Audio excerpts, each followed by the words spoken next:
The CBS Radio Mystery Theater presents...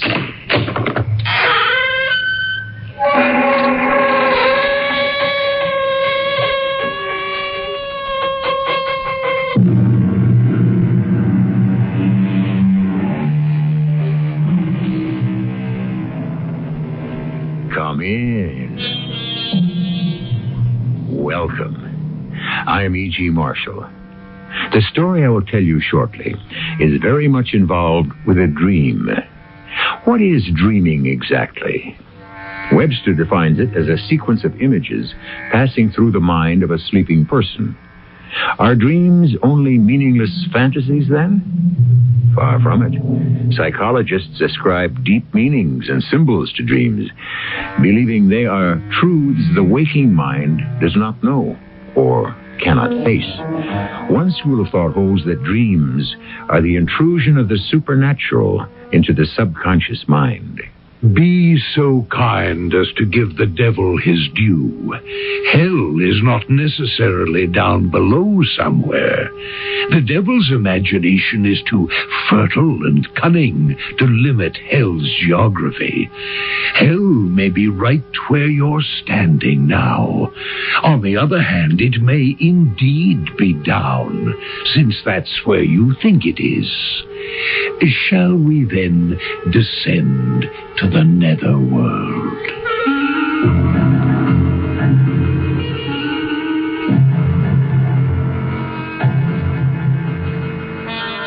Our mystery drama, Catch the Smallest Devil, was written especially for the Mystery Theater by Nancy Moore and stars Fred Gwynne.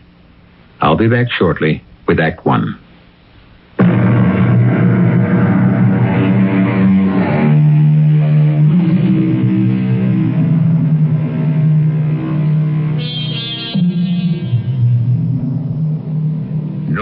However distinguished, can keep a shred of dignity when clad in a bobtailed, tied-in-the-back hospital gown, tubes sticking out of him every which way, while he has only the strength of an anemic flea after a heart bypass operation.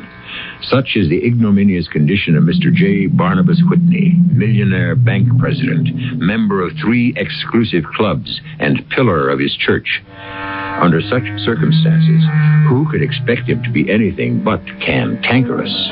Right now, he is peevishly pressing the buzzer, which snakes out on a string from under his squashed pillow.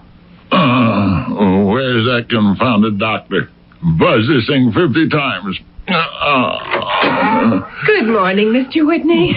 Happy New Year. It's not happy. I'm not happy, and I didn't ring for you. I rang for Dr. Fowler. Doctor's on his rounds. He'll be here soon. Yeah, the amount of attention I get around here, you could put in that egg cup. Now, by the time you finish your breakfast, Doctor will be here. Don't want any breakfast. We'll just roll up your bed a little.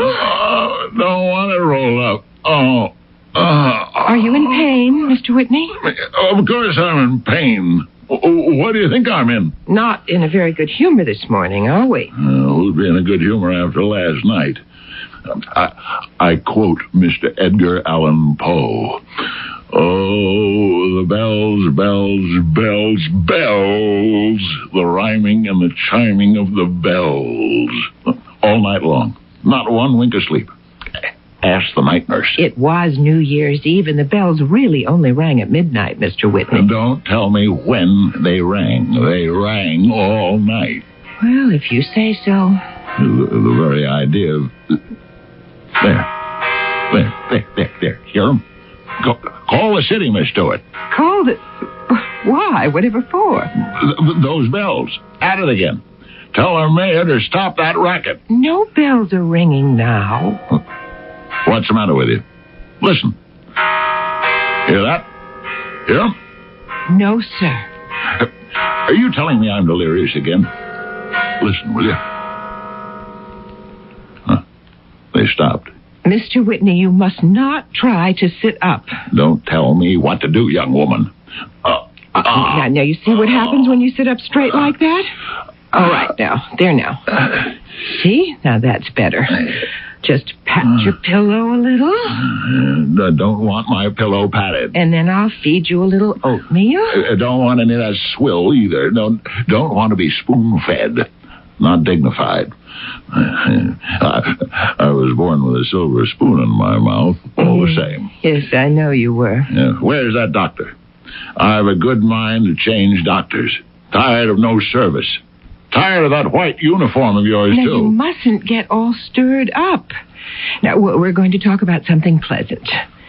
Did you make some nice New Year's resolutions last night?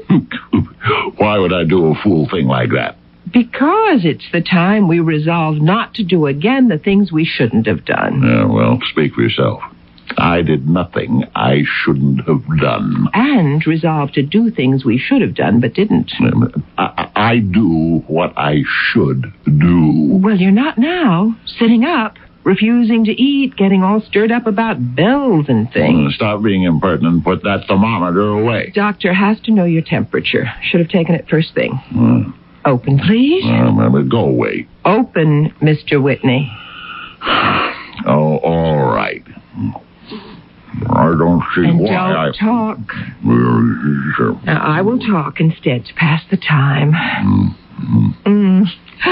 Last night I went to a little New Year's Eve party. My, it was so cold on the way there. I didn't have any gloves. My hands... Oh, never mind about me.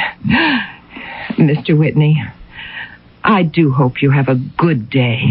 The very first day of the new year. I know you're sick. I know open heart surgery is terribly difficult, but just the same, remember that nice verse. This is the day the Lord has made. Rejoice and be glad in it. Then, a long time from now, when you stand at the pearly gates and St. Peter asks for your credentials, you can tell him you made the most of even bad days. Wouldn't you like to be able to say that to St. Peter's? No? Well, then, what will you say to him, Mr. Whitney? Oh, I know what you can say. You tell him all the good deeds you've done, how you've helped people. So often I've read in the paper how much you give to charity. Oh, here's Dr. Fowler. Morning, Mr. Whitney. Morning, Lady May. How's the patient? Rotten. He didn't sleep all night. He keeps trying to sit up. He won't eat his breakfast. And he's very cranky. Oh, you can take the thermometer out now, Doctor. All right. Unclamp, Mr. Whitney. And Happy New Year. I've had just about enough Happy New Year and more than enough of that noisy door. Who ever heard of squeaking hinges in a hospital? Yeah, quite so. Miss Stewart, go send for Mike, please. Tell him to bring his oil can. Yes, Doctor. And let me tell you something else, Doctor. Now, just lie down, Mr. Whitney. I said lie down. Who listens to a man flatten his back in a dinky nightgown instead of decent pajamas? I'm treated like a jailbird in here. A sick man has to follow certain rules. Make my own rules. Yours are rotten. What do doctors know? Well, this doctor knows your case history. Since your bypass, it's lucky your mule stubbornness hasn't killed you. You've much to answer for, Mr. Whitney. I'll outlive the lot of you. Well, at least you're being given another chance. But I warn you, Whitney, unless you obey rules, you could go off in the twinkling of an eye. What you sow, sir, you reap. What kind of a lunatic hospital is this, anyway? That nurse quoted scripture to me, and now you're at it. What I sow, I'll reap. Well, it's merely a convenient phrase. Has a nice ring to it. Now, shall we get down to business? Let's have a look at your incision. She had the gall to ask what I'd say to St. Peter at the pearly gates. What rubbish. Well, you're not knocking at those gates quite yet. Furthermore, if this is the day the Lord made, he didn't do a very good job. Well, now, let's just have this injection. Blasted needles. Hate needles. Hate them. Something to make you sleep. You had a poor night. You need your sleep. Come on now. Stop struggling against fate. Fate my foot. Ouch! There we are. In the fullness of time, you'll go off. No, stop saying I'll go off. A fine thing to say to a man at death's door. You're not at death's door. You're no better than those devil doctors. You heard of devil doctors. Doctor. Voodoo, magic, potions, spells. You'd prefer a devil doctor, Mr. Whitney? I've got one. A knocking at the pearly gates. If it's that chaplain, I don't want him. Won't have him. He's blackballed. Go send him packing. I heard that welcoming speech, Dr. Fowler. Same old story, I'm afraid, Chaplain Peterson. He still won't see you, I'm sorry. And so am I. Not for my sake, for his. Yes, too bad. You've cooled your heels out here every day. Monday, Tuesday, Wednesday, Thursday, Friday, Saturday. To paraphrase, it's harder to get into Mr. Whitney's room than a rich man into heaven. Looks as if I'll be here till kingdom come. Stop gabbling over there. I pay for medical services, not Sunday school social. Hello, Mr. Whitney. Happy New Year. You sound fine today. Don't try to butter me up. Mealy-mouthed talk won't get you in here either. Well, I'll be on my way then. See you tomorrow. No, you will not. And I don't mean I'll be dead either. I mean I don't need any sermons or Happy New Year either.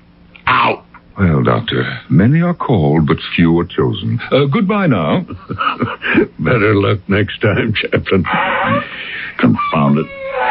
Confound it. Why don't you oil that door? Sounds like a basket of kittens. Now, just calm down, Mr. Whitney. These outbursts are not good for you. You heard me send Miss Stewart for the handyman.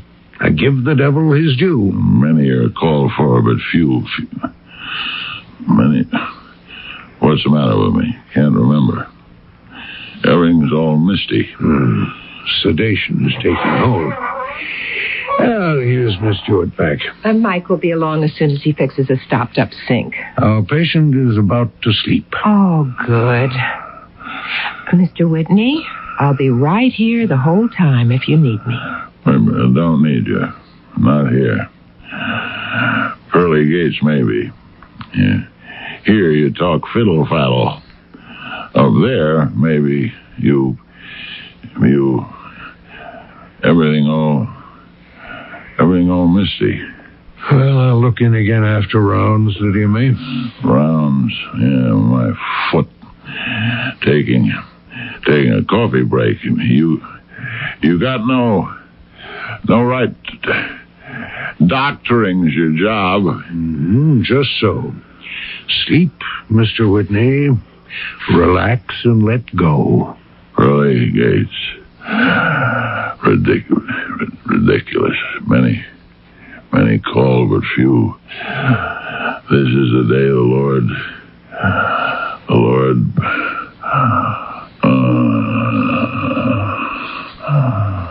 Oh, asleep. I'm so glad. So you asked him what he'd say to St. Peter, eh? Oh, dear, perhaps I shouldn't have. Did it worry him? Well, do him good to give it some thought. He's awfully restless. Open up. He must be dreaming he's taking somebody's temperature. J. Barnabas Whitney is out here. Open. No, something else. Oh, I hope it's a nice dream. He's not a happy man, Dr. Fowler. All he is rich. And let's both resist saying money can't buy happiness. St. Peter. What? He's dreaming about St. Peter. St. Peterson. He's got St. Peter mixed up with Chaplain Peterson. Well, J. Barnabas Whitney, sweet dreams of pearly gates or squeaky doors. Take your choice. I'll drop by later, Lydia May. Yes, Doctor.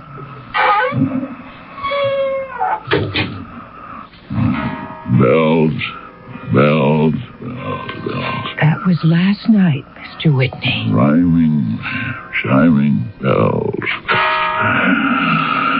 St. Peter. Oh, in your dream, St. Peter and bells. How sweet. I am J. Barnabas Whitney. Open the pearly gates.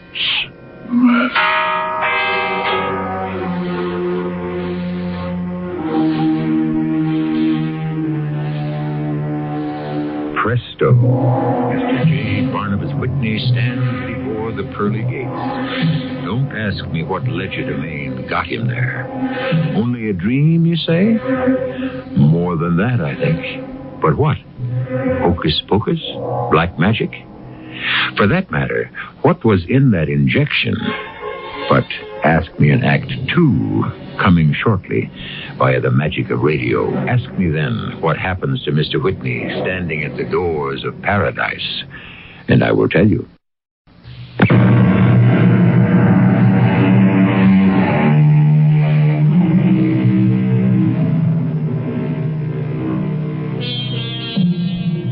The pearly gates, celestial portals, the doors of paradise, like none ever seen on earth.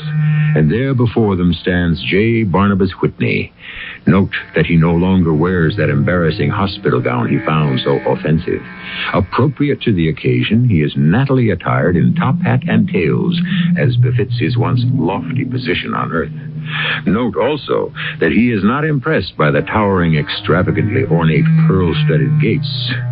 He would much prefer the great steel doors to the vault of his earthbound bank. But where, pray, is St. Peter? Why is he not guarding his gates? St. Peter, open up, confound it. What kind of hospitality is this, sir? Open, I say. I'm not used to this kind of treatment. The amount of attention I get up here, you could put in an egg cup. I am J. Barnabas Whitney. Open up. Excuse me, please. Why, Miss Stewart, where'd you come from? I didn't see you arrive at the pearly gates. I don't know how I got here. Suddenly, I was just here. Like me, suddenly. Last thing I remember, I was in that miserable hospital bed, and then here. Oh, the gates are beautiful, all carved gold and set with pearls. Trifle overdone, I'd say. Pardon me while I knock again. I've been waiting up here now for... how do you measure time up here? 1,000 years is but the twinkling of an eye. What? Oh, yeah, some Bible verse, I believe. Well, it's not the twinkling of an eye to me. Not dignified to be kept waiting like this. St. Peter! I'm not used to this kind of treatment. I demand attention. Maybe St. Peter's taking a little rest. He's got no right to take a coffee ambrosia break. Gatekeeping's his job. An insult, that's what this is. May I knock, Mr. Whitney? Won't do any good. I'm the one with influence up here. May I? What do I care? St. Peter, if there is such a being, couldn't even hear that. They're opening the gates of heaven. Why didn't I get that kind of attention? Oh, look. Look inside. It's glorious. What? Can't see. It's all misty in there. And there's St. Peter. Where? Where? Coming toward us. Oh, how beautiful he is. Why can't I... oh, now I see him. Yes, indeed. Fine-looking chap. J. Barnabas Whitney and Lydia May Stewart, welcome to the gates of heaven. Thank you, St. Peter. You don't look the way I thought you'd look. No wings. Pictures of you always have wings. How could the mind of man possibly conceive how an angel would look? Oh, no, we couldn't. Does that clear up the matter, Mr. Whitney? No. You don't look like angels ought to look. Darned if you don't look a little like Chaplain Peterson. Because your mind still clings to earth. But in the fullness of time, you'll forget. Meanwhile, I must appear to you in some form you will recognize. Now then, I believe you both know the procedure here at the gates? Certainly. We present our credentials to you. That is, we recount our good deeds on earth. Precisely. Miss Stewart, please. Now, just 1 minute. I was here first. Been cooling my heels out here since Kingdom Come. 1,000 years is but the twinkling of an eye. I know all that. But fair's fair, and heaven of all places ought to practice it. Very well, Mr. Whitney. To save time and temper, you may speak first. Sit down, please. On what? No chairs. What? Oh, an oversight. Look, 2 jeweled chairs. Hocus pocus up here, huh? Be seated, please, and begin, Mr. Whitney. Very well. Referring to saving time, St. Peter, and never mind any more of that twinkling business. My banking firm on Earth, a very old established firm, was managed with maximum efficiency. But I dare say you know that. We know everything here. We, too, are an old established firm. That's my point about efficiency. You know my case history, yet you waste time going through this credential nonsense. Isn't my whole life written on that scroll you're carrying? It is, but we are interested in knowing your own interpretation of your life. Therefore, J. Barnabas Whitney, your good deeds, please. I gave a great deal of money to charity. Ah. Did it cost you anything to do that? Cost me? Cost me thousands. I could have bought all kinds of valuable possessions with the money I gave away. Excuse me, St. Peter. I do remember Mr. Whitney's name on many lists of contributions. Ah, yes. Public acclaim. Sir, did you ever give money without making the gift public? Why the devil would I do that? Then who would know who gave the money? That's quite so. Are your good deeds finished? Finished? I've only begun. Why? All my life I did things for people. And precious little thanks I got. Take my mother-in-law. For donkey's years, I paid for her apartment. Correction. You paid for her small cubicle in a rooming house. And did you ever call on a lonely old lady? She wasn't my mother. Now, wait. There's lots more. Oh, yes. I made the best of even bad days. You can ask Miss Stewart. And every Sunday, I went to church. Except, of course, when you played golf. A man needs some recreation. But you just check that scroll there. Every Sunday when the weather was bad, I was in church. And Monday, Tuesday, Wednesday, Thursday, Friday, Saturday? Monday, Tuesday. Well, what does that mean? On weekdays.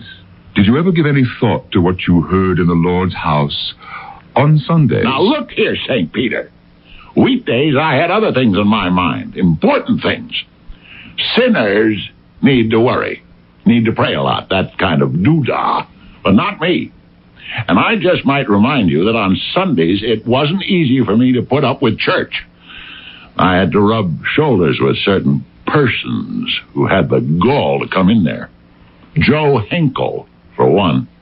An ex-convict, sir. He'd sit there in front of me till I'd get so mad I'd want to hit him? See? You do know everything. Yes, I wanted to hit him. But kindly take note that I didn't. Ah, you made friends with him instead. Friends?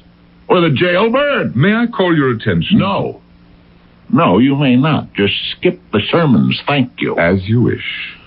Now, Miss Stewart, let us consider your life. Hold on here. I'm not finished with mine yet. Oh, yes, Mr. Whitney. You are quite finished. Miss Stewart, your good deeds, please. Now, look here. Sit down, Mr. Whitney. Miss Stewart? Oh, dear. I did so many wrong things, I'm afraid they cancel out the good things. My goodness, I can't even remember any good ones. I feel so bad about the bad ones. Then I shall consult my scroll. Your patience while I unroll it. Ah, yes. Here we are. Miss Stewart, you always tithed your income, gave 10% to the Lord's work. Oh, but it was so little. Because your income was little. Even so, I see you often gave more than the biblical tithe. That winter day when you badly needed a pair of gloves, on your way to the thrift shop to buy a pair, you gave the money to a beggar. All those beggars are fakes. Mr. Whitney, maybe some are. But I always thought, what if one, just one, is in real need and I pass him by?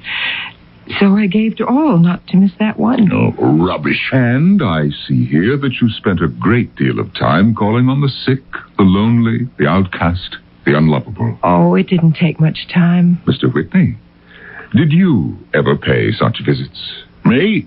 I was a busy man, sir. What are those bells clanging about? They are summoning us within. Oh. High time, too. Lydia May Stewart, the angels and archangels, and all the company of heaven, bid me tell you that we have sufficient information regarding your sojourn on earth. They further bid me say that whatsoever a man soweth, that shall he also reap. Seems to me someone else said that a while ago. Lydia May Stewart, this is the day the Lord hath made. Rejoice and be glad in it. You may enter into paradise. Oh, thank you, St. Peter, and all the company of heaven. Tarry a moment, please. J. Barnabas Whitney, Yes? the angels and archangels and all... Skip all the claptrap and get to the point. And all the company of heaven, bid me tell you that we have sufficient information regarding your sojourn on earth, and you may not enter into paradise. What? Many are called, but few are chosen. A camel, sir, can go more easily through the eye of a needle than you into paradise. Hate needles. Hate them. And just because I'm rich, born with a silver spoon in my mouth, you keep me out of heaven? You were a poor man, poor in heart, and your heart bypassed the good you might have done. If those are the rules you play by up here, they're rotten. Now, you listen to me, St. Peter. I can quote scripture, too. So can the devil. There's no such thing as a devil. Judge not, the Bible says. And confound it, you're judging me. You have judged yourself. Every syllable you uttered testified to your own deep judgment of your time on earth. If I'd been mealy-mouthed, buttered you up, I'd be through those gates right now. Well, let me tell you, down on earth, I belonged to all the best clubs, where certain kinds of colors of people weren't allowed.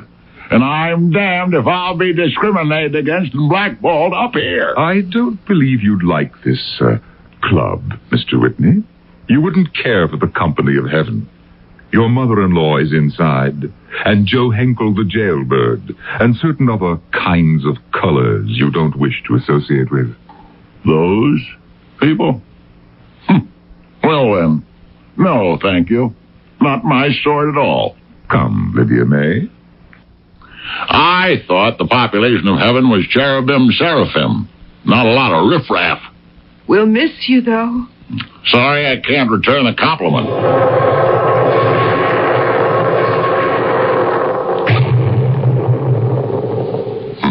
Pearly gates.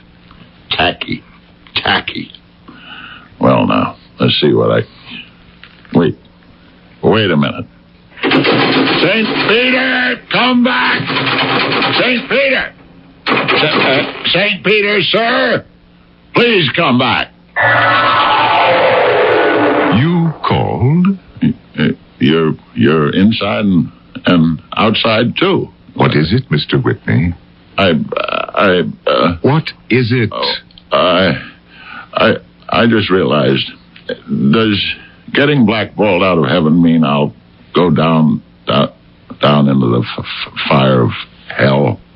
I don't know about down, Mr. Whitney. I do know to be shut out of heaven is hell. The devil won't blackball me. Is that what you're saying? He'll let me into hell? The devil discriminates against no one. But let me into heaven. I'll make resolutions. I'll write anonymous checks. I'll tithe. I'll give to beggars. Goodbye, Mr. Whitney. Gone. He's gone. I'm doomed. The devil with it. You called, Mr. Whitney? The devil. At your service, my friend. I would prefer, however, to be addressed by one of my more distinguished names. Lucifer, Mephistopheles, His Satanic Majesty, Beelzebub, Prince of Darkness, and Foul Fiend has a nice ring to it. Now, shall we get down to business?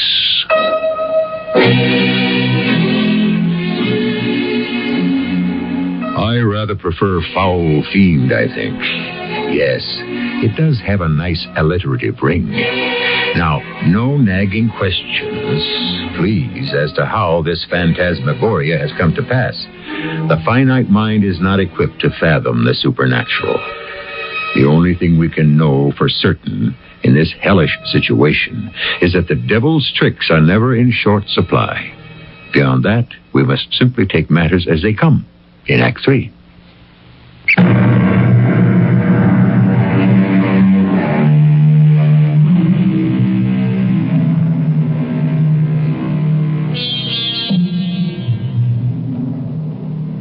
We can hardly pass off lightly the evil presence of the Prince of Darkness, nor can J. Barnabas Whitney. Certain that he knows the demonic nature of Foul Fiend's errand at the pearly gates, the poor fellow stands all a-tremble. Do not feel superior, my friends. Would you comport yourself any better, face to face with the devil incarnate? If you recognized him, that is. The devil wears many guises. Repeatedly, you have been in his presence and never knew his face. He wears no disguise now, yet J. Barnabas, still clinging to a rag of hope, asks a pitiful question. Are you really the devil? Excuse me, are you really His Satanic Majesty? Would you say I look like him? Horns, tail, cloven hooves. Yes. You've got much to answer for, J. Barnabas Whitney. This get-up is your doing. What? Would I wear a cheesy prehensile tail and trashy horns from choice? This is how you imagined I would look. But your face. You have a complaint regarding my countenance? Oh, no, sir. No. But it reminds me of some archenemy on Earth? Dr. Fowler. Foul Fiend. You're one and the same. Only because your mind equates us as the same. Now, shall we get down to business? Down. You'll take me down into the fire and brimstone of hell. Be so kind as to give the devil his due. Hell is not necessarily down. My own imagination is too fertile and cunning to limit hell's geography. Hell may be right here at the tacky pearly gates. On the other hand, it may indeed be down, since that is where you think it is. Shall we then descend to the netherworld? Not fair. It's not fair. What did I ever do to deserve hell? A few little errors, a small wickedness or two, that's all. Humans have an apt quotation. Catch the smallest devil by the tail, and he will lead you to his master. You caught many a small devil, Barney, and they have led you to me. I, in turn, will lead you to some very distinguished company below. No! Get thee behind me, Satan. Aha! The devil can quote a scripture, and so can you.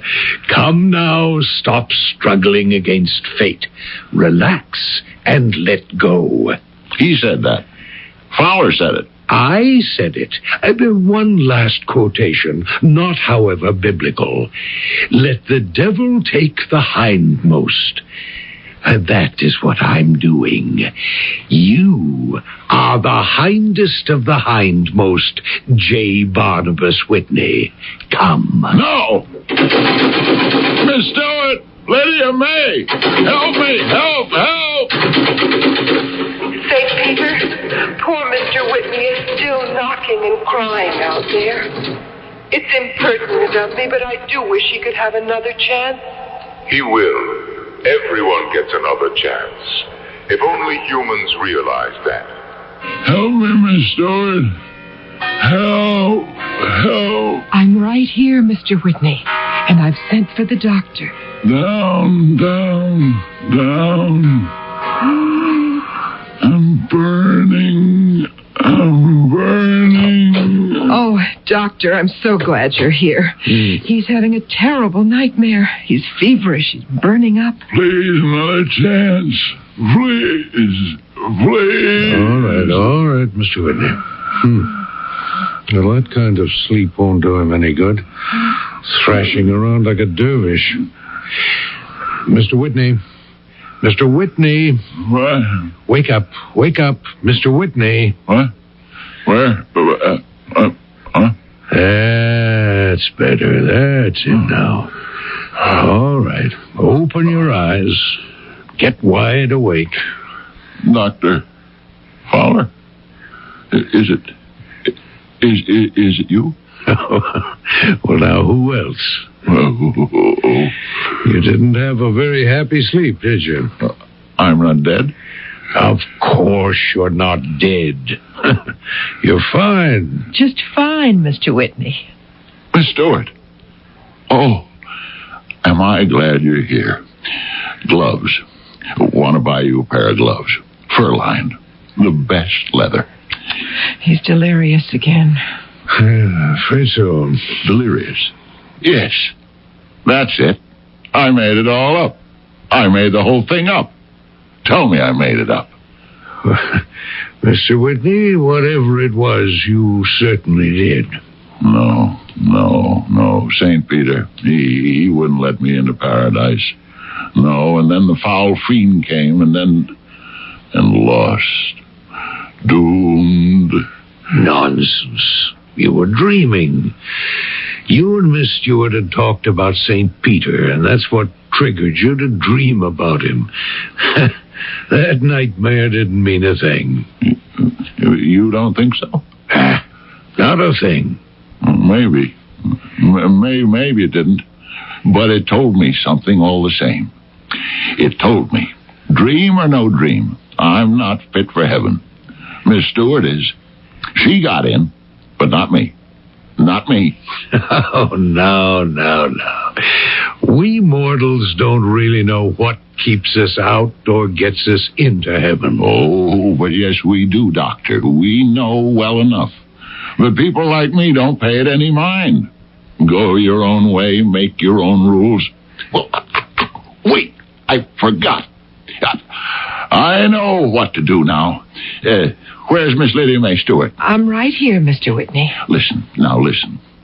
I'll write a check to your favorite charity. But don't you put my name on any list.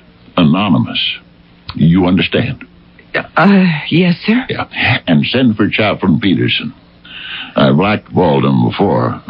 I wouldn't let him in. Get him. Get him right now. Get him, Lydia May. I'm going, Mr. Whitney. He's just across the hall. Yeah, and hurry. I mean, not how much time. Now. Calm down, Mr. Whitney. Tell him I want it right away. And I want you to take this capsule and get back to sleep. Sleep? With all I've got to do? A lifetime of mistakes to make up for? What'll I say to St. Peter the next time if I haven't got any credentials? No, Doctor, don't bother me with capsules and sleep and claptrap.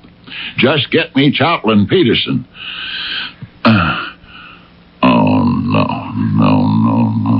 No, what's the use?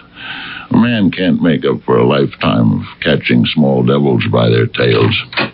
Here's Chaplain Peterson, Mr. Whitney. Well, now, Mr. Whitney, what's this I hear? St. Peter. Hey, you look like St. Peter. No one knows how St. Peter looks. Now, what's this about a change of heart? No use, Chaplain. No use. It's too late. It's not too late, Mr. Whitney. It's never too late. Yeah, that's what you chaps always say. But you have to say it. It's your job. We say it because it's true. True. Not too late. What if it really... Is it true, Chaplain? You give me your word. I'll do better than that. I'll give you the Lord's word. He said... J. Barnabas Whitney can go back and undo what he did wrong. Make up for what he didn't do right. I'll give money to charity and not publicize it. No, wait just a minute, Mr. Whitney. We cannot buy our way into heaven. Oh, yeah. Sorry. Should have realized that. Lots of good deeds, then. That's it. St. Peter made that very clear. Let's get something else straight. In your dream, St. Peter was the way J. Barnabas Whitney imagined he would be. He said what you believed he would say. In other words, my concept of an angel fell a little short. Afraid so. Yeah, like I've fallen short. All of us have. But regardless of the mess we make of our lives... Now listen, St. Peter. You said it wasn't too late? Oh, please. I am not St. Peter. Oh, yeah, sorry. No matter how you fall short, God loves you. No, not me. He couldn't. You see, I threw him out, just the way I threw you out. You didn't throw him out. Well, then what would you call it? Oh, sure, I went to church. Yes, indeed. The thing to do.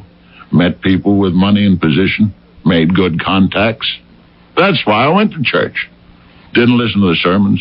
Didn't really believe in God or the devil. Oh, yeah, the devil. He's real, too. Looks like Dr. Fowler here. No offense, Doctor. None taken. I only believed in J. Barnabas Whitney. You don't call that throwing the Lord out, Chaplain? You can't throw him out. He won't go. Well, put it another way, then. He threw me out. Never. Never? Never. Hallelujah. Well, what do you know? Never. Did you hear that, Lydia May? Did you hear that, Doctor? Happy New Year, Mr. Whitney. Oh, the New Year. I've got resolutions to make. What a man sows, he reaps, you know. Ring out the old, Mr. Whitney. Ring in the new. Right you are. Ring out those beautiful bells. Bells. This is the year the Lord has made. And I've got a second chance. Hallelujah!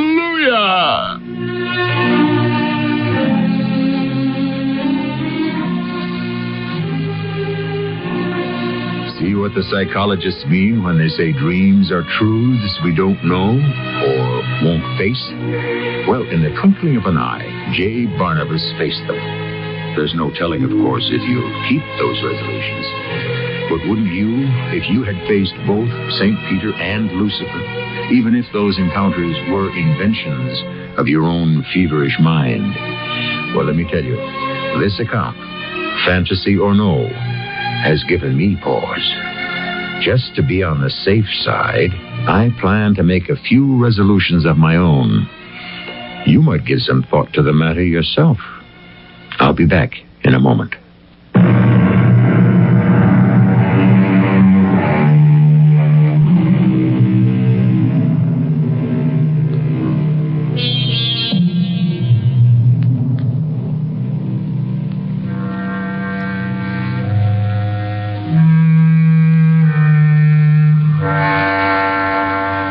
When this story was first told to me, I began to wonder about the origin of the phrase, the pearly gates. It derives from a logical source, the Bible. Chapter 21 of Revelation describes the new heaven, the holy city of the New Jerusalem. But it doesn't talk about just one pair of gates, as in our story. Listen to verse 21. The 12 gates were 12 pearls, each gate made of a single pearl. Think about it. One enormous pearl per gate. Oh, by the way, what credentials will you present to St. Peter when you arrive at those pearly gates? Think about that, too. Our cast included Fred Gwynne, Terry Keane, Court Benson, and Norman Rose. The entire production was under the direction of Hyman Brown. This is E.G. Marshall inviting you to return to our Mystery Theater for another adventure in the macabre. Until next time, pleasant dreams.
Come in.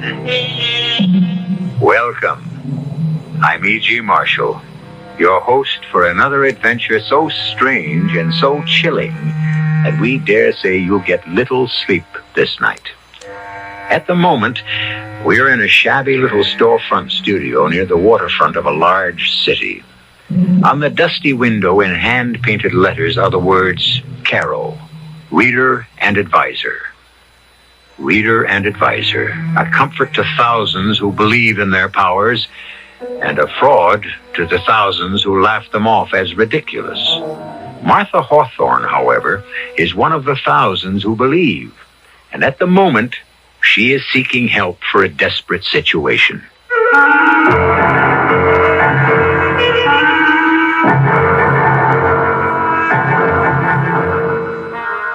Our mystery drama, Black Widow, was written especially for the Radio Mystery Theater by Bob Juran and stars Robert Dryden and Evie Juster.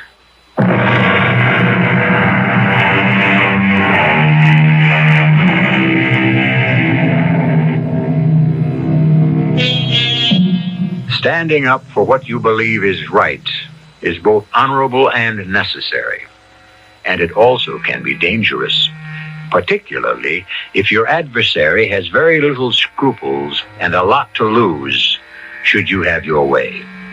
Such is the case with John Hawthorne, a top-notch mechanic whose father before him took pride in his work, his friends, and his trade union. And John intends to bring back those better days and stand for what his father stood for. Hello. Hello, John. What do you want, Max? I don't like the noises you've been making with the rake and file. You know where I stand. I'm beginning to, yes. It's come to my attention that you're even thinking of running for union president. Not thinking anymore, Max. Am running. That's my job. Why waste your time? You know you can't win. I know that damn near the whole membership is fed up with you and that so-called business manager of yours. You see, Max, what I've got that you haven't is the membership on my side. A membership? Don't act so naive, John. They don't have any say in the union's affairs. You're right there, Max. That's been the whole trouble. I intend to give this union back to the members. We'll see. Let's talk about it in person. After the meeting next Friday. No, there's no talking to you, Max. We've been trying to talk for 2 years, but you run things your way, and we're fed up with it. All right, John. Don't get excited. You'll run for president. And see what it gets you. I wondered when Max would start getting worried. He's not worried, Martha. I am. That makes two of us. I'm proud of your guts, John. But we both know who Max has behind him, and they play rough. I'm not afraid of threats. I'm just worried that maybe I can't carry it off. I still wish you'd reconsider. You have to do what you think is right. I don't want to be a hero's widow. No. They wouldn't try anything like that. Oh, I expect a little rough stuff, maybe, but I've got my eyes open. And I've got my protection, too. Oh, John, is it worth it? What's it going to do to Lillian and me? Nobody's going to get hurt, except Max Conger. He's never had a serious challenge to his authority. We're a small, independent mechanics union that used to be great until Max Conger and his friends got their claws into us. I know you've been upset about it for months. But let someone else carry the standard. I have to, Martha. My father was shop steward for years, and now me. The guys just look to me to do it. Well, I can't say I'm not proud of you. I guess I wouldn't want you any other way. I'm home. Hi, Lillian. Hello, baby. You home for supper? If it's quick, Neil's picking me up at 7. Where are you two heading tonight? Roller skating, believe it or not. We're meeting June and Fred there. Aren't they old for roller skating? I'll get it. Hello? Hello, Mrs. Hawthorne. Hank Thomas here. Oh, yes, Hank. You want John? If he's not busy. Yeah, I'll take it, Mother. Yeah, Hank. John, I've got to call a shop stewards meeting tonight. I know it's last minute. Can you make it? You know I can. Well, we're running into a problem at the Campbell shop over in Florence. We've got things to work out. What's the Campbell shop got to do with us? Well, we're all union brothers. Yeah, and it suits your purpose. Okay, John, I know about your talk with Max a little while ago. When you win the election, you can do things your way. Until then, we'll do it mine, okay? See you at 8. Yeah. Okay, Henry.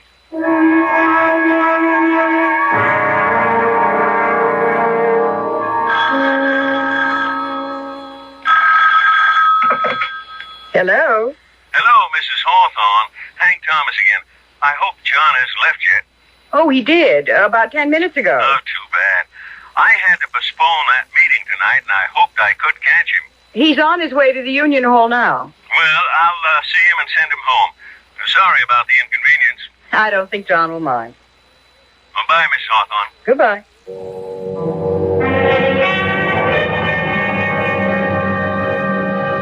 Good evening, Mrs. Hawthorne. Good evening, Caro. I'm sorry to bother you for a reading this late, but I'm terribly worried. I am always at your service, Mrs. Hawthorne. Always. For regular customers who need help from the cards. My husband went to a union meeting tonight, and that's part of my problem. Sit down. Let us see what the cards tell us. These cards are the threat. This is your husband. A red king. That is favorable. A red king will triumph over the situation. Oh, thank heaven. If what? If the next card is a red jack or a black queen. The ace of spades. I'm sorry. The ace of spades is dead. That is what is in the card. Oh, dear Lord, I've got to get home. Mrs. Hawthorne, one moment. I haven't time. There is a way. There is a way. You can protect your husband from all harm. Caro, what are you saying? There is, well, I hate the word, a spell. It is costly, but it works. With it, he cannot be harmed. Are you serious? Very. Then for heaven's sake, do it. Give it to me or whatever. It will take 2 days, but it will work. Do it. Well, I will need a bit of his hair and a bit of his skin. His skin? Oh, just a tiny shaving. Not even enough to draw blood. And a snip of hair. But how can I get them without his knowing? That does not matter. Explain it to him. He will agree. Oh, he'll think I'm crazy. Find a way to get them. And get them fast if you value your husband's life.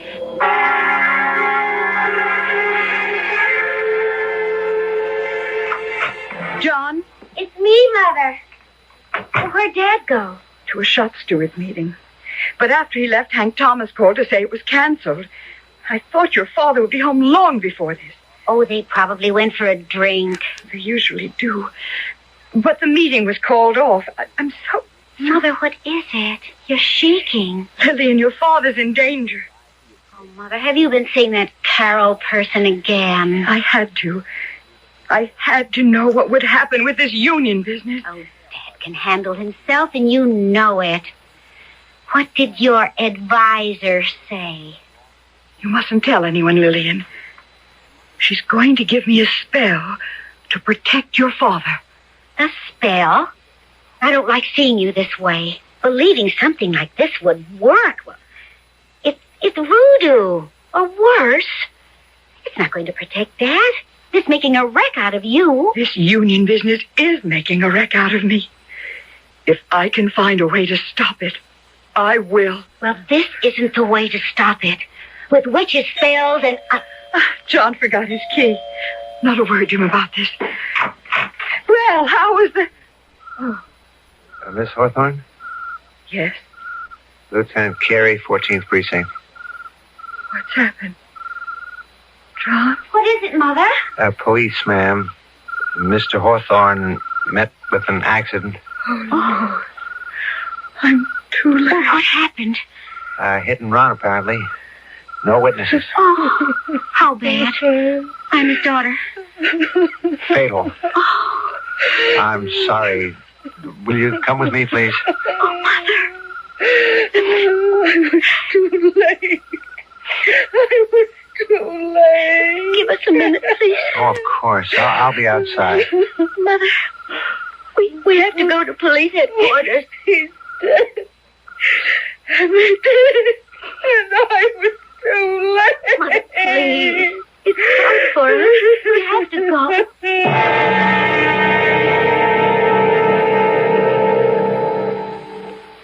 Yes.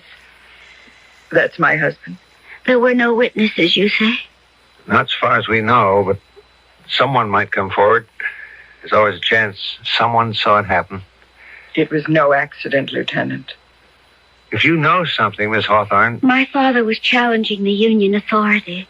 And suddenly, he's dead on the street.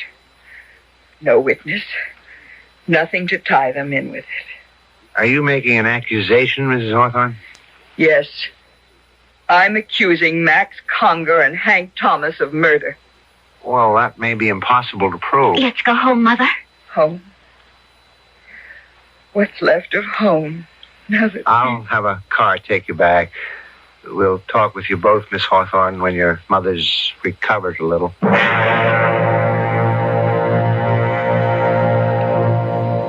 There's absolutely nothing to link those two men with this case, Miss Hawthorne. I realize that. Well, there's always a chance, as I said, of someone coming forward. Oh, I doubt it. But it would take that, I'm afraid, to pull Mother out of her shock. Could I see her? Perhaps a different face. Of course. Don't be surprised if she just stares at you. But then she might respond. Follow me. Sure. You've had a doctor attend her, I'm sure. Oh, yes, almost every day. Apparently this happens frequently. He says medication might even make it worse, so he's just waiting for nature. In your mother's case, there's the bitterness. That makes it all the tougher. Mother? Mother? She's gone. But I thought you said she hasn't left this room for a week. I talked to her here just an hour before you arrived. We were right downstairs. How could she get by without our seeing her? The back stairs. It's possible, but it's not probable. Where would she go? Now, I have to ask this. Did your father have a gun? No, not that I know of.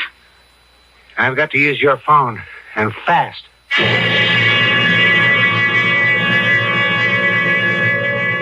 A tortured mind is prey to 1,000 tormenting thoughts. And a grief-stricken widow, embittered by what she believes was the murder of her husband, is prey to a host of sinister motivations. We'll learn what's motivating Martha Hawthorne and to what action when I return shortly with Act Two.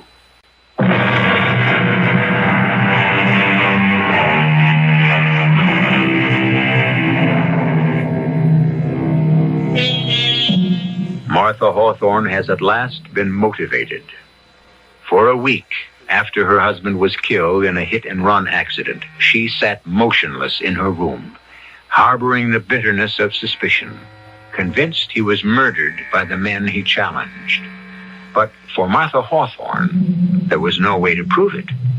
Now, dressed entirely in black with a widow's veil, she seeks the help she so desperately wants. Sit down, Mrs. Hawthorne. Well, I was sorry to hear of your husband. We were too late, it seems. They didn't give me a chance to protect him. Are you so certain these men were responsible? I'm certain. Then would not the police be the ones? The police can't do anything. There's no proof, no witnesses. That's why I'm here. I want revenge. If it is in the cards, perhaps. Not the cards. You know what I want. Yes. One that will be as foolproof as theirs. Are you sure? I'm certain. Mrs. Hawthorne, please listen. I have been your advisor for almost 3 years. You are a gentlewoman. What you are doing now is out of grief and bitterness. Wait. Wait a month, and I will not wait. Very well. There is a very effective method, and you would be above suspicion. Exactly what I want. There is some risk to you. That doesn't matter. Come back tomorrow. I shall have it ready. It is in this black bottle. Do not, under any circumstances, open it until the time comes. Until you are ready to use it. I understand. The effects are not instantaneous. It takes a while. And it is sometimes unpredictable. I'll take those chances. The idea appeals to me so enormously. It is so perfect. Be careful, Mrs. Hawthorne. I must warn you. When the bottle is opened, be very, very careful. Martha, come in. I hope I'm not interrupting anything, Max. Of course not. I imagine you're surprised to see me. You're always welcome here, Martha. You know how I felt about John's death. Your flowers were very thoughtful. Hit and run's a cowardly thing. If we can find out who killed John and just left him But there... he's conveniently out of your way now. Wouldn't you say whoever did it did you a favor? Martha, what a thing to say. John was a fine man. But still a threat to you. And your position. We had our differences, yes, but to say that... You don't fool me, Max. Oh, I don't say you were driving the car. But John's death was no accident, and you know it. You arranged it. You're taking chances with that attractive mouth of yours, Martha. What you mean is I'll be next? This is ridiculous, Martha. I wouldn't threaten you. Nor I you. But if a certain piece of evidence I have proves to be right, I'll drop the proof of John's murder right in your lap. What evidence? That's my secret. It's in my garage. You'd know it if you saw it. And it points right to you and Hank Thomas. I don't believe you. That doesn't concern me. I came here, Max, because I want you to know I'm not making wild accusations. When I can prove it, and I know I can, I'll do what's fair and right. Go ahead. You think you can tie me or Hank into this? Go ahead. You're going to be very sorry, though. Oh, no, I'm not, Max. You are. Martha.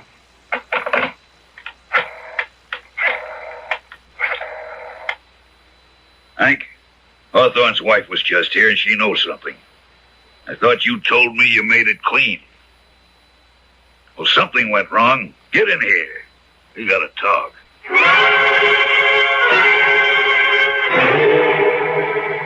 Mother, why can't we have the lights on? And why have you been pacing by that window for an hour? You'll know when it happens, Lillian. And I'm pretty sure it will. Why don't you tell me? Wait. There. Yes. There they are. Who? Max Conger and Hank Thomas. What? They're heading for the garage. I knew it. Mother, I insist on knowing what's going on. That's it, Max. Come into my parlor, little flies. I'm ready for you now. I knew you'd prove your guilt. Mother, should I call the police? No. Stay right here by the window. Keep watching the garage. Watch everything they do. I'll be back in a few moments. Where are you going? Never mind. Just stay here and don't leave the window, whatever you do.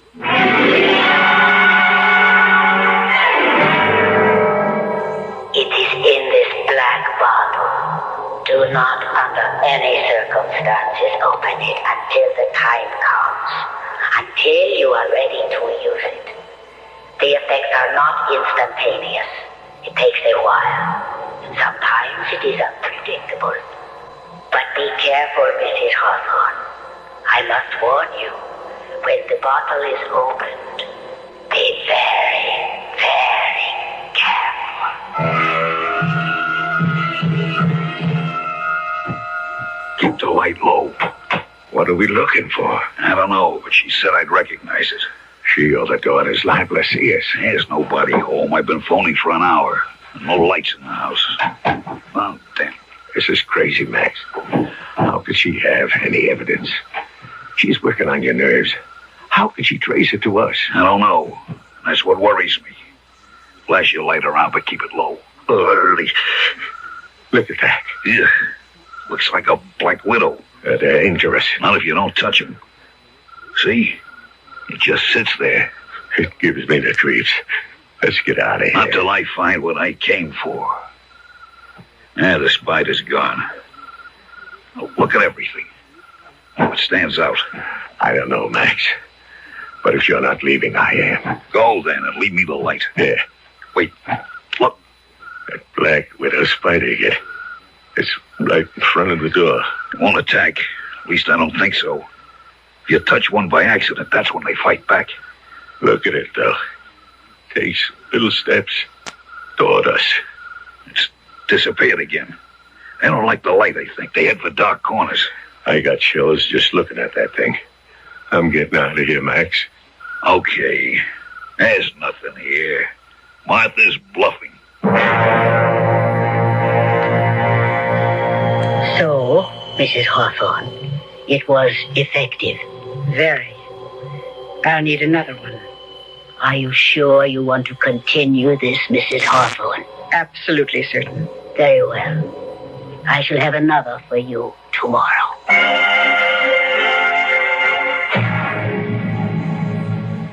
I hope you don't mind my calling on you at home, Max.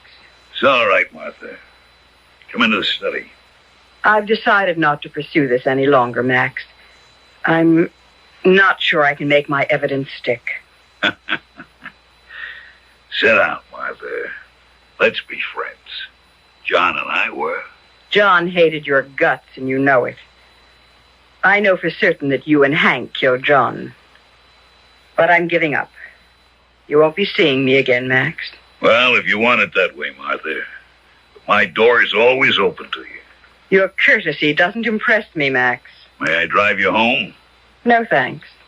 It's a lovely night. Well, then, good night, Martha. Goodbye, Max.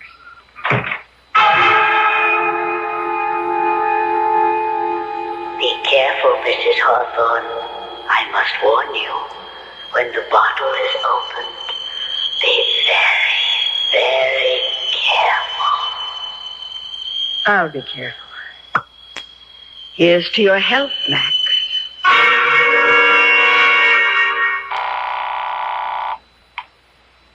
Local 48. Hank? Hello, Max. What's up? I just had a visitor. Martha Hawthorne. Oh? She's giving up. She knows she can't prove anything. She's finally admitting it. There's still that nosy detective to deal with. He hasn't got a... Oh! Max, what's the matter? Good Lord. Max, what is it? A black spider just landed on my desk. A spider? It's a black widow. Hit it with the phone. Going up the lamp. Max, you gotta kill it. I can't move, Hank. I can't move. It's so hideous. Oh, Max, do something. It jumped. It's on my neck. Ah! Get off. Get off. Max. It bit me. I'm bitten. Max. Oh, get an ambulance.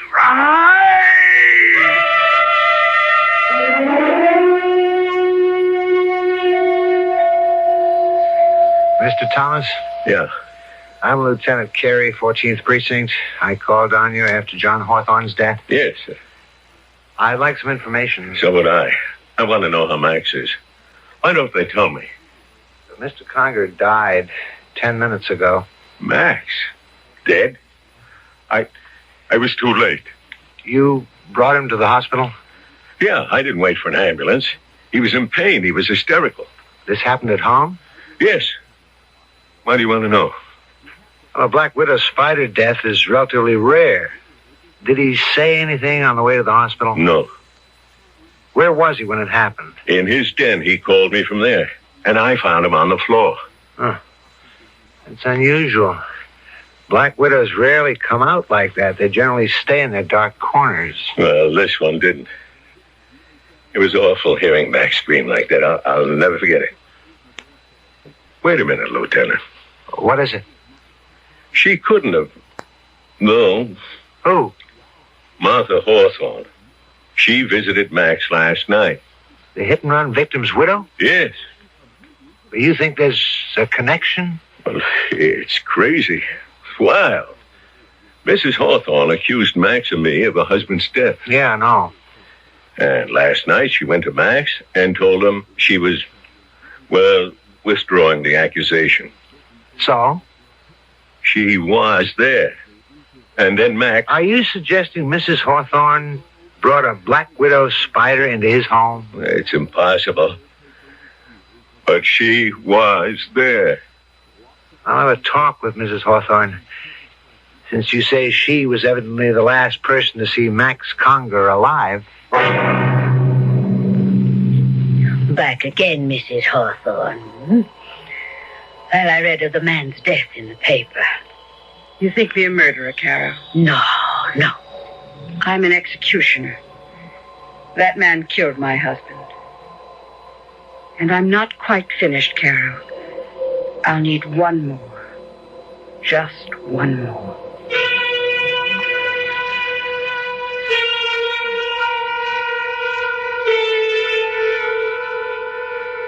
Martha Hawthorne is a determined woman, and she's chosen a unique method for disposing of her husband's killers. Untraceable.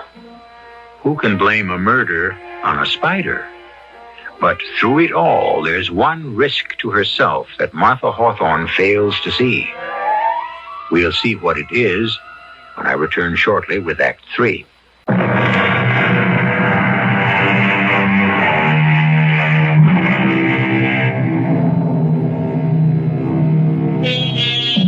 Will you walk into my parlor, said the spider to the fly. 'Tis the prettiest little parlor that you ever did spy. Oh, no, no, said the little fly, to ask me is in vain, for who goes up your winding stair can ne'er come down again. Martha Hawthorne, still bent on avenging her husband's death, has one more victim of her bitterness to dispose of. But the victim is beginning to fear for his life and has suggested to Police Lieutenant Carey that there may be some connection between Martha Hawthorne's visit to Max Conger and Max's subsequent death. How can I help you, Lieutenant Carey? It's about the death of Max Conger. That was dreadful. I make no pretense of liking Max, but I was shocked when I read of his awful death. A spider? Oof. Mr. Conger's associate, Mr. Thomas, says you visited him that night. I did, that's true. I told Max I was through accusing him. You know the story. We're still investigating that case, Miss Hawthorne. I'm trying to forget it. Why don't you? No, we don't forget hit and run. But back to the reason for my visit. Yes? I don't know how to say this, but you visited Max Conger, and a short time later, he was bitten by a deadly spider. Do I? No, I don't think I understand you right. Are you suggesting that I had something to do with a spider biting Max Conger? Well, I know it's far-fetched, but we have to take... Far-fetched? It's insane. How in the world could I catch one, let alone deliver it to Max Conger? Oh, Lieutenant, this is beyond belief. But the curious thing is the spider. Black widows don't usually come out and climb up on desks. They stay in the darkness. I know nothing of spider behavior. You're being taken in by Hank Thomas, Lieutenant. He thinks because I accused them that I'm responsible for everything that might happen to them. You're right. Mr. Thomas is oversensitive, and that, coupled with my own curiosity, I hope you'll forgive me. I won't trouble you again. I hope not, Lieutenant. I'm finished with the whole business. I'm moving away from here as far as I can. I think you're wise to do that, Mrs. Hawthorne. Bitterness can really eat you up. I know. I've seen it.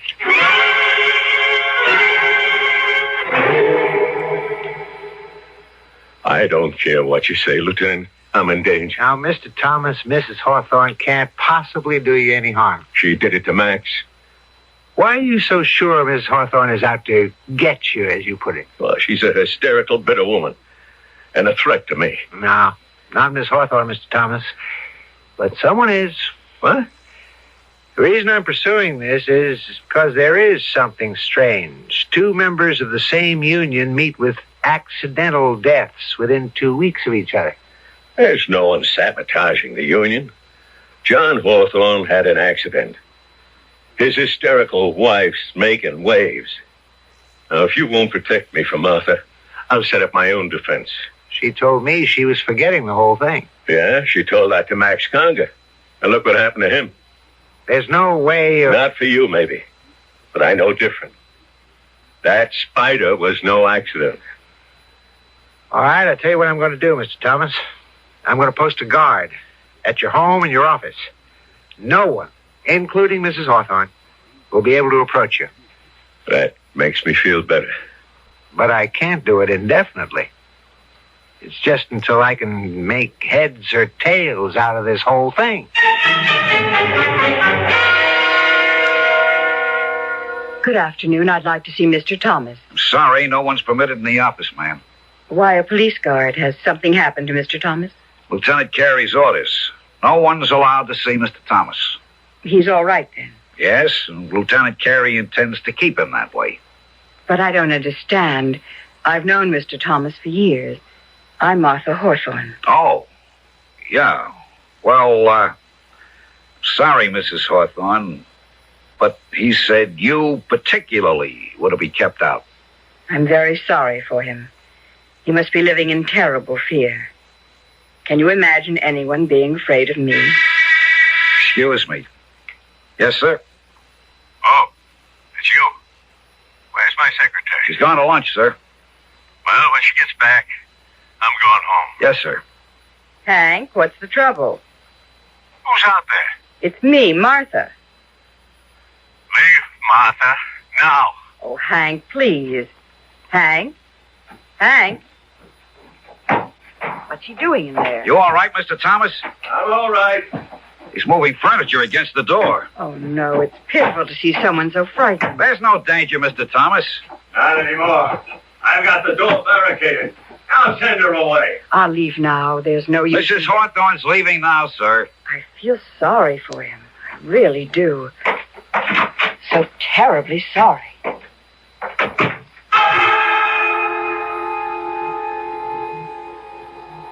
very careful, Mrs. Hawthorne.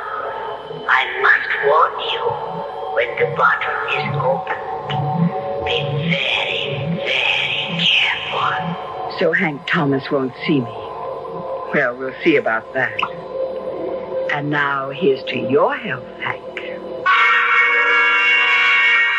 Mr. Thomas, Mrs. Hawthorne's gone now. She really gone? Yes, sir. Okay, but don't let her back in. Not even in the outer office. Yes, sir. To send my secretary in with it. Mr. Thomas, what's the matter? Get it away. Get it away. Oh, Lord. Get it out of here. I can't open the door. You've got the furniture against it. It's following me. If I can just force enough to... There. Off my back. It's on my back. I can't get it off. Hold still. I'll get it. Good Lord, it's a Black Widow. Get it off. Get it off. Got it. I'll call an ambulance fast.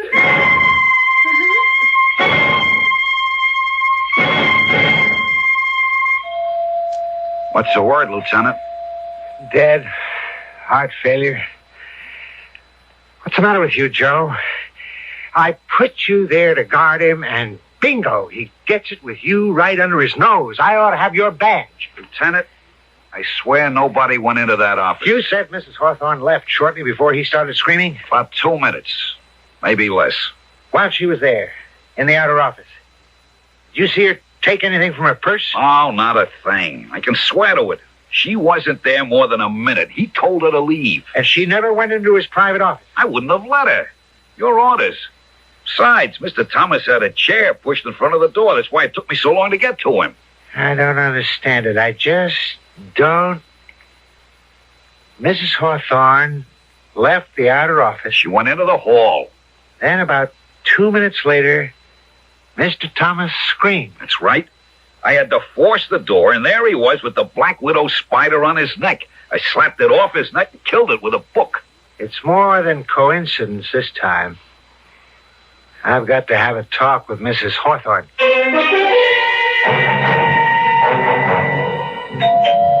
Coming. Who is it? Lieutenant Carey. Oh, hello, Lieutenant. Miss Hawthorne, I must speak with your mother right away. Oh, she's not here. Did you know she visited Hank Thomas' office this afternoon? No. I got home at 6. Mother wasn't here and there wasn't any note. I just assumed she'd gone shopping or something. Hank Thomas died from a heart attack after being bitten by a Black Widow spider. Oh, my heavens, no. It happened minutes after your mother was there. Oh. From what I can learn from my guard, your mother never went near the private office. Well, then... But this right on top of Max Conger, it's just not coincidence anymore. The two men die in the same way shortly after your mother visited them. Oh, this is ghastly, Lieutenant. I just can't believe Mother... It is highly improbable, but how do you explain it? I don't know. Look, I'll tell Mother you want to see her the minute she gets home. I'd like to wait, if you don't mind. Very well. Come on in. I'll get us some coffee. It's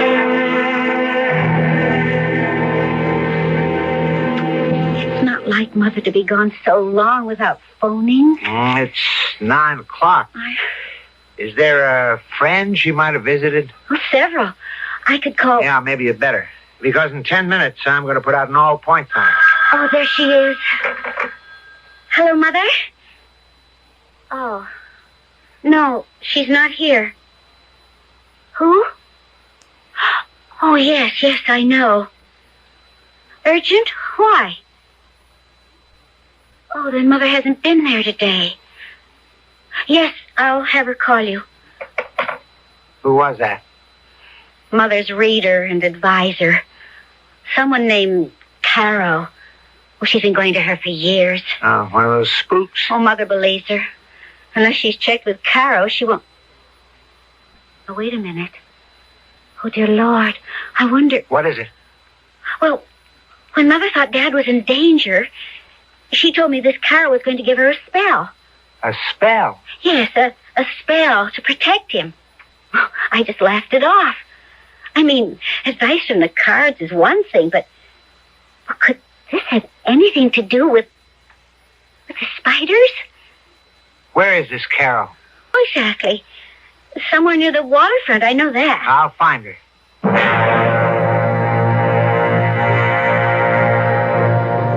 Welcome. What can Carol do for you? I'm Lieutenant Carey. Police. Now, don't get upset. Just a few questions. Mrs. John Hawthorne is a client of yours? Yes, for several years.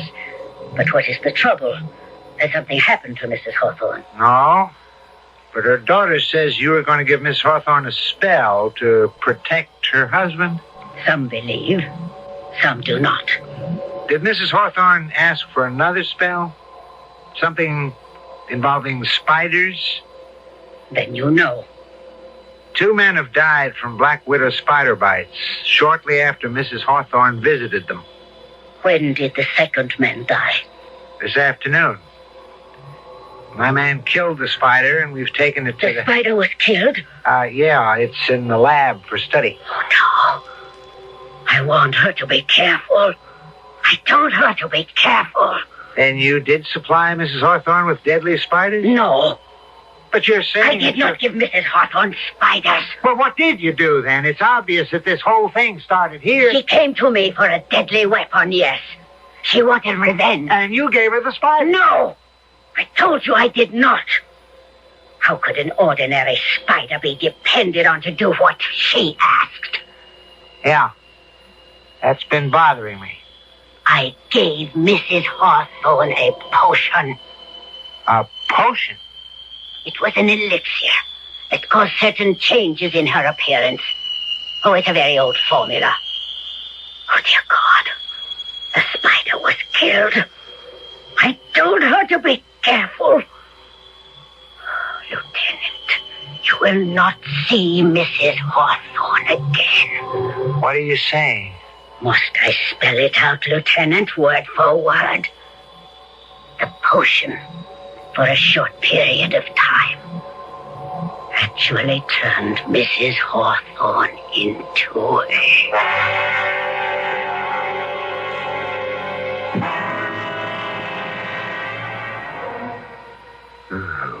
Spiders have always given me the chills.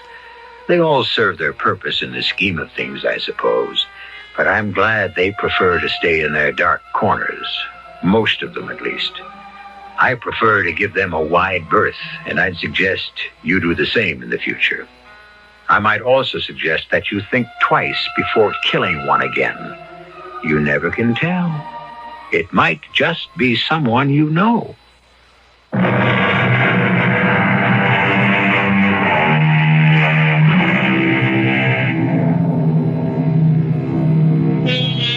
Well, perhaps you'll sleep tonight after all.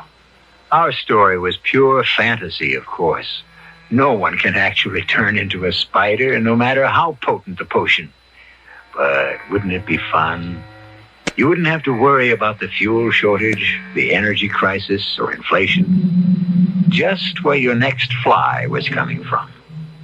It is fun to stretch our imaginations, though, isn't it?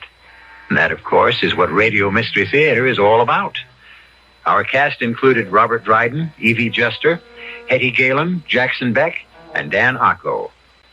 This is E.G. Marshall inviting you to return to our Mystery Theater for another adventure in the macabre. Until next time, pleasant dreams.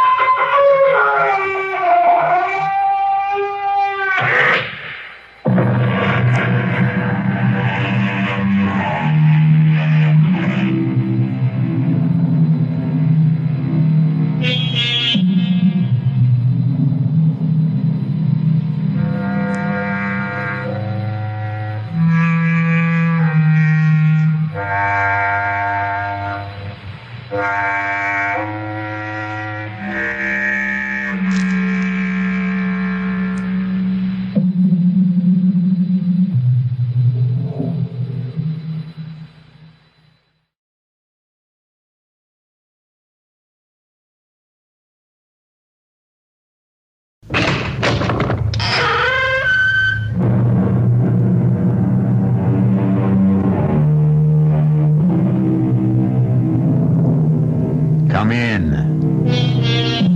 Welcome. I'm E.G. Marshall. Won't you join me? It's dark and cozy inside here. the perfect place to curl up and listen to another tale of suspense and danger. This time, it's the story of a very unusual get-rich-quick scheme. But even though our story is educational and instructive, we don't want you to listen in the hopes of duplicating our hero's plan for instant wealth. You may find it difficult to begin where he begins, by dying a violent death. Because after that, what do you do for an encore?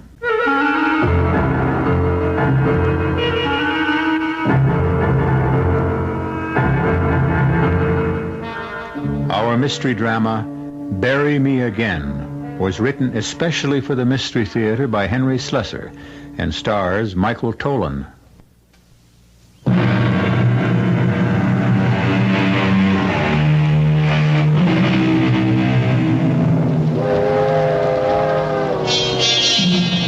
Some people think that the sound of a train whistle fading into the distance is probably the most melancholy sound in the world. But the people aboard those trains, which crisscross the country, can be melancholy too. As the cracked Chicago Express streaks into the dark stretch of track between Union Station and the town of Fairmont, one of those passengers is staring gloomily into his own reflection in the soot-darkened window. It may be interesting to follow his thoughts. Minus $10,000. Minus $10,000. That's where I'm at after 36 years of living. 36 years of working and sweating and dreaming dreams that never had a prayer of coming through. I owed McGinnis the same $6,000 I'd owed him for 2 years, even after making him payments amounting to twice that much. And then there were the bills. The dentist, the credit card company, the automobile dealer. No, I could scratch that one. The car had been repossessed just the other day. That's why I was taking the train instead of driving to Fairmont. Not that I expected it to do much good. The chances of hitting my maiden Aunt Hilda for money were pretty slim. But when you're down, you'll try anything. And with the thought of McGinnis and his goons coming around for payday again, I was ready for anything at all. But maybe not quite ready for what happened.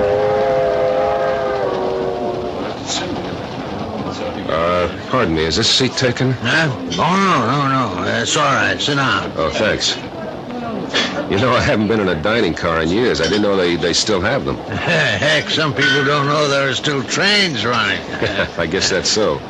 Everybody thinks in terms of flying these days. I don't like to fly myself.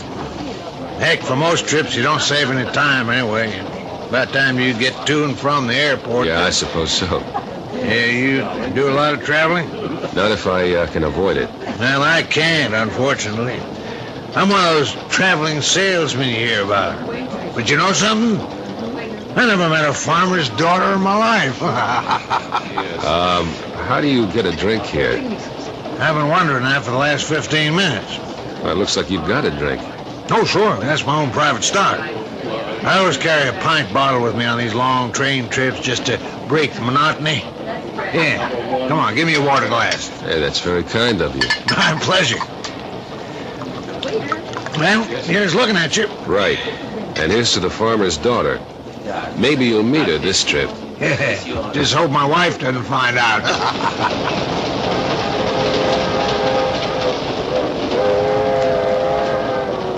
My dinner companion wasn't the most scintillating conversationalist in the world, but he was company, and I guess I needed that. I also didn't mind the private stock he carried. Every drink aboard that train cost $1.50. So when he told me that he had still another bottle, I suggested we continue our talk in the club car. The only thing wrong was that he did all the talking, and the more he drank, the more he talked. Money, my friend. M-U-N-N-Y. That's the answer to the whole darn thing. You take my word for it. Somebody gives you that happiness baloney, you just walk away, pal. Walk away. You don't have to convince me, brother. I've already been convinced. Listen. You ever figure it out? I mean, figure out one of those things like assets and liabilities? That's all I've got, liabilities. You know what I mean, like how much you're worth, how much you're really worth. Well, I can tell you, you, me, everybody else, we're worth more dead than alive. Am I right? Am I right? Yeah, you're right. You betcha. That's what insurance is all about. You betcha. That's what I mean. That's what insurance is all about. You're not an insurance salesman, are you? No, not me. No, I'm not a liquor salesman either. Too bad about that, isn't it? Hey, bottle's almost empty. Don't worry, friend. Don't you worry. There's more where I came from. There was plenty more. Plenty more whiskey, plenty more talk. Until something happened that sobered up the evening fast.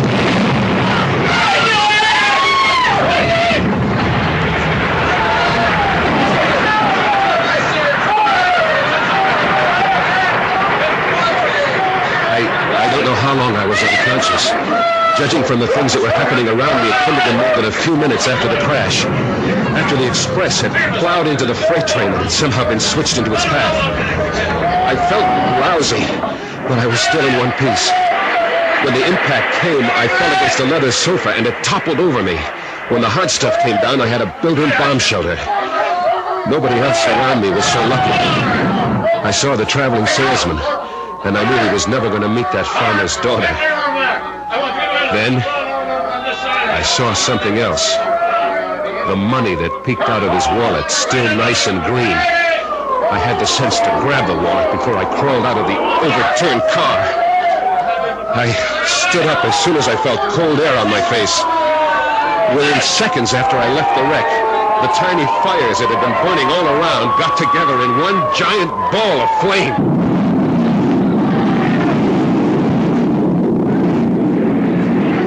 I never saw such a hungry fire in my life. I knew there wasn't going to be much left of anything or anyone. And then I saw the people. They were all over the place, dozens of them, flashing searchlights, shouting to each other. Hey, mister! Hey! Yeah? What is it? Are you okay? Yes, I'm all right. I just a little shook up. Well, they're putting up a first aid station down this line. Want me to help you over there? No, I'm all right, thanks. No, I'd better take you there. Oh, well, okay.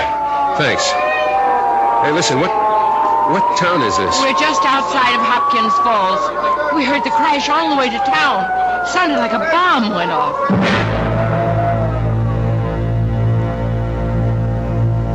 She took me to the first aid station, and a guy in a dirty white uniform helped me inside. What's your name? I can't think. I'm all mixed up. Yes, well, maybe you'd better lie down for a while, mister. No. I'm okay. We're setting up a hospital station. We'll have a car take you there if you like. It'll be a while before the ambulance gets here. No, I'm not hurt. I'm just mixed up. Is it far to town? You're really in no condition to walk. Just tell me how far it is. Well, about a quarter of a mile in that direction. Thanks. That's all I want to know.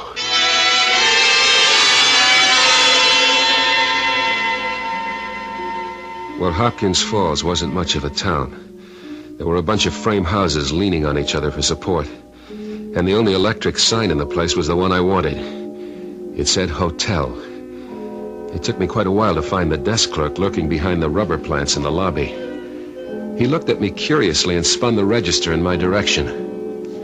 I chuckled when I saw the empty page. When I asked for a room with bath, he almost swallowed his store teeth.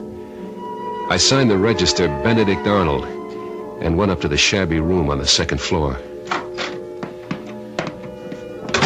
When I closed the door behind me, all I could do was head for that bed.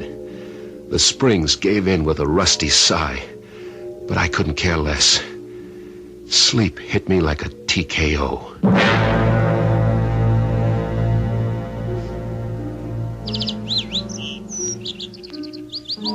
I woke up the next morning with a pain in my hip.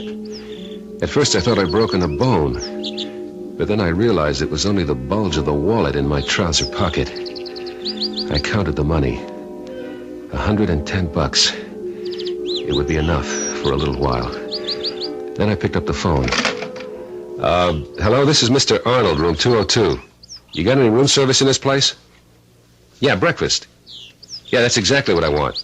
Fried eggs, bacon, toast, coffee. Oh, how about the morning paper? The paper in yet? Any news about the wreck? Fine, good. Be sure to send that up, too.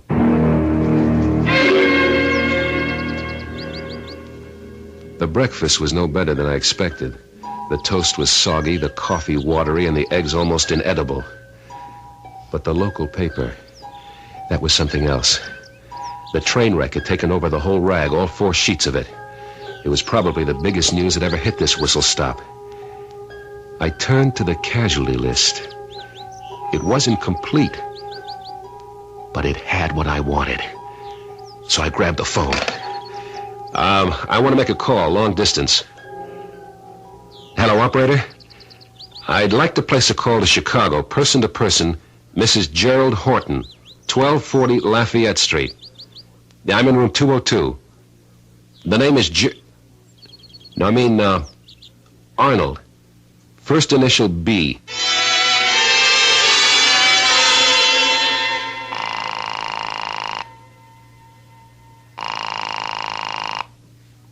Hello? Myrna? What? Is that you, Myrna? Who is this? Is anybody with you? It's Jerry. Jerry? Where are you calling from? A town called Hopkins Corner or something like that. Listen, are you alone? Well, yes, of course I'm alone. But why are you talking this way? Because this hotel has walls like tissue paper, that's why. Myrna, did you read about the wreck? The wreck? What are you talking about? The train, the Chicago train. It hit something, a stalled freight train. Dozens of people were killed. Oh, my God. Jerry, are you okay? Quiet. Yes, I'm okay. I got a little banged up. Nothing serious. Oh, thank God. But why aren't you in a hospital? I don't need a hospital. I told you I'm not hurt. I'm just dead. What? You heard me. I'm dead, honey. What are you talking about? Myrna, listen carefully. There's been a mistake out here. A big mistake. And we're going to make the most of it, understand? No. Well, listen and you will. They got me down on the local casualty list. They think I'm dead. Do you get what I'm saying? They've listed me as dead. But how can that be? Well, I must have helped it along a little. I switched wallets with a guy. His was fatter than mine, but he had no use for it anyway. But then the whole train caught fire. He must have been burned beyond recognition. But the wallet was okay. Why, that's awful. You'll have to tell them. No, I don't have to tell them a thing. Why should I? But what for? Myrna, listen. What's the only valuable thing we own? What? You know about the insurance policy? Yes. $75,000. $75,000. More money than we could save in a lifetime. But we can't collect it. Not if you're alive. I'm going to stay dead, Myrna. Understand? Jerry! You're going into mourning for me. Then you're going to get a check for $75,000 from the insurance company. You're going to slap that money into the bank. Then we're going to wait a while and leave town. But how? You and me and the money makes 3. Now do you get it? Jerry, that's illegal. What do you mean illegal? We're only ripping off an insurance company, honey. That's what I call fair game.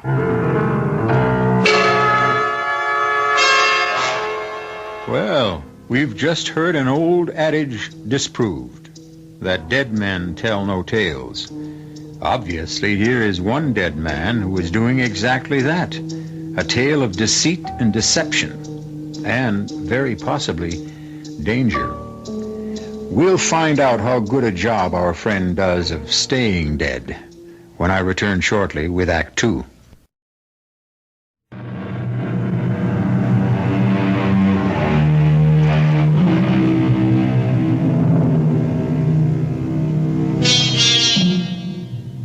Jerry Horton didn't get to see much of the town of Hopkins Falls.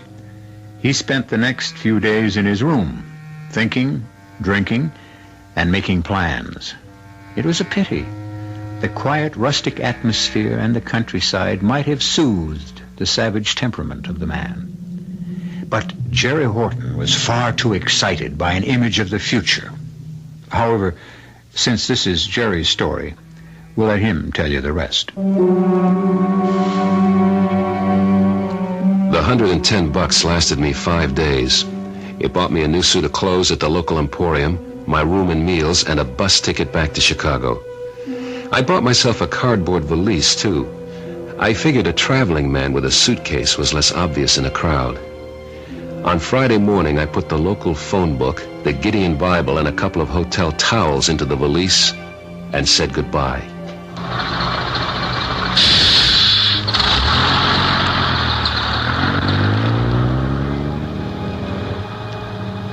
It was a long bus ride, but it seemed short to me. I had all kinds of things to think about.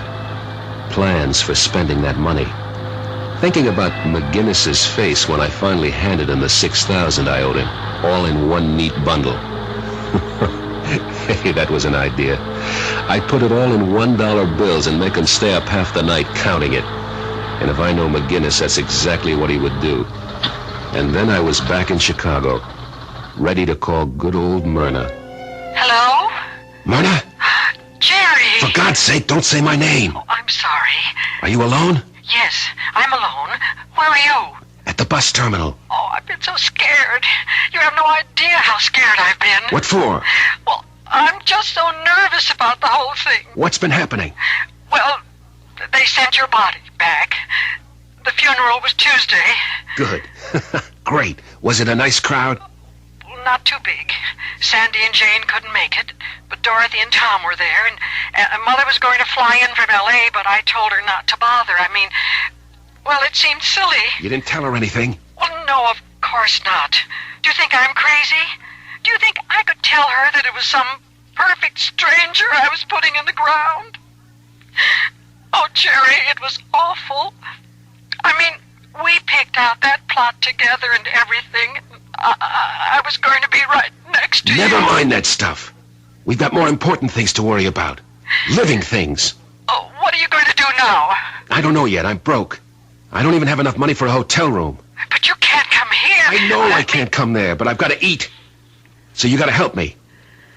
Look, you put about $300 in an envelope and address it to John Nolan, care of the Montgomery Hotel. Did you get that name? Yes, John Nolan, Montgomery Hotel. Don't write it down. You can remember it. Yeah, John Nolan, care of the Montgomery. I'll check in there this morning. Don't try to reach me. That's just asking for trouble. You got it? But what if somebody recognizes you? Don't worry about it. You know the Montgomerys out of our class. Look, try and make it small bills, okay? No use attracting more attention than I have to. Okay? Yes. Okay. Oh, Jerry, I hope we're doing the right thing. You'll see how right it is when that money comes in, Myrna.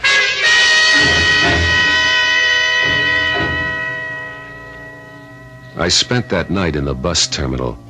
I hunted out the softest bench and stashed my things under it. When I woke up, I had 19 bones out of place, but I was still feeling chipper.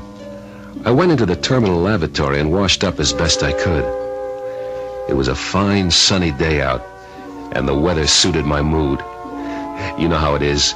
Some days, everything goes right. I walked the dozen blocks to the Montgomery Hotel. It was out of my class, all right. Was, that is. A chunk of white sandstone rising 40 stories from the street in straight, clean lines, ringed by a fence of evenly spaced trees. The doorman looked like he'd won every decoration from the Congressional Medal on down.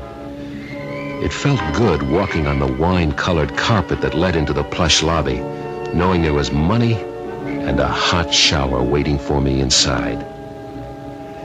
I walked up to the desk like a bored millionaire and scratched my unshaven cheek in a kind of wry manner, like I was a playboy who was out on the town all night. Yes, sir. May I help you? I'd like a room, please. Did you have a reservation? No, I don't. But can you fix me up with something anyway? Yes, sir. I'm sure we can. If you'll just sign the register. I believe you may be holding some mail for me. I told some friends I'd be stopping here. What name, sir? Nolan, John Nolan. Well, let me check. No, I don't see anything for... Oh, wait a minute. Here it is. Oh, thank you very much. Front. My room at the Montgomery wasn't fancy, just a nice room with not much of a view. But I liked it better after a shower and shave.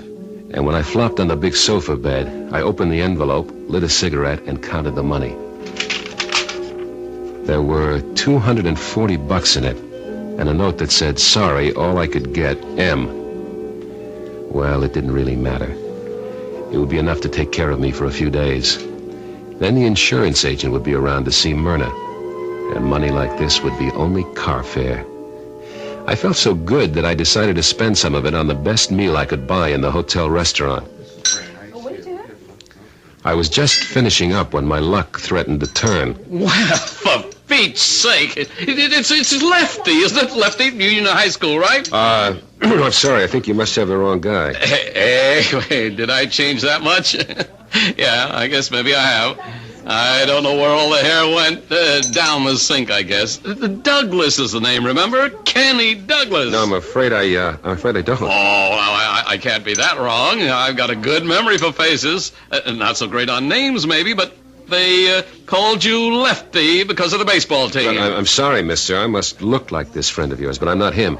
I never went to Union High. I never went to any high school, as a matter of fact. Well, I could have sworn. And as you can see, I'm eating with my right hand. Yeah. That's right. Yeah, but you sure look like the guy, or the way he would look 20 years later. I'm sorry to bother you. By the time the guy had left my table, I was covered in sweat from head to foot.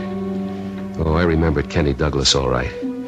I think I still had his monogram cigarette case in his shoebox at home. He was a snotty rich kid. It had been a pleasure to rip him off. But right now, it was relief to see him leave, and a relief to switch the fork back to my left hand. After the third day, I started getting anxious.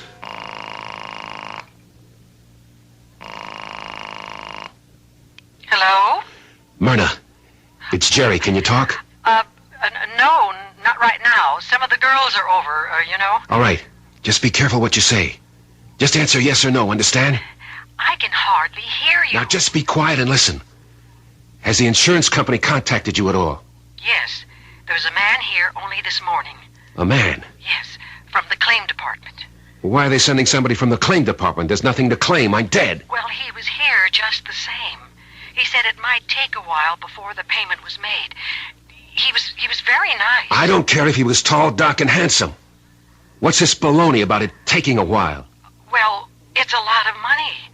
$150,000 is an awful lot of money. What are you talking about?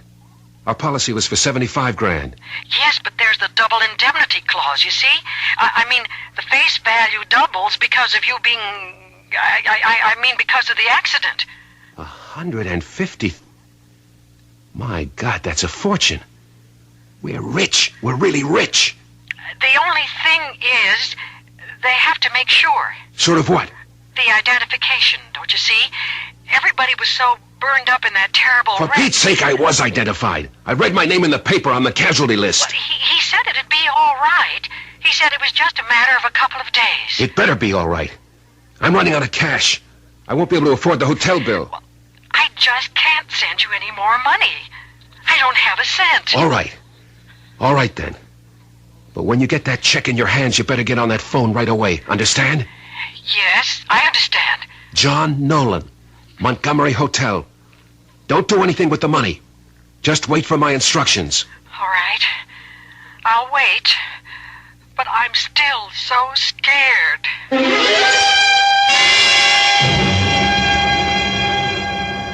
$150,000. I couldn't believe it. I couldn't imagine money like that.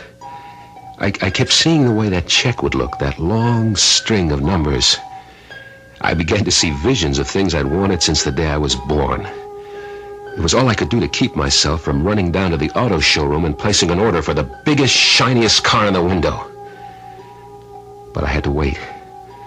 The money wasn't there yet. There was still one more step to go. I was a little worried about Myrna's visitor from the insurance company, but I knew that things would work out all right. This was my lucky time of life. and nothing was going to spoil it. Then, just one day later... Oh, Mr. Nolan. Yes? There was a call for you while you were out this afternoon. It was a lady, Mrs. Nolan, I think. Uh-huh. Thanks very much.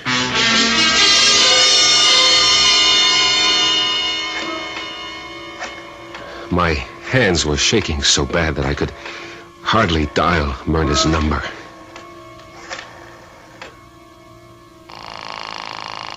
When she didn't answer right away, I started to panic. She wouldn't be calling me unless it was all set. She must have the money in her hand, and I had to make sure that it went to the right place. It wasn't that I suspected Myrna of any hanky-panky. I had no reason to suspect her of anything. But who knows what someone will do when they're looking at a piece of paper that says 150,000. Hello? Myrna, it's me. Oh, thank heavens. I was getting so worried. Where were you? The phone must have rung 10 times. Well, I just got in this second. I was down at the insurance company. You went there to get the money? They asked me to come down, Jerry. I was so upset, I almost fainted. Well, don't worry about it. You're the grieving widow. You're supposed to be upset. But you don't understand. They didn't call me about the money. Only about, I don't know what you call it. Exhume something. What? Jerry, they want to open your grave. They can't do that. It's against the law. They said they wanted my cooperation. They asked me to sign a paper. Don't do it. Don't sign a thing. They can't force you to do such a thing. Well, they said that if I didn't sign it, they'd have to get a court order. They're bluffing. They can't do anything like that. They've already identified that body as me, and once is good enough. Oh, Jerry, what should I do? What should I tell them? Should I get a lawyer? No, don't get a lawyer yet. Let me think. Let me figure out something and call you back. There's got to be something I can figure out.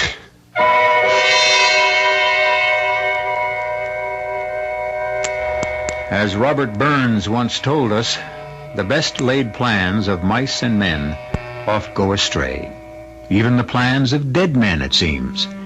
But I think we have a resourceful gentleman here who won't let a mere detail stand between him and his dream. Will the insurance investigators create a rude awakening?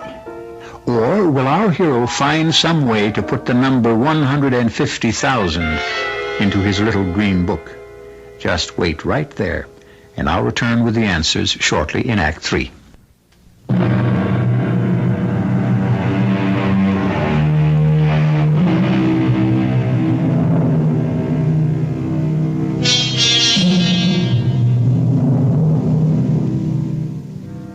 It's a time of tension for the man in the Montgomery Hotel.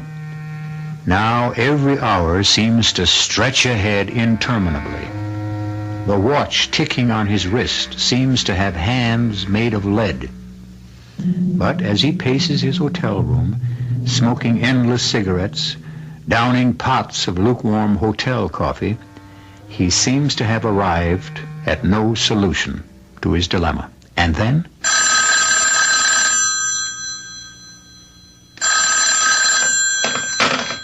Yes? It's me. I told you not to call me direct. I said always leave a message with the desk clerk. I've got to talk to you. All right. What's happening? They got the order, Jerry. Oh, Lord. There was nothing I could do to stop them. They said I was wrong to have you buried so fast, that there was too much money involved. Listen, you don't think they suspect anything? No, I don't think so. I've been careful, I swear I have. Those insurance guys are sharp, you know. I'm telling you, I haven't done anything wrong. I've been crying my eyes out just as if you really got killed. Everybody keeps telling me that I'm taking it too hard. What they don't know is that I'm scared. All right. Just calm down. Maybe things aren't that bad. How could they be worse? You didn't see what I saw after that train wreck. After the explosion. They had pictures in the local papers. The victims didn't look human anymore, I'm telling you. They were just like pieces of charcoal. How awful. Even if they open that coffin, they won't see anything but a handful of ashes. So stop worrying. Are you sure, Jerry? I'm sure. At least I think I'm sure. And what if they figure out that it's somebody else? Okay, so we lose the bread. The wrong man got identified. It wasn't anybody's fault, right? And as for me, I guess I'll be just another runaway husband. Jerry, you don't mean that. No, don't worry. You'll be seeing me again. Broke as usual. Unless our luck holds. Pray that it holds, baby. Oh, Jerry, you never call me baby anymore. Never mind what I call you. You call me the minute anything happens.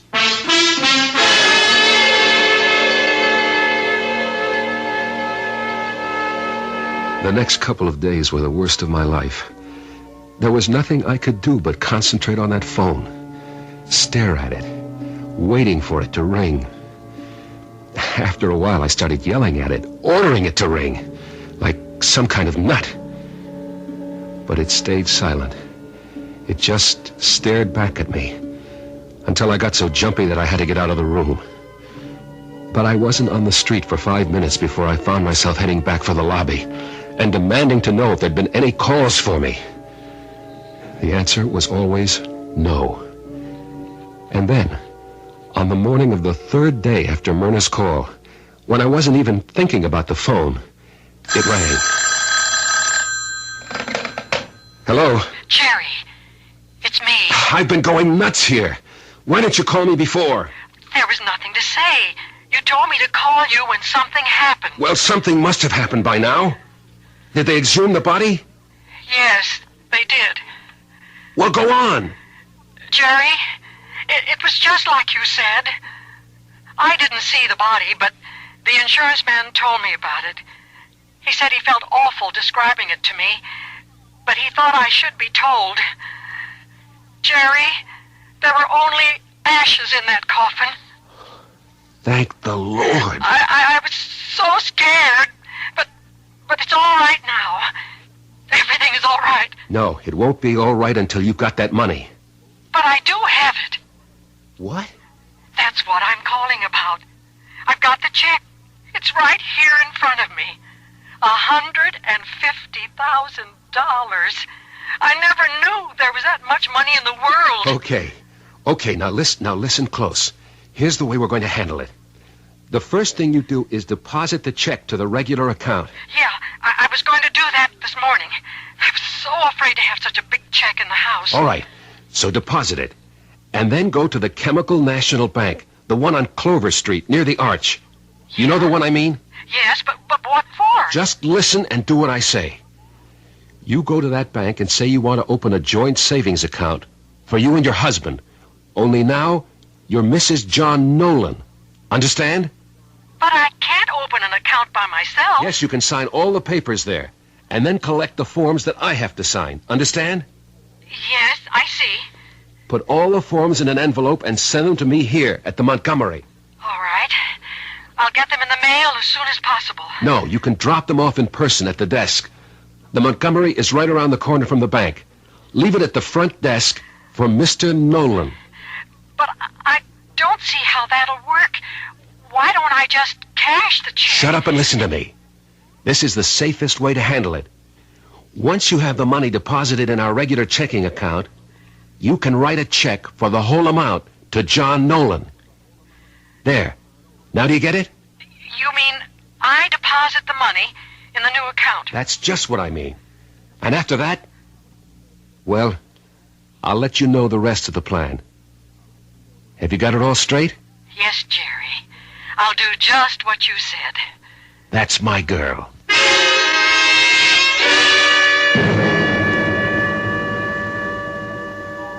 It was cloud nine time. I felt like I was floating, like I was drunk on expensive champagne. And it wouldn't be too long before I was. I was mentally throwing out every shabby suit in my closet and replacing them with custom-made threads. I was so stuffed with dreams that the next few hours passed by in a pink haze. Hello? Mr. Nolan, I have an envelope here for you. Shall I send it up? Yeah, thanks. Send it right up.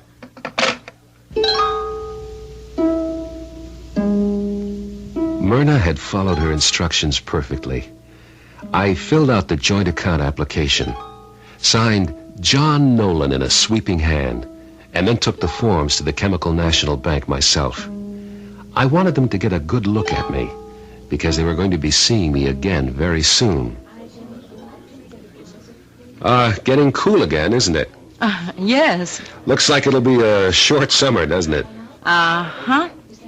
Now, let me see. How much are you depositing initially, Mr. Nolan? Well, my wife will be making the first deposit tomorrow morning. It'll probably be a big one. See, we're buying a house, and so we're cashing in some stocks. Oh, I see. It's too bad we won't be leaving it in the account long enough to collect interest. I might have to withdraw most of it pretty quick. Well, easy come, easy go. That's right. Easy come, easy go. She didn't know how funny that was. And 2 days later, when I strolled back into the Chemical National Bank, the joke was all ready for the punchline. I had the passbook in my hand and happiness in my heart when I walked across the marble floor to the teller's cage marked MNO. I caught a glimpse of the bank guard's dark blue uniform. He looked fat and lazy. I stepped up to the window and started to say hello to my girlfriend of the day before. But then I remembered I had a withdrawal slip to make out first. So I smiled apologetically and went to the glass-topped counter in the center of the room. I copied the number from the passbook and filled out the amount. $20,000. No, I wasn't going to withdraw at all. I was smarter than that. All that bread going in and out so fast, that would attract too much notice. I was going to chip away at it, a piece at a time. Oh, hello. I see you didn't waste any time. Nope. Got to get that deposit down today. 20,000. Well, I'm sure you'll want a bank check for that, won't you? Yeah, I'd better. I wouldn't want to walk around with that much cash. Oh, one moment. I have to see an officer. Take your time.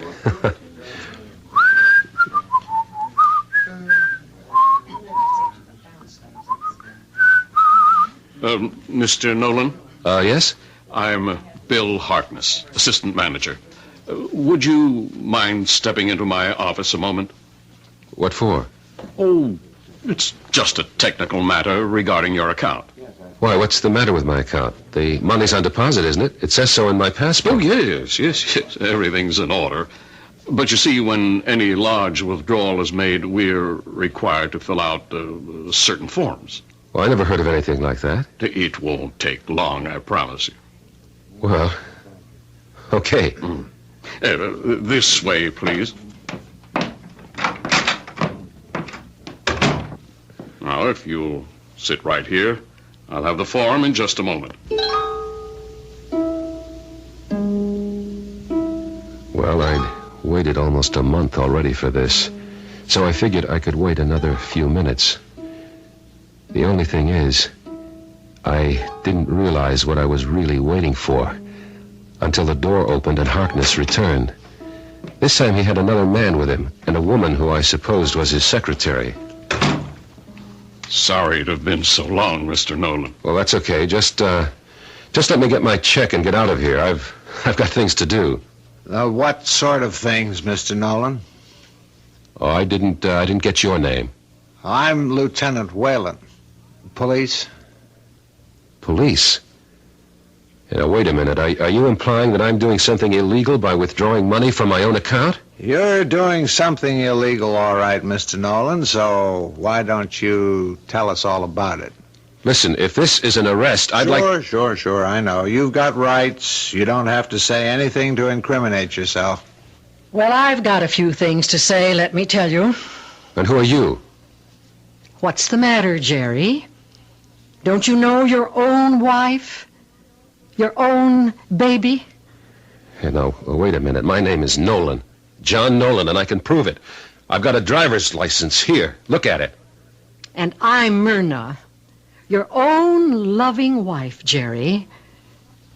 How come you don't recognize me? I know why, Mr. Nolan. Because you really are John Nolan, and the real Jerry Horton is dead. killed in that train wreck. I should have guessed it the first time you called me. You imitated Jerry's voice okay, and you always talked low. But I should have known you weren't my husband. You took his wallet. That's how you knew how to reach his wife. Mr. Horton must have told you about his insurance policy. But how did it happen? How did you find out? It was the autopsy. It was when they dug up the body again and proved that it was my husband. It was the teeth that did it. And that's how we identify the body, by the dental work. As soon as the insurance people paid me that money, I knew that it had to be Jerry in that coffin, and that it was going to be somebody else in this bank. We told Mrs. Horton to go along with you until you actually wrote that withdrawal slip. And that's all the evidence we need, friend. Well, you can't blame a guy for trying, can you? So I guess the money is all yours, Mrs. Horton. Myrna. Congratulations. Listen, you may not believe this, but I'd give half this money to have Jerry back.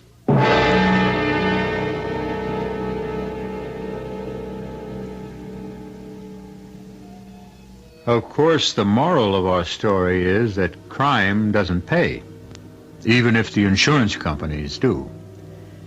And now you see why we don't recommend our hero's method of getting rich, because now Mr. Nolan is going to be going somewhere that boasts no champagne, no fancy cars, and very little change of wardrobe.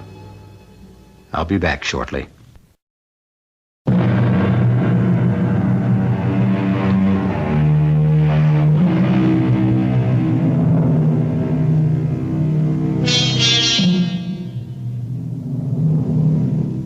We have to admit that there's something fascinating about confidence games. They say that the essential ingredient of a good swindle is to play upon the greed of the victim. So the next time someone offers you a way to make an easy dollar, make sure you're not dealing with the wrong man. Our cast included Michael Tolan, Vicky Vola, Gilbert Mack, Mary Jane Higby, and Robert Dryden. The entire production was under the direction of Hyman Brown. This is E.G. Marshall inviting you to return to our Mystery Theater for another adventure in the macabre. Until next time, pleasant dreams.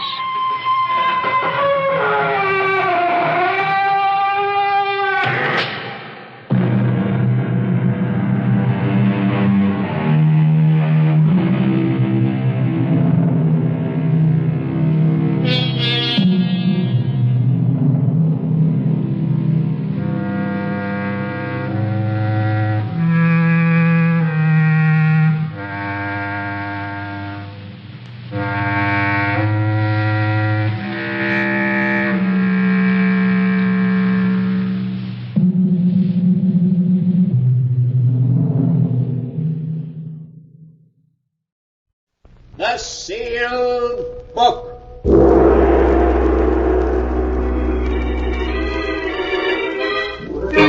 Once again, the keeper of the book is ready to open the ponderous volume in which is recorded all the secrets and mysteries of mankind through the ages. All the strange and mystifying stories of the past, the present, and the future.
Keeper of the book, what tale will you tell us this time? What tale shall I tell you? I have here tales of every kind. Tales of murder, of madness, of dark deeds and events strange beyond all belief. Let me see. Yes, here's a tale for you. The strange tale of an old woman and of 3 heirs greedy for her millions. A tale I call Death Spins a Web.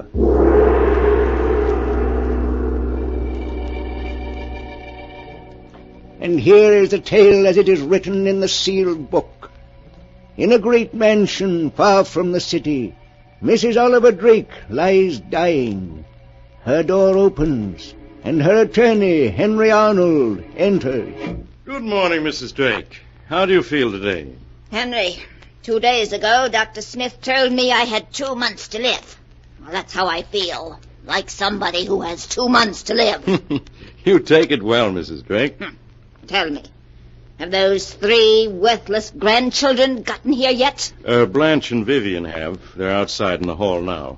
But you want to see them? I don't want to see them, no. But I will. We have things to talk over. Of course. I'll send them in. Your grandmother will see you now. Oh, thank you. Oh, Granny, darling, it's so nice to see you again. Why, you don't look sick at all. That must be quite a disappointment to you, Vivian. Dear Granny, it's so good to see you again. How are you, darling? Dr. Smith says I may live for another 10 years. Now, Blanche, you mustn't look so downcast. Perhaps I can arrange to die sooner. Why, Granny, you know I didn't mean any... Hello, Granny. Sorry I'm late. Our family playboy has arrived. Chris, these are your cousins, Blanche and Vivian. Well, I'm very happy to meet both of you. Strange, Chris, that we've never met before. We've been to so many of the same places. Monte Carlo, Paris, Deauville. I'm sorry that we didn't, Blanche. Until now, I had no idea that I had such a beautiful cousin. Chris, I'm Vivian, one of your unknown polo admirers. I saw you play at Bentonhurst last year. You were magnificent. Chris is magnificent at everything that's a waste of time. By the way, Chris, whatever became of that princess you were married to? Oh, you mean Irina? We were divorced 2 months ago, Granny. Congratulations. What about you, Blanche? Are you still married to that 3rd husband of yours? Oh, no, Granny. I got rid of him a year ago. What about you, Vivian? I'm free. At the moment, darling. You know, if I were to search the entire world for the 3 most useless people, I don't think I could do better than you 3. As far as I'm concerned, you're undoubtedly right, darling. If I had my way, I'd cut you 3 vultures off without a penny and leave everything to charity. Unfortunately, under your grandfather's will, I have to divide the fortune among the 3 of you. But I'm permitted to divide it any way I see fit. But of course you're going to divide the money equally between us, aren't you, Granny? No, dear, that's just it. I'm not. What? I'm going to leave the fortune to just one of you. The other 2 will merely receive token inheritances. But why, Granny? I feel that one of you must be just a shade less useless to society than the other 2. And to that one, I intend to bequeath the fortune. I see. And have you made up your mind yet? No. I want the 3 of you to live with me for a few weeks, so that I can become better acquainted with each of you. And at the end of that time, I shall make my decision.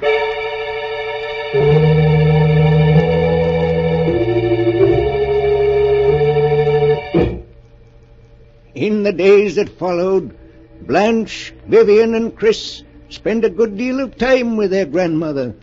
Mrs. Drake preferred to see them separately, and often, after one of the 3 had left her bedroom, there was a gleam of amusement in her eye, as though she were enjoying a private joke. Chris, meanwhile, working on a plan of his own, also saw a lot of his beautiful cousins separately. Oh, Oh, Chris, isn't it beautiful out here? You're very beautiful, Blanche. As beautiful as the night itself. You don't have to say that, Chris, just because there's a full moon. It's not the moon. Darling, life hasn't been the same since I met you.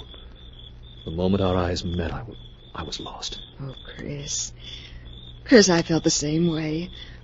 Only I didn't think you did. But I do, darling. Then you're going riding with Vivian each morning doesn't mean anything? Oh, of course not.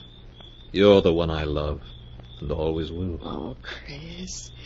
Chris, I do so want to believe you. I've been so unhappy. None of my husbands ever understood me. But I do, darling. And I love you very much. Oh. Oh.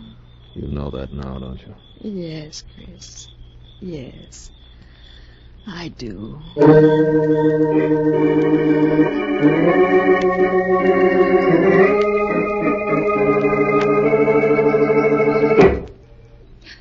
Oh, Chris, it's a wonderful morning. Oh, the air feels so clean. Oh, you look lovely, Vivian, with your cheeks so flushed and your hair windblown. Look at me, Vivian. Oh, Chris, don't. You had no right to kiss me. Let me go. Your lips say let me go, but that isn't what your eyes are saying, is it, darling? No, Chris. No, it's not. Oh, Chris, this isn't just one of your famous flirtations. No, darling. I think I fell in love with you the moment I saw you. You do care for me, don't you, Vivian? Yes, Chris. Yes, I do.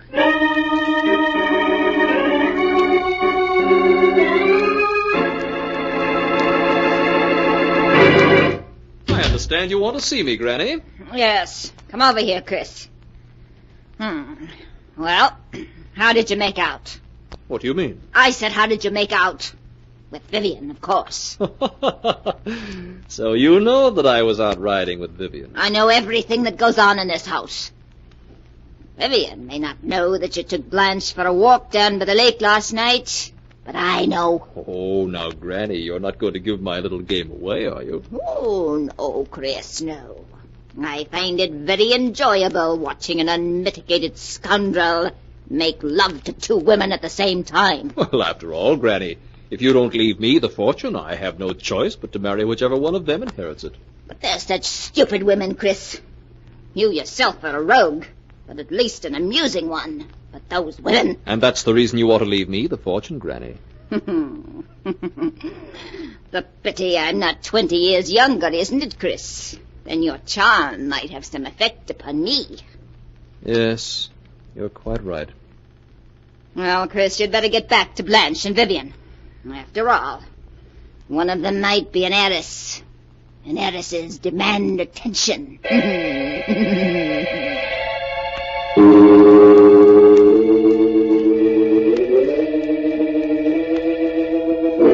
A week passed.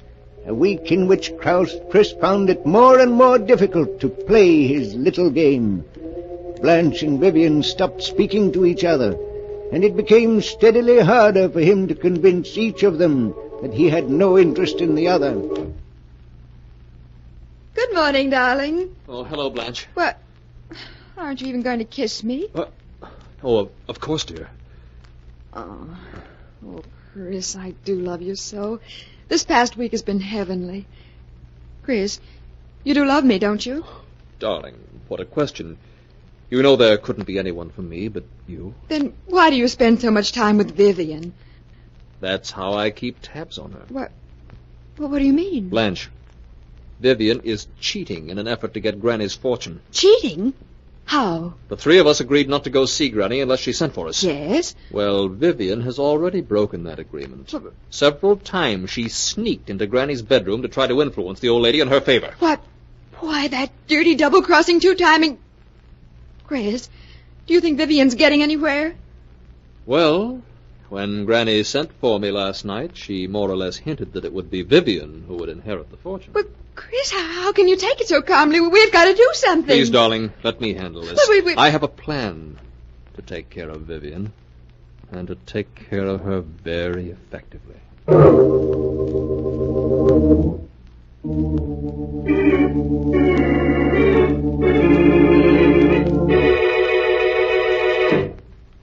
Vivian. How are you, darling? Let go of me, Chris. Let go. But what's wrong, darling? Aren't you afraid Blanche may be wondering where you are? Oh, so that's it. Yes, that's it. Vivian, listen to me. Whatever time I've spent with Blanche hasn't been because I wanted to. All I've been doing is protecting our interests. Protecting our interests. You may not know it, but Blanche has broken the agreement the three of us had. She's been sneaking in to see Granny behind our backs. Why, that low-down, conniving, peroxide blonde. That's the reason I've spent so much time with Blanche.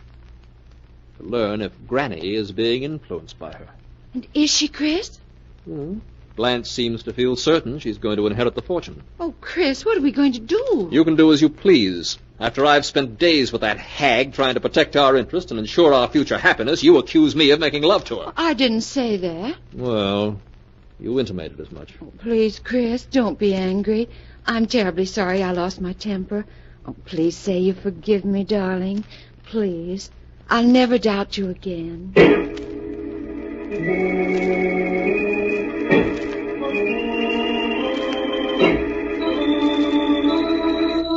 A few days later, after a particularly severe heart attack, Mrs. Drake sent for her 3 grandchildren. I suppose you're wondering why I sent for you, aren't you? Naturally. Frankly, yes, Granny, darling. In the 2 weeks that you've been living with me, I've come to the conclusion that you 3 are the shallowest and most useless people alive. Why, Granny. If I could, I'd leave the entire fortune to charity. But the will of your grandfather provides that the fortune is to be divided among you. I want you to know that I've finally made my choice. You have? And who's the lucky one among us, Granny? My attorney, Mr. Arnold, is coming from the city the day after tomorrow to draw up my will.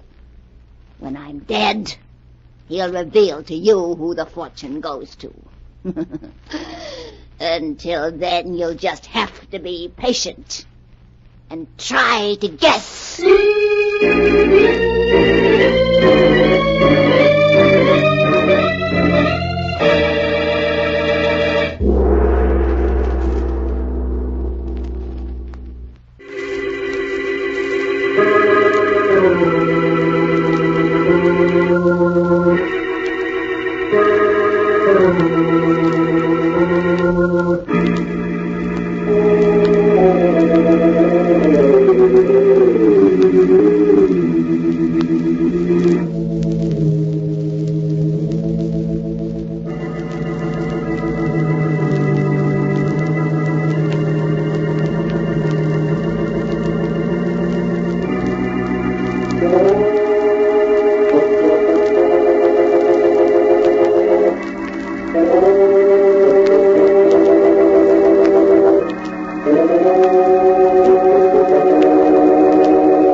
And now the story continues, as it is written here in the pages of the sealed book. For several days, Blanche and Vivian and Chris have waited in suspense to learn their grandmother's decision as to who is to inherit her money. Then one morning, looking very upset, Chris seeks out his cousin Blanche. Blanche? Chris, well, what is it? Is anything wrong? Everything's wrong. What is it? Chris, tell me. Early this morning, Granny sent for me. I managed to wheedle out of her who the fortune is going to. You did? Oh, Chris, who's going to get it? Vivian. Vivian. Yes. We're each to receive $5,000 while she gets millions. Oh, Chris. Chris, it's not fair. Oh, shh. Don't cry, darling. I could stand the thought of losing the fortune. If it weren't that I'd lose you also. Chris, what are you saying?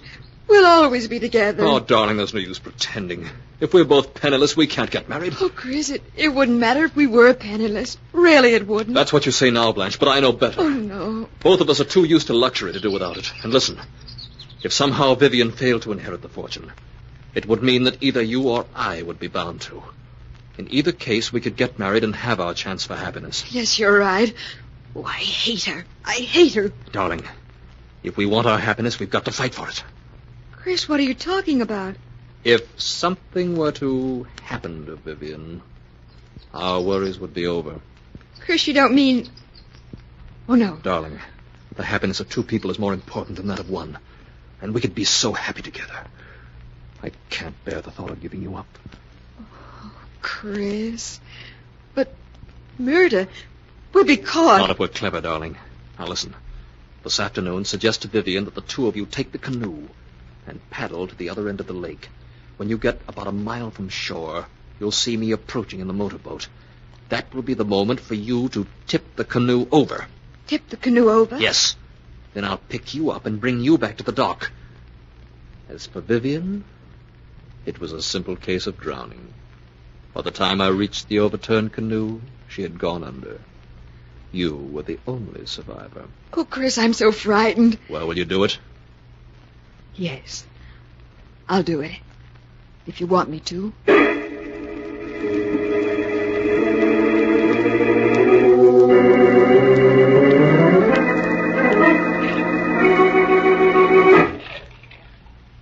Are you tired paddling, Blanche? No, Vivian. The lake is certainly deserted today, isn't it? It always is this time of the year. Ooh, but that water's cold. I hear a motorboat. Oh, look, it's Chris. He's coming after us. Hello, you two. Who wants a lift?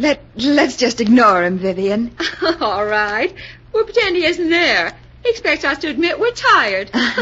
Shall we change places? I'm tired of paddling in the stern. All right, if you like. But be careful. These canoes tip very easily. Yes, I know. Now you work your way slowly toward the stern while I make for the bow. Okay. Now, we have to slide past each other. This is a tricky part to changing places in a canoe. Blanche, look out. You're rocking the canoe. Oh, I can't help it. Look out. We're going over. Hey, what happened to you two? Chris, pick me up. Come over here and I'll help you into the boat. Chris, where are you? Here I am, Vivian. Chris, it's 30 yards to the boat. I can't swim that far. Chris, pick me up. My clothes are dragging me under. Swim to the boat and I'll pick you up. Oh, Chris, don't let me drown. Chris! Chris! It's only another 20 yards, Blanche. Chris, my clothes, they're so heavy. I'm getting so tired. Just a few more yards, darling. A few more yards. I couldn't swim beyond that if my life depended on it. I'm afraid you may have to, darling. Chris! Chris, come back! Chris, don't let me drown! Chris! Chris, no!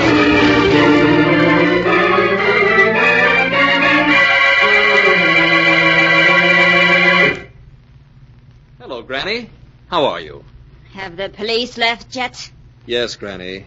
They asked me to convey their condolences over the tragic loss of your granddaughters. Oh, it was just one of those unfortunate accidents. Yes, wasn't it? It's a pity you weren't able to get there in time to save them, Chris. I shall never forgive myself for that, Granny. I'm sure you won't. Well, Mr. Arnold is waiting to see me about drawing up my will and naming my heir. But I no longer seem to have a choice in the matter. I must give you credit, Chris. You worked the whole thing out like a master. Why, Granny, Whatever are you talking about? You may have fooled Blanche and Vivian and the police to boot, but not me, Chris. What do you mean? Chris, do you remember when the thought first occurred to you that with Blanche and Vivian gone, you would inherit all? Why, Granny. It was when you met your cousins for the first time in this room. The thought occurred to you because I said, it's a pity there isn't only one of you. Then I wouldn't have to bother deciding who should inherit the fortune. Come to think of it, I do recall your saying something to that effect. And when I did, your head came up and you stared at the two women, and then you smiled. And I knew exactly what you were going to do. Of course, this is all nonsense, but if you say you knew what I was going to do, why didn't you stop me? Because I wanted to see happen what did happen. But if you wanted me to inherit the fortune, why didn't you promise to leave it to me in your will without... Without forcing you to do what you did? Yes. My dear Chris, for reasons of my own, I wanted it to be quite impossible for those two vicious, stupid women to inherit my money. And equally impossible for you. Well, whether you want me to inherit the fortune or not, I'm going to. Oh, are you? Yes. Under Grandfather's will, there's no way you can prevent me from inheriting it. It's mine, come what may. Oh, is it? Yes. What are you laughing at? You fool. There isn't any fortune. What are you saying? There are millions. There's nothing. Absolutely nothing. Everything your grandfather left was lost in the Depression. No, that can't be. You're lying. Lying, am I? I've been paying the servants my doctor bills and other expenses by selling what few pieces of jewelry I had left. I have nothing now, nothing. No. In fact, I shouldn't even be surprised if you had to pay my funeral expenses. You witch! You planned this all from beginning to end. Getting the three of us here. Speaking of leaving the fortune to one of us, driving me on to drown the two of them. Yes, that's right. And I can't recall ever having had so much fun in all my life. Well, you won't be having it much longer. You made a mistake in playing me for the fool. I don't think so. You did exactly as I knew you would. Everything I expected came about. It did it? Did you expect this also? You didn't expect this, did you? Well, why don't you laugh now? You'll never play anybody else for a fool. Drake, is anything wrong? I thought I heard... Good heavens, Mr. Drake, let go of her. Let go, do you hear? Let go. Thing she didn't count on. Let go of her. There. You can have her. She'll never play another little game like that. Mrs. Drake. Mrs. Drake. She's dead. No more than she deserved. Chris, what did you do it for? Murdering a helpless old woman. It's madness. Helpless, was she? Why, she tricked me into believing she had a fortune. Tricked me into killing to get it. What are you talking about? She tricked you into believing she had a fortune. She does have a fortune. You're lying. She said there wasn't a cent of the fortune left. You must have misunderstood her. She's worth at least $8 million. And with the death of your cousins, you were the sole heir to it. $8 million? But, Chris, no matter what you do now, that fortune can never be yours. I saw you kill your grandmother, and under the law, no murderer can inherit anything from his victim. And she planned this, too. She always said she didn't want me to have her money. And she fixed its way so it would all go to charity. But I'll show her. I'll show her. It's mine, do you hear? Mine, mine, mine!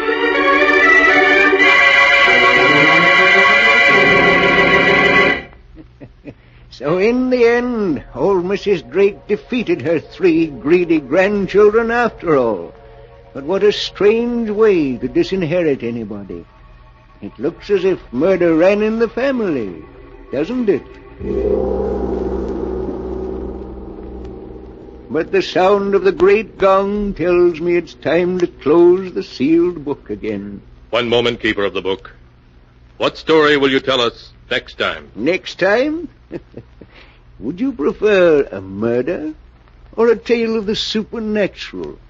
Remember, I have all the stories that ever happened here and all that have yet to come to pass. But I'll find one for you in just a moment.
And now, keeper of the book, have you found the tale you'll tell next time? Yes, I've found one.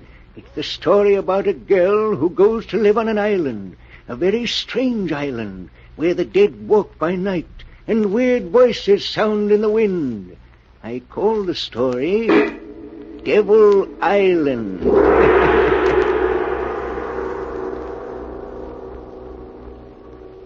Be sure to be with us again next time. The sound of the great gong heralds another strange and exciting story from The Sealed Book. The Sealed Book, written by Bob Arthur and David Cogan, is produced and directed by Jock McGregor.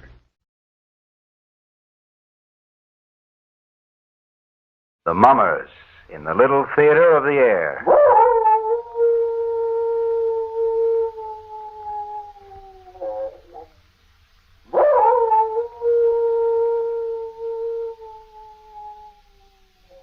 Now, the Hermit is ready.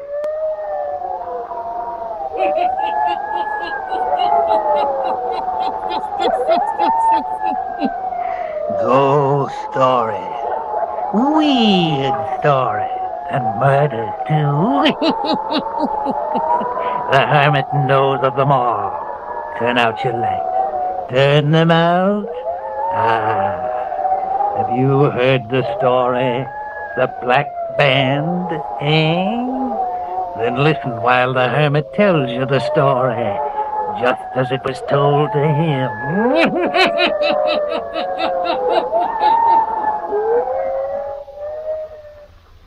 You ask me to tell you the strangest story I've ever heard. I did not witness what happened to Jan van Dirk, for it was long before my time. But I've heard my grandfather tell of it, as did his father before him.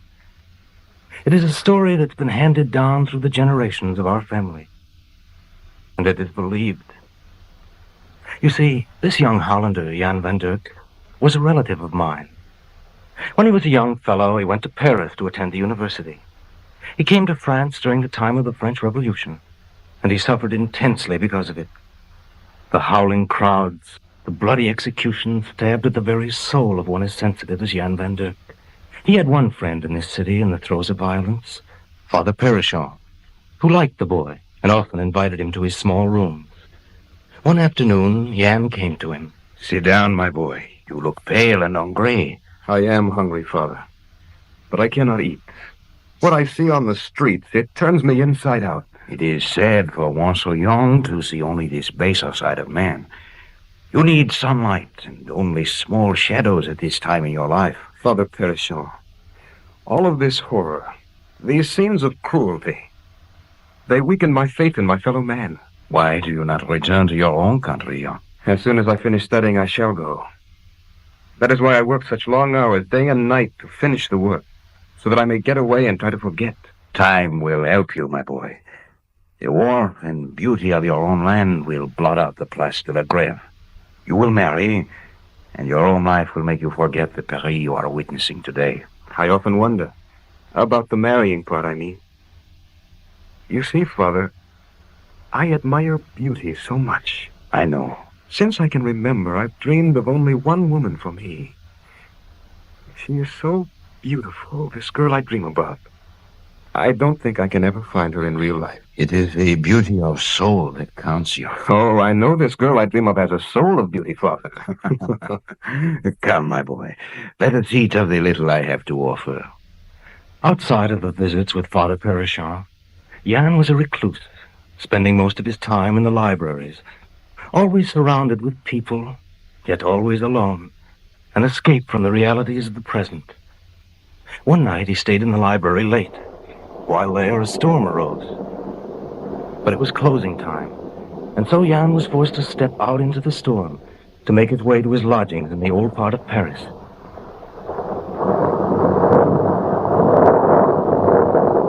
The lightning gleamed and the thunder rattled loudly through the narrow streets.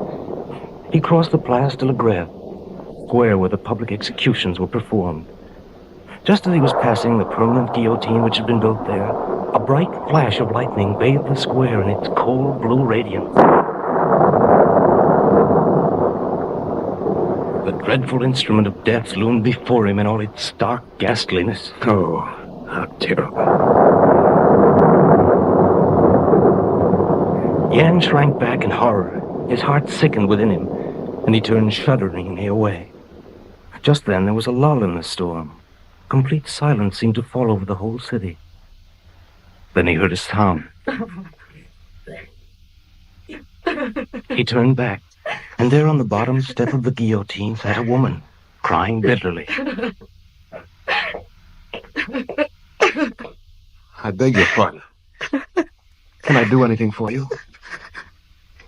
May I not help you? No one can help me now. You've lost someone through the guillotine. Today I lost everyone. They made me come and watch, as one by one they died. I wanted to close my eyes, but I could not. I understand. Horror kept your eyes open.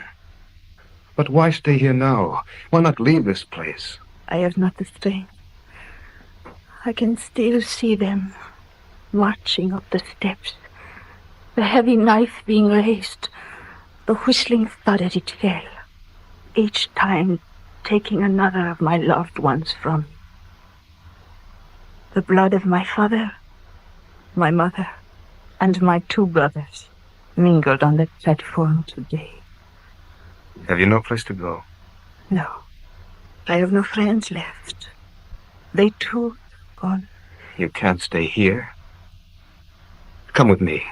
I cannot accept your offer. I want to be your friend. I promise that no harm shall come to you. Here, let me help you out. I am very weak. You're shivering from the storm. You need warm food and dry clothing. Have we far to go? Not far. Across the Point Neuf. How strange it is tonight. All of a sudden, the storm has ended. And Paris is as silent as a tomb. Here, we turn this way. You are very kind. You need a friend. And so do I. Oh, careful, these streets are very narrow. Do not touch the walls, they're covered with mold. Soon we'll reach the stairway leading to my apartment. Can you walk a bit farther? Oui, for you are fairly lifting me along. Here. This is my place. I'll carry you up the stairs. Oh, no. Of course. You're very light. And you're very cold. You should not have stayed out in the rain. I'll put you down until I find my key. Oh, yes, here it is. In a moment, we shall have warmth, light, and food. Yeah, stand by the door until I light the lamp.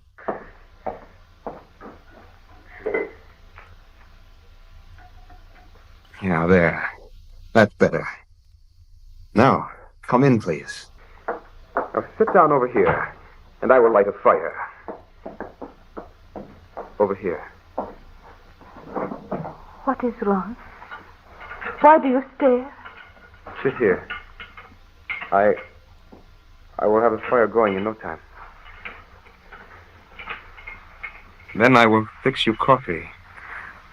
I do not know why you are so kind to me. You are alone and lost. And so am I. Draw up closer to the fire now. Why do you still stare at me so strangely? May I tell you that you are very beautiful.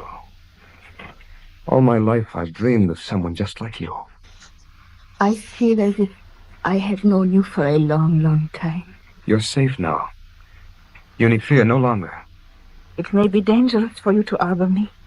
I am an aristocrat. I'm supposed to be an enemy of the revolution. You may find yourself in prison for giving me shelter. I'm not a Frenchman. They won't put me in prison. But I am an aristocrat. Yes, I know. I could tell. Not only from your beauty, but the black velvet band you wear about your throat. It has a diamond brooch of rare and costly design. It is all I have left. Will you tell me your name? Marie. And I am Jan van Dirk. Marie, I'll not let them find you.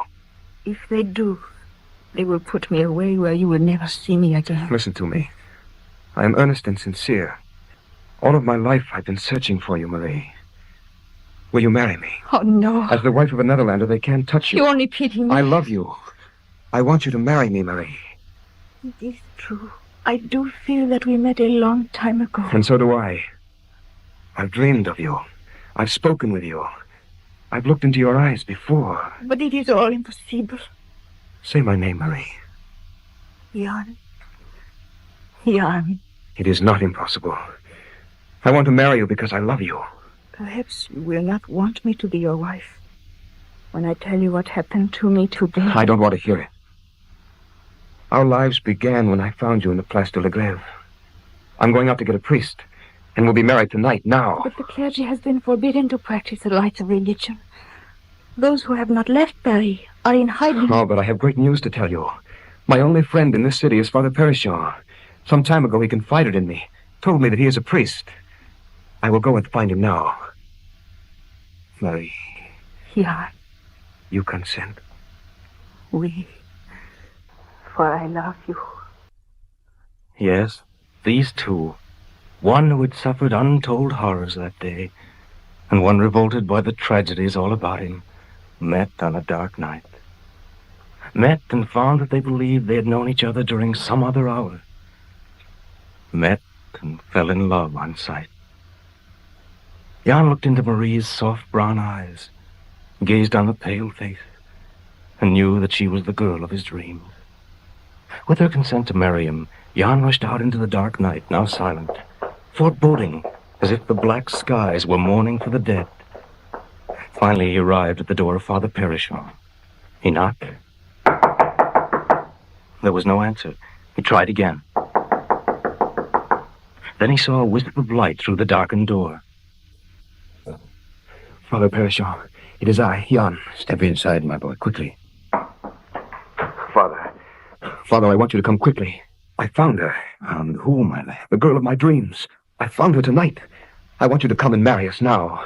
Father, don't ask me any more questions. Come with me now and marry her. It's over. We're married. You belong to me now. Oui. For as long as he permit me to stay. He? Whom do you mean? Death. A shadow is always hovering over me. Why do you keep speaking of death? You're not going to die. We have years and years of life and happiness ahead of us. I wish it was so. Oh, how I wish it. Marie, come to the window with me.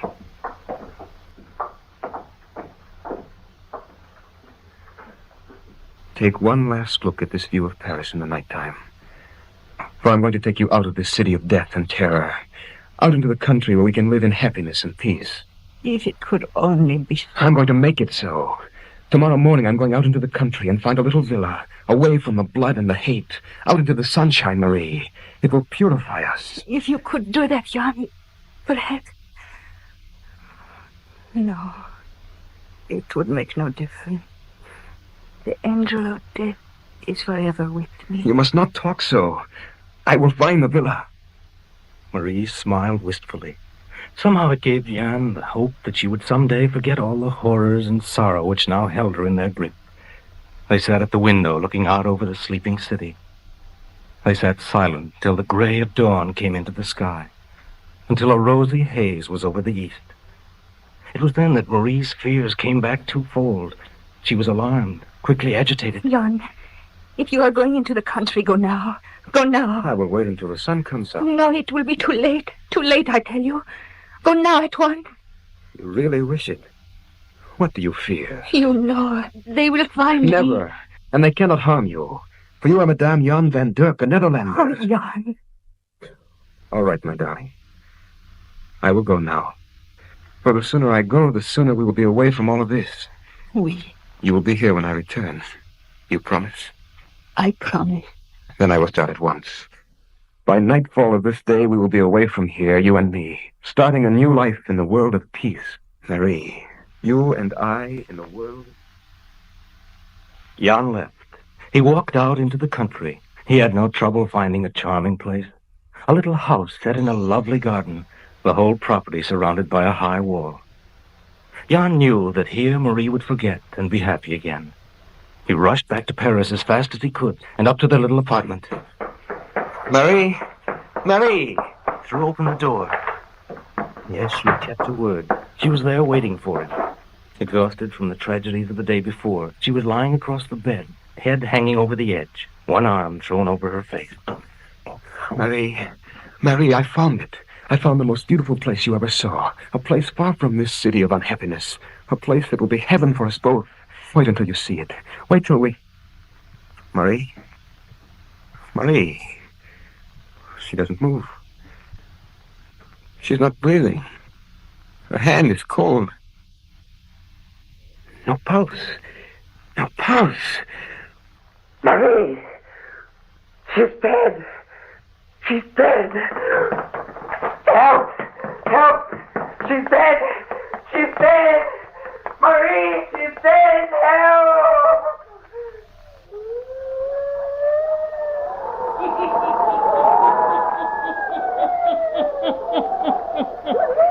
They have found her while Jan has been away. They have killed her. Who has done this thing? Will Jan find out, eh? The hermit will tell you before the night is done.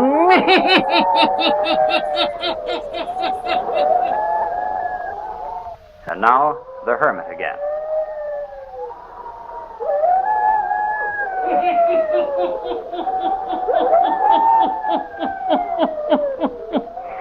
And now he who tells us the strangest stories ever heard goes on, tells us of what befalls Jan van Dirk after he finds Marie lies dead.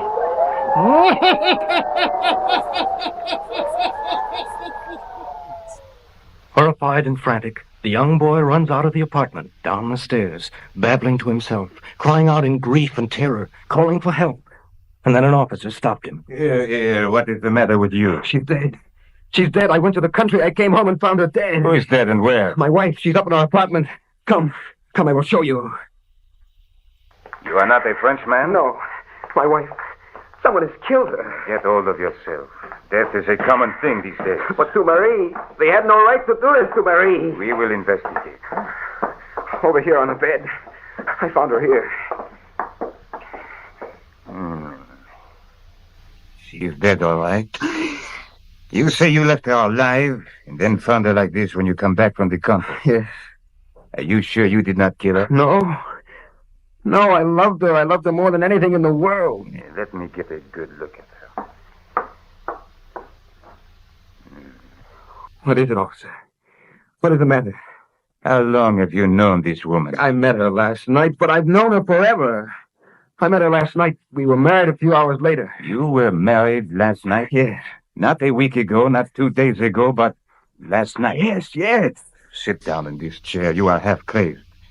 Sit down and let me talk. Here. Now, listen. Listen carefully. I saw this woman yesterday near sunset. I know who she is. She's the one I love. She's gone forever. Listen. I was stationed near the Place de la Grève. You saw as I did, weeping. I will tell the story if you will listen. Down the street near sunset came the howling mob.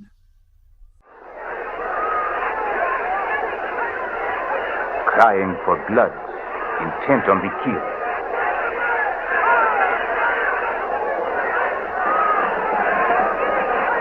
And down the street came the tomber, carrying its victims. Aristocrats whose time had come. The family of Lafarin and the crowds following them.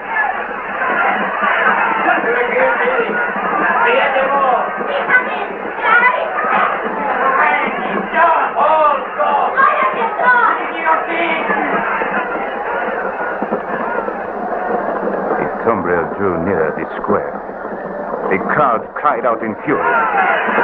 Then the cart stopped.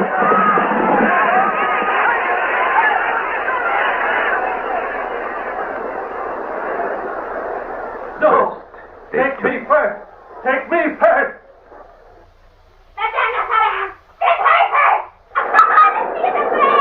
I am afraid of nothing. Do not fear, Marie. Do not fear, Philippe. My son. Have your eyes upward. Look at the sky and believe in God. We have harmed no one. We have done no wrong. We have never spilled blood. We have never hated. No speeches, your time is gone. To the guillotine. Take us to the guillotine. Mama, your eyes in the future, Mary. Look into the eyes of the setting sun. Get it done with. I am ready.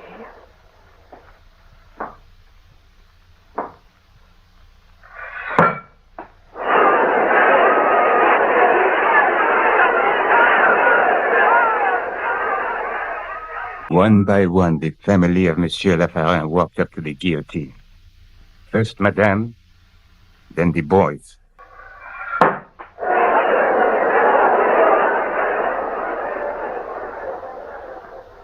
And then Monsieur.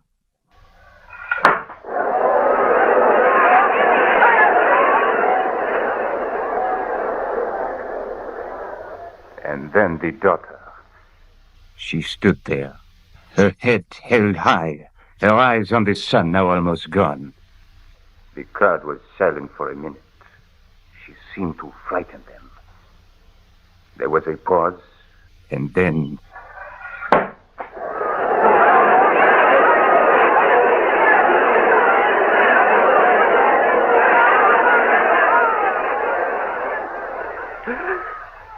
What are you trying to make me believe? I am telling you the truth. I stood at the foot of the scaffold yesterday when this woman in your rooms was guilty. No! She was alive when I left her early this morning when I went to the country. Late last night we were married. I can prove it. Look, let me show you. You see this black band around her throat? If I remove it, see? If I did not hold the red, it would roll to the floor. Now do you believe? Do you believe? No! No!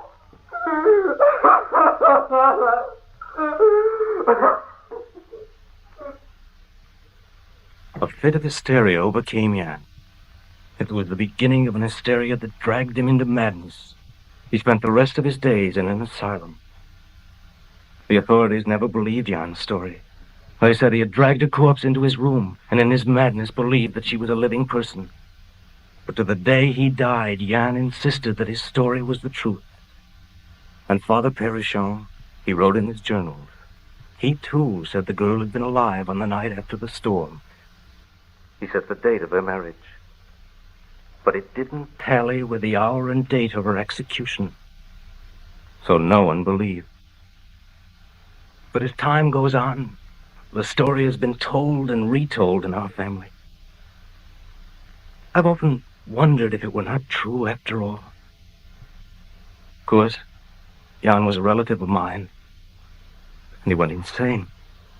So you may think I, too, am in touch with madness. But it is the strangest story I have ever known.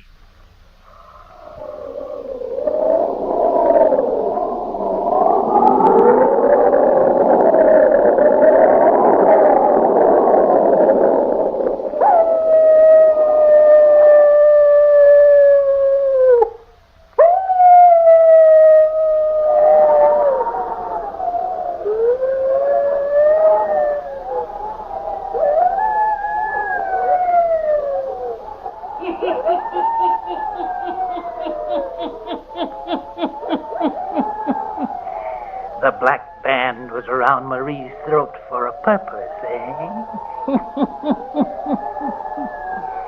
We who have studied the supernatural, we who have delved into the unknown, we know that in this life of ours occur strange things that no mind can comprehend. Yes, turn on your lights. Turn them on. I'll be back. Pleasant dreams.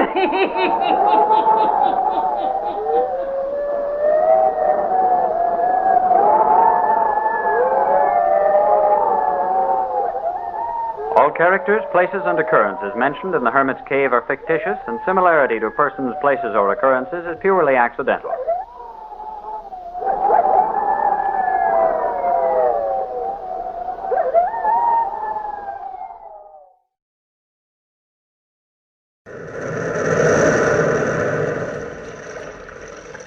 The Weird Circle.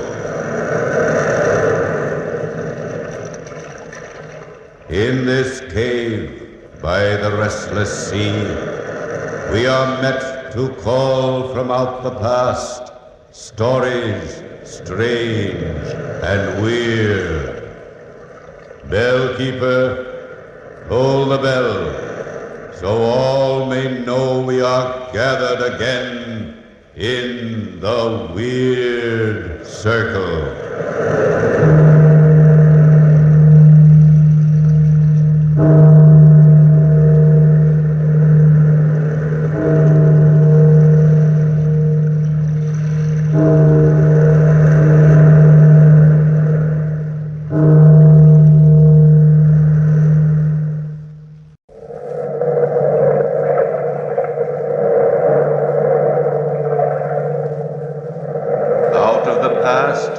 Phantoms of a world gone by speak again their immortal tale. What was it?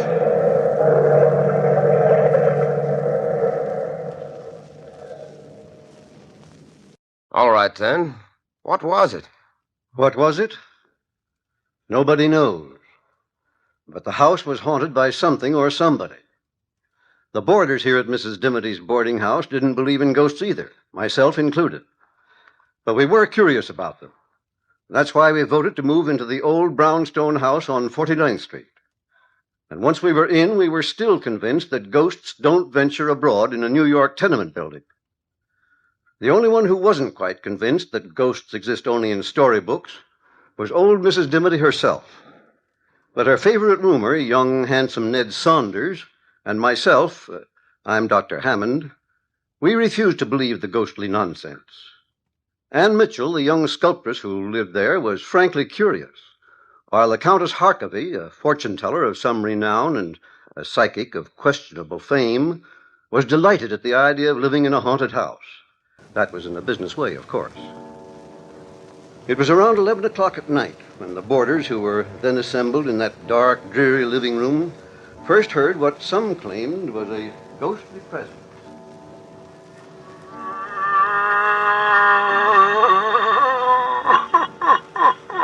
Listen to that, Dr. Hammond. I hear it, Ned. It's an uncommon sort of sound for the wind. That is not the wind, Dr. Hammond. It is the cries from the spirit world. I feel it in the marrow of my bones. Oh, say, Countess, can't you feel things in a more comfortable place? Bone structures always struck me as a most uncomfortable place to have a feeling going on. Listen, all of you. Listen. Oh, skip it. Ned, will you pass me that magazine on the shelf next to you? I think any kind of reading will be preferable to listening to old psychic ears rambling. Go ahead. Here you are, dear. You really think this house is haunted, Countess? Yes, I do. It would be a fortunate thing for your business if the United States of America could be made ghost-conscious. Dr. Hammond, you will live to regret that remark. The Countess will take you seriously. I am serious. And talking of taking things seriously, when are you going to start taking me seriously, Anne? When you start to make a living, Ned. Oh, someday I hope I won't have to try and sell my sculptures. All art is conceived out of the fires of struggles. Well, I'm tired of struggling. Oh, if I could just create something out of the ordinary for an art exhibit, I could make a couple of $100. I've been working 3 months for an idea, and I haven't done a thing. My poor dear Anne, as long as you doubt the extraordinary, how can you create it? She's got you there, Anne. Yes, she has, Dr. Hammond. Well, what would you suggest as a good subject for Anne to sculpt, Countess? Well, a denizen of the other world, perhaps? Oh, sure. That's rather a hot place for a girl to venture in order to sculpt the devil, isn't it? Don't speak so lightly of his satanic highness. No one knows where the devil's hand may be next. How about sculpting me, Anne? I'm an extraordinary young man. That you are, darling. Extraordinarily broke, at any rate. Oh, the woes of the world revolve on that ugly stuff called money. People take money much too seriously, Ned. Well, frankly, Dr. Hammond, if I had some of it, I wouldn't take it at all seriously. I'd scatter it around the world like a veritable windmill. Oh, frivolity. That's your trouble, my dear friends. Frivolity. You feed on it. Here in this very house is a poor, earthbound spirit, and yet you ignore it. Come, Countess, you don't expect us to take it seriously? I expect nothing. What do you expect us to do? Call the spirit in and ask him to sit for me? Possibly, Anne. Possibly. Come, Countess, you're joking. I have never been more serious in my life. I think we ought to hold a seance and command the spirits to enter the room. That would be interesting, at least scientifically so. Oh, nonsense, Doctor. Besides, Mrs. Dimmoty'd never stand for it. Ever since she moved us into this house, she's been scared stiff of the very idea of spirits. Have you seen the amulet she's been wearing? Yes. She carries it around like a sword. Why don't we ask her? Oh, we were just talking about you, Mrs. Dimmoty. Oh, dear. I tell you, I just can't stand being alone in my room. I just know something was in there with me, Anne. I just know it. The spirits probably have been attracted to you, Mrs. Dimmoty. I've always felt you're strongly psychic. Oh, don't say it, Countess. Don't even think about it. It was all a mistake, moving into this house. All a mistake. I've just never been as nervous. Dr. Hammond, feel my pulse. Feel it. It's practically non-pulsed, so to speak. Well, I wouldn't take it seriously, Mrs. Dimmoty. We all know there are no such things as spirits. You see, we've been talking about the ghost for so long that at times we half believe, but that's purely imagination. It wasn't imagination at all, Dr. Hammond. You know very well there are only 5 of us living here. You 4 were downstairs, and I was alone upstairs, and, oh, I did hear footsteps in the hall. I opened the door, and I felt something cold touch me. Ah, you see, I knew it. Oh, listen. Oh, it came from upstairs. Listen, all of you. Ah, and was that also the wind, Dr. Hammond? I don't know, Countess. What do you think, Ned? I think the Countess' idea of a seance is a good practical suggestion. I'm all for it. A seance? Oh, dear. Yes, let's give it a try. Well, we're all agreed. Yes, come on, let's. I think it's a good You're idea. in charge, Countess. Now tell us what to do. Well, now, for the first thing, bring your chairs into a circle, please. Oh, dear. I think someone's back in this show. Now, hold hands. Will someone turn off the lights? I'll get the switch. Good. Now we're in the dark. Quiet, please. Quiet while I summon the spirits.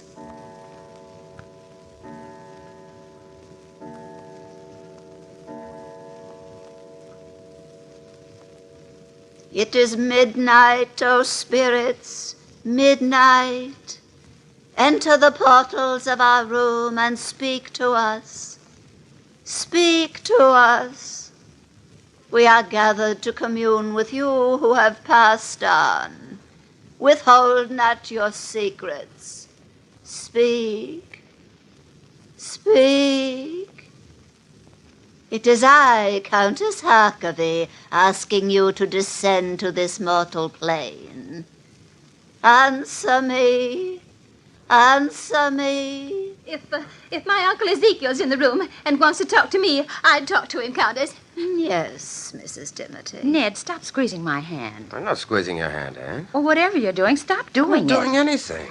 Ouch, doggone it. What's the matter with you, Anne? Oh, you're so coy, pinching me now. I'm not pinching you. My hands are in my lap. Well, who's ever sitting next to me? Stop it. Dr. Hammond. I'm sitting across from you, Anne. Mrs. Dimity. Oh, dear. I wouldn't have the courage to squeeze anybody's hand at this point. Ouch. Well, whoever it is, turn on the lights, somebody. Turn on the lights. No. Somebody's got hold of my hand. No, don't turn on the lights. The spirits have entered the room and are attracted to you, Anne. To you. Oh, please turn on the lights, please. I'll do it, Anne. I'll do it. Oh, let go.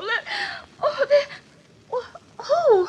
There's nobody sitting next to you. That's a vacant chair. But I felt it. Anne, did you imagine it? Imagine what? That somebody squeezed my hand? I imagine nothing. Look at my hand, and tell me that's imagination. Let's see it, darling. What? Dr. Hammond, look. Her hand is bruised. Yes, it is. Pretty badly bruised. Countess, where were you sitting? Exactly where I'm sitting now, Dr. Hammond, and I haven't moved. You had your chance to do something extraordinary, Anne, but you muffed it.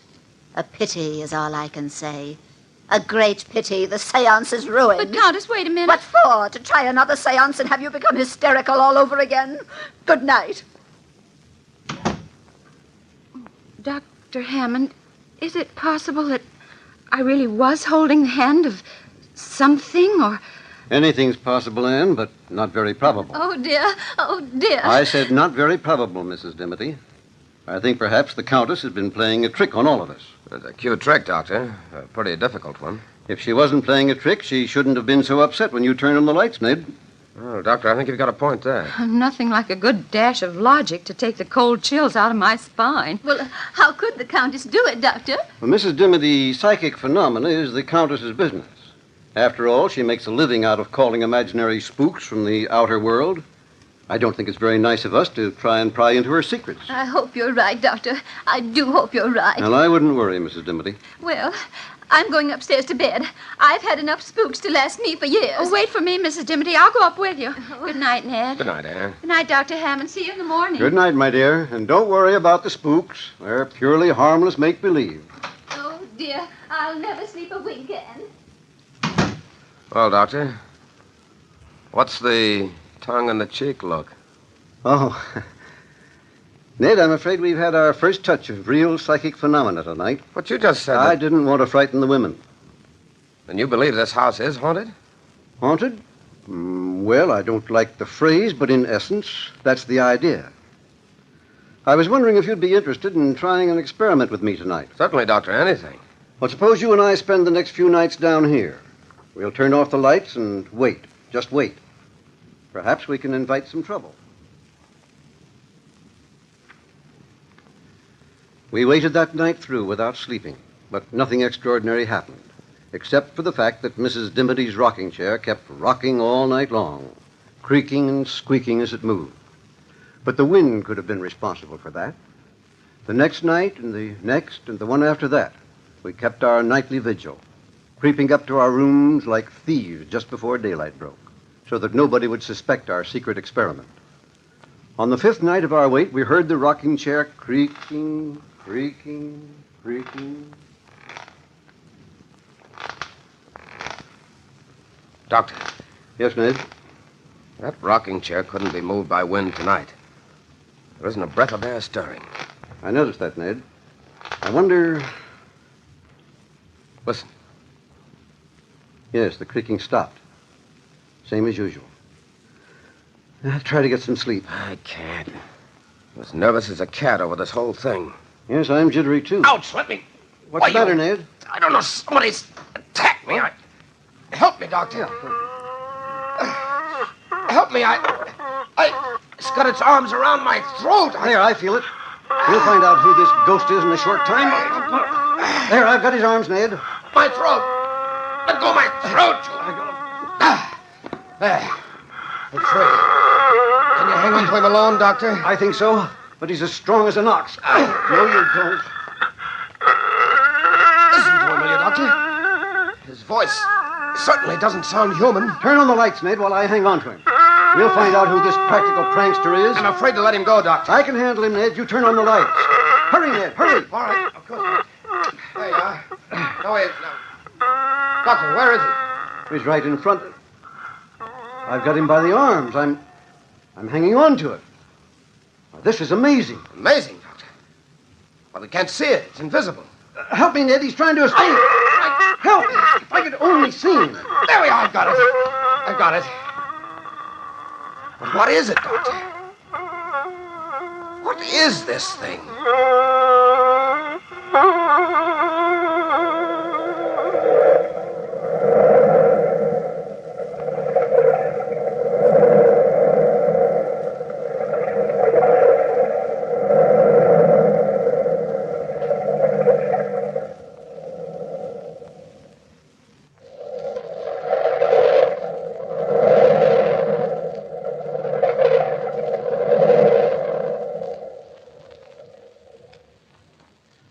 What was it?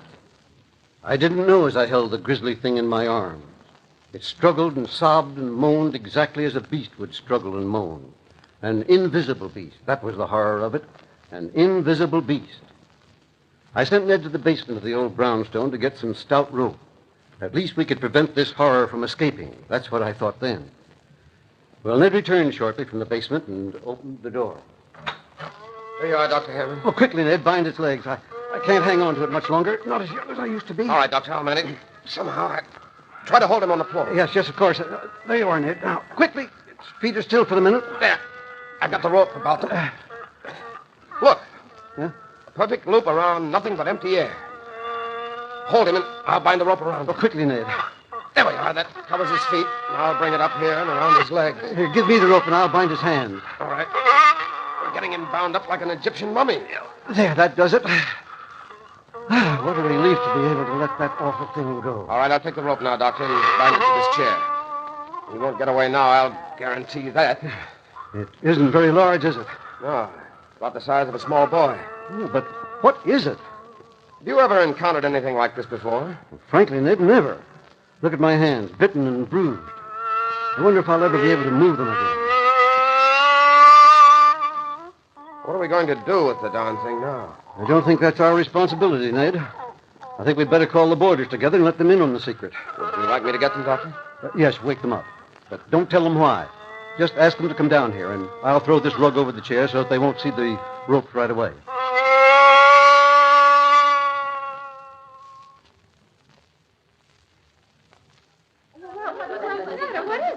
Don't ask so many questions, everybody. Dr. Hammond will explain everything.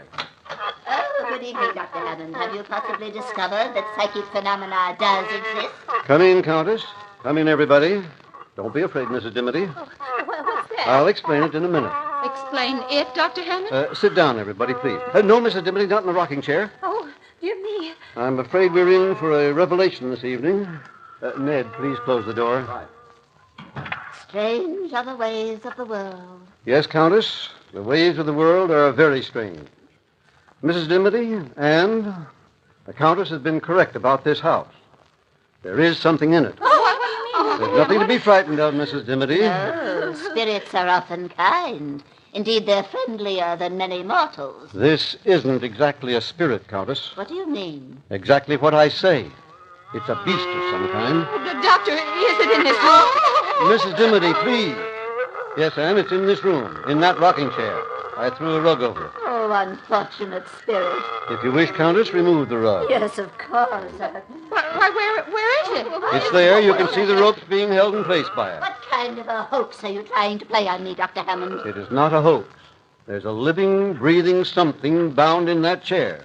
But it's invisible. Invisible? Why, that's incredible. It's more than incredible. Would you mind if I touched it? I don't see why I should. It's not my beast. The problem is, what are we going to do with it? What do you suggest, Mrs. Dimity? Mrs. Dimity! Oh, she's fainted, Dr. Hammond. I'll get her smelling salts right here in the desk drawer. Oh, I felt it. I felt it, Anne. I felt it. A captured spirit. I must tell my co-worker, Dr. Zarkox, right away. He'll be so thrilled, so thrilled. I'm not sure that we ought to tell anybody about it.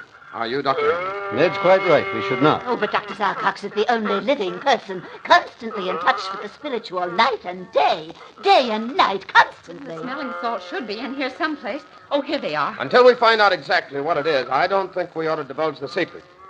Heaven knows what we've stumbled into. You're right, Ned. Here, Mrs. Dimity, take a deep breath of this. And how do you propose going about finding out what it is? Breathe deeply, Mrs. Dimity. Well, I was thinking it might be possible for Anne to make a plaster cast of it. Oh, that's a gay idea, Ned. Breathe deeply, Mrs. Dimity. You'll be all right.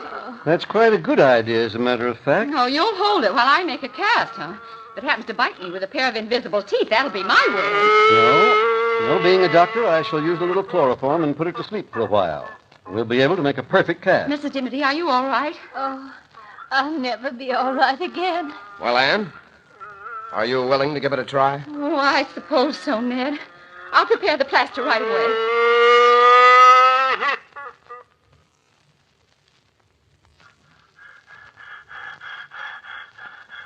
There we are, Anne. The chloroform has worked perfectly. Whatever it is, it's asleep. Before you start with the plaster, I should like to listen to his heart with a stethoscope. Certainly, Doctor. Normal.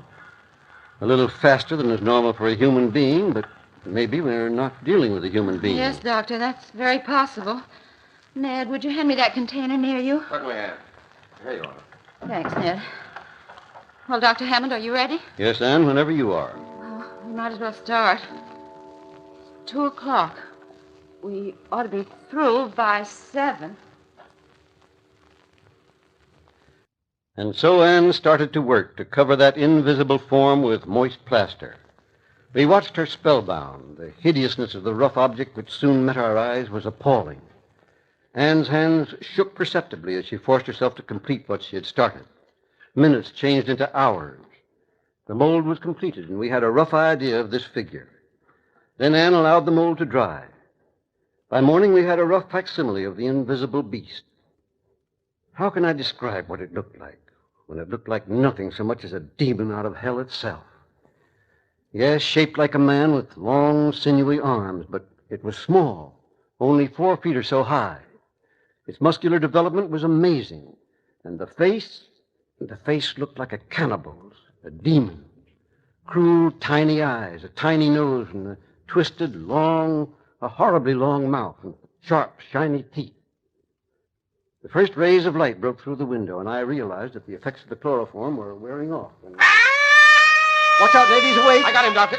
You better help me. Yes, of course. Here, we'll hold him together. And Yes, Dr. Hammond? We'll hold him down, and you bind his legs with the cord. Yeah. Get that rope around his legs. Ah, good girl, Anne. That's it. Ouch! He bit me. Your arm, darling, it's bleeding. Don't mind my arm. Just bind the legs. Okay. Hurry up, Anne. That's the girl. Now slip the rope around him and pull it good and tight. All right. There we are. Give me the rope, Anne. I'll secure his arms. Ned, look at your arm.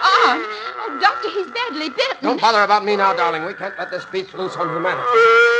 That face you've done, Anne, looks like the face of a man-eater. Yeah, it does. Give me a hand, Dr. Hammond. We'll put it back in the chair and tie it. Okay, Ned, now 1, 2, lift. There. Now, tie the darn thing there. What do you think we ought to do with it now? I don't know. You're the doctor.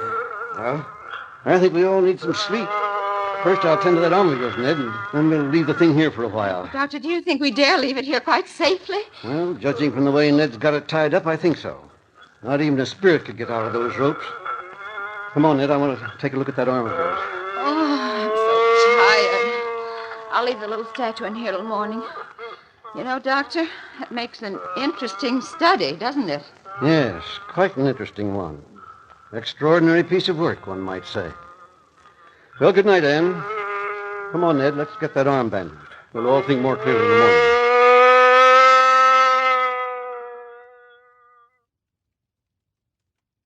We thought we could think more clearly after some sleep. And so the days went by. Ned and Anne and I stayed with that invisible beast constantly. I took test after test. Its heart condition, its breathing, every test I took baffled me completely. For this invisible beast reacted to every test exactly as a reptile would react. Or, to be more specific, a python, a type of snake which swallows an animal or a man whole and then digests it. As the days passed, we realized that since this was living matter, it must eat.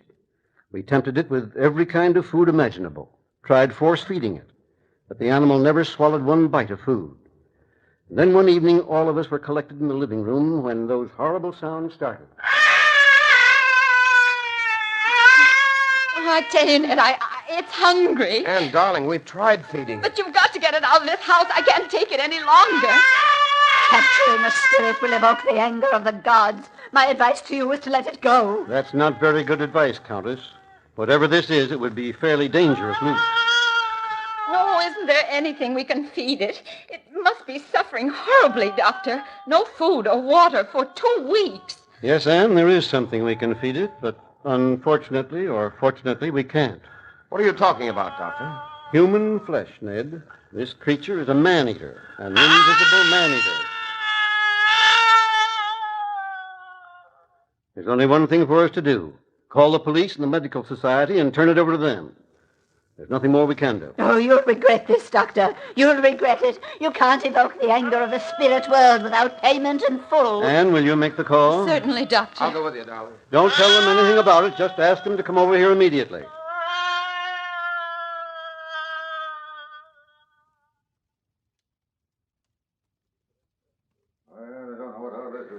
And so, gentlemen, Anne called you and brought you over here. I've told you the complete story of the monster from the very beginning. Well, Dr. Hammond, as a member of the police force, I don't mean to doubt you.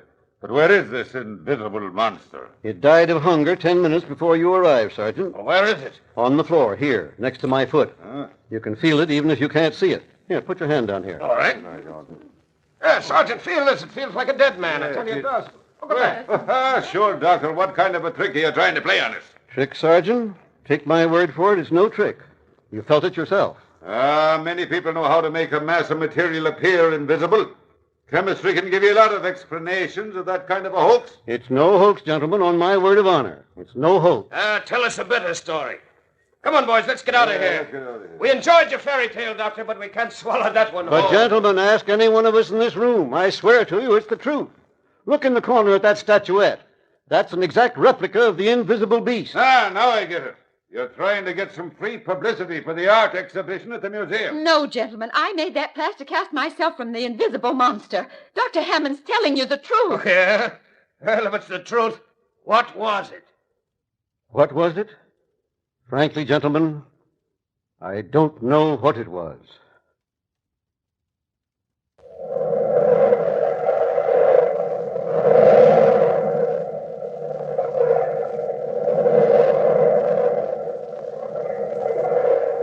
From the time-worn pages of the past, you have heard. What was it?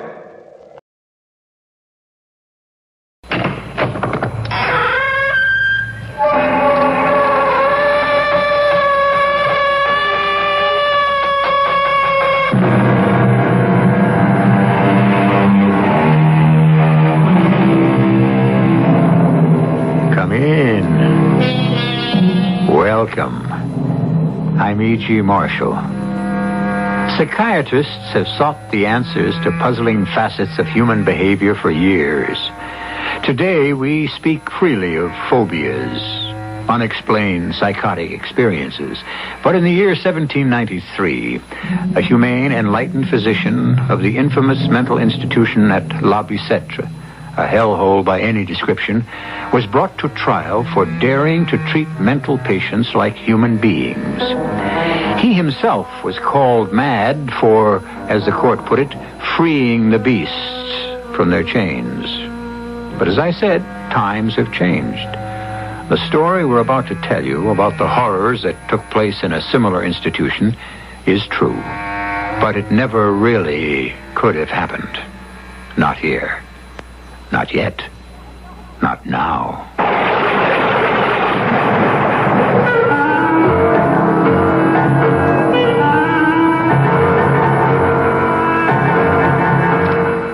Our mystery drama, Free the Beast, was written especially for the Mystery Theater by Ralph Goodwin and stars Paul Hecht.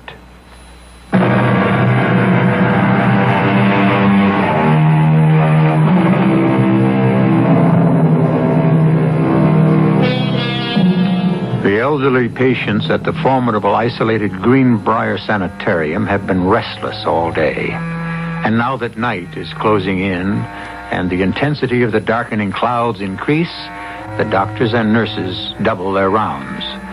The resident psychiatrist, Dr. Paul Thurman, has begun his nightly round of the third floor.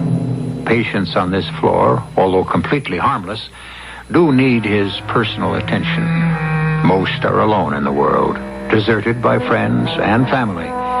He pauses a moment outside one of the doors because he hears an unfamiliar voice. Yes, I have watched them. Each night I have watched. Listened. A strange voice, one he cannot identify, seems to be coming from Miss Agatha's room. But that is not possible. Miss Agatha has been at Briarwood for almost a year and has spoken to no one. Be calm, little sister. Nothing will harm you. I've always looked after you, and I shall continue to look after you as long as we both shall live. Miss Agatha. Yes, Doctor? Oh, you're alone. I thought... Yes, Doctor? I could have sworn I heard... Heard what? Well, I thought... Strange, there's no one here in the room with you, and yet...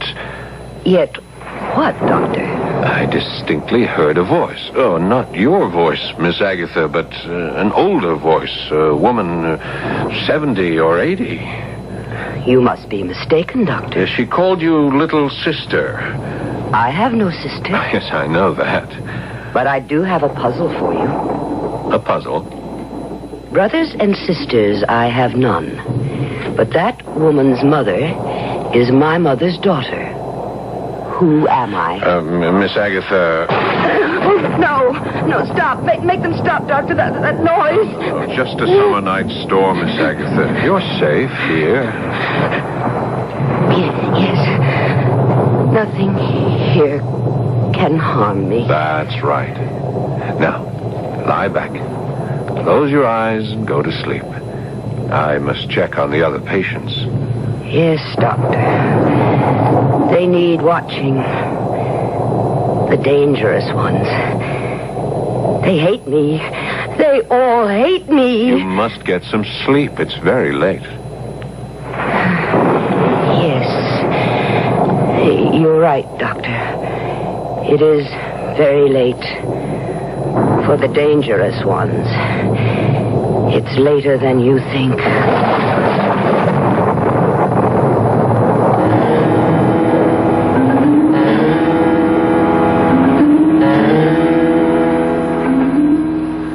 But I tell you, I heard it, Margaret. But it's hard to believe, Paul. A strange, disembodied voice coming from Miss Agatha's room? And you went into the room and saw nothing? Nothing but Miss Agatha sitting up in bed. She was terrified of the storm, and the voice was calming her. It's strange. I know there was someone or something in there talking to her. It sounds so illogical. But there's only one door leading to each of those upstairs rooms. The windows are barred and... Darling, are you sure? Of the voice, yes. But where it vanished to, no. Could she have been talking to herself? Well, she never has. Besides, the voice was so different. The entire quality of that voice, it was so much older, raspier. I tell you, Margaret, something strange, something unexplainable took place on that third floor last night. If I may say so, Doctor, considering you are an accredited psychiatrist, you're acting weird. The word, darling, is weirdly. I'm not acting weirdly, just cautiously. There is one thing you can do, sweetheart. What's that? Let's start by pulling the file on Miss Agatha. See if she has any relatives she hasn't told us about. Relatives? Miss Agatha? Oh, she doesn't have. I mean, I've gone over her file a number of times since she was admitted. She's an only child. Are you sure? I'm positive. That voice, the voice I heard in her room, it called her little sister. Look, Paul, I know I shouldn't attempt any psychiatric explanations, but you know how lonesome Miss Agatha is, never making friends with the other patients here. What are you getting at? Well, it's a theory that's usually applied to children. But considering how far Miss Agatha has regressed, isn't it possible that she's invented a playmate, a protective playmate, an older sister? That's a good try, but just you concentrate on being beautiful, huh? Let me concentrate on what I heard in that empty room last night. You still insist there was someone in there? Someone or something. I know that's, as you say, weird for an accredited psychiatrist to suggest. But go through Miss Agatha's file once more. And if she hasn't got an older sister, well, we'd better start looking for an 80-year-old patient in this institution who can walk through walls.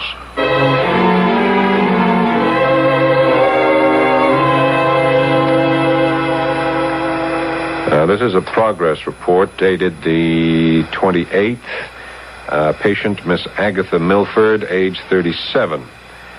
Patient not adjusting to confinement.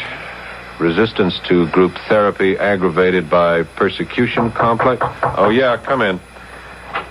Patient is convinced that members of group are hostile to her. Sounds like you're reporting on Miss Agatha, right? Right. I'll be with you in a minute, Margaret. Just let me complete this tape. I brought her file. Everything I could find on her.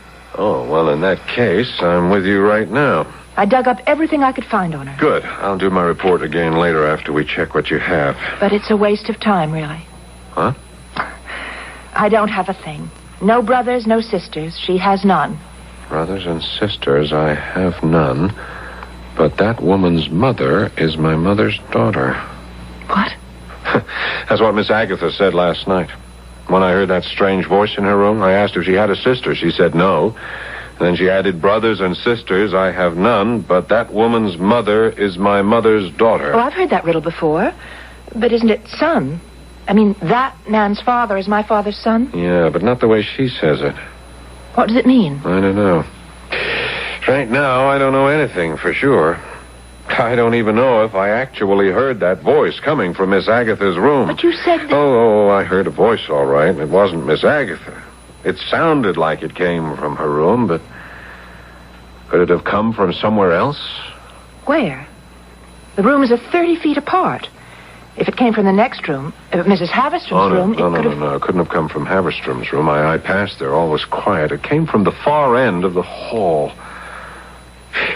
I wonder... What? Oh, no. Never mind. Let's see that file, huh? Here you are. Oh, and talking about Mrs. Haverstrom. Yeah? Well, she and Miss Agatha got into another one of their brawls this morning. Oh, no. What about? Same thing. Miss Agatha still insists that the gold locket Haverstrom wears around her neck is hers. You know, the one with the picture of Haverstrom's father in it. Yeah, what's this? What's this entry here? It's hardly legible.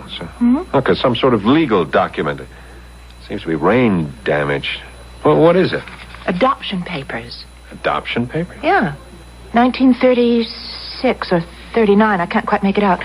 An adoption agency in Greenville Township. That's just across the county line. The name on the document is Milford. Yeah.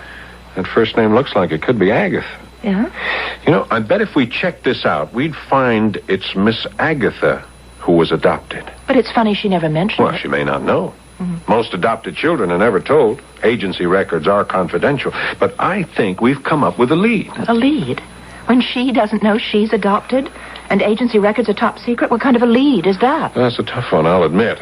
But with a little digging, we may find out more about our strange Miss Agatha. Now, what was that about the locket? The usual. Miss Agatha insists that the locket is hers. And this time she tried to tear it off Mrs. Haverstrom's neck. And, well, Haverstrom swung her cane at her. But fortunately she missed. That Haverstrom locket? It could be Agatha's, you know. Well, I don't see how. Agatha Milford came here less than a year ago. I mean, look at her record. Here's what she brought with her. Just a few personal belongings, items supplied by county hospital. Oh, no jewelry. I see. Well, just keep Haverstrom and Miss Agatha separated, will you? Yes, Doctor. And the voice in the night. That I intend to check out further. How? From now on, I'm not making those spooky nightly rounds alone. I don't blame you. Starting tonight, you're going with me.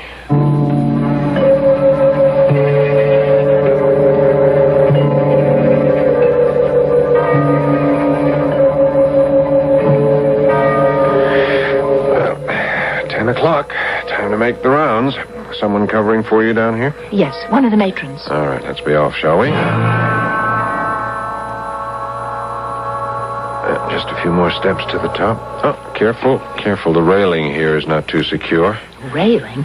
This entire third floor is ancient. If you ask me, we ought to close down the whole building. At least this crumbling railing should be replaced. Paul, if you'd only talk to the correction board, they might be... What's that? I don't know. It's coming from the far end of the hall. Miss Agatha's room? Let's see, shall we?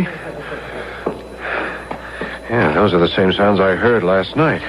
Don't cry, little one. There's no need to cry. I'm here with you always. That! The other voice. Did you hear it? I don't know. I heard the wind. You are not alone, little sister. You need fear nothing or no one. Do not cry. I will never leave you.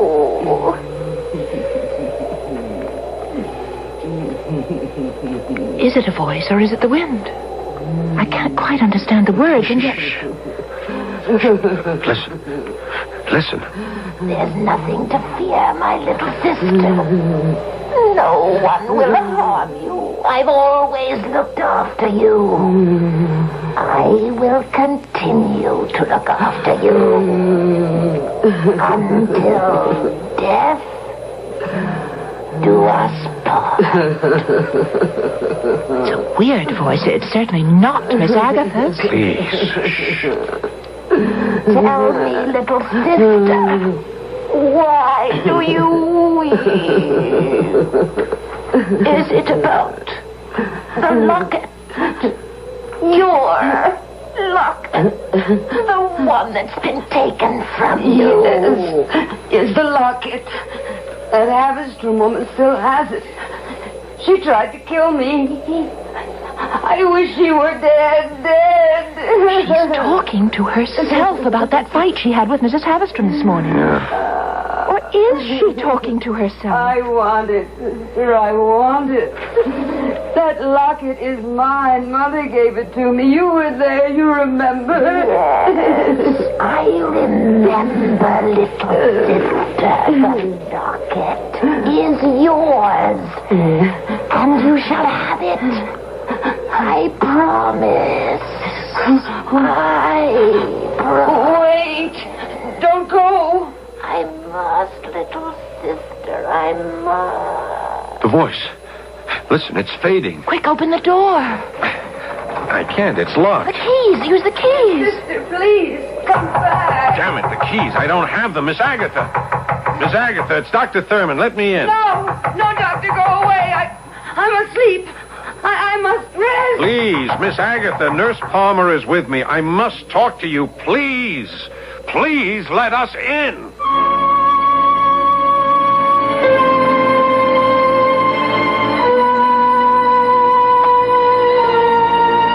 Well, what have we here? A ghostly, disembodied voice that makes nightly visits to one of the lonely inmates of Greenbrier Sanatorium? Has Miss Agatha invented an older sister to console her in her loneliness? Dr. Thurman seems convinced that the voice he hears is not that of Miss Agatha. But for the moment, he has chosen not to make a hasty decision, convinced that there is more to what is going on than meets the ears. We'll learn more when I return shortly with Act 2.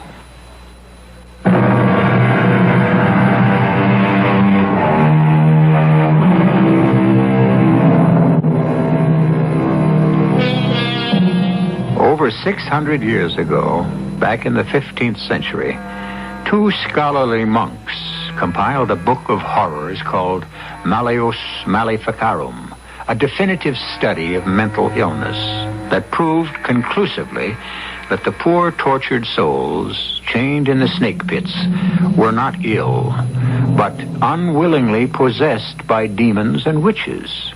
Two cures were suggested by these enlightened scholars: cleansing fire to be used against witches, and torture on the rack to discourage invading demons. It is recorded that both of these cures worked permanently, but That was yesterday. Morning has come to Briarwood. The strange voice that haunts the third floor still remains a mystery. Dr. Thurman is seated in his office, recording the case history of the frightened, uncommunicative Miss Agatha Milford. The possibility of schizophrenia exists. Further testing is called for. Oh, yes, come in. Hey, good morning, Doc. How's it going? Oh, Connolly, I'm just taping more about that strange experience I've been telling you about. Hang on a minute, I'll shut off this tape recorder. You know, that's a great way to keep records. Yeah. I've been meaning to buy one of those gadgets for the agency. How's our suspect, Miss Agatha, doing? Oh, please, let's not refer to her as a suspect. She's a patient, one we know very little about. That's why I called you in. Did you have any luck tracing those adoption papers? Is the agency still in existence? You know, you're lucky, Doc. That adoption agency is still in existence, and I was able to get a look at their files. I got it all right here. I appreciate the effort you're putting into this. Well, you're an old friend, Doc. For clients, we do the possible. For friends, the impossible. Thanks, Connolly. Would you let me see the file? Now, hold it. This is a favor, right, Doc? So why don't you let me read it to you? Feed you a clue at a time so as I can get more than just one pat on the back for being so clever. Yeah, sounds like you hit the jackpot. Yeah, kind of. Now, to understand this complicated dossier, we'll have to start here on page 7 and work our way backwards. Connolly. Relax, will you, please? Let's see. First, we have the patient's transfer from Greenfield to Briarwood, the newspaper clippings, then the murders. Murders? I'm coming to them. Here we are. Milford, Agatha, natural parents. Natural? Your hunch was right, Doc. She was adopted. Then the name of the child on the adoption papers, the name we couldn't read? Agatha Ann Milford. Adopted daughter of Charles and Henrietta Milford. Her real mother was named Mason. Carrie Lee Mason. She worked as a lab technician at Mercy Hospital. That's where the child was born. A few months before the trial took place. Trial? Yeah. It seems Miss Agatha's mother was some sort of nurse's aide at the hospital, took care of terminally ill patients. And she was a very sympathetic woman. Unfortunately, too sympathetic. What does that mean? Well, according to these newspaper clippings I dug up at the library, dated September 1939, the supposedly kindly Mrs. Mason was accused, and later convicted, of the murder of 6 of her patients. She simply turned off the oxygen supply and let nature take its course, which, of course, was inevitable. Only the jury judged it to be murder in the first degree. Oh, poor woman. Watching those patients suffer day after day. Wasn't the pressure that she was under taken into consideration by the court? Yeah, but that's just the point. Evidence in the trial showed that she was under no pressure at all before, during, or after the murders. According to her testimony, she just followed orders. Orders?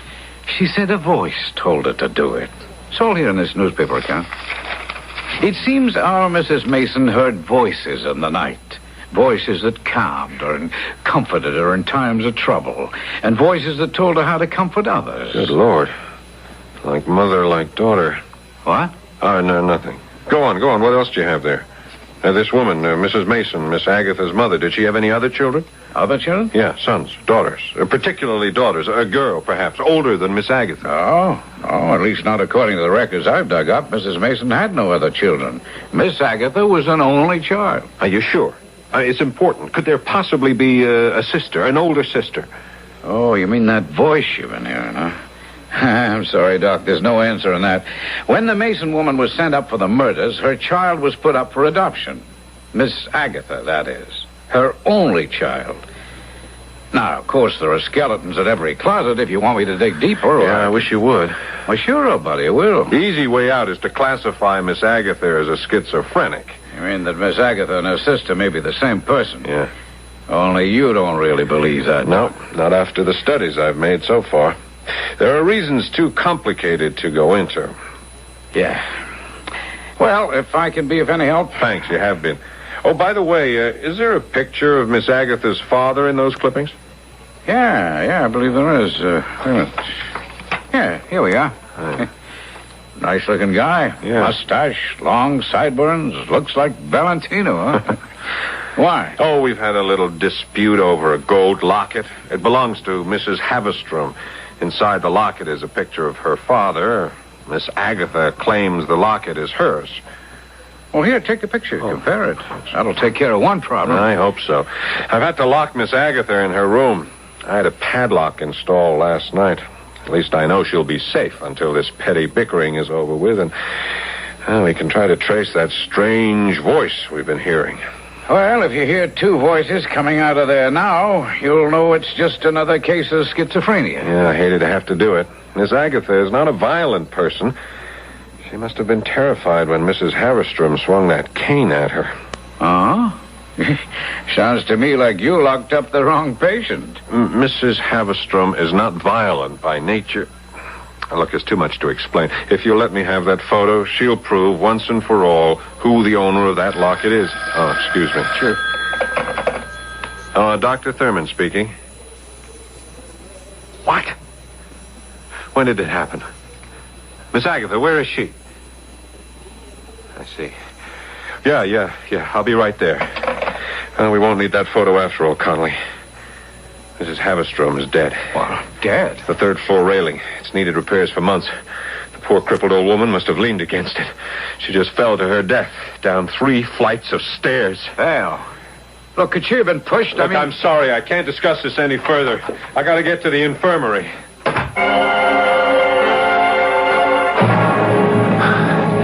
Slow down, Paul. I can't keep up with you. I'm sorry, Margaret. I'm anxious to check out Miss Agatha's room. I just don't understand how Mrs. Haverstrom got out of her room and over to that shaky railing alone.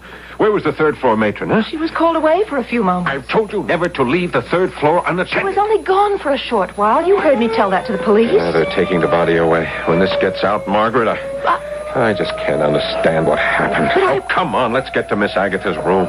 All right, Doctor. I'm sure you'll find everything in order. Door locked since last night, as per your instructions. Padlock on, also locked. I don't think so, Miss... Connolly, what are you doing up here? Just a little checking, Doc. What I found isn't too pleasant. Who is this man? I'm sorry, Margaret, this is Charles Connolly, detective. Detective? Private detective, a friend of mine. He's been checking into Miss Agatha's background for me. Whatever for? I wanted to find out more about her. I told him about the argument she had with Mrs. Haverstrom over that locket.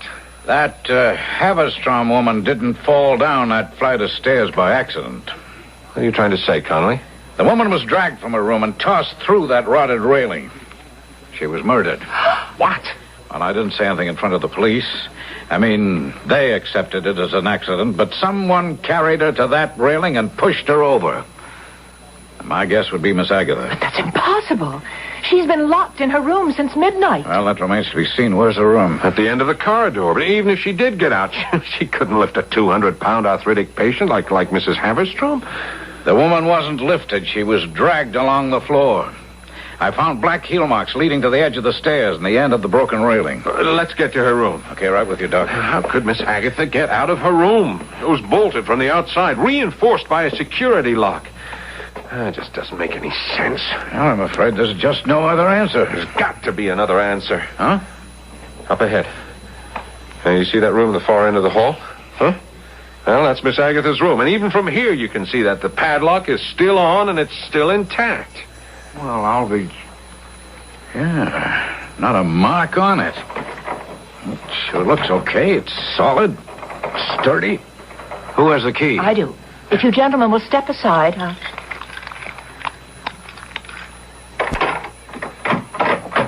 Well, good morning, Doctor. It's such a beautiful morning, isn't it? Yes. Yes, it is, Miss Agatha. You slept well, I trust? Oh, very well, Doctor. I see you've brought some visitors. Nurse Palmer. Good morning, Miss Agatha. And a gentleman I don't believe I've met before. This is Mr. Connolly, Charles Connolly, an old friend. He just stopped by to say hello, meet some of our new patients. How nice. A pleasure to meet you, Mr. Connolly. Well, thank you, Miss Agatha. And may I say you've come to the right place. I beg your pardon? Well, I mean, it doesn't look like much from the outside, but it's so pleasant here. Everyone is so nice. Oh, yeah, is that right? Mm-hmm. Even Mrs. Haverstrom. She was trouble for a while, but everything is fine now. It's all been taken care of. It has? Yes. Doctor, I have a confession to make. That was my sister you heard me talking to in my room. I didn't want to admit it because of sanitarium rules. No visitors after 8 o'clock. But since she won't be coming back anymore, I can admit that she's been here. Because everything is all right again. What do you mean, everything is all right again? Well, look, Doctor. Look what I have around my neck. Good Lord. Mrs. Haverstrom's locket.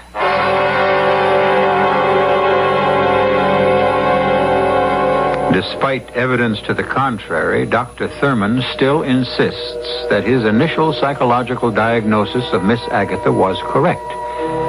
Convinced that this frail, frightened woman could not possibly be involved in anything as horrible as murder. Let's hope Paul Thurman is right. Because if he is not, he could be dead wrong. We'll learn more when I return shortly with Act 3.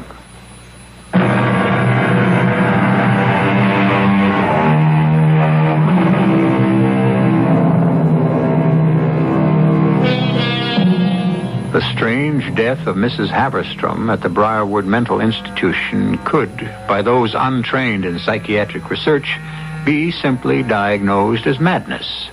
Wasn't it Lewis Carroll's observation in Alice in Wonderland that went something like this? "How do you know I'm mad?" Alice remarked. "You must be," said the cat, "or you would not be here." A simple solution to our mystery, I must admit. But not for those of us who have been expertly trained in madness and murder. We need more time to contemplate, consider, to separate the half-lies from the truths. Listen. And since the death of Mrs. Haverstrom, continued attempts made by staff members to remove the golden locket from Miss Agatha's throat have made the patient exceedingly hostile.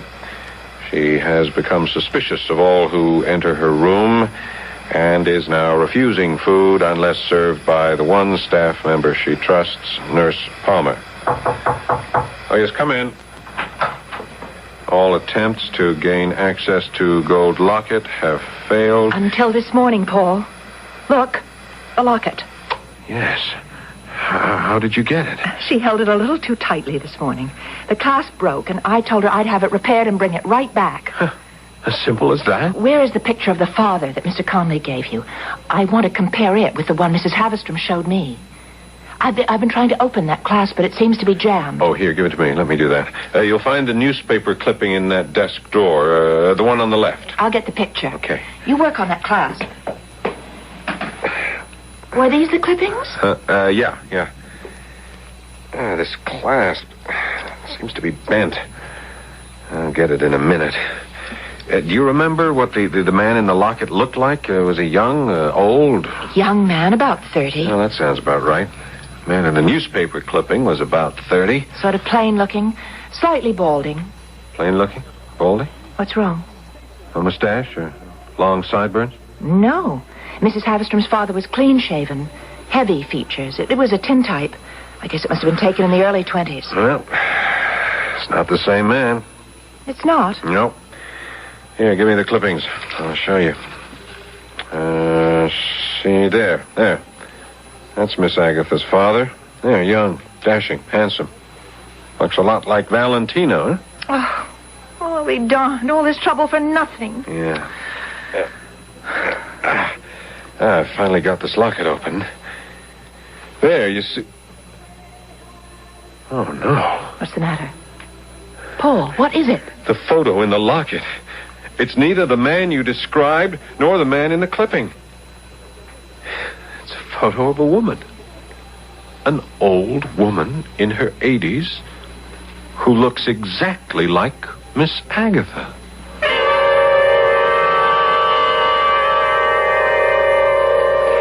And so I rushed right over to your office, Mr. Conley. I brought the locket with me.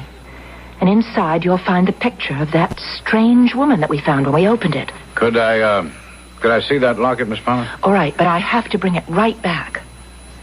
Miss Agatha found out I showed it to Dr. Thurman. She's very upset. She says she told her night visitor, you know, the avenging sister, about Dr. Thurman refusing to return her locket. Which means he's next on her list. Or somebody's list. Can I look at that locket, please? Oh, yes, of course. Here. Thank you. The clasp is still jammed, so I left it open, you see. Mm-hmm. Now, that's the photo that we found inside the locket. It looks exactly like Miss Agatha, only 30 years older. Yeah. Yeah, it does, doesn't it? And you have no idea how this photo got in here, hmm? No. I mean, we still have no idea how Miss Agatha got the locket in the first place. The last time I saw it, Mrs. Haverstrom was wearing it. Yeah, I know. And when Mrs. Haverstrom fell through the railing to her death down that flight of stairs, Miss Agatha was locked in her room. How many keys are there to that padlock? You still insist Miss Agatha had something to do with Mrs. Haverstrom's death. But in order to do that, she'd have had to have help from the outside. An accomplice at the sanitarium. How many keys, Miss Palmer? 2. Mine and Dr. Thurman's. Oh. Since Dr. Thurman is an old friend of yours, I suppose that puts me in the category of being a prime suspect. No, I didn't say that. You did. But you didn't say I'm not. If anyone had the opportunity to assist Miss Agatha in this, what you call, madness, I did. Yeah, Miss Palmer, I've thought of that. I mean, you turned the 3rd floor over to a matron that night, right? Then sent her on some sort of errand. What do you mean, some sort of errand? We have a diabetic patient under our care, Mr. Conley. I sent the matron to give that patient an insulin shot. Was the patient on the 3rd floor? No. No, she's in Ward 1 on the main floor. Then that would leave the 3rd floor unsupervised, huh? And it would give you time enough to accomplish whatever you wished, unobserved. I resent this.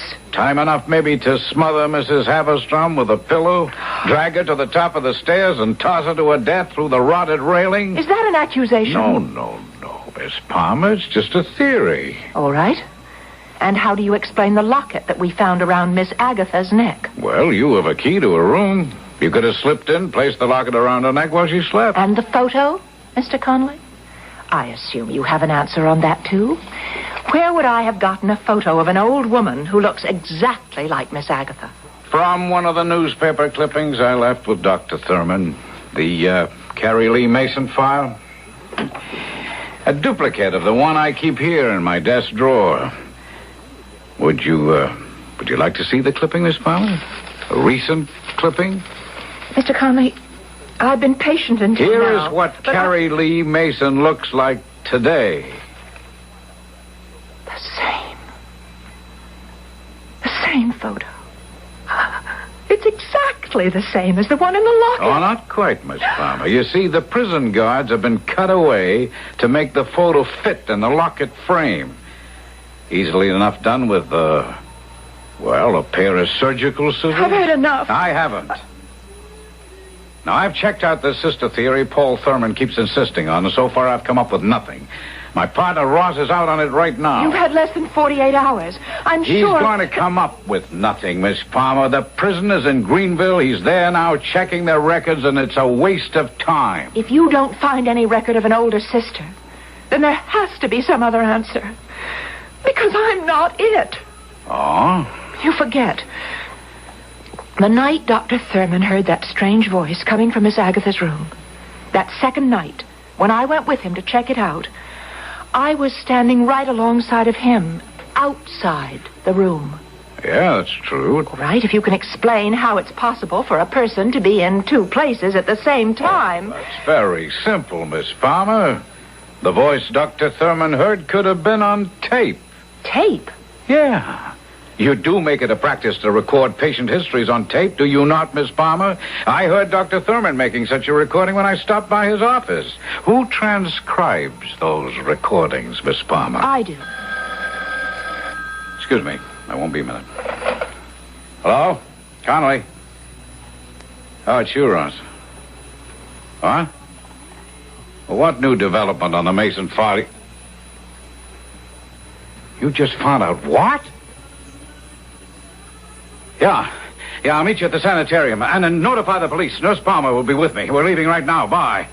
What was all that about? There's no time to explain now. How fast is that car of yours? It's not mine. It's Dr. Thurman's. It's a sports car. It can do 100 if you open it up. Well, baby, we're going to open it up. We got to get back to that sanitarium, and let's hope we make it in time.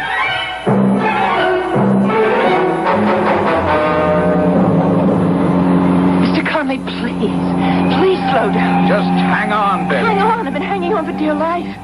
If anything happens to this car, I'll never hear the end of it from Dr. Thurman. I'm not worried about the car, Miss Palmer. I'm worried about Paul Thurman. Dr. Thurman, why?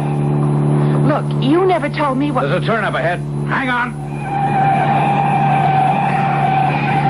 I was saying, you never told me what your partner Ross told you. Well, you'll know in a few minutes. I only hope Ross got to the police with the information he gave me over the phone.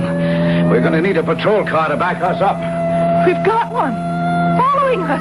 And at this speed, we'll probably pick up 3 more. Good. All right, there's the driveway to the sanitarium. Right up ahead. It's blocked by 2 police cars. Hang on, I'm going to stop. What's going on up there? Look farther up beyond the service road. Fire engine? Oh, look at the smoke. Oh, my God. Briarwood's on fire. Come on. That building is a death trap. I've got to help the patient. Wait. Your patients are all right. They've all been evacuated. Look, over there in the clearing, the matron's got them out. Oh, thank God. I don't see Paul. Dr. Thurman. He's probably still in there. That's why Ross called. Oh, I'm so confused. Ross was calling from the prison. Mrs. Mason wasn't there. She'd been showing signs of violent behavior and was transferred to a hospital for psychiatric testing. Now, that was a few days ago, just before you started hearing that strange voice coming from Miss Agatha's room. You don't think It's the only answer to all this. Madness. Security at the hospital is not like security at the prison. Ross checked. They've been looking for her since Friday. I think she's here. Here? But how would she find out? I don't know, but somehow she did. Just look at the pattern, Miss Palmer. Patients warned, evacuated in time, everyone out, safe, but Paul Thurman.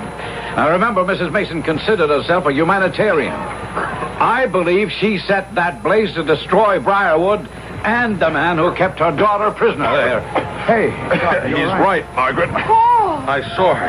I saw the face in the locket. She burst into my office, smashed everything she could get her hands on. Within moments, everything was ablaze. Oh, Paul, are you all right? Yeah. I managed to get out somehow after I released Miss Agatha from her locked room. But that poor crazed woman is still in there. Last time I saw her, she was clawing her way up the blazing staircase, calling out, "Where are you, little sister? Don't be afraid. Mother is here." The place is an inferno. We've got to get her out of there. It's too late. The walls are starting to go. Oh, if she's still in there, she's a goner.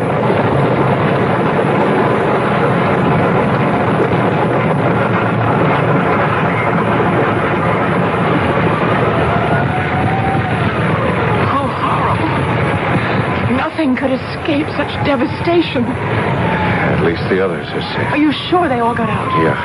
Everyone but Mrs. Mason. I don't understand. What made her do it? You know about these things, Paul. What brought that woman here? What drove her to such total destruction? She couldn't help herself, Margaret. Intellectually, she may not have known whether Miss Agatha was her daughter or her sister. But emotionally, instinctively, she knew. She was driven by one of the strongest forces in nature. Love, Margaret. Mother's love.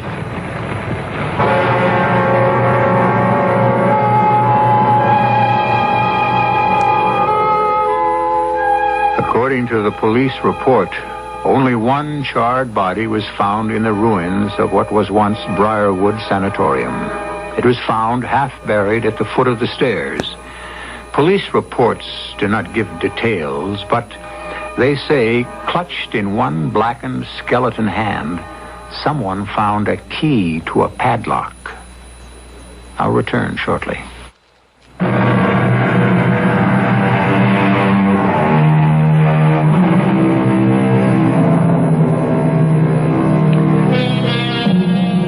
What is sanity? I'm sure many of us often wonder who is sane and who is not. There are many definitions of a patient in need of psychiatric care.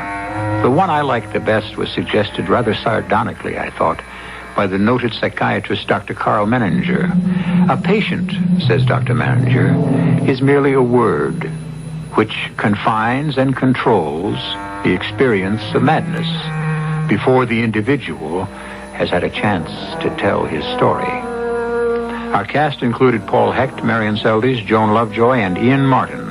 The entire production was under the direction of Hyman Brown.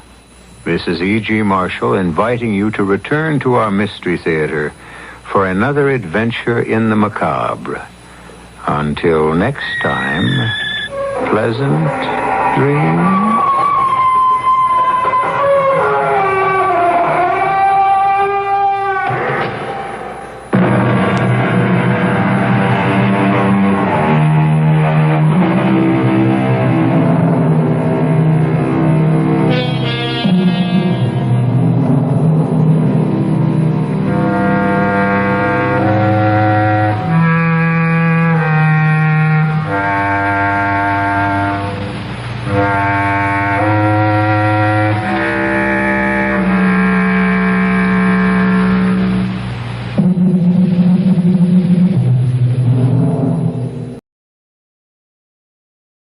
The CBS Radio Mystery Theater presents...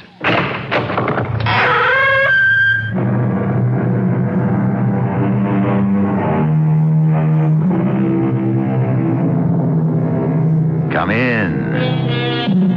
Welcome. I'm E.G. Marshall, principal of this little dread schoolhouse, where our curriculum consists of lessons in mystery, suspense, and the macabre.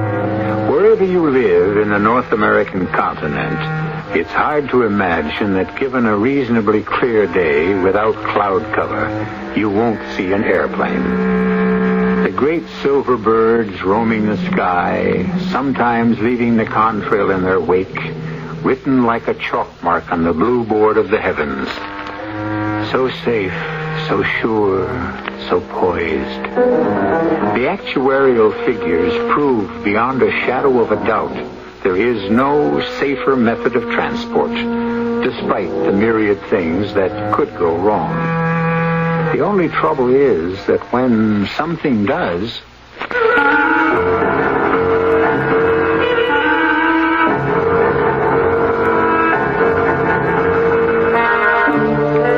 Our mystery drama, Terror in the Air, was written especially for the Mystery Theater by Ian Martin and stars Robert Dryden and Jennifer Harmon.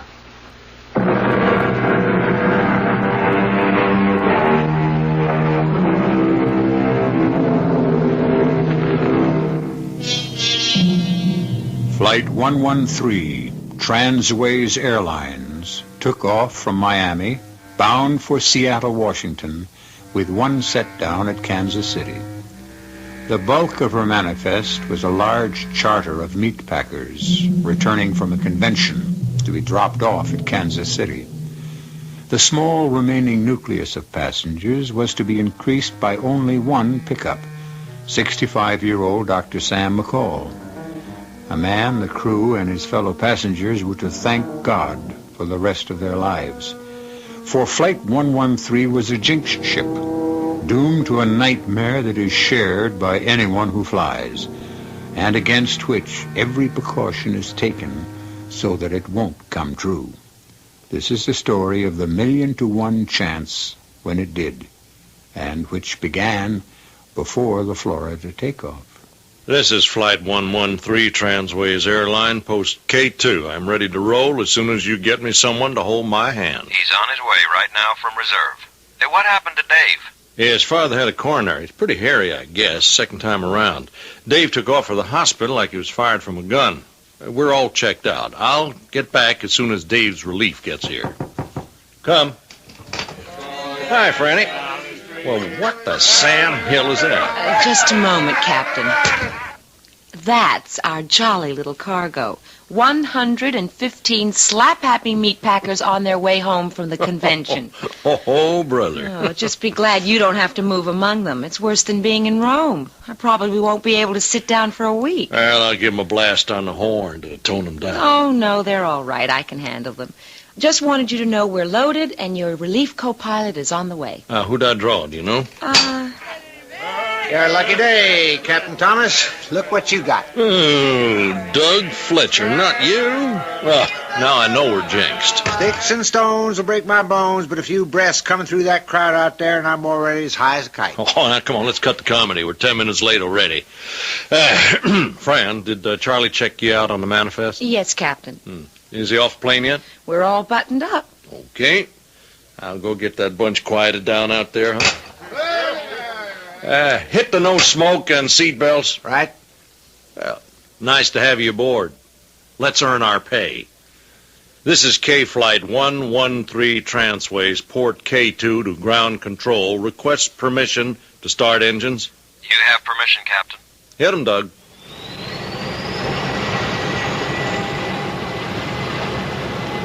Ready to roll soon as we get the good word. Hold it a sec.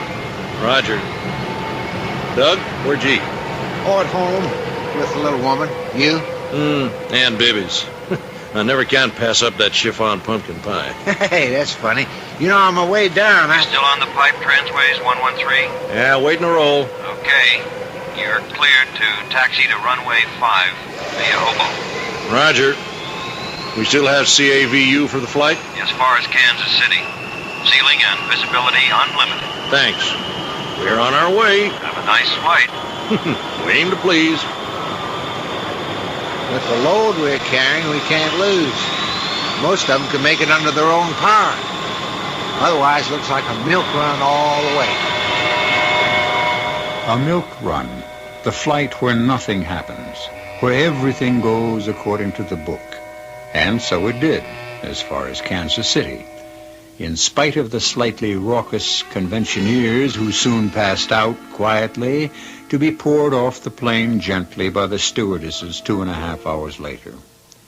Waiting to take off again, Captain Thomas and his co-pilot Doug Fletcher could have no slightest suspicion that the second half of the flight was to make disaster history. What are we waiting for, Captain? Tower clearance? Anything wrong? Nope. Something coming in, I guess. How's the load? You could shoot deer back there. Let's see. We have only 32 left. We didn't pick up anyone here? Only one, a doctor. Very handy to have aboard. Now, what does that mean? Well, just that we have a lady aboard, a married lady who's very pregnant. Ooh, I hope we don't pick up any rough weather. Will you knock it off, you two Cassandras? Huh? Now, let's get airborne before you discourage me from the whole flight. This is Flight 113, Transways Airlines. I'm at number 1, requesting permission for takeoff. Acknowledge 113 Transways. Be advised you are now cleared for takeoff. So, here goes nothing. We're on our way. Fly happy, Captain. Only way to go. Thanks, Kansas, and out.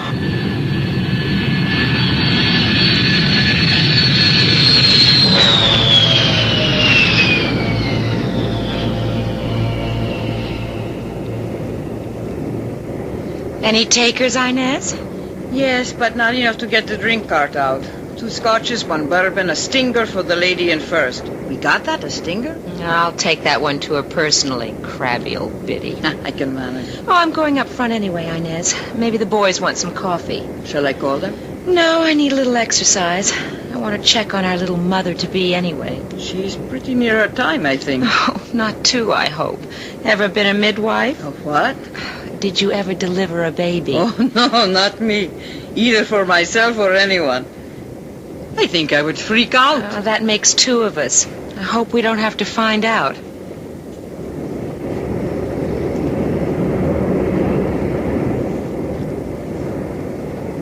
You sure you feel all right, honey? Will you stop worrying, Fred? Well, it's just maybe I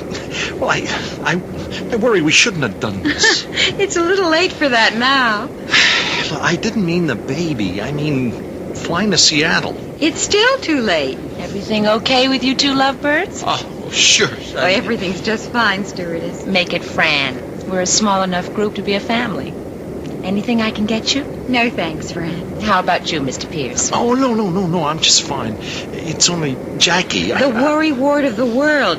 About everything. It's just his nature. Well, this time I really have something to worry about. Well, not much longer. Only about an hour and a half to Seattle. I wouldn't want anyone to be embarrassed. I'll hold on until then. Oh, Jackie. She's putting you on. He bought a stopwatch so he can time the pains when they start. But don't get me wrong. I love him. That's my exit cue. I've got to deliver this drink to someone. Excuse me. Dr. McCall, isn't it? What? Oh, yes. I just delivered a drink to your only companion, the lady in the back. Is there anything I can get for you? For me? No, that's... Fasten your seatbelt, Doctor. It is fastened. Mind if I sit beside you for a moment? No, not at all. What is it? Freak storm. We weren't expecting it, or the seatbelt lights would have been up before now. You feeling okay? Me? Oh, yes. Why? Well, it's just air pockets. And general turbulence. We should be through it in a moment. I just wanted to make sure you didn't feel sick. I feel sick, all right. But not from this. I'm sorry. What can I say? Nothing. What can anyone say? Pete would have been 30 next week. From my angle, that's where life begins. But his ended. Pete? My son. First time I ever flew first class in my life. Thanks to the Air Force. They're flying Pete's body and the rest of his crew back from Guam. That's where they crashed. His mother is buried in Winoochki, you see, where I used to practice. I wanted him to lie with her. Oh, I'm sorry. I misunderstood about the way you were looking. That's all right, miss. If it weren't for the rest of you aboard, I'd just soon cash in my chips right here. But it won't be that bad. There's just a pee-wee squall. We're coming out of it. You can go on about your business and forget me. I guess we did blow right through it. Maybe I should get up and see if the captain and the co-pilot want some coffee. You get traffic control yet, Doug? I'm on my third frequency. No response. Where the devil are they now? Couldn't they have picked up what we just came through on the radar? Search me. This is Flight 113, transways to Control Tower. Do you read me? Negative. The breaker's out? No, Captain. I checked. Well, what do you want, Fran? What happened? No warning on the fireworks. Came out of nowhere. No advance from control? Yeah, we can't dig them up. Now, do you want anything? No, just as long as we're off the bumps, though. I thought you might like some coffee. Yeah, heavy on the cream, easy on the sugar. Doug? No, skip the coffee. I'm feeling a little off my feet. Hold it. This is Flight 113, Transways Traffic Control. Do you read me? Anything serious, Doug? It will be if we don't make contact. Oh, forget it. There are so many backup systems beyond the regular frequencies. Emergency, Army, Navy, Sea Rescue, relay through another plane. Don't sweat, baby. I'm worried about you. You don't look so hot. You should feel my stomach. Look, bring me a cola with lots of ice, huh? Wait a minute. We read you loud and clear. Where the hell have you been? We've been trying to raise you. Ditto here. Now, where the devil have you been?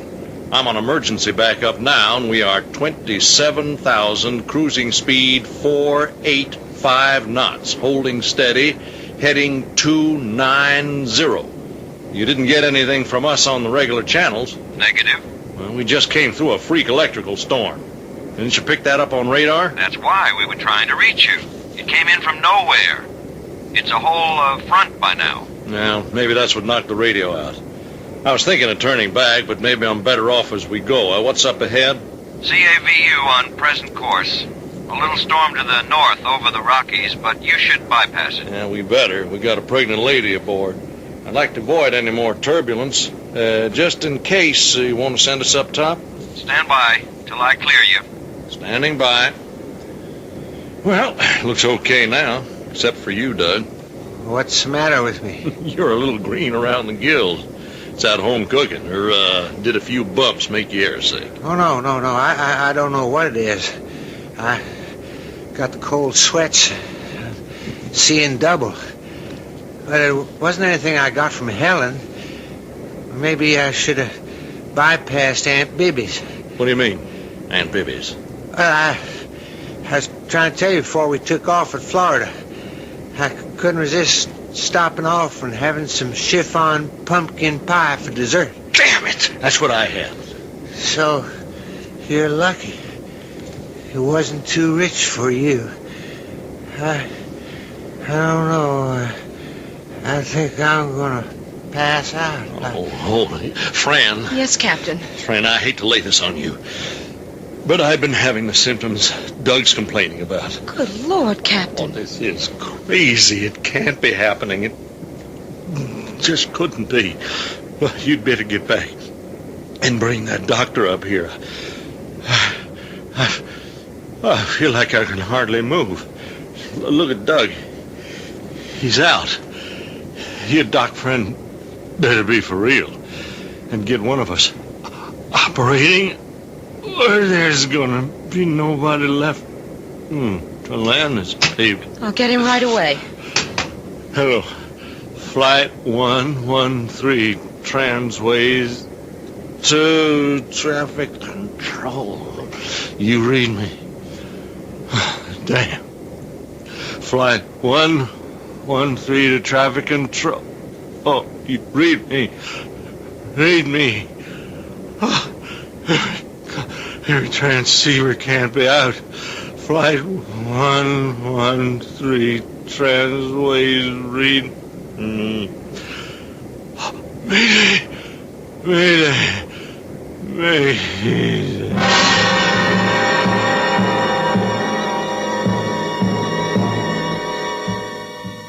Mayday, the final and ultimate cry for help when an aircraft is disabled or out of control. The last word air traffic control ever wants to hear. For once that dread alert is sounded, everything moves with controlled pandemonium. I'll return shortly with Act 2.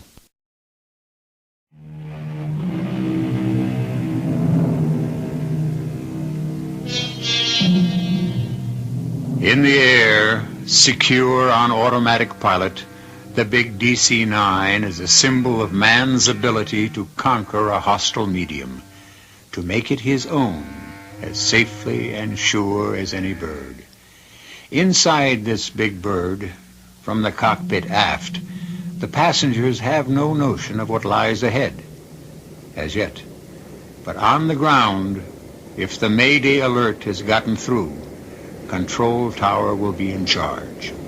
His voice calm but precise, but underlying it, the ragged edge of knowledge he shares with every pilot who receives, that man may conquer the elements, but never wholly subdue them. Excuse me, Dr. McCall. Oh, yes, stewardess. I'm sitting down beside you because I have no wish to alarm the rest of the plane. You are a medical doctor, aren't you? If I'm not, I've kept up the pretense successfully for more years than I'd care to say. Do you have a doctor's bag with you by any chance? Yes. I don't know why. Force of habit. Why do you ask? There's some trouble in the cockpit. The pilot and the co-pilot seem to be in some sort of, have some sort of food poisoning. Could we just walk up there casually? We better get there fast. Oh, not too fast. There's a lady watching us who is, volatile, for want of a better word. I don't want to get the rest of the plane alarmed. Tell you what, I left the cabin door open. I'll keep her busy while you go forward. Whatever you say, my dear. Are they conscious? I don't know. The captain was when I left. Don't worry. The plane's on automatic pilot. Well, Mrs. Miller, did you enjoy your stinger? Perhaps you'd like a repeat? The scene in the control room of the plane is enough to turn anyone's blood to water. In the co-pilot seat, Doug Fletcher is half slumped to the floor, out cold. cold. In the pilot's seat to the left, Captain Thomas is valiantly trying to fight off his blackout, but only half conscious himself. Flight 113, sea rescue. Do you read? I'm a doctor, Captain. What's the trouble? Oh, pain in the stomach. I want to throw up, but I can't. See double. I can't keep my eyelids from closing. All right, let's have a look. No. Same with your co-pilot? Yes. Did you eat together before you left on this flight? No, but both had the same pie in Miami. A place called Aunt Bibby's. Pumpkin chiffon. That doesn't sound so lethal. Oh, I'm afraid.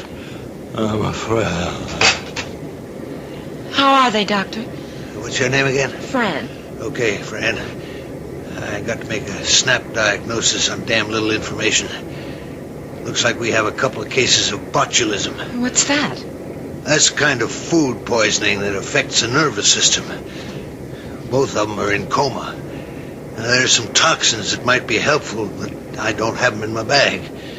Best we're going to do is get plenty of cold towels and hope that we can bring one of them out of it. And if we don't? We are in real trouble. Any idea of our ETA? Well, about midnight, Seattle time. That's about an hour and a half. Just about. Well, first thing is to try to save these boys. Can you call back on the intercom to one of the other hostesses and get some ice and plenty of towels? Yes, sir. First, help me move the captain onto the floor.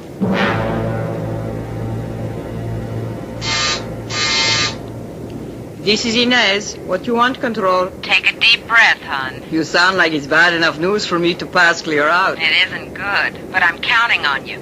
You put it that way, Fran.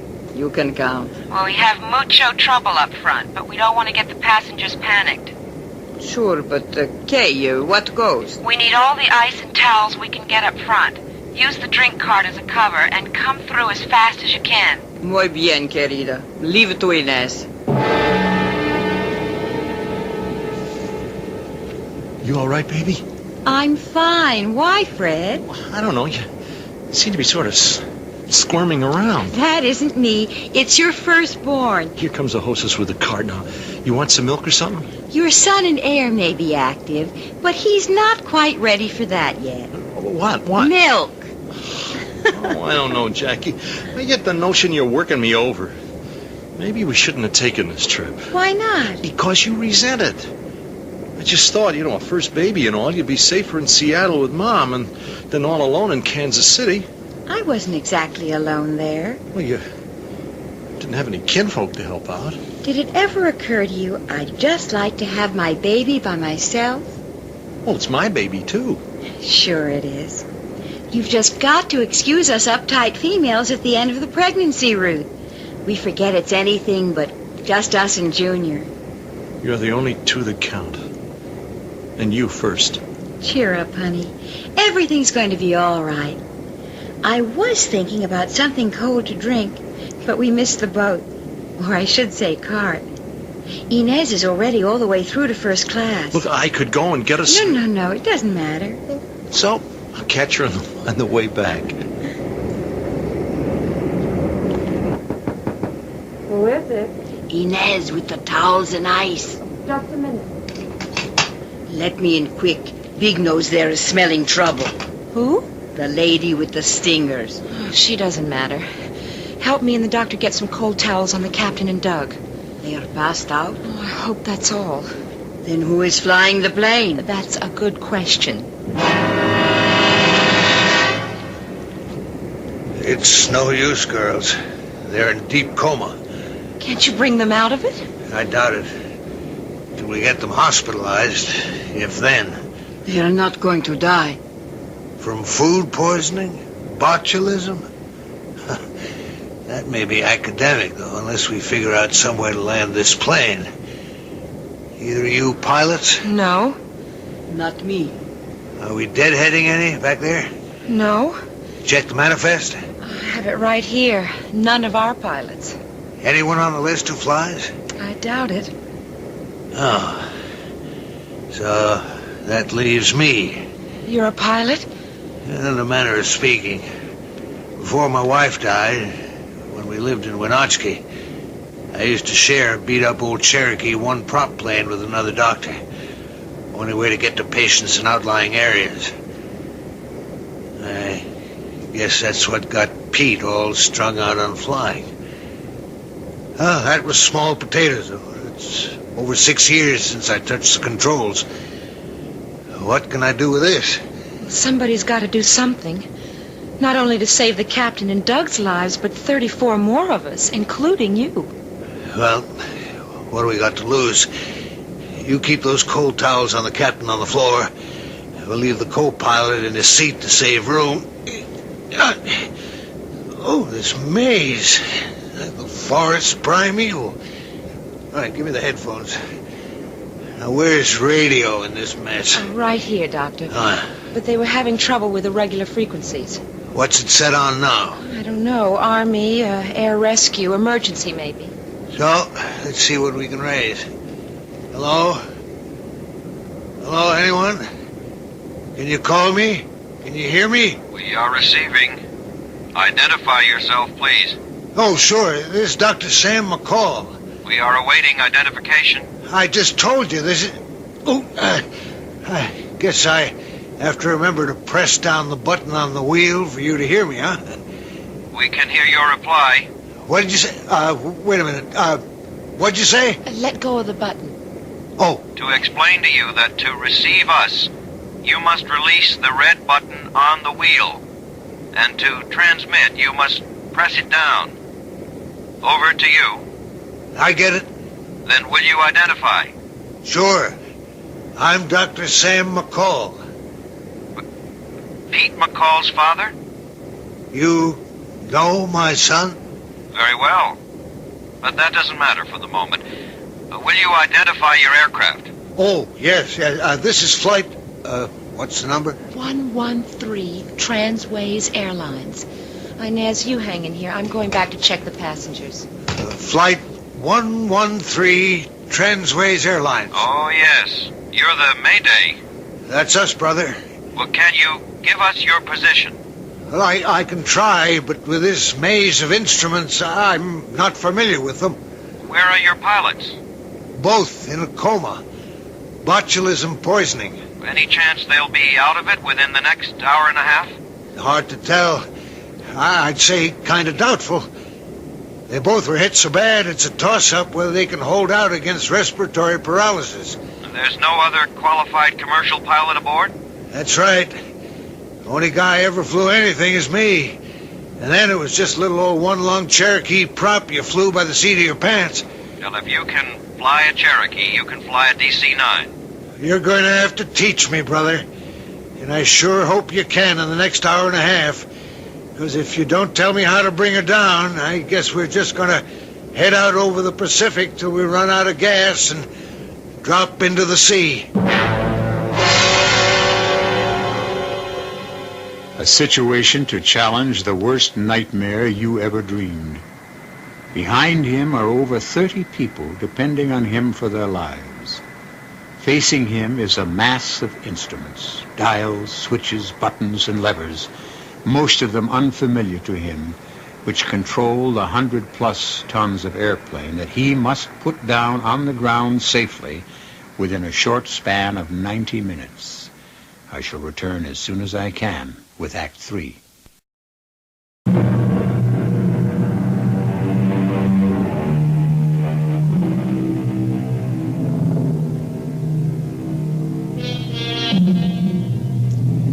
He sits in the cockpit of a 4-engine jet monster 31,000 feet above the ground, alone. A 65-year-old man who joined this flight with nothing but death on his mind.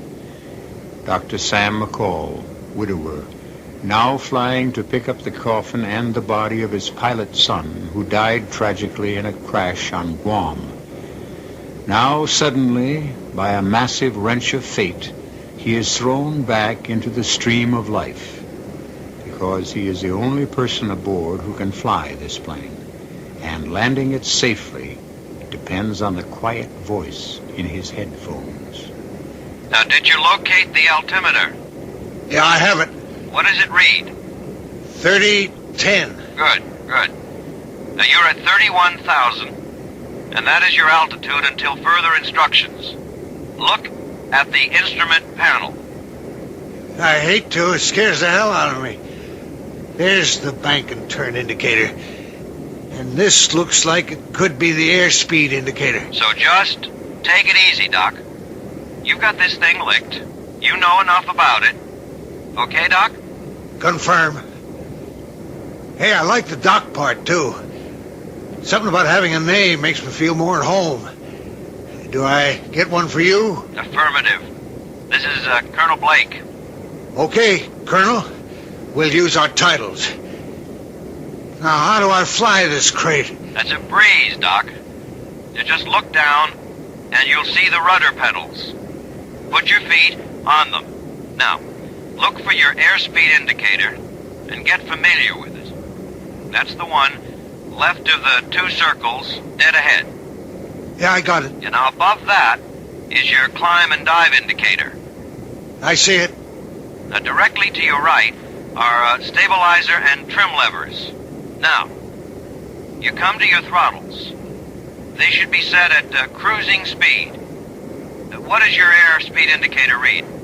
485. Roger. That's right where she should be.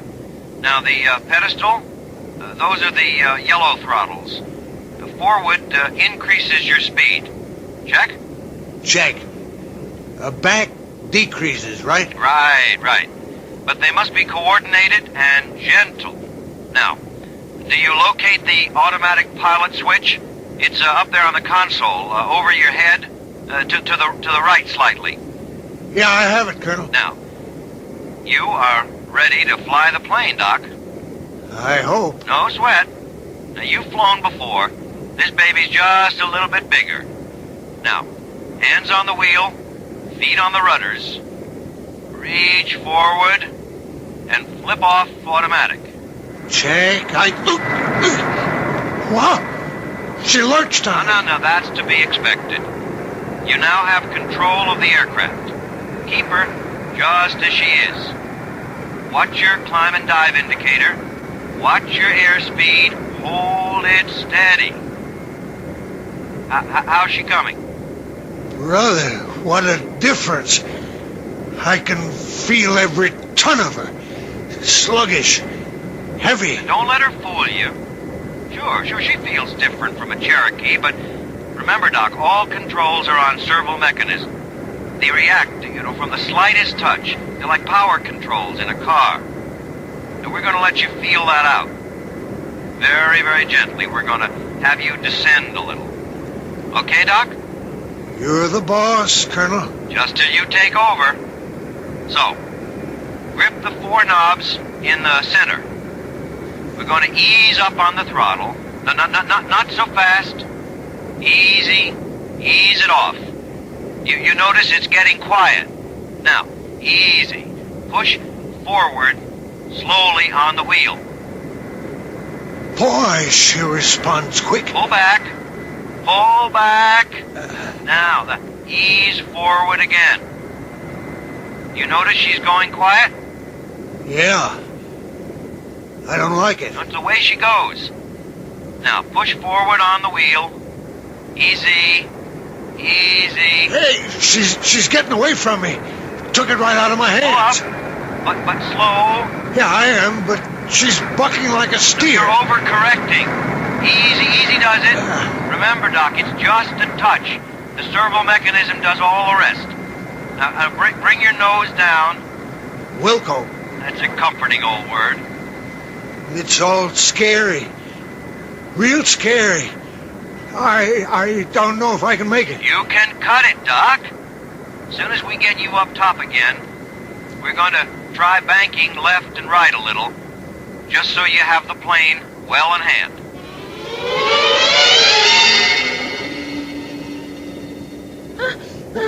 What is it, Jackie, baby? Not the baby. Yes, it's so near. The pains are almost every minute. Oh, Lord. What are we going to do?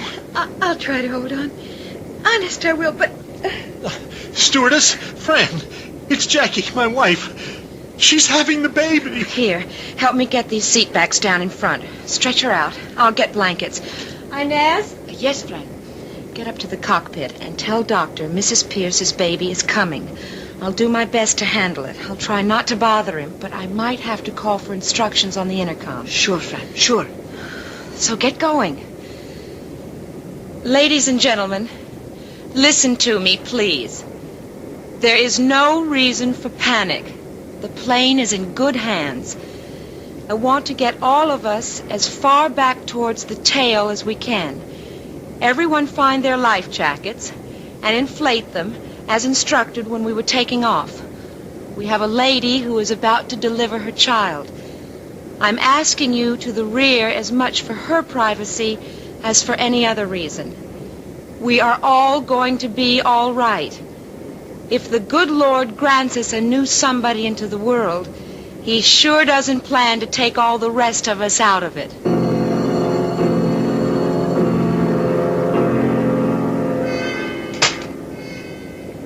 Excuse me, Doctor. How's it going? Not so bad now. Back on automatic. Taking a little rest. How's everything back there? Oh, not bad. Not good.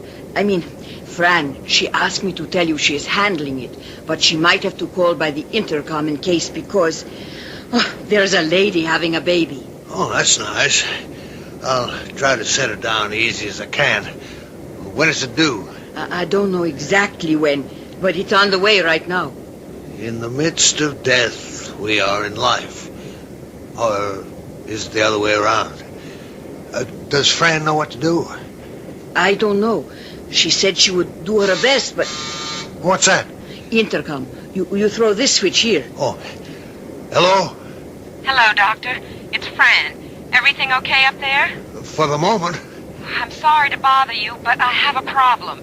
The lady who's giving birth? Yes, the baby is coming, but it's positioned the wrong way. Breech birth. Look, you can't handle that. I tell you what, we have an odd 25 minutes to play around with. Hold everything, I'll be right back. Flight 113 to control. I am receiving you. Well, how much time do I have before we start descent approach? 25, 30 minutes. All right, then hang on till I get back to you. Before I try to land this plane, I got to do something I really know about. I've got to go deliver a baby.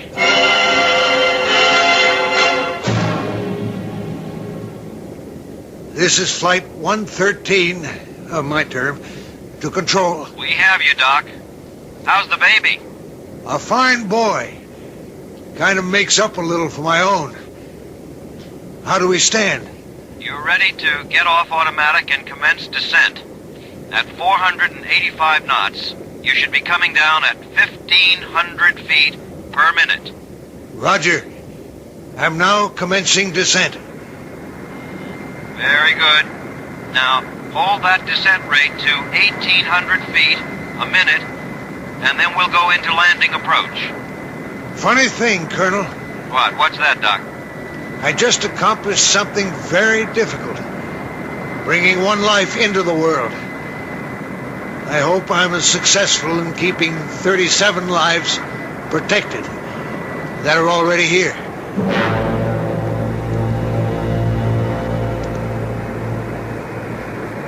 We're now coming in on your final approach. The descent is fine. How do you feel? Oh, I'm okay. Going a little fast, but... No, okay. All right. Now, we lower the wheels. You remember the exercise? Affirm. Pull out rear lever and push down. Watch for 3 green lights indicating wheels down. I have the green. Okay, the landing gear is down. We have you in sight. Now give her some throttle as the gear slows you down. I feel the drag. More throttle? Now watch the flap indicator. You remember? Yeah, I remember. 10 degrees of flaps added. Confirmed. Roger. Hold her there. Maintain airspeed at 127. I'm maintaining speed. You're doing fine. Now keep your feet on the pedals. Keep her nice and level. Can you see the runway? I see it. All right. Now maintain all configurations. You're doing just fine, Doc. Just fine. We like the picture. Come in, easy as you are. I'm getting awful close. Just keep your nose up. Watch the airspeed. Yeah. It's dropped 10, 20. Now that's all right. You know you're slowing her up. And you're in, so get your brakes and drop your nose. Confirmed. Hey, she's yawing on Hold your me. rudder firm. Hold your attitude. Keep that yoke back, hard back. Keep that yoke back. Push hard on those brakes, Doc. Push hard. Should I reverse engines? No. Steady on the rudder pedals. Keep that nose down. Give it all you have on the brakes.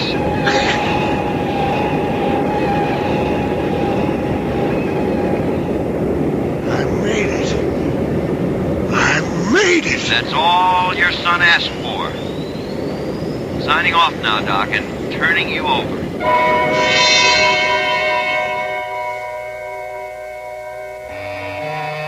The plane is down, and in the operations office of the airport, the hero of the hour has been sequestered in blessed relief from all the hoopla and excitement by the airport director. Anything I can get you? A drink or something, Doctor? A bed, mainly. First, though, I've got some thank yous to dispense. Was it you who talked me down? I don't understand. Was somebody on ground communications landed that big crate without damage? Not me. Who was on the horn with me all the way in? Well, nobody. What do you mean, nobody? I was talking to myself? All I mean is that out of Kansas City, everyone lost contact with Flight 113. As far as we're concerned on the ground, only one man set her down. Dr. Sam McCall. Yeah, but that's crazy. Colonel Blake was the one who monitored every move I made. If it wasn't for him, me and everyone aboard, including the new young man, would have been gone geese. I couldn't have landed that skyscraper by myself. You say you were in radio contact all the way? Well, sure, with Colonel Blake. Colonel Jackson Blake? Well, I never did get his first name. Well, why? You know him? But no, not personally, but, well, he was the pilot of the plane in which your son crashed and all personnel were lost. He said he knew my son, Pete. You trying to say he was dead all the time? Well, the only thing I know is that right beside your son Pete's coffin is one that contains a Colonel Blake. And your radio was out cold, when no one else could have talked you down.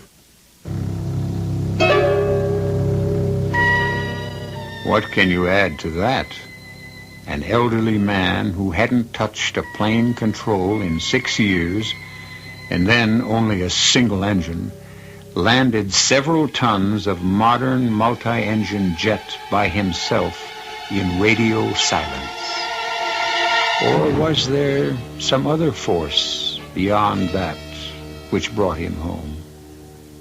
You make up your minds. I'll be back shortly.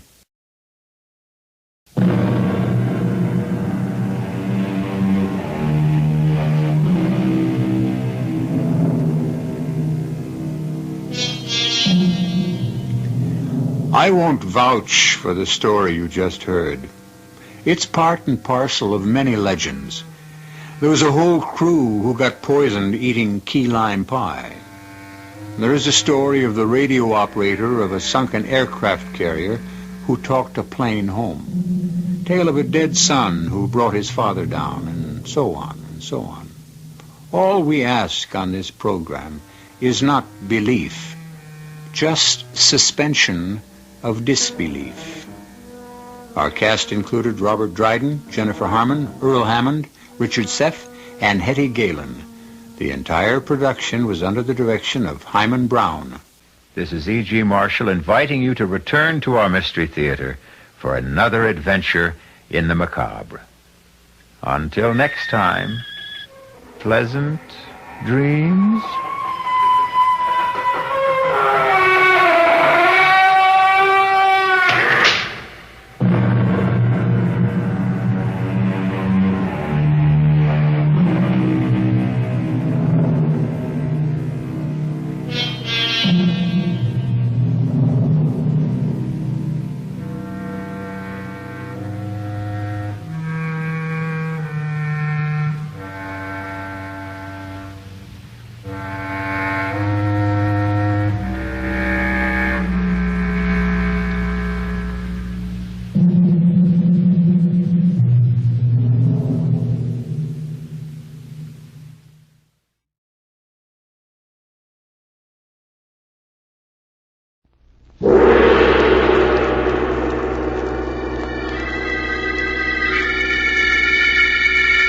The Sealed Book.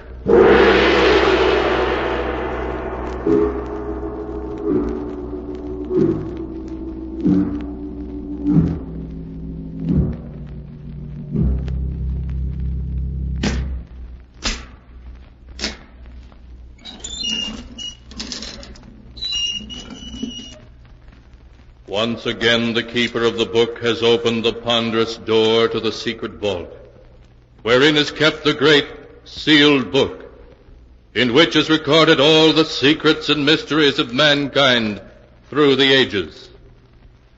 Here are tales of every kind, tales of murder, of madness, of dark deeds strange and terrible beyond all belief. Keeper of the book, I would know what tale we tell this time. Open the great book and let us read. Slowly, the great book opens.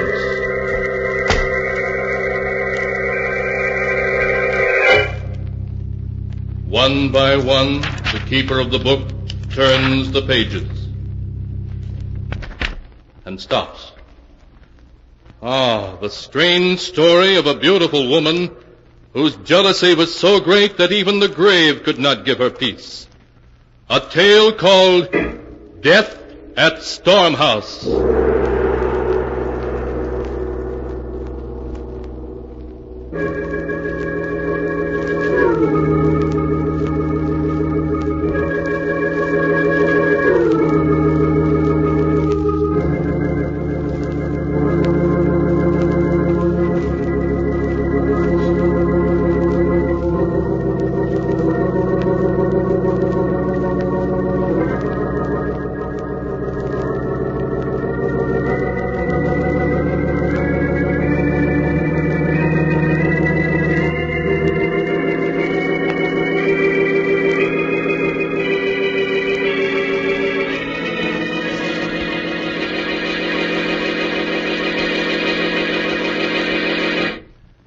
Here is the tale, Death at Stormhouse, as it is written in the pages of the sealed book. It takes place in the old New England mansion known as Stormhouse, perched high on the cliffs above the crashing waves of the Atlantic Ocean. In her bedroom, Lizette Lester, young and beautiful mistress of Stormhouse, lies desperately ill, listening to the storm that is raging outside as her husband and Dr. Warren, their lifelong friend, hover over her. John. John. Yes, Lizette? John, open the window. I want to hear the storm. I want to hear the thunder crash and the wind scream. I'll open it, John. You stay with Lizette. Thank you, Howard.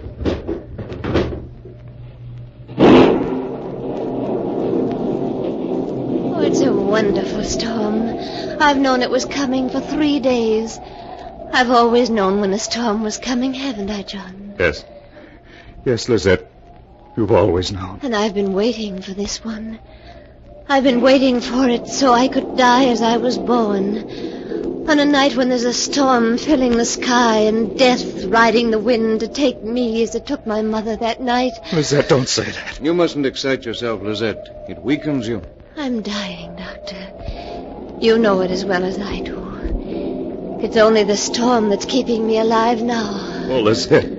Lizette. John, darling, Yes, Lizette. in my will there's a bequest to old Andrew for his faithful service. Everything else is left to you, including the house. On condition that you live here at least 6 months out of every year for the rest of your life. Lizette, I can't bear to talk about it. We must, darling. You don't mind the condition that you live here half of every year, do you? Of course not, my dearest. I couldn't bear to think of you as ever very far from me, in life or in death. I'll always be with you, my darling. And you won't marry again, will you, John? Never, Lizette. I swear it. You've sworn it, John. You mustn't break your vow. If you do, I'll be angry. Very angry. And when I'm angry, I do terrible things. You know that. I know, darling. You have my promise. I'll never break it. It's such a beautiful night. All my life, I've never been able to sleep on a night like this. I wonder if now when the storm sweeps in from the sea, I'll know it and wake up.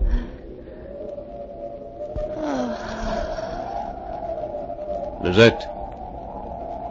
Lizette. John. She's gone.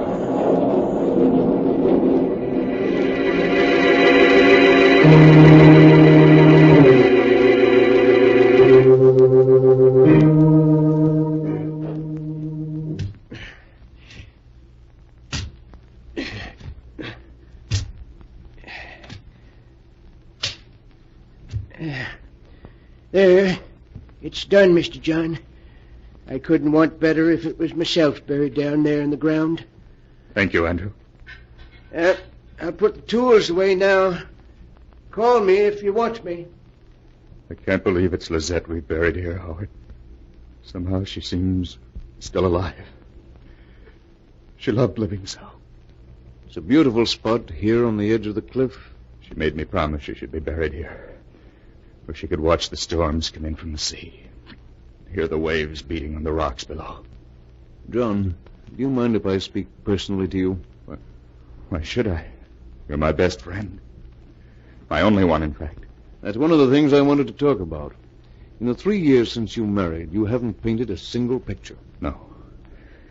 No, I haven't. I've started some, but there was always something Lizette wanted to do. For 3 years you've been cooped up here, seeing no one. You might as well have been in prison. You should get away for a while now. Why don't you spend the winter in New York? Renew old friendship. Catch up on what's happening in painting. Yes, I'd like that. And there's another thing. Yes, Howard? The promise you made to Lizette. Promise? Oh, you mean not to marry again? Yes. You mustn't take it too seriously. You're too young to spend your life alone, grieving. Lizette wouldn't have made you promise if she had thought... I don't know. It seemed to mean so much to her. Well, when Lizette was alive, it seemed quite impossible to me I should ever love another woman. But you will. And I'm sure Lizette would understand. I'll think about it, Howard. The truth is, just now I feel a little confused. Well, let time take care of the matter. But you will close up Storm House and try a few months in the city? Yes, I will. I'll come back in the spring. After all, I'm obligated to live here half the year. But I'll leave old Andrew in charge and spend the winter in New York.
And now to continue the story, as it is written in the sealed book. Once away from the somber atmosphere of Storm House, John Lester seemed to waken as if from a dream. He began to paint again, to live as he had before his marriage to Lizette. Then at a party he met Nora Maynard, young, gay, lovely. And one day in the spring he brought her back to Storm House as his bride. He introduced her to old Andrew, the caretaker, showed her through the house, then took her out to see the magnificent view from the top of the cliffs. Oh, John, it's a wonderful old place. The house, the cliffs, the sea. I'm going to love every minute here. I was afraid it might seem rather wild and gloomy to you, Nora. Oh, no. Look, the clouds, the waves tossing as far as you can see, the ocean way down below us. It's magnificent. Yeah, it can be frightening, too, when a real storm comes sweeping in from the sea. John, what's that? Over there on that little point? It's Storm House's private burying ground. That grave you see is Lizette's. Lizette? Will you tell me more about her sometime, John? Yes, of course. And now we'd better go in. It's almost dark. All of a sudden, the wind seems to be rising. Oh, just 1 minute more. I want to tell Andrew to phone the village for groceries before the stores close. Well, you run in and tell him. I'll come in right away. And don't be long. The wind's getting cold. Poor Lizette. I wonder what she was like. I wonder if she used to stand here and watch the darkness sweep over the sea and... John? Is that you? John, it's so dark I can't see you. John, don't... A fool! Nora, what is it? Oh. Did you call me, Nora? Oh, John, you frightened me. I thought you really were trying to push me over. Push you over? I know you were just joking, but I almost lost my balance. I almost went over the cliff. Nora, I didn't push you. I was halfway up the path when you called. You were halfway up the path? I wouldn't play a joke like that. You must have become dizzy. I suppose so. I was sure I felt your hand push me. Then the wind seemed to force me toward the edge. It must have been the height. Made you lose your balance. Yes, of course.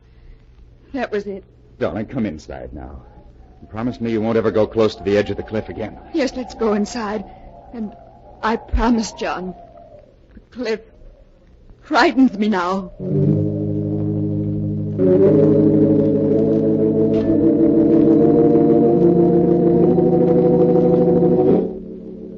During those first weeks after John Lester returned to Storm House with his new bride, the wind never ceased to howl about the great old house. Several times when Nora was walking near the cliffs, strong gusts sprang up that would have pushed her over to her death if she had been walking closer to the edge.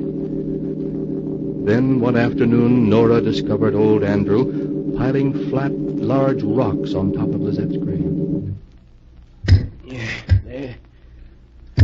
There. Andrew, what in the world are you doing? What are those rocks on Lizette's grave for? It's the wind, Miss Nora. Blowing night and day like it has, it's been blowing the dirt right from off Miss Lizette's grave. How strange. Yes, sirree. Give it a couple more weeks and it'd have scooped up all the earth and had the coffin clear uncovered. But the rocks will stop that. Yeah, I guess that's enough. Andrew. Yes, ma'am. Did Lizette love John so very much? Love Mr. Lester? Why, yes, I expect she did, ma'am, in her way. In her way? Excuse me, Miss Nora, I got to drive to town now for a package for Mr. Lester. Oh, his new paints from New York. He's been so impatient for them. Oh, Andrew. Yes, ma'am? That big stone vase on the upper terrace, right beside the steps. It's loose on its base. I saw it swaying yesterday as if it were going to fall over into the garden. Please fix it, will you? As soon as I get back from town, ma'am. Thank you, Andrew. You know that Dr. Warren's staying for dinner. Yes, Mr. Lester told me. Oh, well, I promised to meet him in the garden at 4. Be sure to fix the vase, Andrew.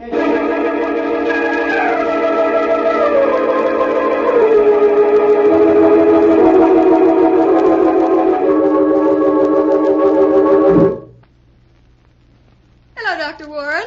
Have I kept you waiting long? Well, there you are, Nora. I was just beginning to be afraid you'd gone too close to the cliff and become dizzy again. Oh, no. After almost falling over twice, I don't take it. Where's John? Painting on the upper terrace. There he is now. Oh. John! Oh, hello, you two. What are you plotting down there? A tour of the caves down by the beach. Knock off for the day and come along. Please do, John. Well, maybe I will. Light's fading. John, don't lean on the stone vase. It's loose and... Oh! Nora, look out! Nora, you hurt? I'm coming down. Good grief, that was close. Fell right where you were standing. You pulled me back. Just in time. Nora, are you all right? Yes. Yes, thanks to Dr. Warren. He saved me. I couldn't move. I can't understand it. I'd hardly touched it when I went over. You must have leaned against it harder than you realized. No, I didn't. I just touched it. It gave way all of a sudden. Oh, thank heaven you were here, Howard. It must have been the wind. And the vase was loose. I was just telling Andrew to fix it. If you'd been hurt, Nora. Oh, a miss is as good as the mile, darling. Come on. Let's forget the caves and go in and have tea instead. The wind has turned awfully cold all of a sudden.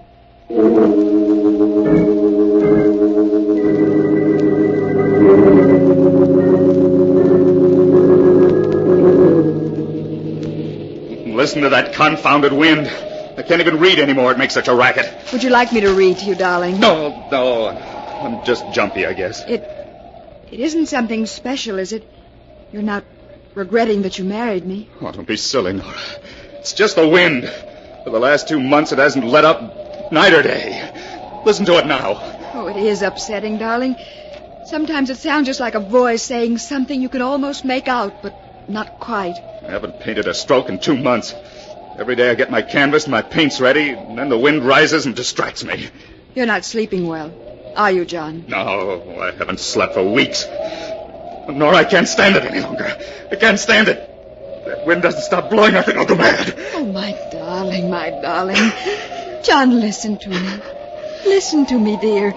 We must go away from Storm House, away from the wind. We must, John. But the will. The will doesn't matter. Oh, John, please say yes. We can't ever be happy here. There's something about the place that will forever prevent us. Leave Storm House. Never come back. And never come back. Yes. Yes, Nora, you're right. We'll do it. We'll leave tomorrow. Oh, John! Oh, we're going to have another storm. Yes. It certainly has come up quickly. Sunset, there wasn't a sign of a storm. It's as if Storm House knows we're leaving and wants to live up to its reputation on our last night. Well, darling, I think I'll go to bed and dream about leaving here tomorrow. Coming? No, I'll finish my pipe and tell Andrew our plans. All right, darling. I'll bring my diary up to date while I wait. Don't be long now. Mr. John! Mr. John. What is it, Andrew? Land sakes, Mr. John. A real granddaddy of a lightning bolt hit the cliff just now, right beside the burying ground. It opened up a big crack in the earth, running right across her grave. Her grave? Lizette's? I could look right down and see the top of the coffin. Oh, well, you can fix it in the morning. We're going to be leaving, Andrew, but we'll settle the details tomorrow. Better turn in now. I'll do the same. All right, Mr. John. Sure is a humdinger of a storm.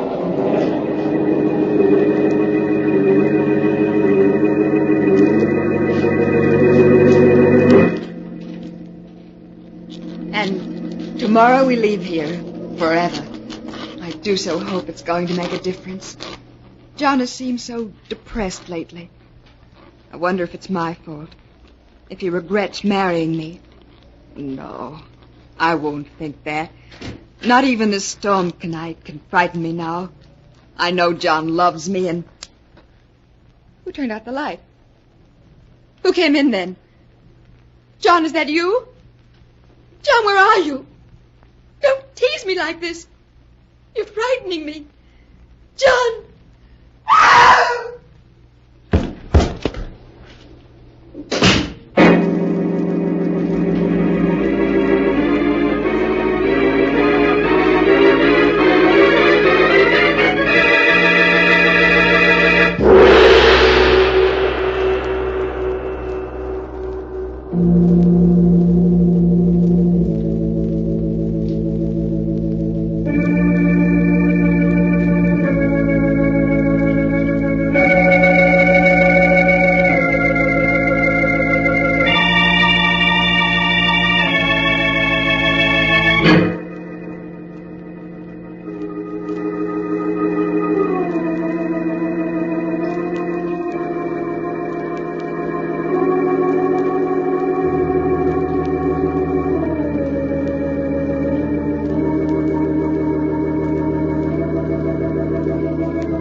To continue the story, as it is written in the sealed book. After the great storm had opened up Lizette's grave so that her coffin was plainly visible, Nora had a midnight visitor. There was a scream, and a body crumpled to the floor. The next morning, the sheriff came to talk to John. That's all of it, Sheriff. That's all I know. Nora screamed. When I got to her, she was lying there on the floor. Dead. Murdered. But the weapon, Mr. Lester. We know it was that antique ivory paper knife of yours, because the point broke off in the wound. But where is it? I don't know. I tell you, I didn't see it. I see. Well, I think you better come with me for the time being, Mr. Lester.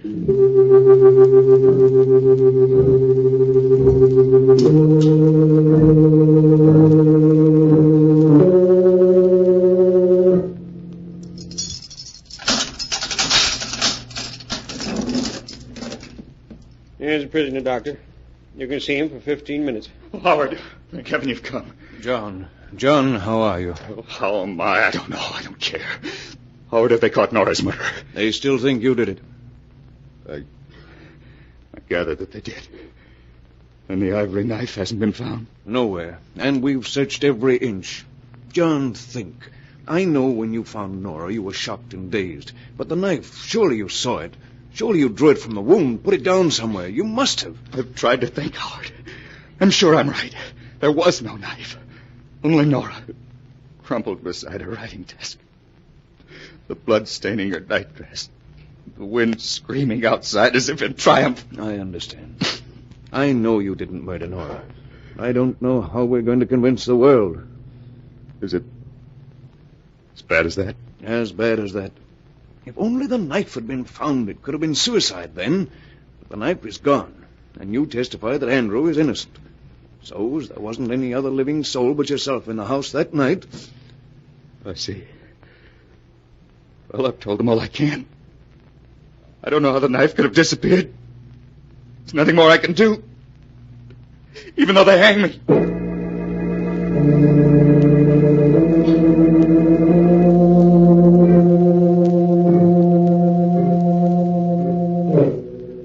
And hang John Lester they did, after a due and lawful trial.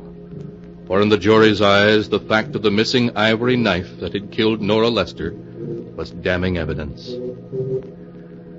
After the execution, John's old friend Dr. Warren conveyed the body homeward to Stormhouse, where he and faithful old John buried it in the tiny burying ground. Andrew dug the grave close between the graves of Nora and Lizette. So close, in fact, that while digging, his pick struck a coffin. Doctor, look. Corner of a coffin. Lizette's coffin, it must be. Yes. That night the lightning struck the cliff. Must have moved her coffin round somehow.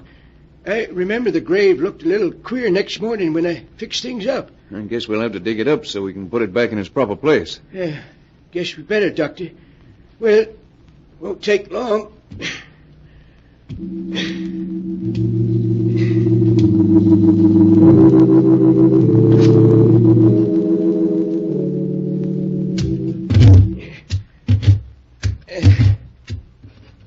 Yeah, Doctor. Guess that does it all right. Good. Now we'll just slide the coffin back into its place. You've made plenty of room. Dr. Warren. What is it, Andrew? The lid of this coffin's been tampered with. Tampered with? But that's impossible. Come take a look, Doctor. You'll see I'm right. I guess I'd better. Stand aside, Andrew. Yes. Now, just what do you mean? Look, Doctor. All along both sides and this end. The screws. They're all loose. Yes. They've been pulled out of the wood when someone lifted the lid. This coffin's been forced open. That's right, Doctor. Only, look. How was it forced open? There's no tool marks on the wood. No tool marks. Then whoever did this just didn't leave any. Andrew, we've got to look inside and see why Lizette's coffin was molested. Maybe we'd better leave it just as it is, Doctor. We can't do that. Here, put your pick under the edge and the lid. That's it. Now, lift. Well, if you say so. Easy does it. There. It's loose. Now, we'll see what... I told you. I told you we shouldn't open it. A bloody knife. The ivory knife that killed Nora. Here, in Lizette's coffin. They hung Mr. John because they couldn't find the knife. And it's been here all along, held tight in Lizette's hand.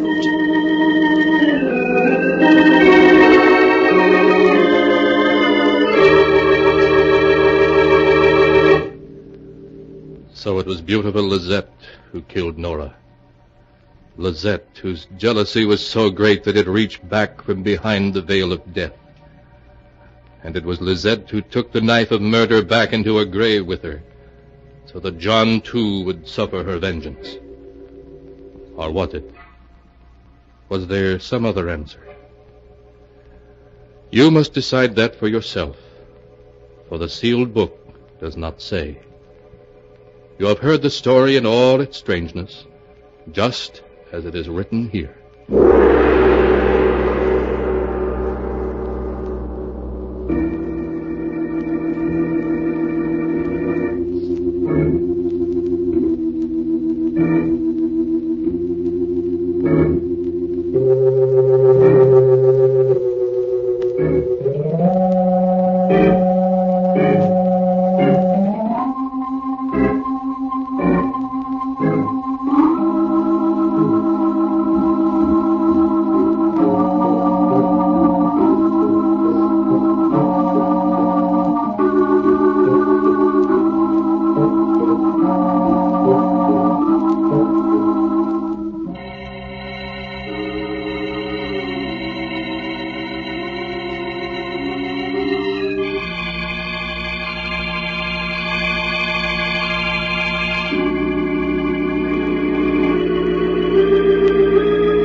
And now, keeper of the book, before you close the great book, show us the tale we tell next time.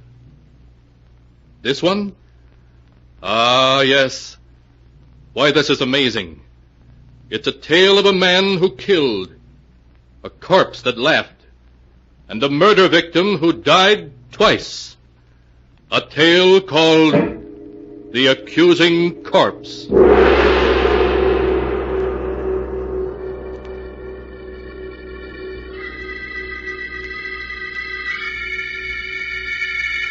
Be sure to be with us again next time. when the sound of the great gong heralds another strange and exciting tale from the Sealed Book. The Sealed Book, written by Bob Arthur and David Cogan, is produced and directed by Jock McGregor.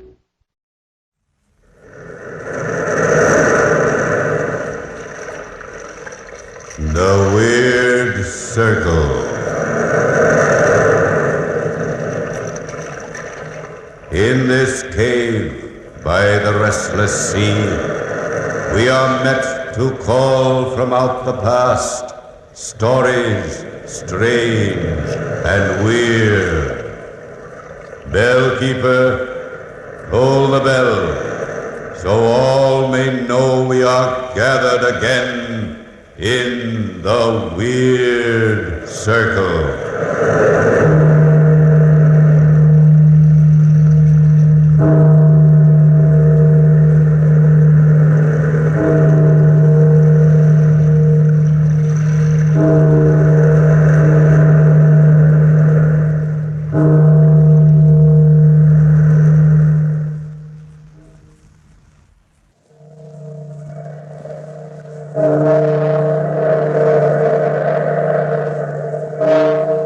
Out of the past, phantoms of a world gone by, speak again the immortal tale, the Great Plague.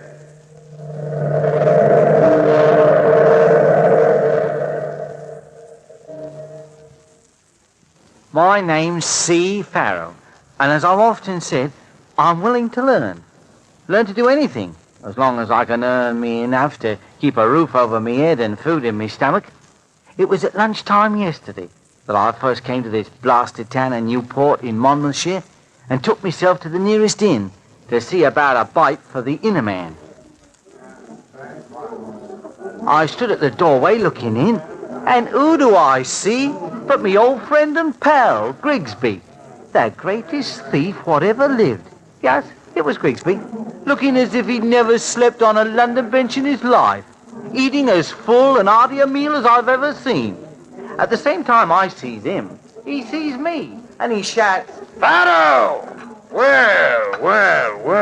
Grigsby, my boy, you're looking as well as the Prince of Wales." I'm fit. Yes, fit, Farrow. Fit for what? Whatever you got in that pig like mind. Sit down, Farrow, sit down. I've been looking for a man like you. I want you to meet a friend of mine. Bender, this is C. Farrow. Glad to meet you.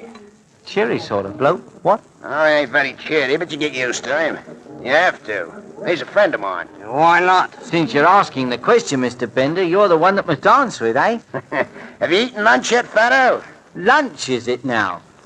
Getting swanked, eh? I haven't had a morsel in 3 days. Broke again, Farrow, eh? You'll never learn to make your way in this world.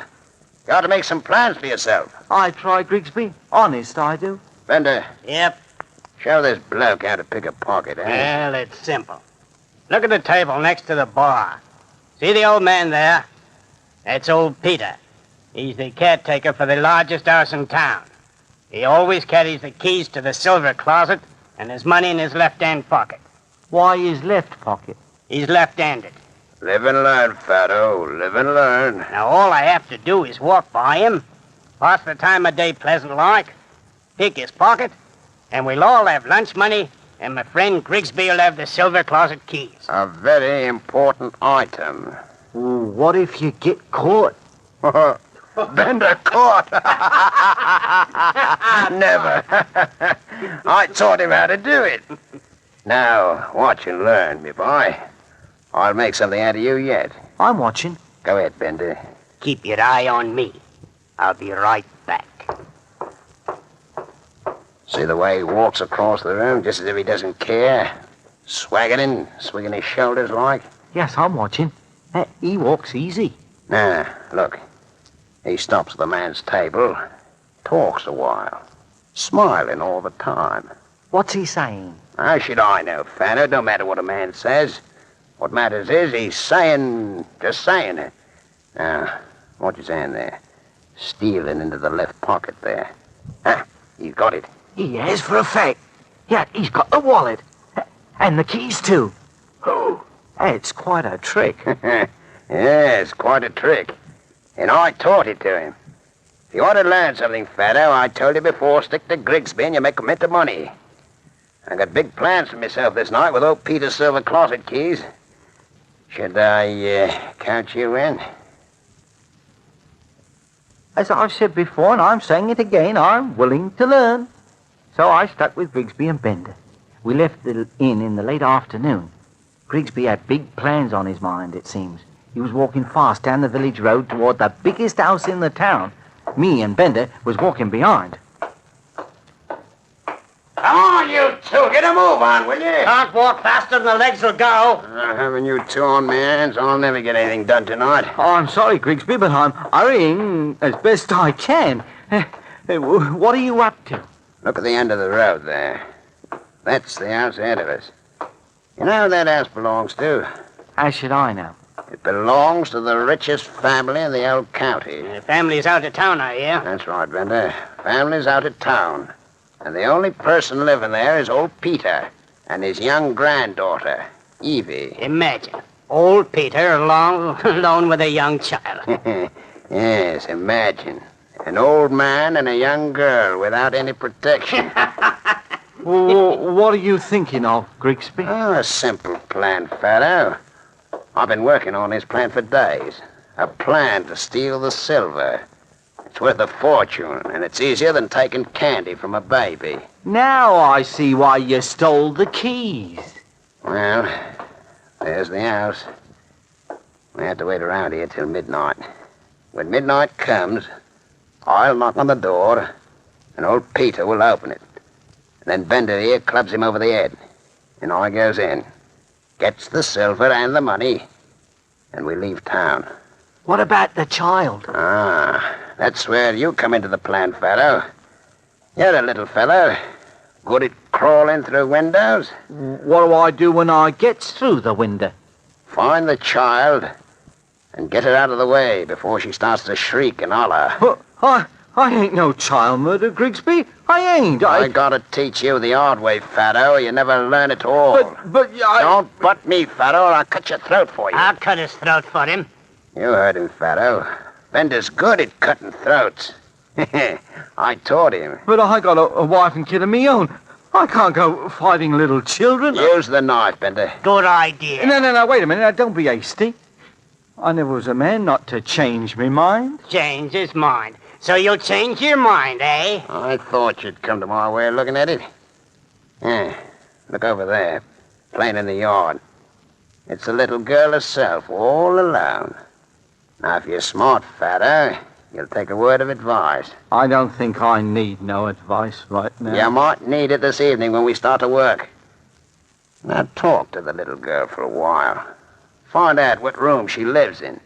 And you might even ask what kind of silver the family's hoarding. She's a pretty little thing. Look at her, playing by herself, nice as you please. Like a regular little lady.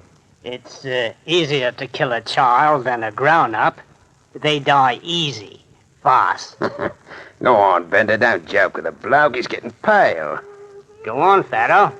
Are you going to talk to her, or do I have to convince you with me knife?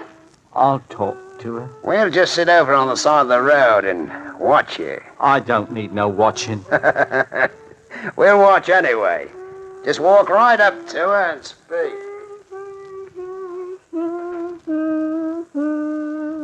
Hello, little girl. Who are you? Who am I? Why, I'm a friend of yours. Do you know my grandfather, old Peter? No, not personally, but I've heard of him. Do you know my name? Now, what is your name? Evie. I live in that house over there. It's a right nice house, Evie. Which room is your room? Don't you know? Should I? Of course, everybody knows Evie's room. Grandfather says it's 'cause it's a special safe room just for me. Guardian angels watch over me all the time. Of course. Where is your room? On the second floor in the back of the building right over the kitchen entrance. There's a special porch off my room. A porch? Yes. Now I told you about me. What about you? What's your name? My name's C. Farrow. See, Farrell, that's a funny name. Where do you live? Any place I can find for me to live? On the grass, or in a haystack, in an alley, in a doorway of a shop? Is there a second floor for you to sleep on in all these places? I suppose so, Evie. I like you. Wish I could stay with you longer, but I can't. Well, where are you going? Home. My grandfather told me to come in promptly at 5 or I'll catch cold. He worries about me awful. He always does. Goodbye, Steve Farrell. Goodbye, Evie. Bye. Bye. Bye. Goodbye. Bye. Goodbye, Evie. Goodbye. Ah, pretty little gal she is. Nice work, Fado. Quite nice work. If I say so myself, I couldn't have done a better job. One would almost think the little girl liked you. One would, eh? Well, maybe she did. Don't make no difference now. We'll just take a look around the grounds and then wait. Bender? Wait till midnight. Stick around, Fado. You're going to learn something tonight. Till midnight. Might even get a few hours sleep. Grigsby led the way, and as I've said, I'm willing to learn. As we walked around the ground, I kept looking at the second floor, and my heart sunk. Child killing. It just ain't in my line. For an hour or so, Grigsby studied the land, and then he led us to a little grove on one side of the field, where we sat down to wait. Bender, the big fella, fell asleep.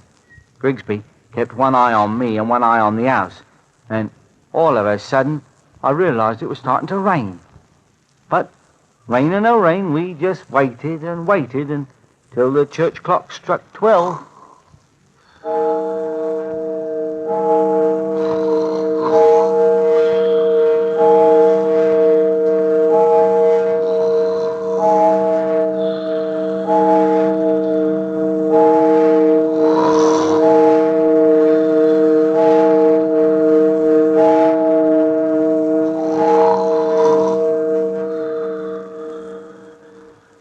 Bender was fast asleep when Grigsby said, Bender. Hey, Bender, wake up. It's midnight now. Midnight. So soon. Blast me if it ain't raining. It's been raining for hours. We ought to forget the old thing. We ain't forgetting nothing. Come on, Fado. Get on your feet and get a move on. I'm on my feet. Ready, Bender? I'm right behind you, Grigsby. Well, follow me, both of you. The ground is wet, Grigsby. Not a night to do this job. I'm superstitious about the rain. Shut up. Well, I am.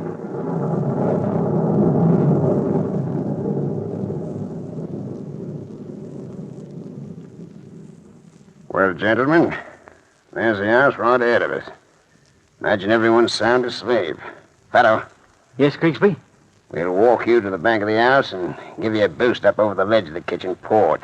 Yes, Grigsby. Go on, get a move on. I'm moving. Shh, both of you. There's the porch. You think you can climb it, Fado? I don't know. Honest, I don't. You better now. Climb up on that ledge and stay there until you hear me pound on the front door. Then what? When I pound on that door, climb in that open window and take care of that kid. She won't feel nothing. Just one quick jab in the heart and she's dead. Here, Fado. Just as a special favor to you, I'll lend you my own knife. Well, go on, take it. Yes, all right, I will. Well, Fado, you ready? I'm as ready as I'll ever be, I suppose. Climb on me back and I'll give you a boost to the ledge. Now, don't forget, Fado, if that child ain't dead, you will be.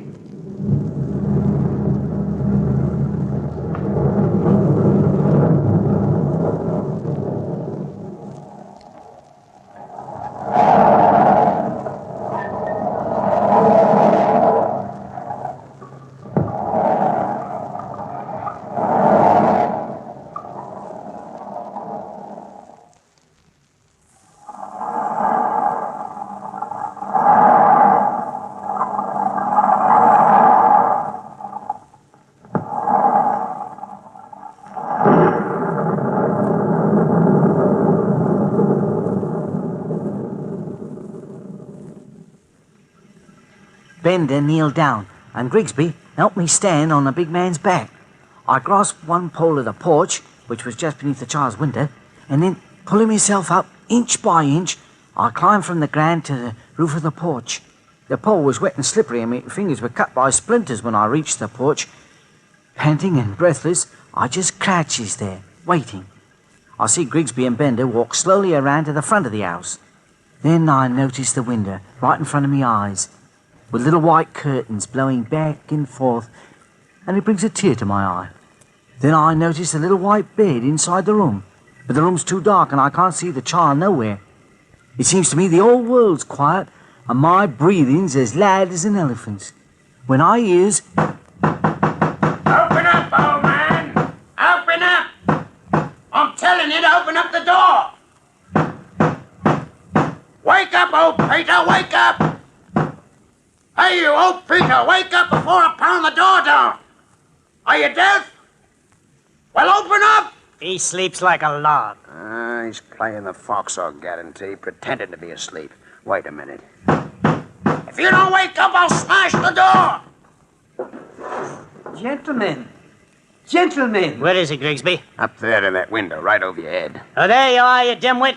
Come on down and open up this here door. Gentlemen, why do you come to wake up honest people at this hour of the night? Stop playing the game, old Peter. Your time has come. If you don't open up this door right away. My time? You mean to kill me? If you don't open up the door. Gentlemen, I'm afraid you're too late. A crueler fate than murder has taken the breath from my body. What are you talking about? You'll see. I'll open up the door, but you'll wish to heaven you'd never visited this house. I'll be right down. What's he talking about, Grigsby? I'm not quite sure, Bender. Not quite sure. I wonder how that fool Fato's done. Oh, he's done his job. Find out Fato. I wonder how long he'll keep us waiting in this rain. If he don't answer soon, we'll break in the window on the side of the house. Oh, there he is. Come in. Come into the light where I can see you. Oh, woe unto you, gentlemen, for trespassing this house tonight. What are you talking about anyway? Look at my face, gentlemen. The black rings under my eyes, and the black splotches on my arms. Do you have any idea what that is? Black rings. Black splotches. Blimey, Grigsby. It's the plague. The Black Plague. Yes, the Black Plague. That's what it is. This afternoon, late this afternoon, my little granddaughter came in from play. Within 4 hours, she was dead. Evie dead? Come in, gentlemen. Look. Look. There she lies on the stairs. Grigsby, look. Look well, gentlemen, because within the half hour, I should be lying by her side. Oh, the pain. Oh, the pain. It's the plague, Grigsby. I've seen them before. Run, gentlemen. Run to the tanning factory and breathe in the healing fumes of the tannery. The smell of the tan bark and the leather have curative powers. It's too late for me. But if you wish to spare yourself the horrible suffering of the plague, go. Go at once to the tannery and stay there as long as you can. Oh, the pain. My flesh. The pain. Oh, the pain. Help me, gentlemen. Help me! The pain! Don't touch me, Peter. Come on, Bender. The Tanner's factory. As fast as we can run. As fast as we can run. Where's Fato? Where's Fato? I'm right behind you, Bender. I've heard. It's the Black Plague, and nothing can save us. Nothing but the air of the tannery. Let's get there. Hurry, hurry.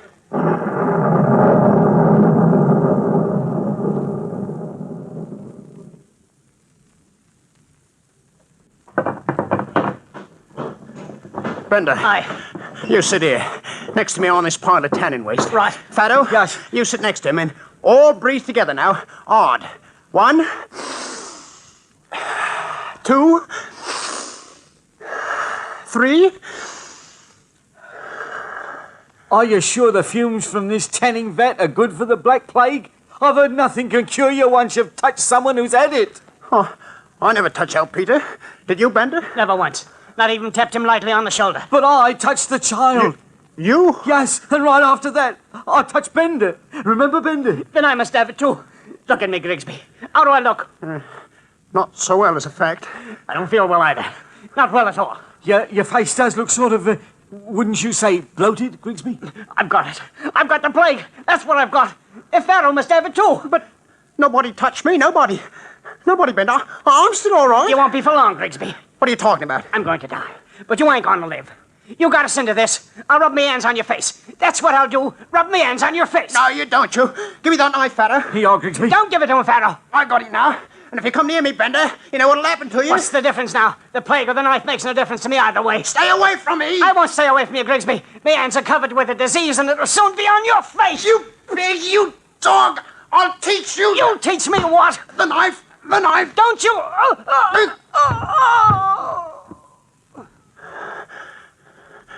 That'll take care of him for a long time to come. Bender's dead. And we'll be with him in a short time, Grigsby. Oh, the plague. The Black Plague. What can I do, Pharaoh? I don't know rightly, Grigsby. I'm just sitting here watching you, waiting to see. Maybe I'll learn something. The leather scraps. Maybe if I rub myself with the leather scraps, maybe if I... Pharaoh, I don't want to die. Not yet. I don't want to die. I'm the greatest thief that ever lived. Clever, too. Nobody ever beat Grigsby before, nobody. Nobody ever did before, Grigsby. Well, they ain't going to this time. No, they ain't. Well, maybe the Black Plague's got more power than you have. You can't fight the plague, Grigsby. Is me face turning black? I can't rightly tell yet. Me eyes. How do me eyes look? Red and swollen. Any black rings around them? Oh, give it time. It takes time for the Black Plague to grow. Time. If you'll sit still, it won't be half as painful to die. Maybe if I breathe deeply. That won't do any good. What? Do I have to die? I guess you do. But don't worry. You'll have plenty of warning before you die. The pain will tell you. The screaming pain. The pain. The screaming pain. And then Grigsby collapsed, crying like he was a baby. I sat there for 1 whole hour, watching Grigsby. Bender was dead. As the time slowly passed and the night became morning, I noticed a group of men heading toward us. They were carrying guns, and I poked Grigsby in the ribs. Hi, Grigsby, somebody's coming. What's the difference now, Pharaoh? You'll find out. Hello over there. Hello. Mr. Grigsby. Mr. Grigsby. What's he want? I don't know. Ask him. I'm Mr. Grigsby. Oh, yes, Grigsby. And are you Mr. Pharaoh? That's what they call me. And the man with the knife in him is Mr. Bender, I presume. You'll have to take my word for it. You can't ask a dead man no questions. Gentlemen, in the name of the law, you're under arrest. Seize them, boys. Wait a minute. Arrested? For what? For what am I arrested? For what? For housebreaking and plotting against the life of a child. And now it's for murder. How do you know all these things? How do I know? He told me. Old Peter? Yes, I told him, Mr. Grigsby. You told him? I thought you were dead of the Black Plague. I know you did. I wanted you to think so. It took a lot of trouble painting on black spots with kitchen charcoal. Charcoal? Let me go. I wouldn't try that, Mr. Grigsby. But Levy, she was dead of the plague. I saw her myself lying on the steps, dead as can be. Evie was sound asleep in her own bed. You saw a dressmaker's dummy wrapped in cloth and smudged with charcoal lying on the steps. And I thought I was dying, that's what I thought. Bender thought he was dying too. You, Pharaoh. You were the one who told us we had the plague. You did. You were the one who gave me the knife to kill Bender. I always told you, Grigsby, I'm willing to learn. You climbed through the window to kill the child, yes. You must have known. She wasn't dead. Yes, I knew she wasn't dead. She was lying in her bed, smiling at me as I came through the window. Smiling and laughing. And she told me where to find her grandfather. Find him? Yes, find him. And the two of us got together and got an idea. An idea about the plague. Me knowing how afraid you always are of being sick. You double-crossed me, that's what. I promised I'd kill if you double-crossed me, and I... There, come along, Grigsby, and you're under arrest. And you too, Farrell. Take them away, boys. Mr. Officer, don't take Mr. Farrell away. See, Farrell's my friend. I don't think there's any charge against Farrell, Mr. Officer. I'll kill Come on, Grigsby. There's a nice jail cell waiting for you. I'll get you for this someday, Farrell, that I will. Drag them away, boys, and don't waste any more time with him. Oh, Miss Evie. Yes, Mr. Officer. I have a special job for you. From now on, Mr. Farrow here is in your charge. Oh, thank you, Mr. Officer. I like C. Farrell. And I like you too, Evie. Grandpa, can we ask Mr. Farrell to my birthday party today? I don't see why not, Evie, child. I think he deserves a piece of birthday cake. Oh, well, blimey, if it hasn't been a long time since my mouth tasted birthday cake. What do you intend to do in this town, Mr. Farrell? Settle down here and get employment? I'll do anything, old Peter. Anything, as long as I've enough to keep a roof over me head and food in me stomach. If you've got any ideas, I'm willing to learn. I think I might have some ideas, Mr. Farrell. It's just possible that Evie and I both might.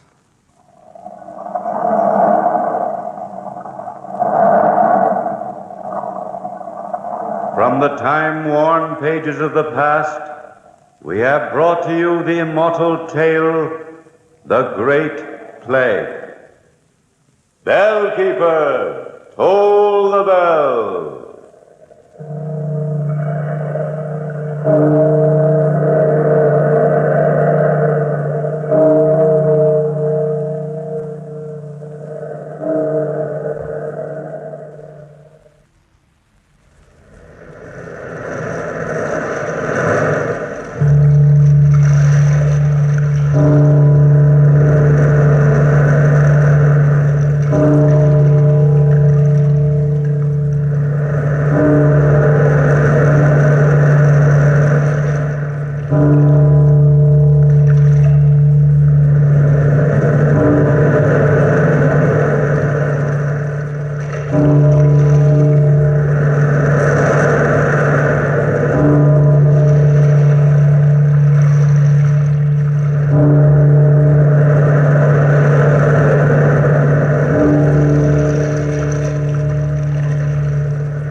Come in. Welcome. I'm E.G. Marshall. Where do people go when they disappear? We're not talking about those folk who have every good reason and understandable motive to drop from sight. No, we mean people who were on their way somewhere and who never showed up and have never been heard of again. And the people we're talking about were solid, substantial, dependable people. A well-known judge, a famous aviatrix, a United States naval vessel, a patrol of Air Force bombers, a commercial airliner, and others too numerous to mention. What happened to them? Is there an explanation?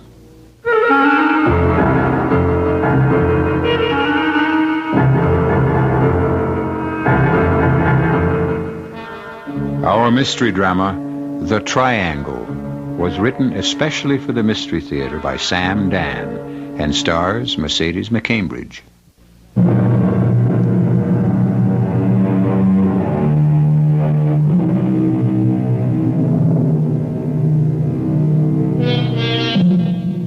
It is a rather well-defined area in the Atlantic Ocean. It is shaped like an isosceles triangle. At one point lies Miami, at the second, Puerto Rico, and at the third, Bermuda. And for that reason, it is known as the Bermuda Triangle. Over the years, at least 100 planes and ships and over 1,000 people have disappeared into its depths without leaving a trace, and for reasons that have never been satisfactorily explained. Hello there, Miami. This is your routine check from American International Flight 7, Old Lucky 7, inbound from dear old London. We're now 215 nautical miles from your first outer marker, bearing 090. Speed... hold it. Hey, Mark, what's that vibration? Mark, that vibration. Hey, Miami. Miami, our position is... The compass is going crazy. It's spinning like a top. We're going down. Pull up, Mark. Mark, help me pull up. We're going down. Miami! I don't know what's wrong. We're being pulled down. Something is pulling us down. Something... We don't have to hear the tape again, Lieutenant. I'm very much afraid, Pete, that we'll just have to chalk this one up. There were 110 people aboard that plane, and we'll just have to... Oh, excuse me, sir. Admiral Ingram's orders, Lieutenant Nelson. One moment, sir. It's Commander Bates. No, you know what he wants, don't you? He wants to know if I'm ready to release the word. Will you talk to him, sir? I'll call him back. Okay. The Admiral will call you back, sir. Are you ready to call off the search, sir? Damn it. 110 people. Yes, sir. We knew his bearing. We could practically pinpoint his location. We combed that area as much as you can hope to comb water for 5 whole days. We organized the greatest peacetime assemblage of ships, planes, and men. Yes, sir. Don't interrupt me, will you, Pete? I have to keep saying these things to square my own conscience. Look, I understand. Oh, don't be so damn understanding, Lieutenant. Fight with me. Argue with me. Convince me there's something else I can do.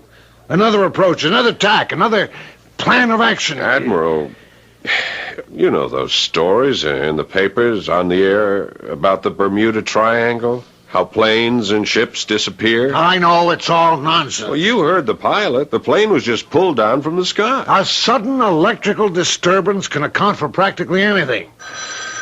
That's public relations. I'll talk to them. Lieutenant Nelson. What? Repeat that. Yes. Yes, the Admiral will leave at once. Sir, it's unbelievable. Don't editorialize, Lieutenant. Just report. Yes, sir. They have a survivor. That's impossible. A young woman. No one could survive 5 days in the water. But they've got her, sir. She's aboard the carrier.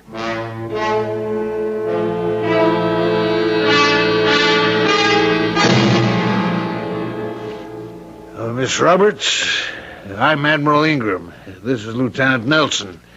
The doctor said you could talk to us. Yes. It must have been a harrowing experience. Well, I'm all right. Yes, I see that. Miss Roberts, you know you're the sole survivor. That's what I've been told. Can you tell us what happened? I don't know what happened. Well, surely you can remember something. I don't remember anything. Yes, well, perhaps this isn't a good time to talk to you. No, that doesn't matter. I just can't tell you anything. Miss Roberts, your plane went down 5 days ago. Yes, according to the calendar. And you were just picked out of the water this morning. Yes. And you claim to be Judy Roberts. I am Judy Roberts. The Judy Roberts who was a passenger aboard American International Flight 7 from London to Miami on June the 15th. Yes. Admiral, may I talk to you a moment? How could she live 5 days in that shark-infested sea? Well, she was lucky. She could survive without food, without water? Obviously. Why doesn't she look it? Why isn't she all shriveled up and dehydrated? Why isn't her skin burned and raw? Why isn't she hysterical or delirious? She looks as if she just stepped out of a heated swimming pool at a country club. Yes, I thought of that, too. We sent her fingerprints for confirmation. We checked out her teeth with a dentist. She's Judy Roberts. Miss Roberts, why won't you tell us what happened? I told you I don't remember. Well, could you tell us everything you do remember? I was sitting in my seat. I'd fallen asleep. Yes? And I was conscious of a loud roaring sound. I don't know if I was still asleep or awake. I had the frightening feeling that I was falling, that the plane was out of control. And then I must have fainted, because the very next thing I knew, I was here in this bed, and I was told that I'd been rescued after 5 days in the water. And I'm now on an aircraft carrier. And that's all you know? That's all I know. You have no memory of the crash? No. You remember how you got out of the plane? No. The life belt you were wearing, do you remember inflating it, putting it on? No. Well, how about the 5 days you spent in the water? I don't remember being in the water. Miss Roberts, look, may I say something? Yes, if you like. We have 3 possibilities here. First, you're not Judy Roberts. I am Judy Roberts. Second, you never got on the plane. I was on the plane. The ticket man at the gate would remember me because I almost missed it, and they held it for me. He put me on board himself. And besides, if I wasn't on that plane, how did I wind up in the water? Well, what's your third possibility? You're lying. About what? You didn't spend 5 days in the water?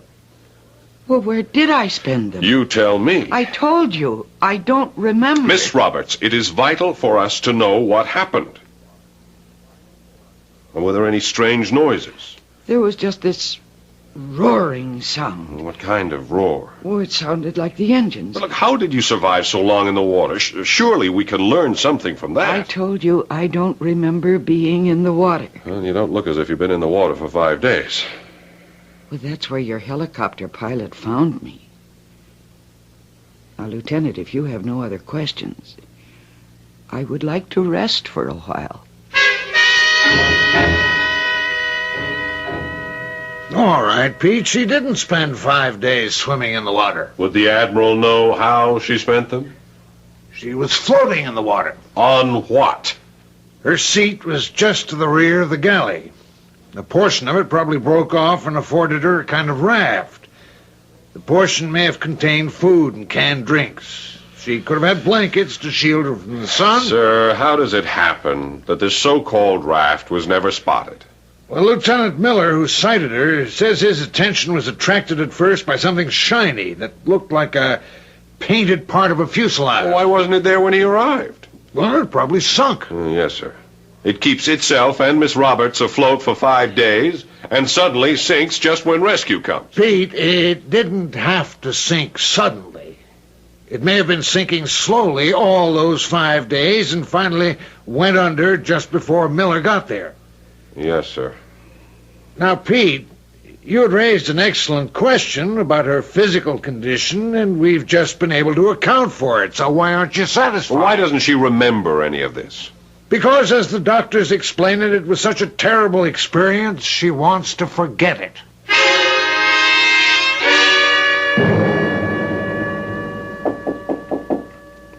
Come in.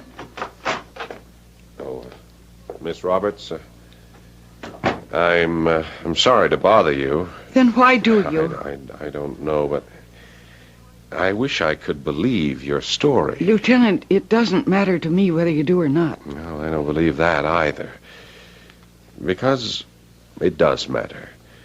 You're a girl who's, well, quite sensitive to the opinions of other people. Oh, how would you know? I understand you're 32 years old. You live with and support your mother.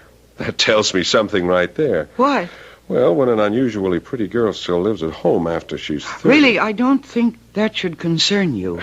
That's true. I learned also that you're shy, you don't have many friends, and this 10-day trip to London was your first vacation in years. Oh, did you have a good time, incidentally? Oh, yes. I'll bet you didn't. Now, really, Lieutenant, I'm grateful to the Navy for saving my life, but do I have to submit to cross-examination? As if I have guilty knowledge? You'll be leaving us in just a few hours. Judy, tell me, where did you spend the last 5 days? In the water. I just can't believe it. Well, do you believe that the plane went down? It had to go down. Then where else could I have been? I can't believe you were in the water. I'm sorry. I'm sorry, too. I'm sorry for you. Why? Your troubles are about to begin. Well, I've just been rescued. My troubles are over. Judy, do you realize you are the sole survivor? Well, you are, aren't you? Yes. Well, you'll find out what that can mean the hard way. You'll be surrounded, hounded, badgered, not just by the press, so they'll drop you soon enough. After all, tomorrow you'll be just yesterday's news, but by friends, the relatives, the loved ones of the other passengers. Did you see my husband? What happened to my wife? Is my daughter really dead? How did you survive? Well, I won't know the answers to any of those questions. People won't believe you. Well, they'll just have to... For years to come, no one will let you alone. Well, there's nothing I can say to anyone. There were 109 other lives on that plane besides yours. Oh. I didn't think of that. You didn't think of that? Until just now, I thought I'd just... You would just what? Well, that I'd just say nothing. Judy, what do you know? Well, now I realize I can't let those people go on grieving. I'll simply have to tell them, because at least they'll be comforted. Why didn't you tell us the truth in the first place? Because I was afraid no one would believe me. But that doesn't matter now. Because I have no choice. I've got to tell the world exactly what happened. It began when we'd just flown high over Bermuda.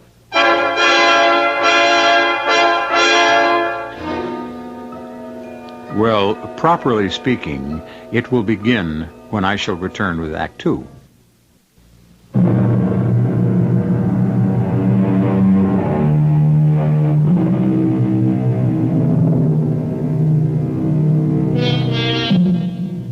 It isn't easy to be a survivor, especially a lone survivor.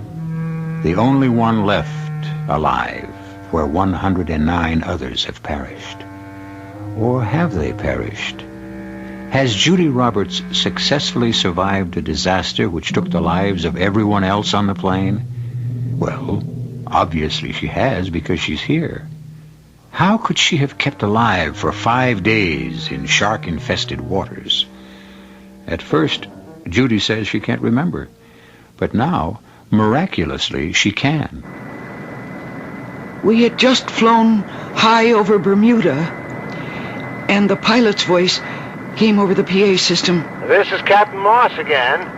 We're now flying over the Bermuda Triangle. For more than 100 years, a graveyard for hundreds of ships and planes. Why did they disappear here? Who knows? Are the reasons supernatural, extraterrestrial? Your guess is as good as mine. I've flown this patch of ocean 1,000 times, and I think it's all just an old wives' tale.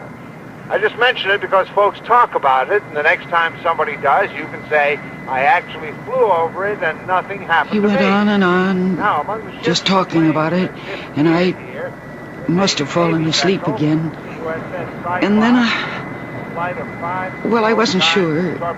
You know how it is in a dream sometimes? You have visions of falling, and it's also real. But I knew that I was falling. And then I woke up, and there was this terrible roar. And I looked out the window, and we were on the water. We were on the water. We must have come down and crashed.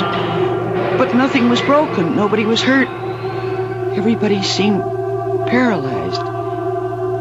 And then there was a voice, a woman's voice. It was very soft, very sweet.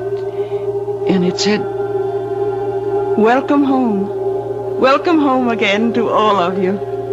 I didn't know what to think. Were we dead? Were we all killed in the crash? Was this heaven? And then the voice said, "My name is Aura. I'm your guide. Please don't be frightened. Everything is fine. In just a moment or two, you will adjust. You will resume your natural, normal lives as citizens of the city. Everything you think you feel now, all the ties that bind you to the illusory world you've just left, will disappear. You are coming home. Home where you belong." I looked out the window. A bright sun was shining in a deep blue sky. We were somewhere. I didn't know where. It seemed to be a large, lovely park. And there were beautiful pastel-colored buildings. Oh, what a city. What a glorious city. The trip is over. The fantasy ride is over. Then all around me, people were getting up. They were laughing and smiling and talking.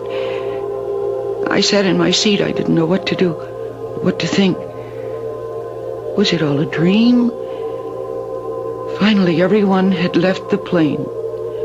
I was all alone. What should I do? Why are you still sitting here, my dear? I don't know. The fantasy trip is over.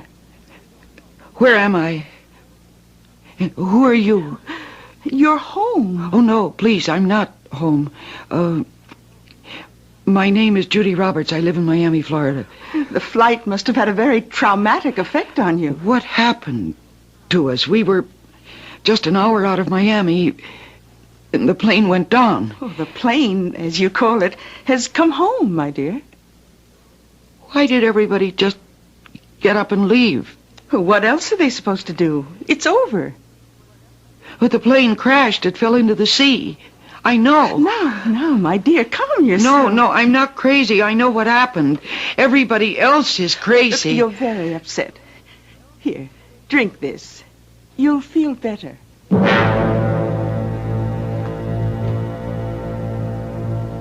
You're the very first person who went on a fantasy tour and simply cannot seem to snap out of it. Please, will you humor me? Tell me who I'm supposed to be. My dear, you're a citizen of our city. What city? The city. The city of the people. Which people? The people. Your people. Who am I? Your name is Alla. Where's my mother? Your mother? There's no record of your having a mother. Oh, dear. Arda, please come in. Hello, Alla, darling. Well, you're our pilot. You're Captain Moss. Darling, what are you saying? You're our pilot. The pilot on Flight 7. American International Airlines, Flight 7, London to Miami. We crashed. We went down. Oh, no. Oh, why doesn't he remember? Why doesn't he? Because it never happened. Oh, you are Captain Moss. My dear, you're ill. What have you done to us? Who are you? Arda, will you watch over her? Of course. I love her. Let me know if she isn't feeling better. I'll look in on you soon again. Captain Moss, how did it happen? How did all this happen? Listen, Alla. No, my name isn't Alla. And you listen, you're an airline pilot, and I'm a secretary. I live in Miami. Miami? Yes, please, now let me talk. We were somewhere between Bermuda and Miami when the plane suddenly went down. It crashed. I don't know why it wasn't destroyed. I don't know why we weren't all killed. Well, it must have been part of the fantasy. But everybody on the plane began acting so strangely, as if they didn't know who they really were, as if they were other people. And you yourself, you think that you're somebody else. But you're the pilot, you're Captain Moss. Who are these people who have seemed to have captured us? No more fantasy trips for you, my sweet. Oh, I can't seem to reach you. Don't you remember? Oh, what a beautiful day. Let's take a stroll. The sun, the air, it'll clear your head. Isn't anybody going to be worried about you? I know my mother will be frantic. I didn't know you had a mother. You never spoke about her. Tell me more. But not here. In the park.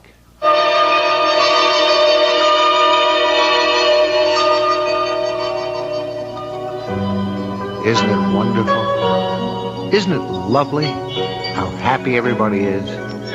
In all of the universe, is there a city like ours? I wish somehow I could get through to you. Oh, look, see the people. Every face here is happy, except yours. I must know what has happened to me. We're so fortunate. We have no hunger, no poverty, no disease. You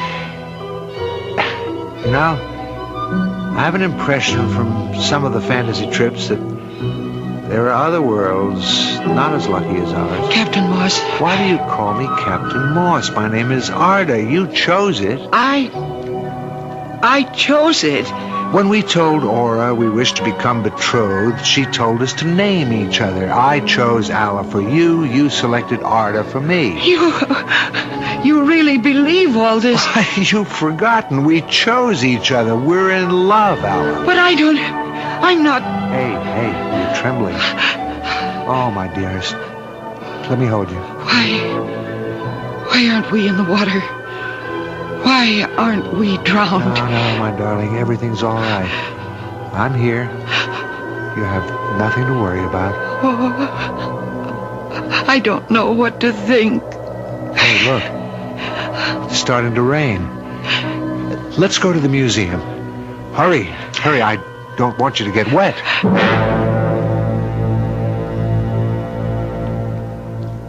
Isn't this museum a wonderful place? And see the people with their children. One day we'll come here with little ones, too. Captain Moss, listen to me. I am Judy Roberts. I am a secretary. What's that? I take dictation. I type letters. I file correspondence. Why? So that the business can go on. Business? What's business? Well, business has to do with... Oh, please don't make fun of me. No, what is business? Oh, how can I explain this? If you have to explain it, it can't be very good. Well, everybody works for one business or another. Why? To make money.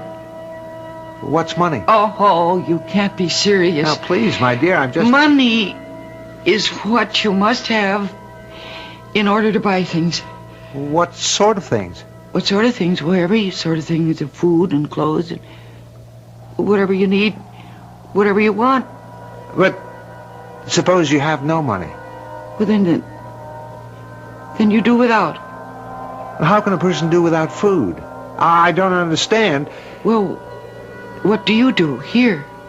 I paint pictures. I bring them to the museum. People come here and enjoy them. My brother is a farmer. He raises fruit. He brings it to the plaza. People see it. They eat. They enjoy it. But how do things get done? How do you build houses? Everyone does what he knows how to do and shares with everyone. Well, suppose someone takes more than his share. I don't understand. Why would he want to do that? Oh, this must be utopia. Oh, why am I fighting this? Why indeed? Is there a better place? A happier place than our city? Wait a minute, there. In that huge space, what's in there? Oh, that's the fantasy exhibit. The fantasy exhibit? Yes. Artifacts from fantasy trips. Look. Those are ships. And planes. Well, that's what you want to call them. Look at that ship. That's a naval vessel. What? Yes, you can read the name. The USS Cyclops. It's a Navy ship that disappeared in the Bermuda Triangle. The Bermuda Triangle? Yes, you know what it is. You spoke to us about it on the intercom before we crashed. Now, my darling, and you have... See. Those Navy planes. Those 5 old-fashioned Navy planes. You even said what they were. Torpedo bombers. And that freighter. You even told us her name. The marine sulfur queen. No. It's no fantasy. Those are real. And I'm real. And you are real. What are we doing here? What is this place?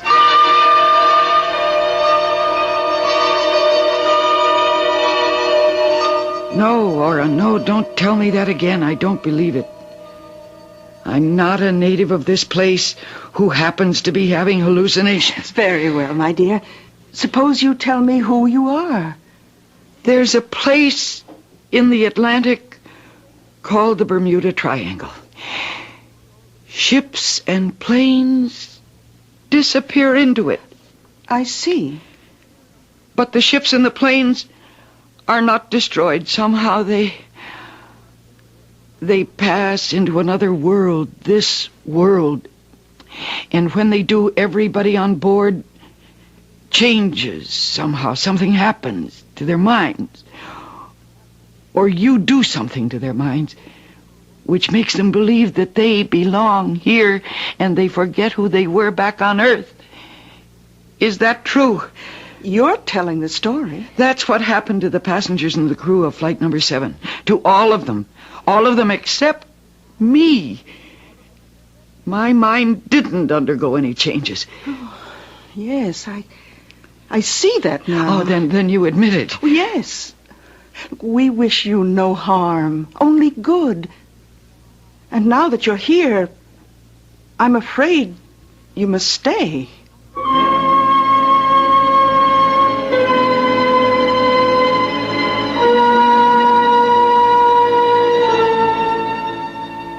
Well, in all matters of this kind, getting out is always more difficult than getting in. However, considering the way the place is set up, why should she even want to leave? You realize, of course, that she does manage to get back here, because back here is where we first met her. How? For that, you must wait my return in just a few moments with Act 3.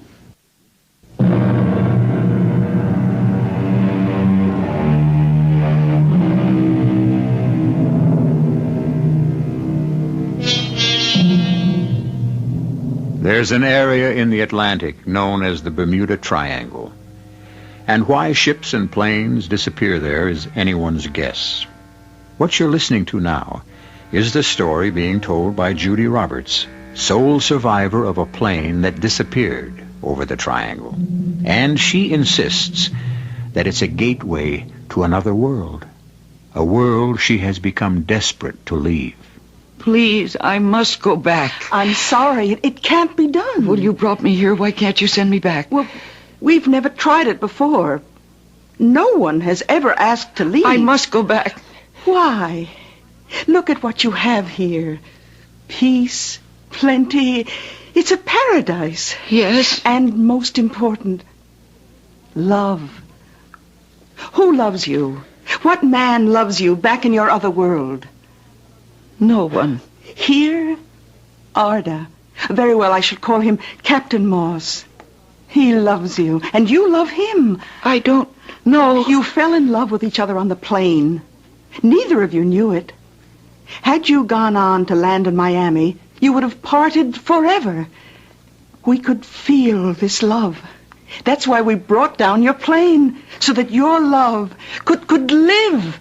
Are you saying that you brought down a plane, 110 people, just because of me and the pilot? But where will you find a better reason than love? But the people, the other people. Oh, they will be happier here, too. No, I can't stay. I can't. My mother, she's old. Oh, not that old. And she's ill, and she needs me. So does Captain Moss. Well, if I could forget the way all the others did, it would be right for me to stay, but I can't forget. I can't. Whatever it is you do to us, whatever it is you use, it doesn't seem to work with me. And as long as I know who I am, I can't be happy here. In time, perhaps. No. Don't take that chance. A chance? For your own sake. Every face I see here is smiling. But my face would be the different one. Everybody here is happy. I'm sad. Perhaps I would introduce this unhappiness, this sadness, this discontent into your city. Perhaps because of me, there would be trouble. If you go back, you will live to regret your decision. Oh, I regret it already. But please, please let me go back. Oh, my dear. Please, please. Even if I'm wrong, I can't help it. That's me. That's how I am. Very well.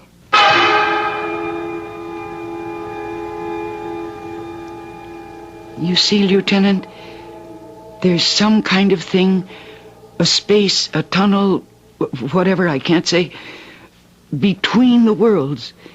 And they took me to it. And then when they saw a helicopter off in the distance, they knew that I'd be safe. So they just sent me back. And that is what happened. Well, Lieutenant Nelson, can't you say anything? Wow. Is that all you can say? No. No, I can say this. Stick with your first story. Which story? The one where you just don't remember anything. But I'm telling you the truth. You'll never get it to fly. Don't you believe me? Please, don't put me on the spot. Tell me. It doesn't matter. The problem is, look, if you tell that story, people are going to insist you're a nut. But it's true. Well, I won't help you. Look, I was wrong. You were telling the truth the first time when you said you couldn't remember. You're the one who convinced me to tell the truth. And I see now that you were right. I must tell the truth.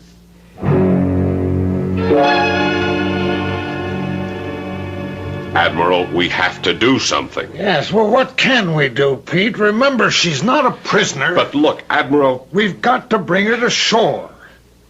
And she's free to go. You heard her story. Yes. Would you know what will happen when she tells it? Yes. People will say, poor girl, she's undergone such a terrible ordeal. No wonder it affected her mind.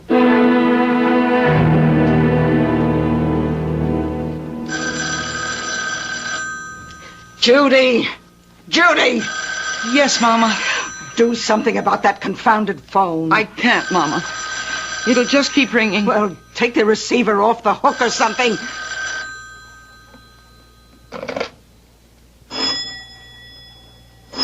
Oh, go away. We don't want any. Between that phone and that doorbell. Judy, look, fetch me a cup of tea. Yes, Mama. Whatever got into you all of a sudden? Why'd you tell him that crazy yarn? It happens to be the truth, Mama. Don't you believe me? No, I don't believe you. Even as a little girl, you used to make up stories. Oh, please, Mom. I'm very tired. I'd like to get some rest. Why should you be tired? Please. You haven't worked all week. This thing even cost you your job. What are we supposed to do? How are we going to live? How? Tell me how. Oh, Mama, please don't cry. Everything's going to be all right. Why did you do it? Why did you tell that story? You know why, Mama. I didn't want all those people to grieve. You worried about all them people. But now, who's worried about you? Do they know you lost your job? That you're a prisoner in your own house? Do they? Do they care? Please, Mama. I came back here to take care of you. I came back here because I was afraid you couldn't make it by yourself. I gave up everything for you. Why did you ever give up for me? You were too shy to go out with boys, too timid to get a job which would make demands on you. And why am I shy, Mama? Why am I timid? It's because of you. I had paradise, Mama. I had utopia in my hands. And I was too frightened to take it. Oh, you're crazy. You were in the sun, in the water too long. Now look, you just lie down. No, I won't. I want to go back. I want to go back, Mama. Go back to the city. Oh, please, Mama, I want to go back to my city. No, don't cry. No, don't cry, baby. Everything's all right. Mama's gonna make everything all right.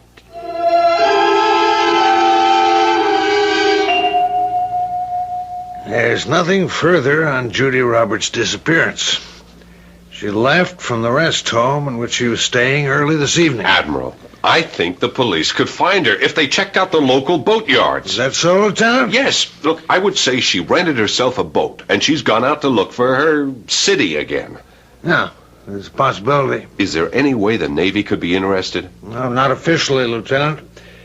You see, we can't search for anyone until after it's assumed they're on the water, or in it. And then we have to be asked or ordered. Yes, I was afraid of that. Are you qualified in torpedo boats? What? No, sir. Well, if you want to log in some time... Oh, yes, I understand, sir.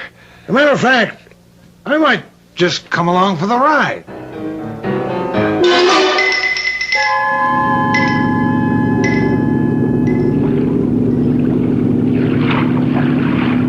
Not a sign of her, sir. I also ordered the air patrols to keep an unofficial eye out, but we don't even know if she's out here. The boatyard people described her pretty well. If she's this far out, she's in trouble if we don't find her. She can't have enough fuel to come back. Admiral, she doesn't want to come back. Well, if she doesn't, we really have no right to compel her.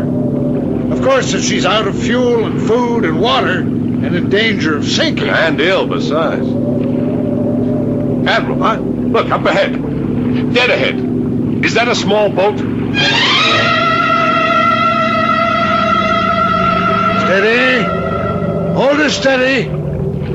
Yeah, that's good. Look, that's her. There, she's lying on the bottom. bottom. Hold her steady there. Corman, we'll need some blankets and something hot to drink. I'll go into the boat and get her. All right, let's do it quickly, Pete. I don't like the shape of those clouds. Hold that boat steady. Judy. Oh, no.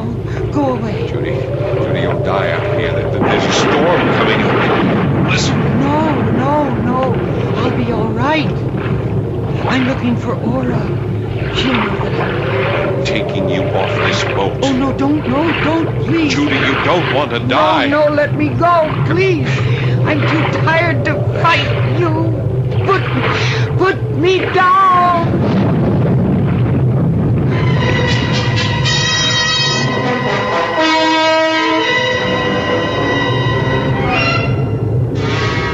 You're all right now, Judy. You'll be all right. No, please let me go. Go where? You're a couple of 100 miles from land. We're in the middle of a storm. I'll jump overboard. Oh, that's crazy. Listen. Can you hear that? Do you hear it? That roar. That roar that I told you about. I heard it on the plane. We're falling. We're falling. Don't you feel it? Something wrong with the boat. We must have been swamped. We're being pulled down. I gotta get you up on deck. We gotta get out of here. No. It's all right. Come, we gotta get out. We're only falling. You'll be all right. It's only a fantasy trip. Don't be afraid.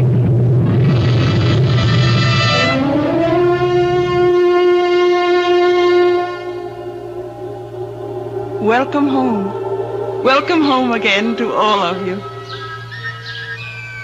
And Ella, you're back. Looking beautiful as always. Yes, Aura. I'm back. I'm really back.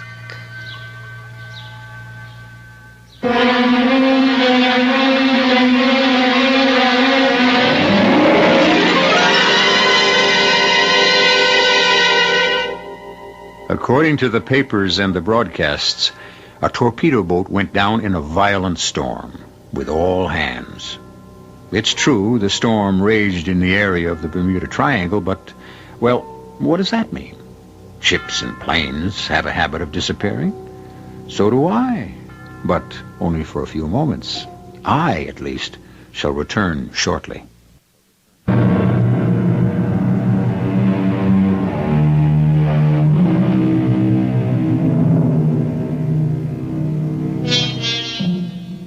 The Bermuda Triangle. Fact or fiction? Myth or reality?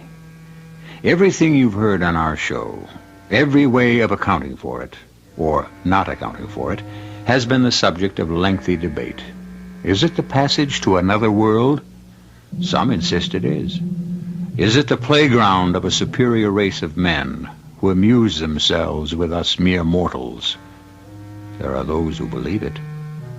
Our cast included Mercedes McCambridge, Paul Hecht, Bryna Rayburn, and Robert Dryden. The entire production was under the direction of Hyman Brown. This is E.G. Marshall inviting you to return to our Mystery Theater for another adventure in the macabre.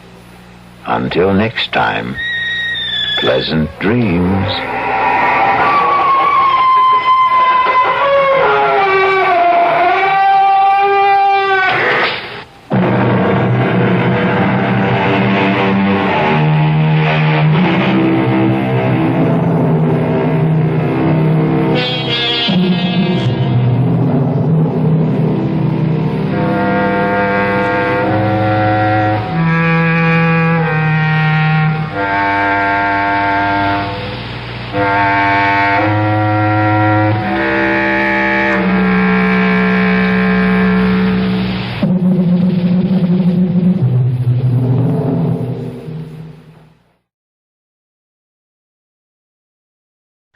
The CBS Radio Mystery Theater presents...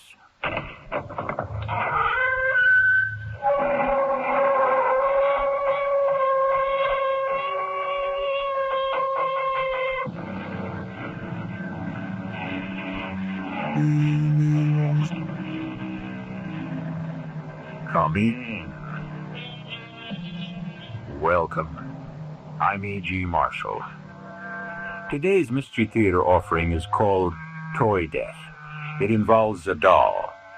Essentially, a doll is a figure in human form intended for a child, probably the oldest plaything in the world.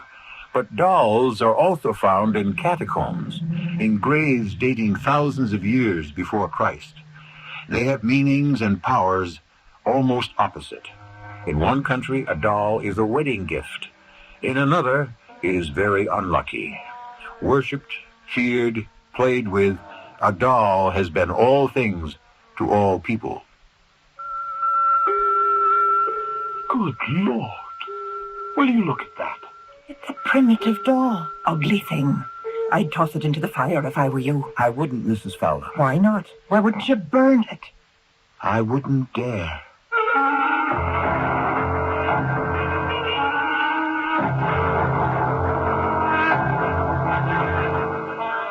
Our mystery drama, Toy Death, was adapted from a story by Algernon Blackwood, especially for the Mystery Theater, by James Agate, Jr., and stars Christopher Tabori and Patricia Elliott.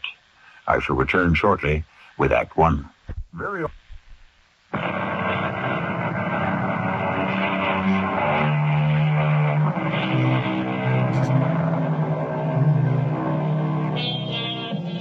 India, where this account begins and ends, is a land of contradictions, extreme poverty and untold wealth, deep spiritualism and superstition. Monkeys and cows eat while people starve. Roads are impassable, yet trains are crowded, not only for business, but those carrying the bones of a loved one to a sacred river. Contrasts incongruous, yet accepted. And in England, a young girl who has the mark of India on her cries out in fear-ridden sleep. No.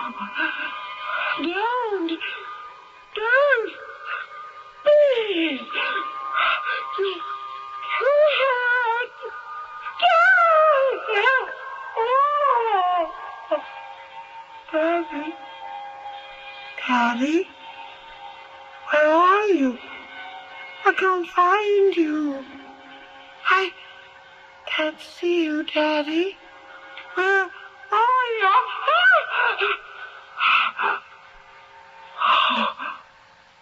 Oh, a nightmare. A nightmare again. Oh, that was the worst. Oh, how long am I going to keep having them? Isabella? So clear. So real. But it's not real. It never happened. I never saw it happen. Isabella, are you all right? Yes, Father. I'm all right, thank you. I heard you from upstairs screaming. It was only a nightmare. Goodness. Mind if I sit down a moment? No, better than that. Let me open the windows and let the smell of the garden come in. It's awfully warm in here. You really gave me quite a start. I'll put my robe on and come sit by the window next to you. Shall I turn up the gas mantle so we won't sit in the dark? No, there's light enough from that little slice of moon and the stars. Oh, isn't it bright in the garden? Take the rocking chair, dear. No, I'll sit on the floor. All right. I might as well then. This rocker was always your mother's favourite chair. I know, Father. She made me bring it back here to England. I can see her now, rocking back and forth, making little dolls' clothes in our garden in Calcutta. Remember? Right under the big banyan tree. Can we please not talk about Mother? Not? Please, Father. I've noticed that when you need me, when you're frightened, you call me Daddy as you used to when you were little. Otherwise, it's Father. Well, which do you prefer? What I really prefer is to know why you keep having these terrifying nightmares. I don't know. Well, they're certainly terrifying to me. When I hear you cry out like that, my heart literally stops, absolutely cold, as though I were dead for an instant. I'm truly sorry, Father. I don't know why it happened. It's getting so that I'm almost afraid to go to bed at night. I've asked you before, but what is it you dream? You must know that. I can't tell you that. I just can't. All right. Maybe someday you will. Father? Yes? What did Mother die of? I'm not exactly sure, but I don't think anyone else is. The doctors in India didn't know. That's why we brought her back here. At night, in this room, sometimes I feel she's still alive and trying to tell me something. I wish it were true. She loved you, Isabella. Well, now, we've had our little talk. Do you feel as though you could close your eyes? I know I do. Tony Parker is coming in at 9 tomorrow morning, ready to take dictation. I shall need sleep to have my wits about me. Of course you do, Father. How are the memoirs coming? Slowly, very slowly. Tony is helping me organize the material, and I've only just begun the actual writing. Oh, yeah, I'm tired. I need sleep. Well, you go upstairs and get it. If I can't settle down, I'll play with my dollies. Why can't you call it your doll collection? I wish you wouldn't use those childish words. You're a grown-up woman of 20. Well, I'm going. Well, it certainly is bright here. It's like living in the garden. That's what I love about it. Besides it having been Mother's room. You think you can go back to bed now? Yes, I'm all right. You go along upstairs, and I'm sorry to have awakened you. That's what I'm here for. See you in the morning, Isabella. Have a good night's rest, dear, what's left of it.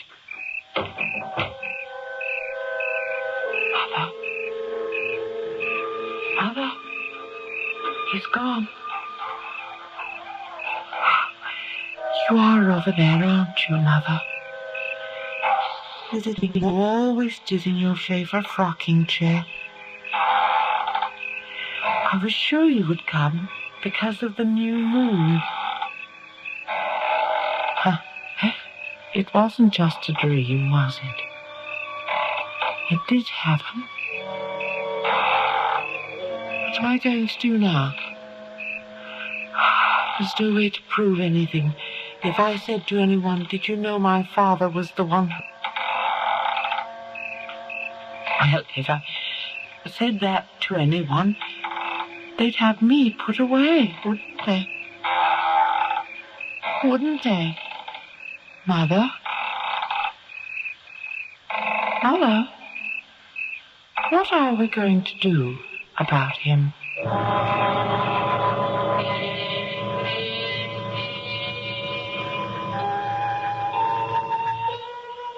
Tony, how far did we get yesterday with the memoirs? Just a moment. Is that you, Mrs. Fowler? Yes, Captain Trevelyan. Well, don't stand there in the door of my study. Please come in. Was there anything you'd like me to do? Where is our morning tea, Mrs. Fowler? Parker's been here since 9 and no tea. Oh, I'm just bringing it up, sir. We had a little problem downstairs that I didn't get to it. What problem? Why wasn't I told? We didn't wish to disturb you, sir. Well, you have, so what was it? This morning, shortly before 7, you know my room is right next to Miss Isabella's. I heard someone trying the French doors from the outside, so I opened my window and I shouted, "Go away!" And this man, well, I couldn't really make him out. He just buzzed off. Well, if you see this prowler again, call the police. I shall. Good enough. Well, tea then, as soon as you can, Miss. Yes. Now, Tony, I've looked over what you wrote down yesterday, but I have a feeling there was something else I mentioned as you were going. Just a paragraph. I took it home to type up, sir. Let's see, something about, yes, your first encounter with a cobra in Delhi. You said, there it was, a 6-foot-long cobra eyeing me as I walked in the door. I moved to the right, it moved to the right, I moved to the left. Strike all that. What? Cross it out. Leave it out. Oh, but that could be a very exciting, extraordinary part of your recollection, sir. I think you're making a big mistake, if I may say so. Mrs. Fowler. Yes? Come in, Mr. Parker. The kitchen door's open. I'm just about to scramble up some eggs for everyone's lunch. He's gone out. The captain? Without eating? Yes, someone called him on the phone, and Captain said he'd be over right away, which meant I was dismissed and won't be required until tomorrow. So I thought I'd come in and tell you. Well, you're not going all the way back to Oxford on an empty stomach. Oh, here goes the bell. Someone's at the front door. I'll get it, Mrs. Fowler. All righty, Miss Isabella. Are you married, Mr. Parker? I know. I never have been. I just wondered if you'd taken any notice of Miss Trevelyan. Oh, I have, yes. Very attractive girl. Woman. She's 20. Really? Oh, sometimes she acts rather young, I'd say. Well, only about her dollies. Oh, please, please, I wince whenever I hear that word. She had to say anything at all. I'd prefer just to say collection. It's a bit young, you know. And how old are you? 31. And never married? Oh, too busy trying to earn my living as a writer. Oh, so you write, too? To afford it, I've become a stenographer for wealthy clients like Captain Trevelyan, to whom writing is a hobby. So that's what you think of my father's memoirs. A hobby? Oh, excuse me, Miss Trevelyan. I've told him as much. What's in that little parcel you have there, dear? The strangest thing happened just now.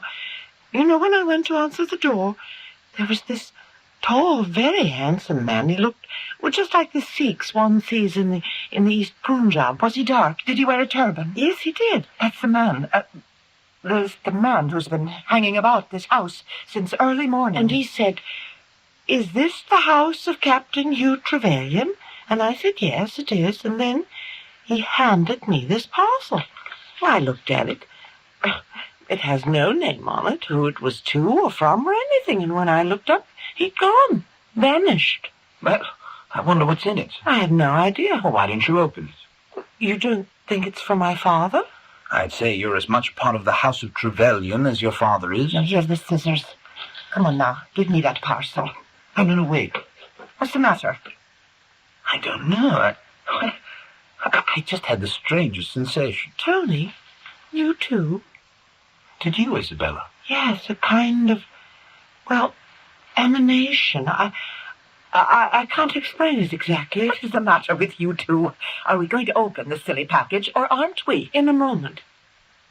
Can you describe that feeling, Tony? Well, let's see if I can. Simply. You know, Isabella, the classical language of the Hindus is Sanskrit, and our word divine comes from a Sanskrit root meaning radiance. Radiance? Yes. Yes, I felt that too. You see, it's nothing to be afraid of. It was rather pleasurable, wasn't it? I'll go ahead and open it and see what's inside.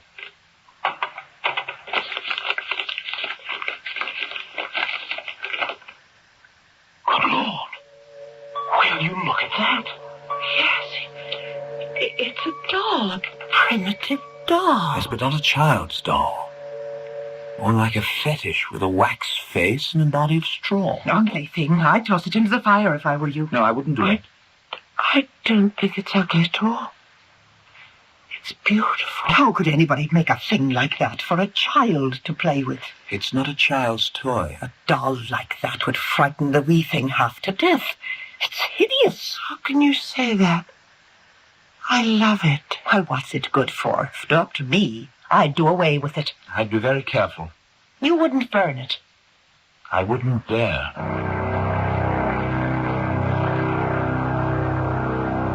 Dolls have played a strange role in some religions. Certain ones are said to contain spirits which can influence human actions.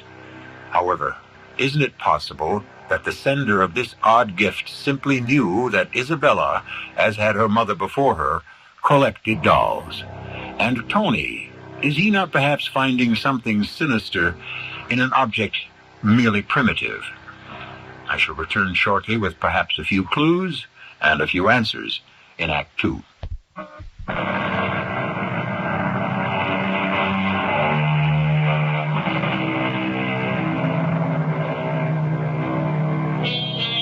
No doubt you overheard remarks about morning tea, lighting the gas mantle, reference to the British rule of India, a clue certainly to the time of our tale, the early 1900s. However, a daughter who collects dolls and believes she communicates with her dead mother, a younger working as a secretary, and a retired army officer trying to rewrite his past are as much the stuff of today's drama as yesterday's. Tony? What is it? Why are you looking at me like that? Oh, am I? Sorry. Is it because I carry this new doll around with me? Is it? I really don't know what you're talking about, Isabella. Don't you? It's been 2 weeks now since that man in the turban delivered it to me, and every afternoon, after you've finished Father's work, we've taken a walk to some different part of the countryside. Isabella, don't think I'm not happy about that, because I am. Even today, when we're not exploring, just sitting here in the garden with you is nice. But you don't usually see an adult woman holding a kind of doll as if it were a baby. And it bothers you? Well, no. It wouldn't matter to me if it did. Of all my dollies, this is my favorite.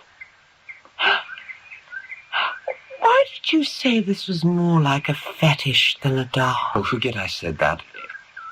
It's just some primitive piece, probably sent to your father as a remembrance of India. I'm not so sure Father wants to remember everything about India.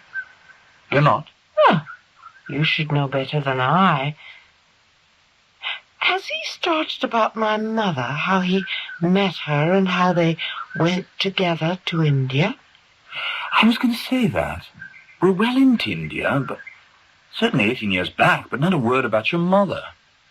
Or you. I wonder why. I put it down to being perhaps too painful, a sudden, inexplicable death. Yeah? How do you know that? Mrs. Fowler. Isn't that strange? Rock-a-bye, baby. Tony, I don't think there's anything bad about this dolly. It's just a little thing. Yes.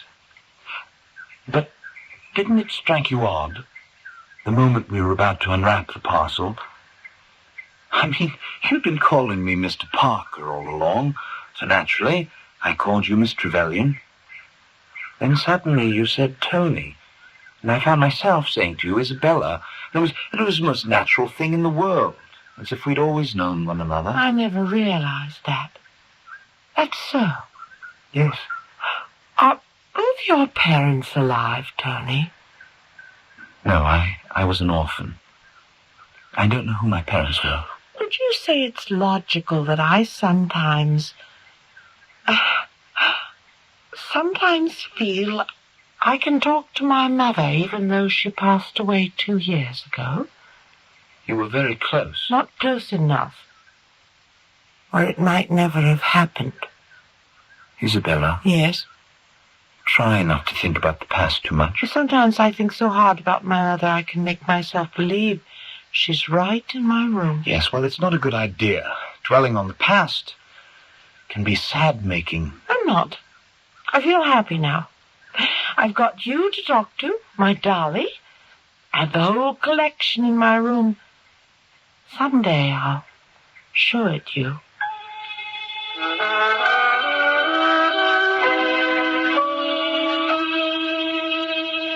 And just let me add a few more thoughts before we end today's session, Tony. You ready? My pencil's poised, Captain. In all the years I spent in India, I always felt the spiritual influence of both the Bengali poet and mystic Tagore and that of Mahatma Gandhi.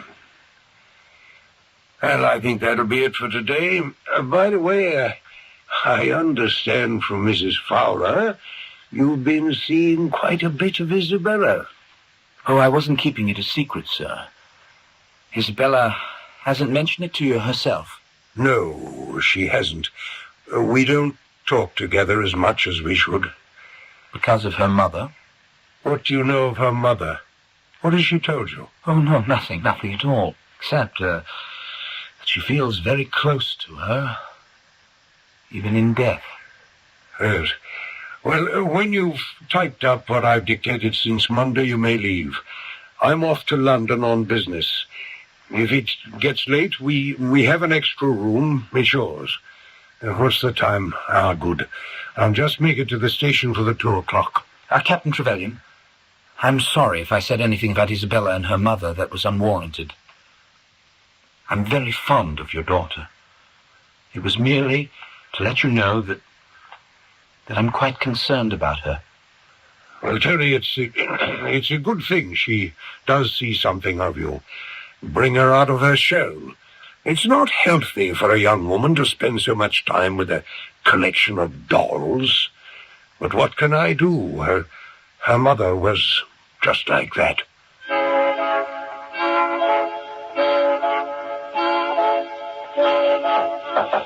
Come in. Aha! Yes, Mrs. Fowler. You've got to come now. There's something quite ghastly in Miss Isabella's room, and you have got to see it. Is she all right? So far as I know. Just follow me. Just across this landing, down these steps. There's a room. I don't know what to make of it. Where the door's open. That's her room. Isabella. She's not in there, Mr. Parker. She went out late this afternoon with that doll of hers. Oh, yes, I know. It's distressing. I want to show you something. Look there on the floor. What do you see? Someone spilled drops of red ink from the door to the bottom of the bed. Is that what you mean? And there's more on the other side. Ah, yes, I see. From the bed of the French window... I came into her room after she'd gone out to clean up a bit. I found these marks, and I tried to wash them away. I tried vinegar, fine sand, chalk. Well, they simply won't come out. Yes, ink is very hard to remove. But it's not ink, Mr. Parker. Look closely. Those little spots are very dark and thick. It is blood. Oh, probably Isabella cut herself. You don't believe that? Neither do I. Mr. Parker, could you do me a great favor? Oh, of course, anything. Captain Trevelyan won't be back from London until tomorrow. I could put you up in the spare room, which is just down the hall from Miss Isabella's. Could you spend the night here? Oh, I'd be glad to. You don't know what a relief that is. I have this awful presentiment of something evil.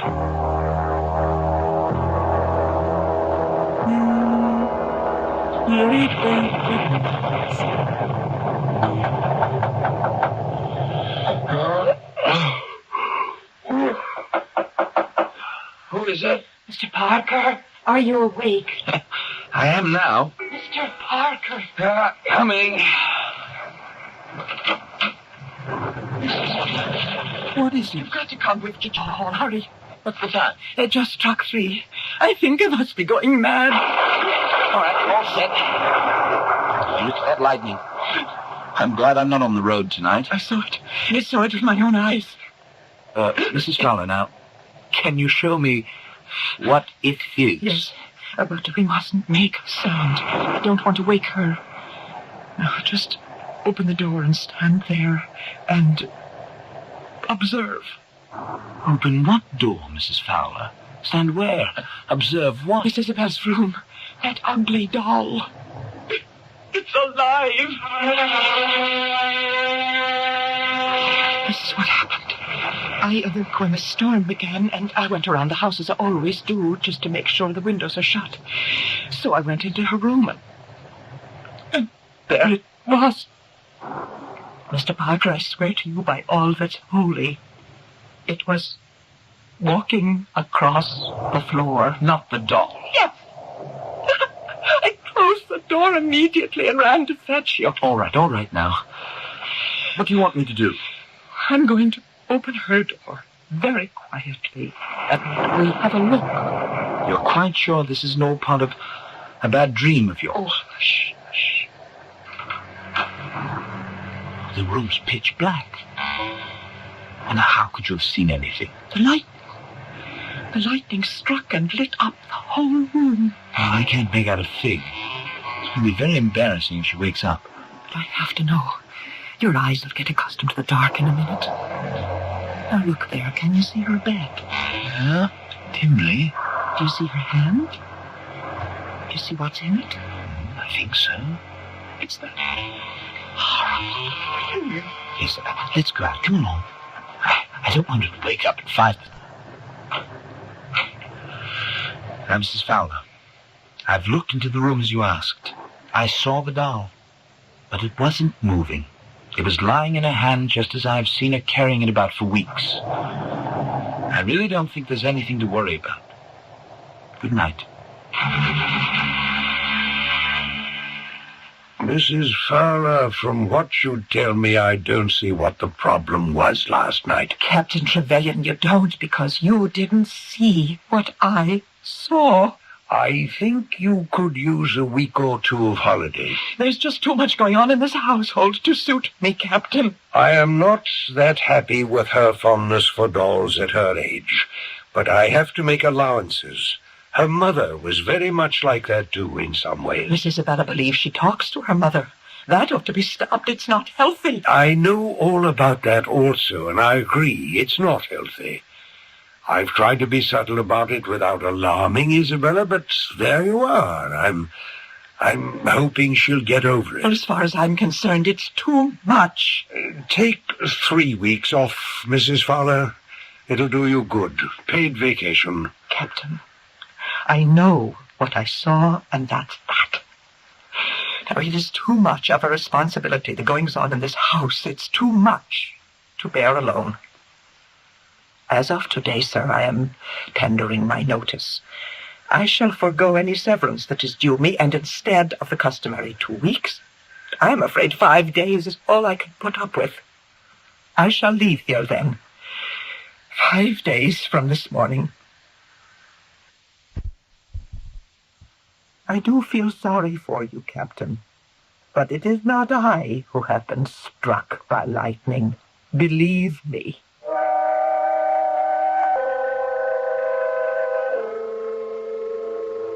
One can't really blame the good Mrs. Fowler.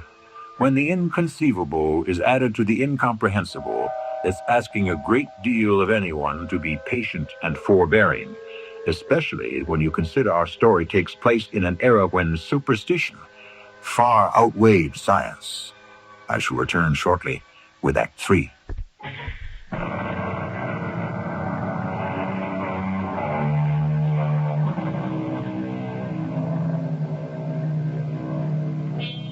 It is said that once a Westerner has come into contact with the East, his eyes are opened, his values warp, and he accepts phenomena his own culture would reject. As if the magnetic needle of one's beliefs inexplicably changed direction from pointing north to pointing east. This may explain why, 1 week later, Mrs. Fowler decided not to leave the employment of Captain Hugh Trevelyan. Mrs. Fowler, I'm glad you're not going to carry out your threat and abandon ship. I couldn't. That's what it came down to. I'd be punishing Miss Isabella by leaving her. Something's wrong. That lot of good her father is. He's always running off somewhere on business. He doesn't seem to care about her. Oh, yes, he does. But he's helpless. Oh, I don't know. He didn't impress me as a caring husband either. Now, Mrs. Fowler, should you be telling me all this? Yes, I should. That man, you wouldn't think he'd buried Mrs. Trevelyan right here in our churchyard after that terrible sickness when nobody could do anything for her. So the Trevelyans returned from India 2 years ago? Yes, but she was ill long before that in Delhi. The captain brought the family back to England, and she just wasted away for 6 months before she died. Oh, I see. There's another reason I'm glad you didn't leave. Isabella and I, well, we were getting along famously. I thought she trusted me. But since the night of the thunderstorm... When I saw that doll walk across the bedroom floor? Yes. Since that night, she's closed up completely. I've tried to draw her out. She looks at me, but she doesn't really see me. Her mind is somewhere else. The devil has entered that girl. She's under a spell. Mrs. Fowler, let us, you and I, try to get to the bottom of this once and for all tonight.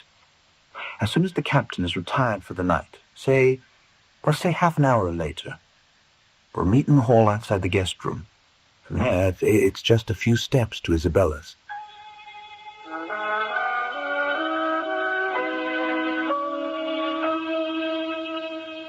I'm afraid we can't go into her room yet. She's still awake. See the light under her door? She's lit the lamp by her bedside. It's very late. Couldn't she have gone to sleep and left it burning? I hear something. Is she talking? Where do you want me to go? Leave here? Why? Why isn't it safe? Who's she talking to? Has someone in there with her? What do you mean it's dangerous? The dog. Yes, I remember the dog. Oh, it dies in my arms so terribly. Its eyes staring at me so. Mrs. Fowler, someone's coming down the hall. Captain. Oh, well, it's stupid standing here. What do we say to him? But Bernardo, get inside until he passes. And it's locked. Mrs. Fowler, tell me, may I ask what you two are doing here in the middle of the night? Parker, did I see you trying to open Isabella's door? Well, You're as white as a ghost. A ghost, he says. Captain Trevelyan, do you hear anything, any unusual sounds coming from Isabella's room? I do, yes. What is it? Was the wind in the chimney, perhaps? Mrs. Fowler, why haven't the chimney sweeps taken care of it? I don't think it's that, sir. Well, then what is it? It's a little hard to explain. Yes, well, explain it then in the morning. I don't know that it's something that can wait until morning, sir. We think it's that doll, sir. It's alive, and it's talking. Mrs. Fowler, are you repeating that nonsense you told me last week when you gave your notice? And you, Parker, are you in cahoots with this poor woman? It's an unhealthy game you're playing, and I'd like you to postpone any conversation until morning. Then perhaps in the clear light of day, the both of you will have come to your senses. Good night.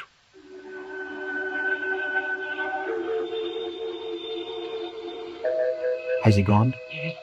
I just heard his bedroom door shut upstairs. Why'd you have to lock her door? You can get into the garden. The French doors. Good idea. I can see her quite clearly now through the doors to the garden. She's lying on her bed, and her eyes are closed. I can see her lips move. She's talking in her sleep. But I don't see the doll. Mrs. Fowler, we must decide. Shall we look, or shall we act? Act. I'll open the French doors. There it is. Awful thing. Demon. It's crawling away. Forget it. I'll break you to pieces and throw you in the dustbin. Open the door and let it out. Don't you dare me. Come here, you. Thank God you haven't died. Oh, you are a child of Satan. That's what you are. What have you What's happened? Change things now. Stop. Darling. Darling, what did they do to you? You're all broken.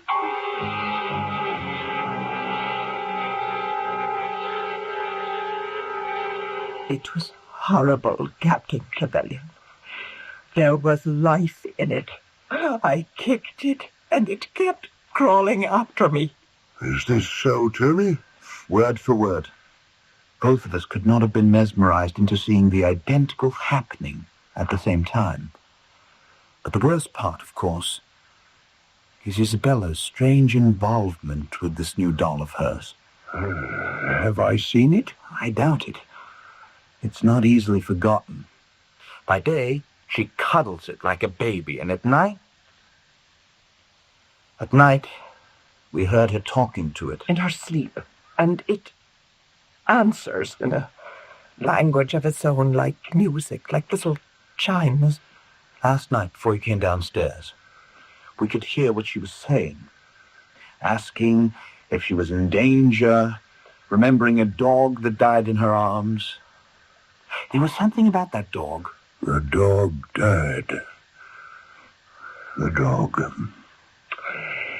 Yes, well, you did the right thing to tell me. I've been half expecting something like this.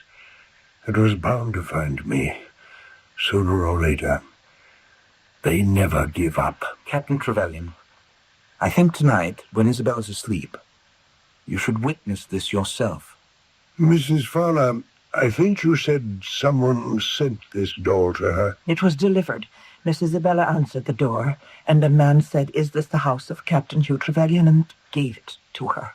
You did say that was the man who had been hanging about the house from early morning. Yes, remember, Captain? I told you I'd seen a man with a turban rolling about in the garden one morning. You never said he wore a turban.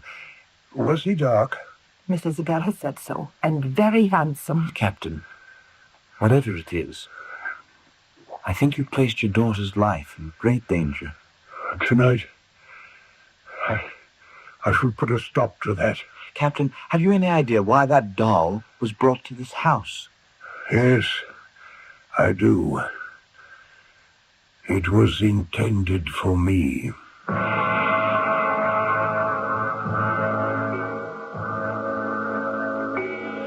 I think you were wise, Captain, to tell Mrs. Fowler not to accompany us tonight. Was that 2 o'clock that just struck? Yes, it was.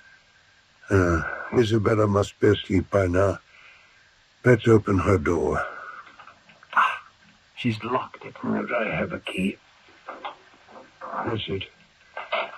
Now, come inside. Close the door behind you. Where is this doll? Look at the foot of her bed. That? It has no arms. It's all broken. Let me see. The way the little head is bent so crooked. I suppose that is a head. All I see is an open red mouth. You say Isabella likes this? Yes, it's rather mangled now because Mrs. Fowler tried to destroy it. That girl sleeps like an angel. Look at her. It's moving. I must get it away from Isabella. Careful how you handle it. It's squirming like it's real. It's all right, child. It's all right. I'm just taking this doll away. My throat! It's at my throat! He's faint. What happened? I saw something jump down from his neck. Hey, the water in this pitcher. But yes. Here. Now, you take this wet cloth. See if you can bring him round. Father, wake up. Wake up, Father. He went for that doll, and it leaped up at his throat. And the captain just keeled over. Isabella, don't move. Don't move. It's starting to crawl across the floor. Oh, what is it? It's horrible. You don't know it? Don't you recognize it? That thing, where did it come from? Oh, I can't bear to look at it. Father, please, wake up. It's all right. It's all right. I'm all right now. Oh, Father, your eyes are open. Look, there's a sting in my room. It's dragging me up to the French doors. Look at it. It's like a giant beetle. She doesn't remember it, sir. Oh, Slugger! Oh, Slugger! Wait, it's saying something. Only help me get my father off the floor. Wait. Slugger. Slugger. I don't need any help. Look. French doors. Open. What did you see, Tony? A hand reached in and took the thing from the floor. Father, are you all right? Isabella, I'm sorry for everything. All the distress I've caused you. I'm sorry your mother is dead. I really loved her so much. She didn't understand love. Now, you get yourself back to bed. I think you'll sleep better now. I knew you loved Mother. I always knew that. Good night, my child. Tomorrow I'm going to ask Mrs. Fowler to help me take down all these dolls and give them to the children in the hospital. Good night, you two. Good night, Father. I love you.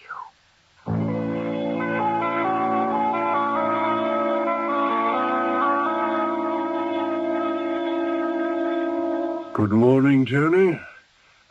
No dictation now. Something else. That little broken doll figure last night said 2 words. Did you hear them? Yes, I did, but I couldn't tell what they were. Well, it was Hindustani. Bisalaga. That means revenge. That doll said revenge. A man doesn't spend enough time with his wife in a military job. Sometimes, if she's very far from home, she gets lonely, restless. She may be attracted to a man who has time for her. Naive. The husband bred by army life is of violent nature. Instead of facing the native who has stolen his wife's love, he may turn upon the faithless woman, no matter how much he loves her. In some countries, the venom of a cobra is effective. It kills slowly, lingeringly, and leaves no trace. So at last the wife dies. What of her lover, who lives? Perhaps he revenges himself upon the husband, using a fetish known only to a few, and from the sharp touch of which there is no escape. Are you sure, Captain, there is no antidote? Let me get you to the hospital right now. It's too late, Tony. In this desk drawer is a packet of letters and a diary. I tell everything the memoirs left out. Write it for me, will you? As for Isabella, I think she likes you. Take care of her.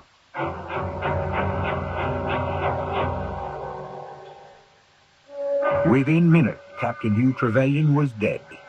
They were never able to define the exact cause, and so written upon the coroner's final certificate was failure of the heart, which indeed, in many ways, is what killed him. I shall return shortly. I remembered my diet at breakfast, ice cubes and shredded wheat, but I think I forgot my body. Don't forget your body. Remember Rectal vitamins. Rexall 1-tablet daily multivitamins plus iron. Help make sure you get the right vitamins even when you don't eat the right foods. Don't forget body. Remember Rexall vitamins. Rexall multivitamins, now only $1.69 at participating stores. Stephen, who is ML? I don't know, dear. I found this note in your pocket. It says, send flowers to ML. Oh, that. Who is ML, and why are you sending her flowers? Sweetheart, ML stands for mother-in-law.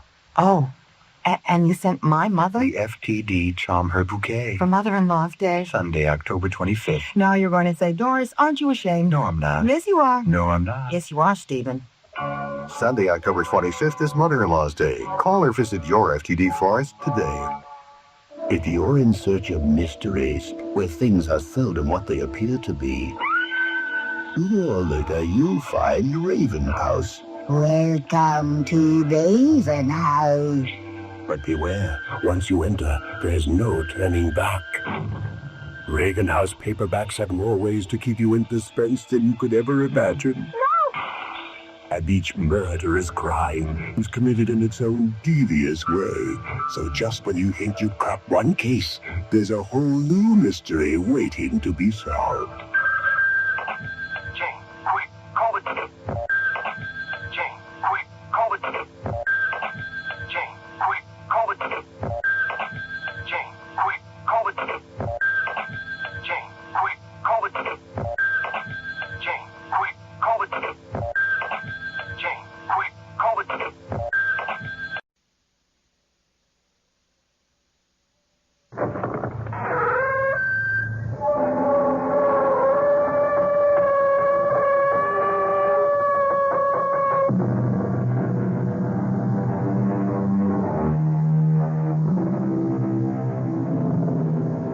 Come in.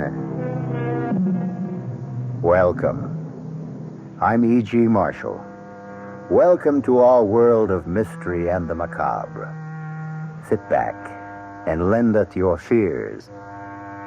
Have you ever seen a ghost? It is an experience of such horror as to turn your blood to ice. Oh, I know, there are those who scoff, but they have never met a ghost. Our mystery drama, The Ghost Driver, was written especially for the Mystery Theater by George Lothar and stars Augusta Dabney and Mason Adams. It is sponsored in part by Anheuser-Busch Incorporated, brewers of Budweiser, and by the Kellogg Company, makers of Kellogg's Special K cereal. I'll be back shortly with Act One. Baked in the morning, John Kellogg and that Oldham day to get you up and grinning. This is Jerry Coffer for Kellogg's Special K. We've been having some fun in our television and radio commercials by using a ball and chain to symbolize the slight overweight problem common to so many of us. We point out that being a few pounds overweight is just a little more difficult for you. Climbing stairs, just walking around, even sitting down can feel, well, like you're wearing a ball and chain. In case you missed the message, it's this. If you really want to get rid of that extra weight, you really have to work at it by exercising and with sensible meals like the Special K breakfast. A 1-ounce bowl of Special K, America's favorite high-protein cereal, 4 ounces of skim milk, tomato juice, and coffee. Less than 240 calories. Nutritious and, by the way, delicious. So why not begin each day with a Special K breakfast and then keep up the good work? Special K can't help you lose weight all by itself, but it really is a good start.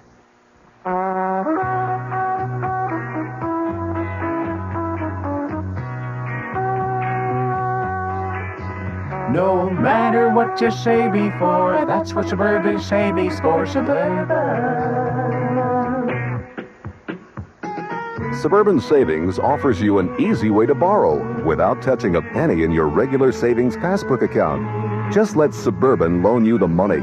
It's called Suburban Savings Passbook Loan. You can borrow up to 90% of the total amount you have on deposit at reasonable rates, and you can pay off your loan at your convenience. When your loan is repaid, you still have all of your savings intact, plus interest. So if you need money, why not take a loan from Suburban without touching your savings? Suburban Savings Passbook Loan in New Jersey at Bayonne, Edgewater, Elmwood Park, Emerson, Hackettstown, Morris Plains, Nutley's, Paramus, and Sparta.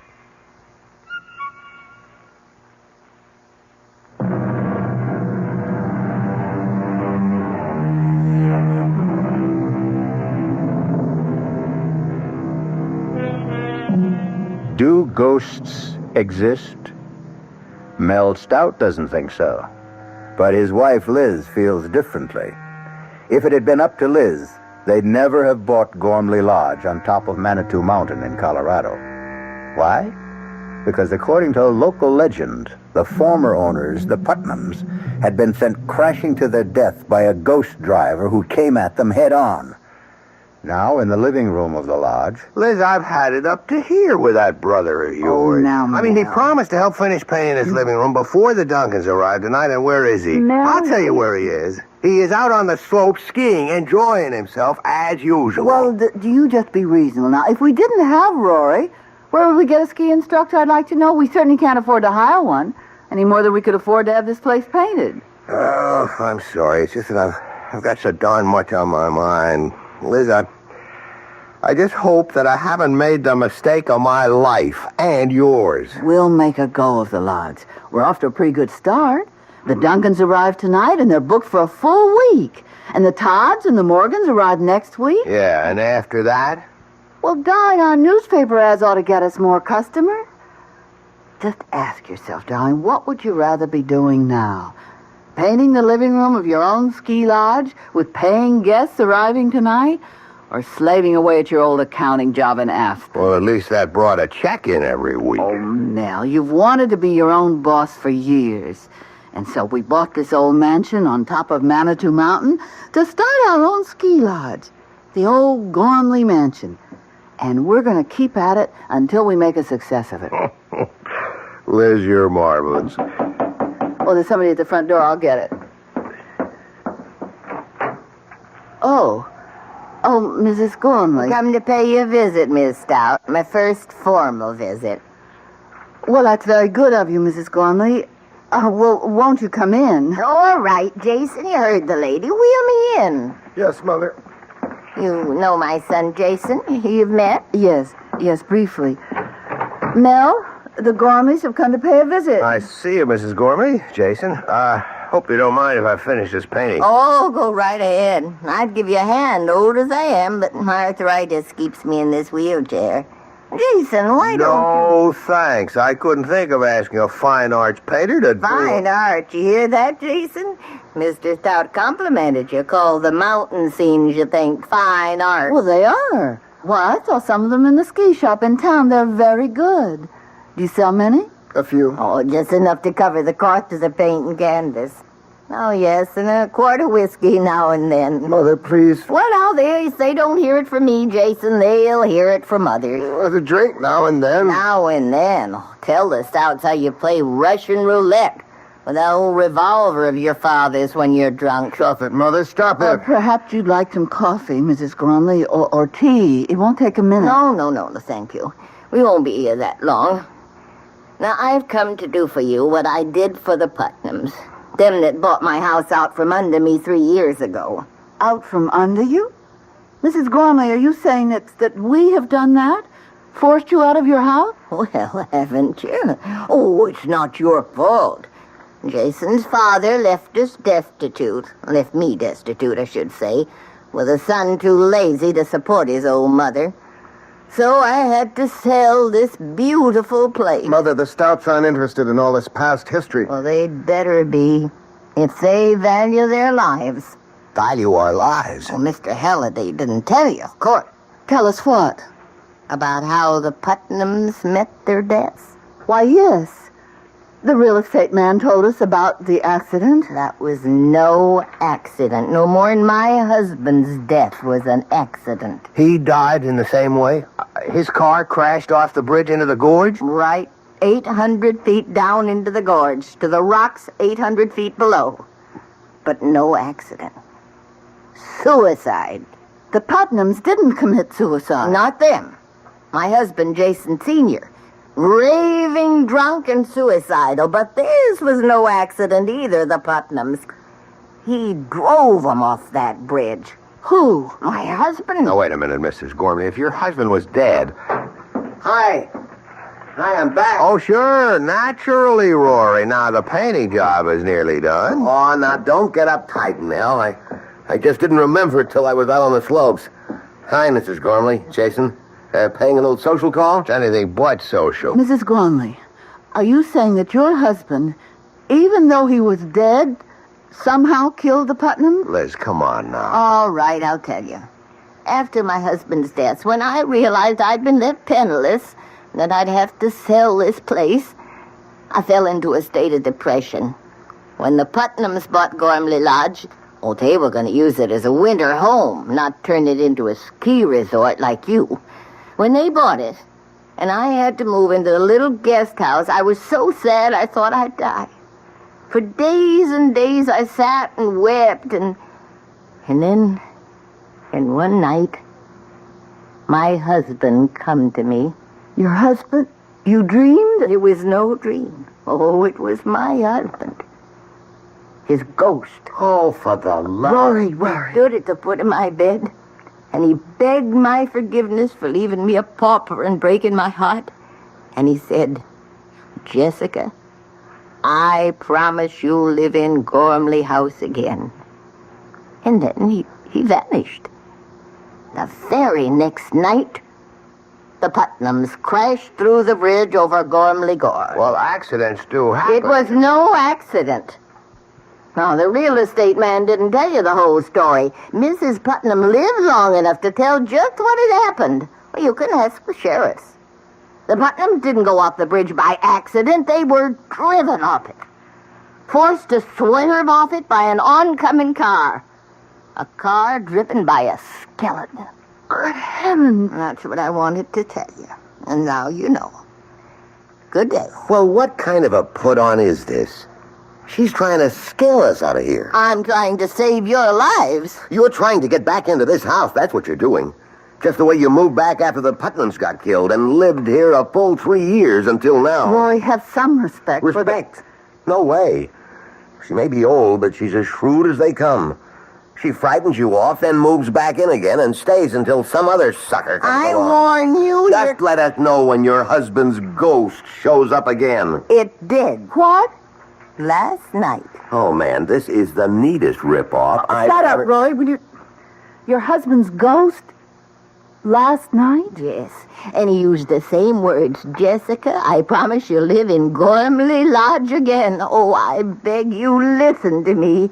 The Putnams wouldn't and went to their death. Oh, Mrs. Gormley, you're really out of sight. You know... You, so smart. You're so sure of yourself. You think he isn't watching and listening, my husband? Do you think he doesn't know how you insulted me? And you think he'll not repay you? Oh, yes.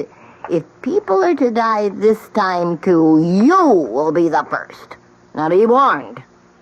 Jason, pull me back. Be warned.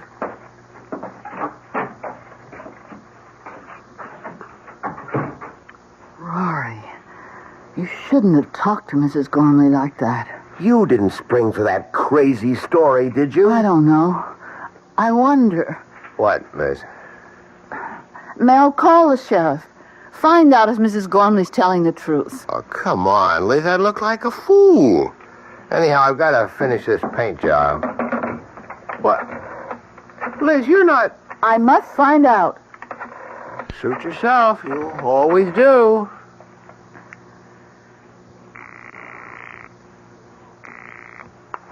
Sheriff Harper speaking. Oh, Sheriff, this is Elizabeth Stout calling. We're the new owners of Gormley House. Oh, yes.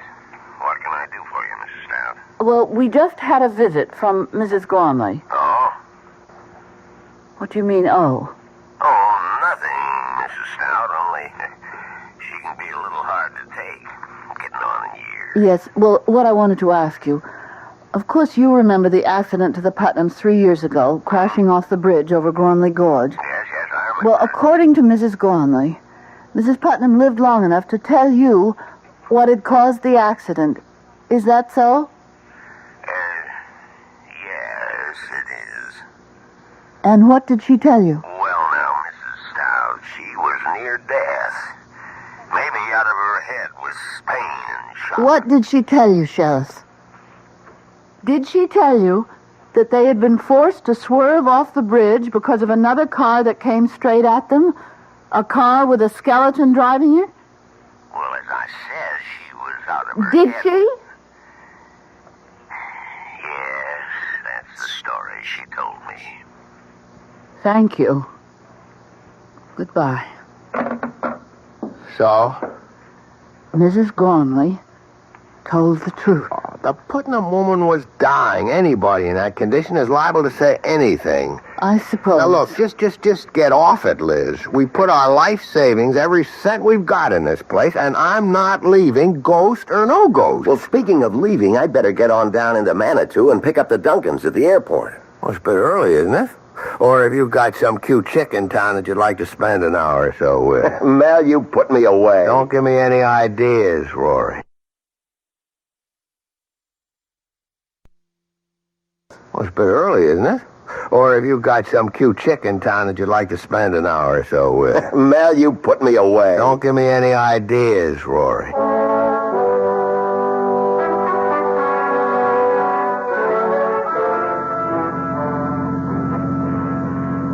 This is some road, Rory.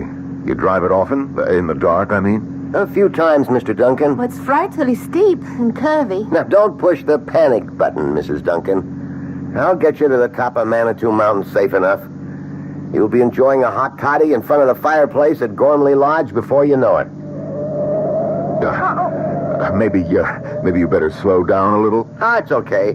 That was just a patch of loose shale.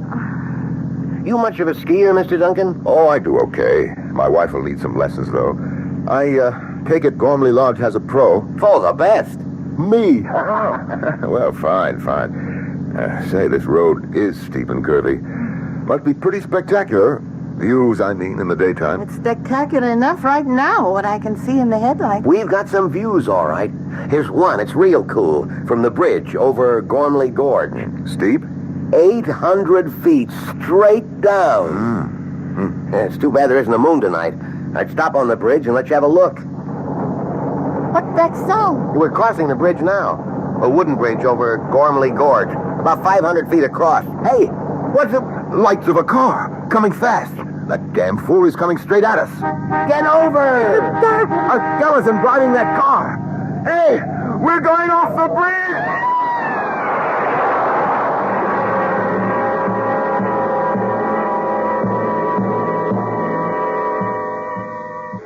I'll be back shortly with Act 2.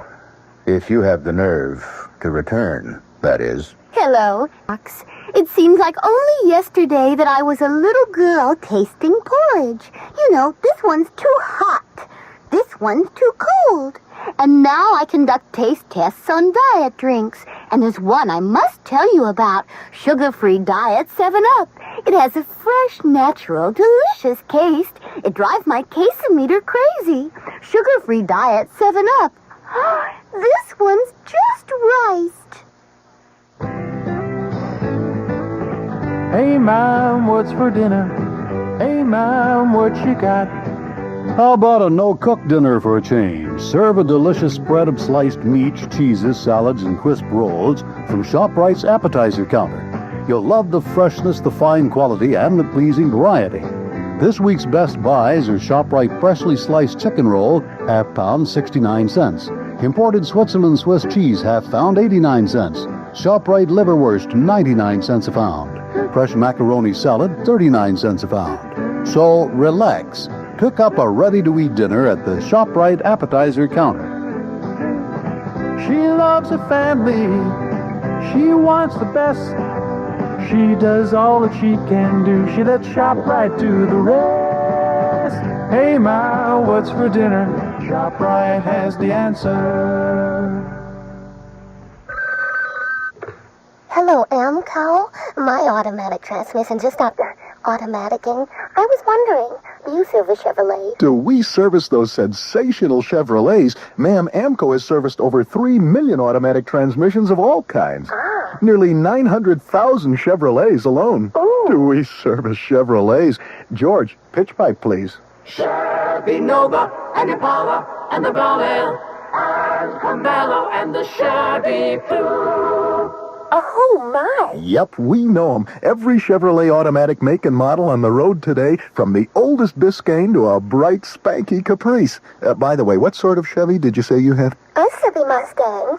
Well, no matter. Nobody knows your automatic transmission better than AMCO. AA MCO. There are over 500 AMCO centers coast to coast. Consult your yellow pages for the AMCO center nearest you. AA MCO. AMCO. This is WOR New York and RKO General Station.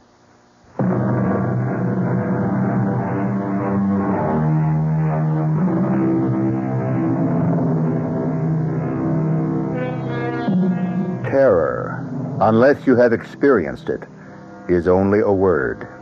I could employ all the art at my command, my voice, the words I choose, to convey to you the full impact of terror. Yet, I know I should fail, even as Michael Duncan fails now in telling his story to Sheriff Harper on the bridge over Gormley Gorge the next morning. Terror?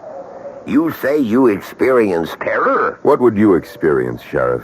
Delight? Mr. Duncan, I'm only trying to get at what happened here last night. Excuse me, Sheriff. Yes, Mr. Stout, what is it? Will it be much longer before they get the bodies up? Hard to say. Why?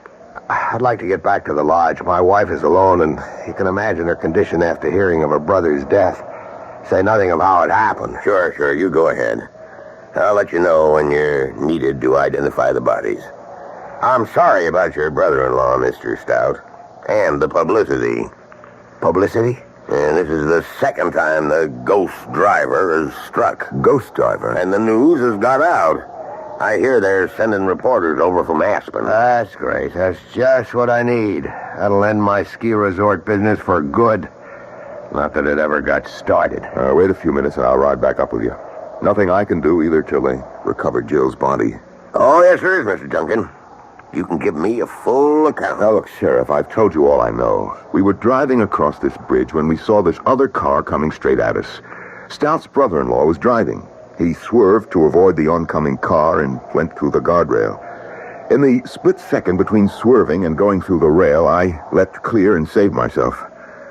I wish I could say the same for that boy and Jill, my wife. About the skeleton at the wheel of the other car. Why do you keep harping on that? Because it's something to harp on. If you saw a skeleton driving that car... I didn't. You said... I know what I said, but I've got to be wrong. I couldn't have seen what I thought I did. Why not? Because I don't believe in skeletons driving cars. I don't believe in ghosts. Now take it easy, Mr. Duncan. All I'm after is a complete report. The fact. All you're after is the publicity you're going to get out of this. Put you on the map, won't it, Sheriff?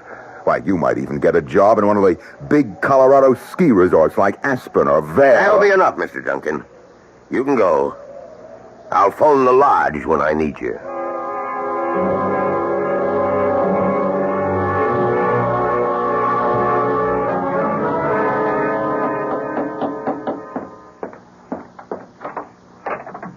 Mrs. Gormley.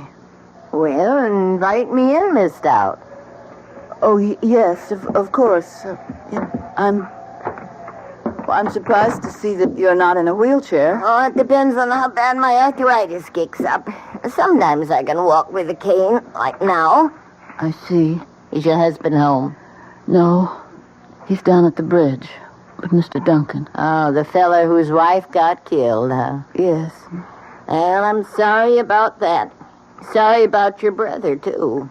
Even though he asked for it. Mrs. Gormley, Your brother's dead because he wouldn't listen. He wouldn't heed my warning. Now you listen, child. You heed my warning. Make your husband listen and take warning, too. You leave this place. leave it today. Don't think I wouldn't. We wouldn't if we could. But we can't. All our savings are tied up, Miss Gormley Lodge. Listen to me, listen. Now, my dead husband came to me again last night. And he promised me again I'd return to this house. You love this old house, don't you? Well, it was my life. You're a woman. You understand how that is. Yes. I came here a bride 40 years ago. Jason, Senior, that is. He was just starting his career as a painter. Jason, my son, was born here. There was another child, a little girl. She died here. No, this house isn't made of wood and stone. I'm sorry. I'm so sorry. Oh, I think they've come back. Yes, my husband and Mr. Duncan are back. I'll go then. Oh, well, Mrs. Gormley, I'm going to put some coffee on. You stay. Have a cup. No, I can't bear to go on looking at people who I know are going to die. What's this? Die? Who's gonna die now? You are, Mr. Stout. You and your wife. If you don't heed my warning and leave as soon as possible. Now, what's all this, Stout? Who is this woman? Jessica Gormley used to own this place. Oh, the woman you told me about. The one who claims her husband's ghost visits her. I don't just claim it. It's true. Who are you? My name's Michael Duncan. Oh, yes. The one whose wife went to her death in the gorge last night. Well, you take my advice, too. You leave here. Leave as fast as you can. How about a drink, Stout? Oh, so you two won't listen. The ghost driver killed your wife last night, and yet you won't listen. Well, let me warn you once and for all. What was that? A shot. It was a gunshot. Jason! Oh, it's happened. He's killed himself. She's fallen. Liz, help her up and keep her here. Duncan, you come with me.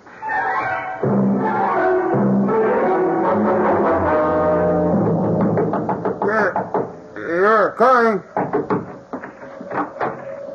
Yeah, Mr. Stout, what do you want? Oh, you're okay, Jason. We heard a gunshot. What of it? Well, we've heard of you and your little games like Russian roulette, and we thought that you'd... I'd shot myself? No such luck. Come in if you want to. Oh, well, the gunshot we heard. I fired it. Deliberately. You fired that shot deliberately? You ask a lot of questions for someone I haven't even met. It's Mike Duncan. He and his wife are to be my first guests. It was his wife who got killed last night. Oh. I'm sorry. How did you escape? Flung myself from the car just before it went through the guardrail. Well, you'd better keep an eye out for the old man's ghost. He'll be after you. Mr. Gormley, I don't believe in ghosts. Now, why did you fire that revolver? What business is it? All right, I'll tell you. You'll think it's nutty. I'm sure. I've been playing Russian roulette with this gun for years, ever since my father died. And I always win. Or lose, depending on how you look at it. And how do you look at it, Jason? I give it to you straight, Mr. Stout. I want to lose. For years now, I picked up the gun, like this. Oh, no, not every day. Maybe once a week. Once every other week. Whenever the mood comes on me. And I put it to my temple. Like this. Wait a minute. Don't worry. Gun's empty. I haven't put in a fresh bullet yet. You see, the reason I deliberately fired that bullet I had in this gun was to find out if the thing was a dud. It wasn't. Too bad. May I shake your hand, Mr. Duncan? You're the first man I've ever met who says what he thinks. You want to kill yourself? Go ahead. I like you. You do speak your mind. And now, gentlemen, if you'll excuse me, I've got to get back to this painting of mine. By the way, what do you think of it? Pretty lurid, isn't it? That's just the right word for it, Mr. Stout. See? There's the car swerving and crashing through the bridge. The oncoming ghost car with the skeleton at the wheel. All in flaming color. I knock out one an hour. I slap a frame on it and I sell it in Manitou for $20. So excuse me, will you? Business is going to pick up, thanks to last night. And I want to be ready to supply the demand.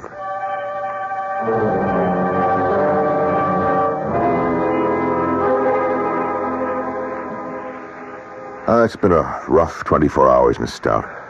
A nice chair. Just right for sitting in front of a fire. Cost you plenty, I'll bet. Yes, plenty. But that isn't what I'm thinking about. You're thinking about your brother and my wife lying in their coffins at the undertakers in Manitou. Yes, and also that even a small village like Manitou has an undertaker. Birth, death, taxes. The only sureties in life, Mrs. Stout. Liz. Mike. I like your husband. Me too. He told me about everything. About what getting this ski resort means to you. Your life savings invested, all that. All down the drain, I'm afraid. The publicity? What else? Every reservation's canceled. Well, all except one. But that'll come in too. It has, Liz. Yes? There it is. Please cancel my reservation for next week, Frank Norton. Has a family of 4. Telegram phoned in from Aspen. Anybody got a sponge? A sponge? So I can throw it in. I'm through, Mike. You always give up this easy? What do you mean, easy? Just that. Do you always fade when the going gets tough? Well, this is the time to start fighting. Does it make good sense to let all this go down the drain because somebody's playing a trick on you? A murderous trick? Do you think it's a trick? What else could it be? A skeleton driving a ghost car? What else but a trick? Well, what else? You were in that car last night. You saw. And it was a skeleton behind the wheel of the oncoming car. You told the sheriff that. You can still say That it was a trick, yes. What kind of trick? Damn it, Mike, you admit you saw a skeleton driving a car, but you can still call it a trick? See, I see you don't answer. Look, Mel, I'm a practical man, a businessman. You think being a businessman is simple? Oh, no. I've had troubles that would make yours look like nothing. Today you won't find anybody more successful than me. But I've been bankrupt twice. Yes, and paid off every cent. How? Well, not by running away, the way you want to, but by standing up and fighting. And that's what you've got to do right now. How? You tell me how, and I'll do it. Look, we'll do it together. I've got a stake in this, too, you know. My wife is dead. Murdered, yes, murdered. Now, if I a ghost, if I a trick, and if it's the last thing I do, I'm going to find out who played that trick and make him pay. And you don't think it's a ghost? Do you? Answer me, do you believe in ghosts? Did you believe before you came here and ran into this mess you're in? Well, no, I didn't. Then why start believing now? Ha! Ghosts, my foot. Mel, this is a trick. Somebody wants to stop you from turning Gormley Lodge into a ski resort. And if you ask me, it's the Gormleys. One or the other or both is behind all this. Or that sheriff down in Manitou. The sheriff? Oh, Mike, you don't really think that the... I don't know what to think, Liz. All I know is that somebody's behind this, and those are the 3 likeliest suspects. Now, look, I'm no Sherlock Holmes, but I've got a brain, and I've got guts, and well, my wife is dead, my Jill. Well, I'm just going to find out who killed her, that's all. The tougher they are. You like a drink, Mike? No, thanks. I'll be okay. Especially when I nail that murderer. What have you got in mind? Well, it'll be dark in about an hour. We take the car, Mel, you and me. We take the car, and we drive up and down that road, all night if necessary, to meet up with this so-called ghost driver. And when and if we meet up with him... Yes? If and when you meet up with him, what? We don't turn aside. We don't swerve out of his path and off the bridge. We drive straight at him and keep driving at him. If he's a ghost in a ghost car, we'll drive through him. And if he isn't? If he isn't? Well, if he isn't, it'll be one hell of a crash.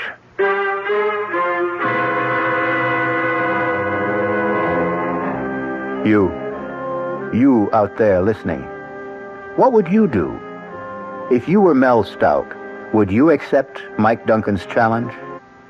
I'll be back shortly with Act 3. Ever see a beer drinker pour his beer real easy down the side of the glass? Maybe you do it yourself. If so, the Budweiser brewmaster thinks you're missing something, especially if you're a Budweiser drinker. You see, Bud is brewed, so it will kick up a healthy head of foam. Exclusive beechwood aging and natural carbonation make it a lively brew. Well, anyway, pouring Bud plunk down the middle of the glass helps bring out the best in that clean white Budweiser foam and real beer aroma. It also helps you get the full benefit of a taste, smoothness, and drinkability you'll find in no other beer at any price. Remember, brewing beer right does make a difference. Next time, pour that Budweiser right down the middle and see for yourself. Anheuser-Busch, St. Louis.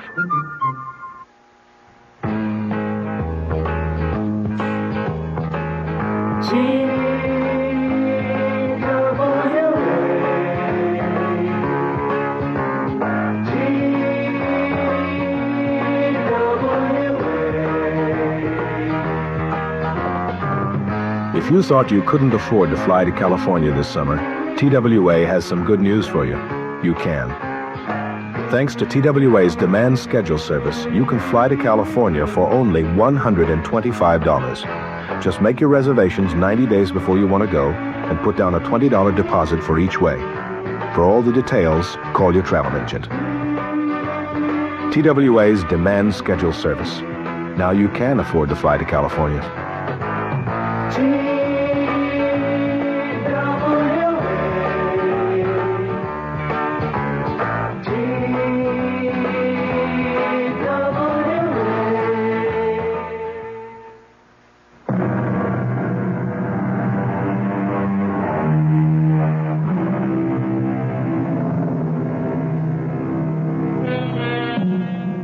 Two men are now driving the twisting, precipitous mountain road that leads to Gormley Lodge.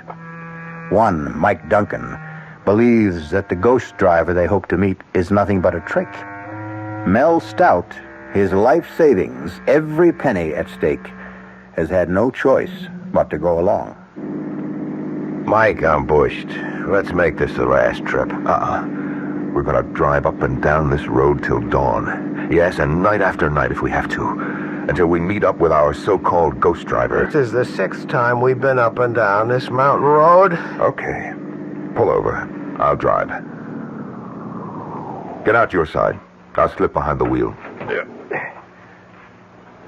Hey, the car coming up behind us. Red light bike. Yeah, it must be the sheriff. There's the sheriff, all right. And Mr. Stout. Oh, and you, Mr. Duncan. What are you doing here, Sheriff? Well, that's what I want to ask you.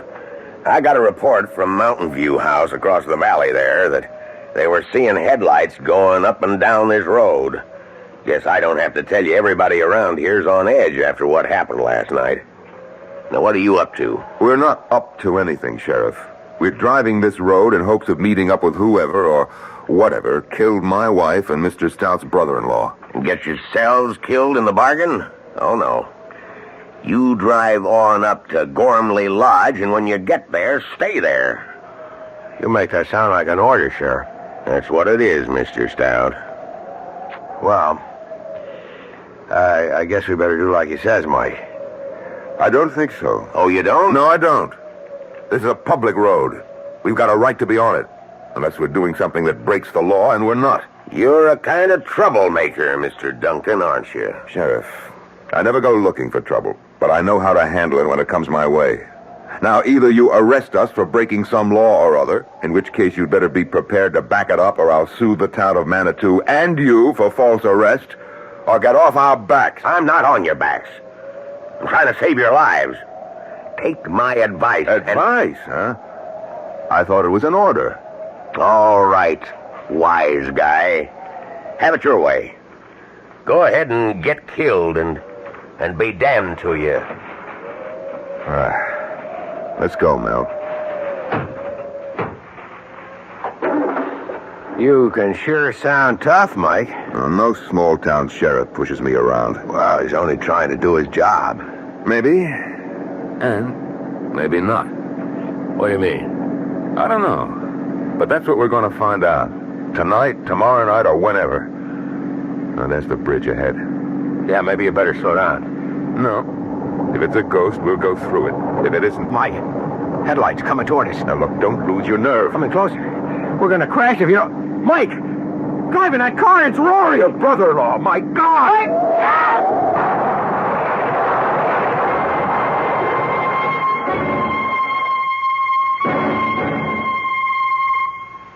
But, Mel, Mike, I can't believe it. Can't believe it myself, Liz.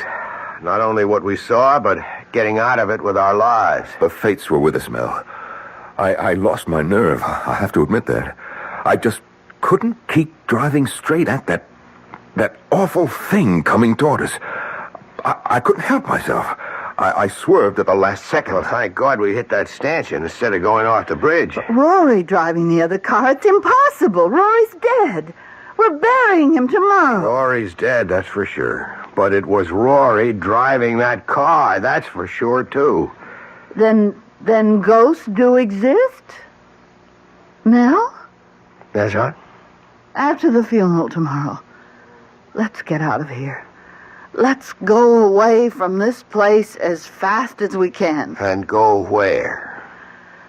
Oh, back to Aspen, of course. Liz, we're broke. We haven't enough dough left for a motel room. Where would we stay? How would we live? Mel, I didn't know things were that bad for you. Putting this place back in shape cost me just about every penny I had. Well, look, would a loan help? You'd be willing to... Oh, sure. I like you two, and, well, the way things turned out, we've gotten to know each other real fast. Practically friends. So, well, if you can use a loan... That's generous of you, Mike. It is generous of you, Mike, and I appreciate it, but... No, thanks. What'll you do? Do what you said I ought to do. Fight this thing.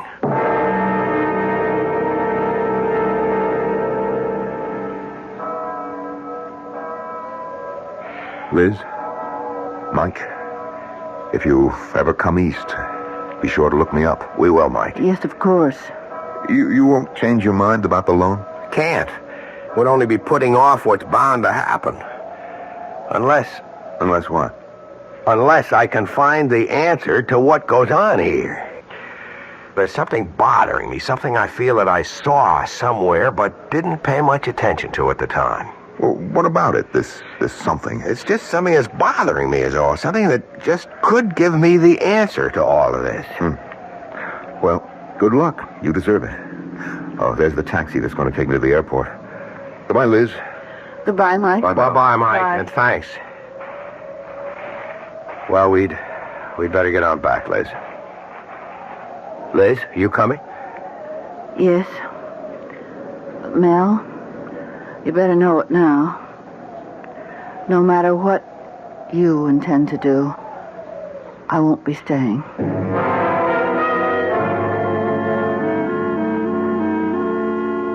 Mel, we've got to face the facts.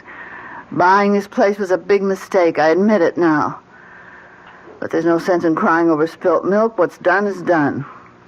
So, darling, let's just turn our backs on it, walk away from it, and start again. Start what again? The treadmill of office work? The dreary day-to-day monotony of auditing accounts, toting up figures? I can't bear to go back to that kind of life. I have got to make a go of this. I don't have any other choice. But is it worth your life? Ghost or no ghost, Mel, it's killed 4 people. It would have been 6 if you and Mike Duncan hadn't been lucky enough to hit that stanchion. And it will be 6 if you insist on driving that road again tonight. 6? How do you make it 6? Well, you don't think I'm going to let you do it alone, do you? But at the funeral, you said that you weren't even going to stay. Because I hoped that would change your mind. But it hasn't. So you see, I have no choice either.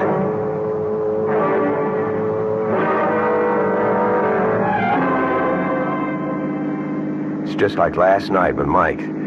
From the top of the mountain down to Manitou, then back up again, and no sign of him. But he did show, finally. And Mike lost his nerve, swerved aside at the last second.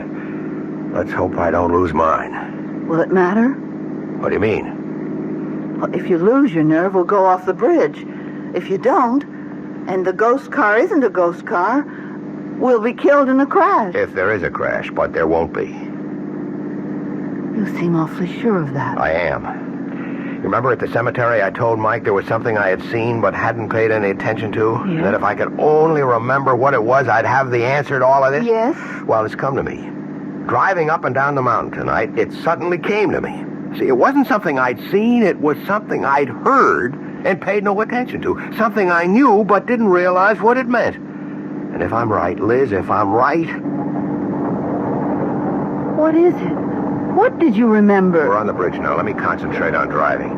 Mel? Mel, there it is, the ghost car. It's coming straight for us. Yes. And behind the wheel, driving it, it's Rory. Oh, my God, it's Rory. Oh, we buried Rory. But then it's his ghost, Mel. Get your hands off the wheel. Don't try to turn the wheel. We're going to crash. Mel.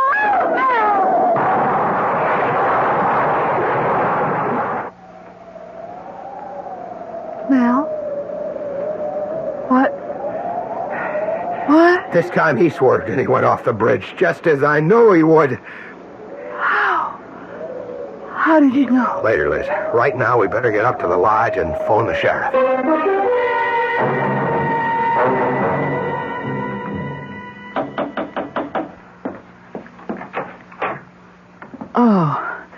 Oh, come in, Mrs. Gormley. Mel? Mrs. Gormley's here. Please, won't you sit down? Yeah, thank you. Hello, Mrs. Gormley. I'm sorry about last night. I'm not. Mrs. Gormley, Jason was your son. Oh, he was the torment of my life. Every day I lived. Of course, I'm sorry he's dead, but... I can only be glad it's over for me. Did you know that your son was the ghost driver? I suspected, but I was never sure. You see, it was Jason who wanted to go on living here in this house far more than I did. Oh, you can understand. He was born here. He grew up here. Started this painting career here in a fine, big studio upstairs. Tragic. Just tragic. Even more tragic if it hadn't been for you. How did you come to know? What made you realize that my son was the ghost driver? A gunshot. A gunshot? The shot he fired to see whether the bullet he used for playing Russian roulette was live or not. Well, I don't follow you. You see, something kept bugging me, Mrs. Gormley, but I couldn't nail it down because I kept thinking it was something that I'd seen. But then suddenly I realized it wasn't something I'd seen, but something I'd heard. That gunshot. I still don't know. It got me to thinking about Jason playing Russian roulette, playing with life and death. And that got me to thinking a step further. Sure, Russian roulette. Only a fool or a would-be suicide would play it. But the fact remains that the odds are in his favor. Every time Jason spun the barrel of that gun and pulled the trigger, the chances were 5-1 against firing the bullet. Oh, but what was the connection between that and the ghost driver? Driving a car straight at another car is just another form of Russian roulette. Ah, yes, I see. Well, Sheriff Harper came to see me, and he said Jason was wearing a mask. A papier-mâché mask of your brother's face. Yes, and it wasn't a very good likeness of my brother. But it didn't have to be. It looked enough like him to fool you when you saw it under those awful conditions. The night and the headlights and the car coming straight at you. Fear did the rest. There must be another mask, the skeleton face. Oh, there is. We searched the studio and we found it, Sheriff Harper and me. Yeah, well, it's all over. Jason's at peace at last. God knows I soon shall be. Well, good day. Funny, though. What, Mrs. Gormley? Well, we've searched and we've searched, but we couldn't find a mask of my husband's face. What made you think there was one? Well, you see, when I heard about the masks, I thought it must have been Jason who came and stood at the foot of my bed. Not my husband's ghost. But if it wasn't Jason, who was it? What was it?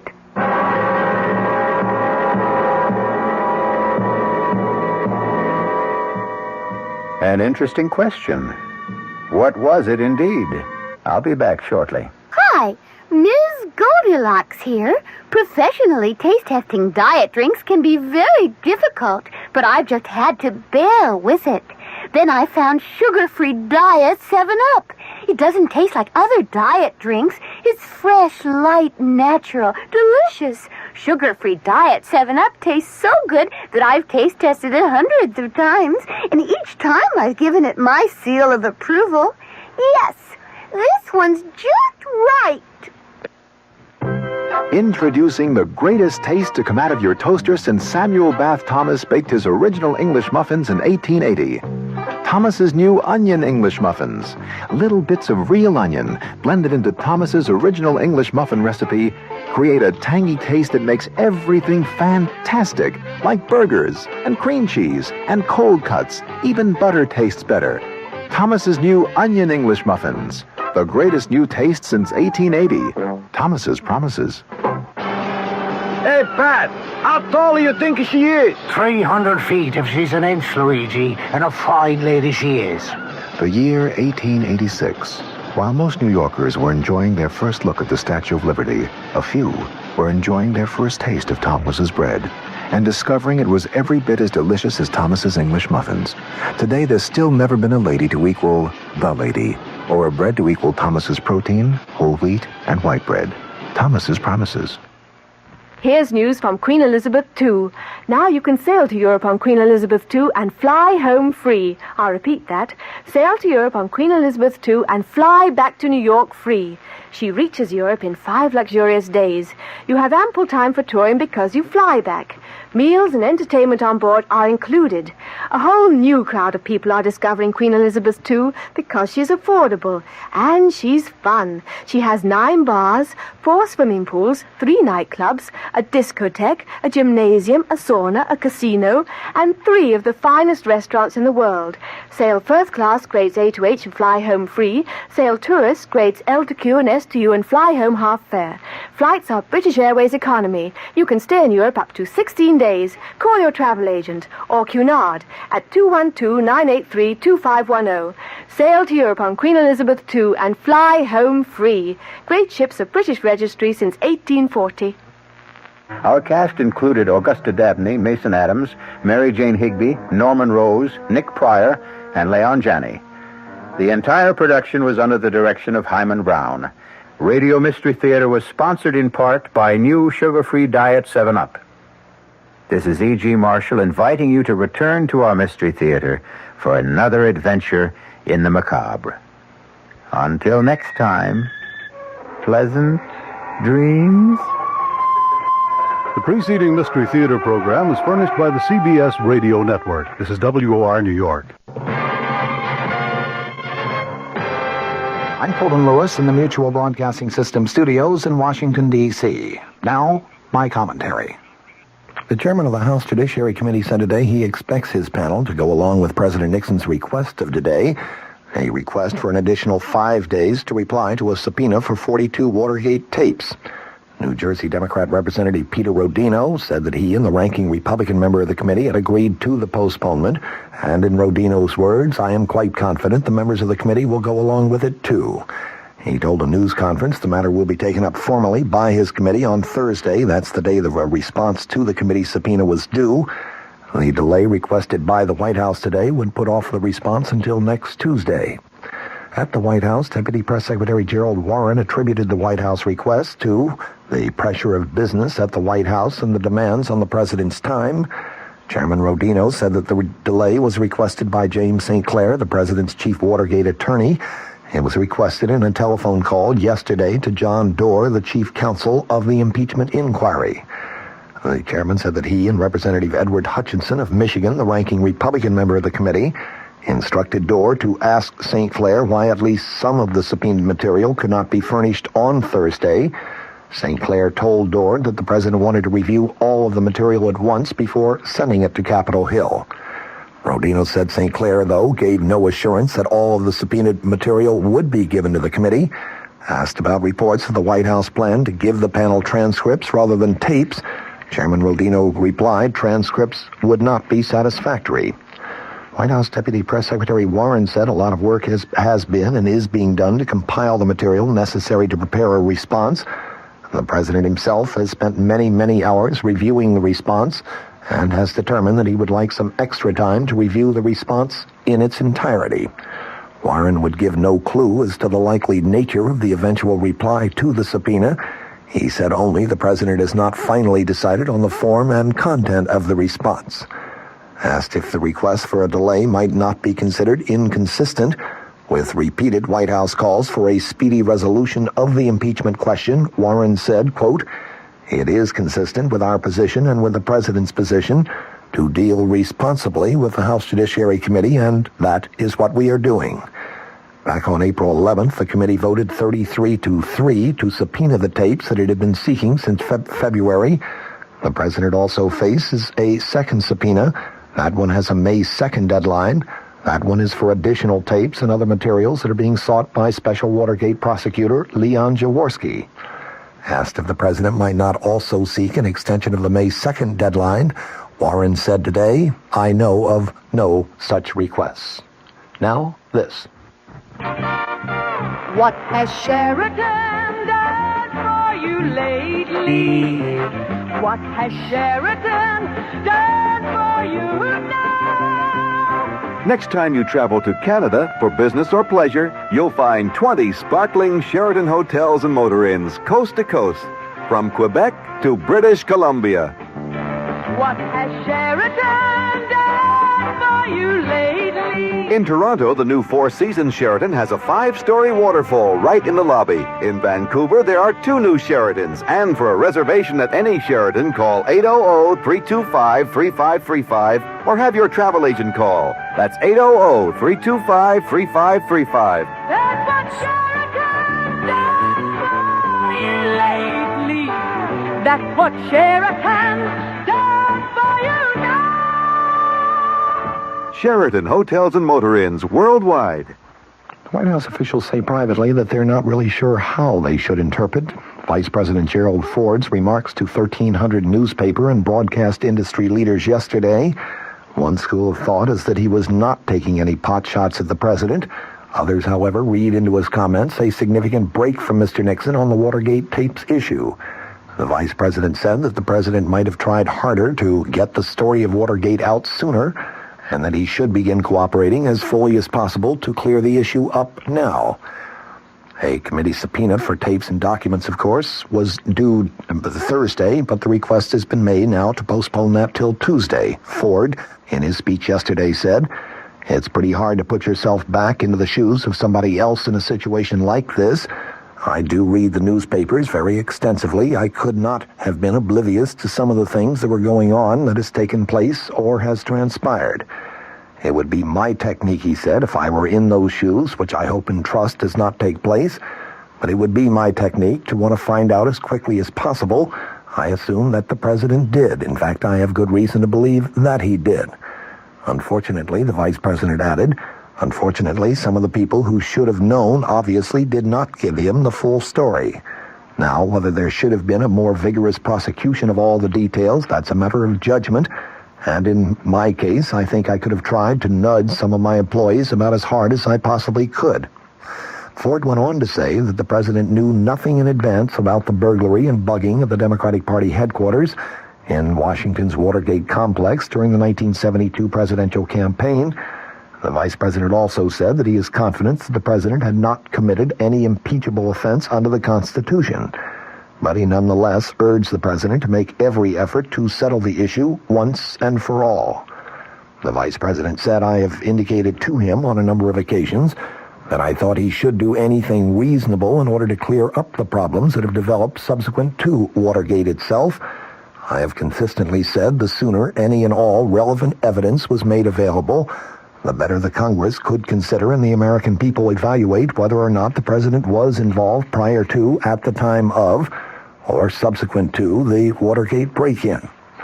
The vice president added, I hope and trust that sometime in the next 48 or 72 hours, the White House will cooperate to the maximum in making available to the House Committee on the Judiciary the relevant material that the committee has requested. He drew applause from his audience when he added, I strongly believe that to be the right course of action, and I hope and trust the decision follows that pattern. The CBS Radio Mystery Theater presents...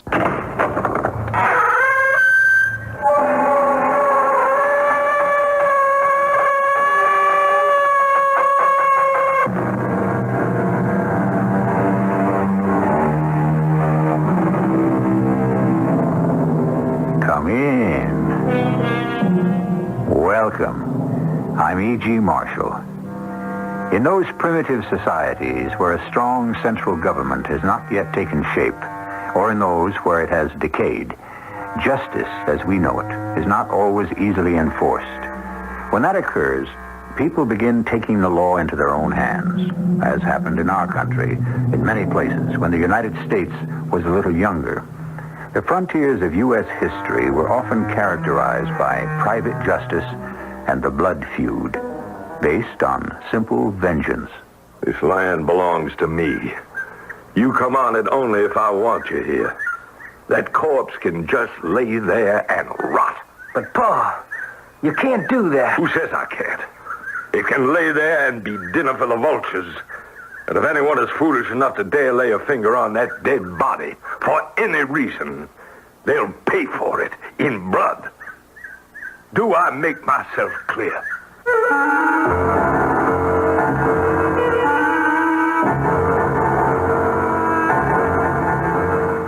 Our mystery drama, The Way to Dusty Death, was adapted from Sophocles' great Greek tragedy, Antigone. It was especially adapted for the Mystery Theater by Stella and Arnold Moss. It stars Arnold Moss and Marion Seldes. It is sponsored in part by Buick Motor Division and Sign-Off, the sinus medicines. I'll be back shortly with Act One.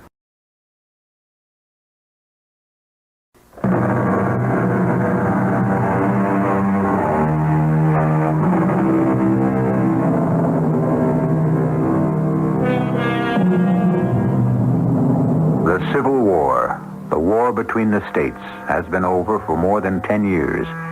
But in the mountainous terrain of Thebes County along the rugged Kentucky-West Virginia border, there is still no peace. For years, two families, the Carpenters and the Webbs, have been taking the law into their own hands in a deadly feud that has robbed each side of its share of sons. It is a warm summer night. Paul Carpenter and his younger sister Isabel are stealthily making their way across the fast-running mountain brook that separates their land from that of the Webbs. I tell you, Paul, that coat is on the other side. I know it. And Amanda knows it. You two girls have got a feeling in your bones, is that it? You don't believe us? Of course I do, Isabel. Else, why would I be wandering over to the land that belongs to the Webb family in the dark of night, hoping to find a little colt of ours that's been missing since last Thursday? I believe you. I believe our sister, too. Ain't often that Amanda's wrong. And what's more, I'm sure I know just how it got there. You mean the little colt somehow crossed the mountain brook all by itself? And after it crossed, somebody kept it. I don't put it past them. What's thieving to a pack of murderers? If Captain Webb could put a rifle bullet through our father's head with no good cause. Except in hate for all us carpenters. Shh. Quiet. We're almost on the other side. Almost on their land. Keep your voice down, real low. And here we are, on enemy territory. Oh, Amanda will be pleased by what we've done. Just watch your step. The stable, where the coat would be, is over toward that way. Stay close behind me. I'm following you, Paul. Oh, This is what Papa would have done if he was still alive. I reckon so. Over there. There's the barn. Lucky we got a moon. Oh, we'll get that coat in no time at all. And then we'll make a run for it. Over the brook and home. I can just see Captain Crane Webb's red old face when he looks into the stable in the morning and finds... Isabel! What happened? I've been hit. Oh, we gotta get out of here. But fast, Paul. Fast. I can't get up. Oh, Paul. I can't see. The blood is pouring in my eyes. Oh, Paul. You go, Isabel. You go quick. Run. No, I can't leave you. You got to, or they'll get you, too. Over this way, Harmon. Follow me. Right with you, Paul. They're coming. Please go, Isabel. Don't you worry, Paul. Amanda and I, we'll be back real soon to get you. Just take your time, sister. I think there'll be lots of time. This way, boy. Over here, Harmon. Who is it, Paul? Who is it? Yeah, I got one of them anyway. I haven't completely lost the skill I was known for in the war. Right through the head. The other one? Got away. Wait a minute, Paul. Look who it is. Yeah, I know who it is, Harmon. It's a carpenter boy. Paul Carpenter. Yeah, I know. I knowed it all along, son. He's dead. You killed him, Paul. He was trespassing on my land. And I was hoping that one of these days... You was hoping what? Oh, it ain't important, Paul. What do you think you're up to, Harmon? Well, you ain't gonna let his body lay here on the ground, are you? The carpenter fell here on my property. He's dead. And he's gonna stay where he fell. Now, you put that body down. But, Paul... I don't want to say it twice, boy. That's better. You started to say that you was, hoping something. I thought maybe all this bad blood between our two families might someday soon be coming to an end. Why is that? Well, I've got reasons. Now I'm afraid that things are going to take a turn for the worse. Let's get back into the house before your ma begins to worry. Things are going to start happening all over again. Well, then you just let him start, son. Because whatever the carpenters begin, you can be sure we Webbs will finish.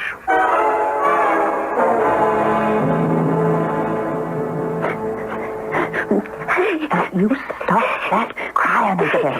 I said stop it. Now. We wasn't doing any harm, Amanda. Just trying to get back what rightly was ours. A little brown coat they stole from us. I know, Isabel. And now our brother's dead. They killed him. Just like they killed our pa. Was Harmon with the captain when the shot was fired? I guess so. But you ain't sure. I ran away so quick I couldn't swear Harmon was with him. But I think I heard his voice. Now Paul's dead. Oh, we were foolish to do what we did. You've got to pull yourself together, girl. Oh, what's wrong with you, Amanda? You got no feelings. You're acting just as hard as stone. Listen to me, Isabel. Now listen close. Paul's dead. We cannot bring him back. I thought that Harmon and me, that we'd be the thing that would bring our two families together. Once and for all, wipe out the hatred that's been poisoning both our sides since before we was ever born. You do love each other, Harmon and you. Well, no one knows that. You and me and Harmon. Now, not only is that not to be, but the Carpenters and the Webbs will go on spilling each other's blood till there ain't no more to spill. Ain't we already got there, Amanda? With Paul's death? No, not quite. In this house of ours, there's still two of us. Two girls. Two almost helpless girls. Helpless, Isabel? I can shoot a rifle as well as any man in this county. You know that. And I'm now head of this family. The honor of this family rests in my hands. We got lots of men who are kinfolk. Men who'd stop at nothing to get back at the Webbs for our brother Paul's death. Well, this is one matter I want to handle by myself. With your help. You think you can? I'm sure I can. Now, right now, Our job is plain. At sunup, as soon as it gets light, we got to carry back our dead brother's body so as we can give him a respectful burial. Now we better get some rest. Oh, Amanda, we couldn't possibly carry Paul's body, just the two of us. Well, I think I know where. Maybe we get some help. Where? And never you mind. Well, suppose we don't. Then we'll do it by ourselves, Isabel. The best we can.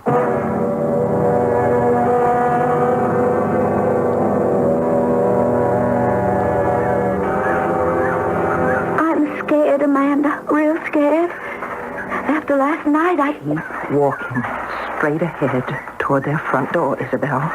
And hold your head up high. That's it.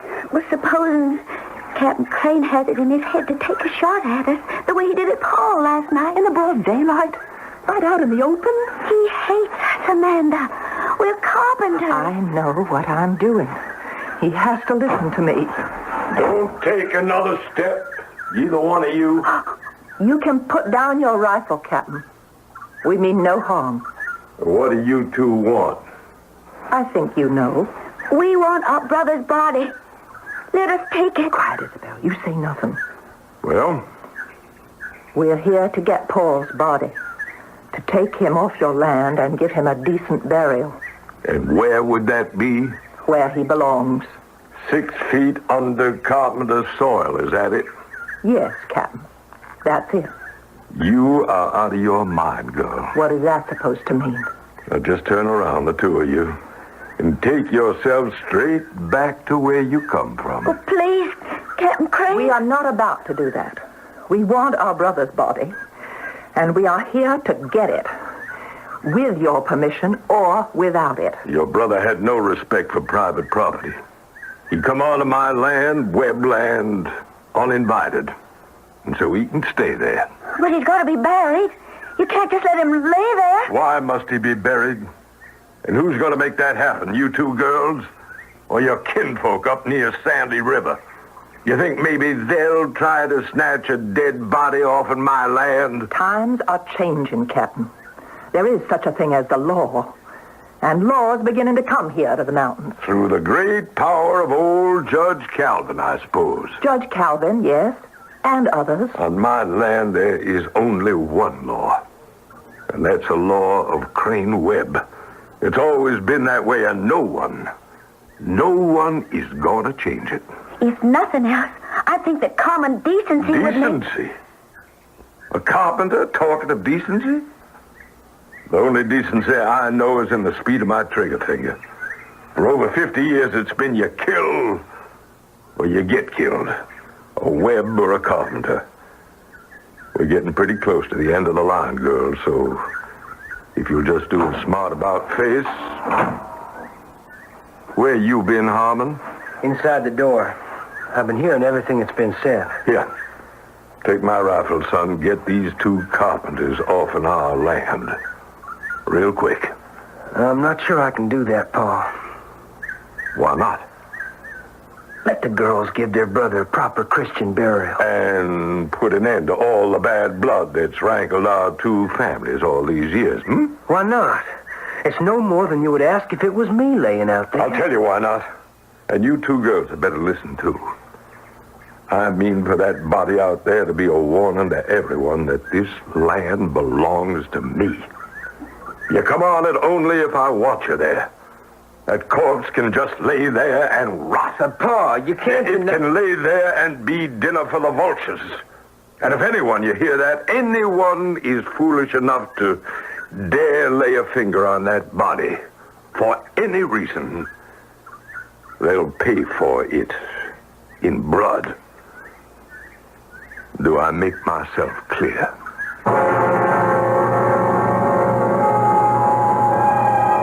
The ancient Greeks had a word for it. They called it hubris, meaning excessive pride, insolent, overbearing arrogance. The one sin of man the ancient gods would not tolerate. And Captain Crane Webb is such a man weighted down with pride, false pride, with hubris. How will the fates deal with his stiff-necked unwillingness to bend? Join me shortly in Act 2.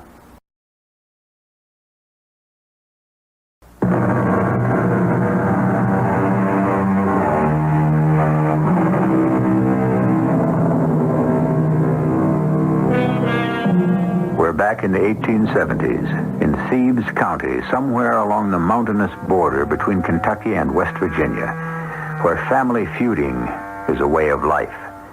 Crane Webb, a man who considers himself a law unto himself, has shot and killed Paul Carpenter for trespassing on his land and refuses to let the body be taken off his property or to be buried.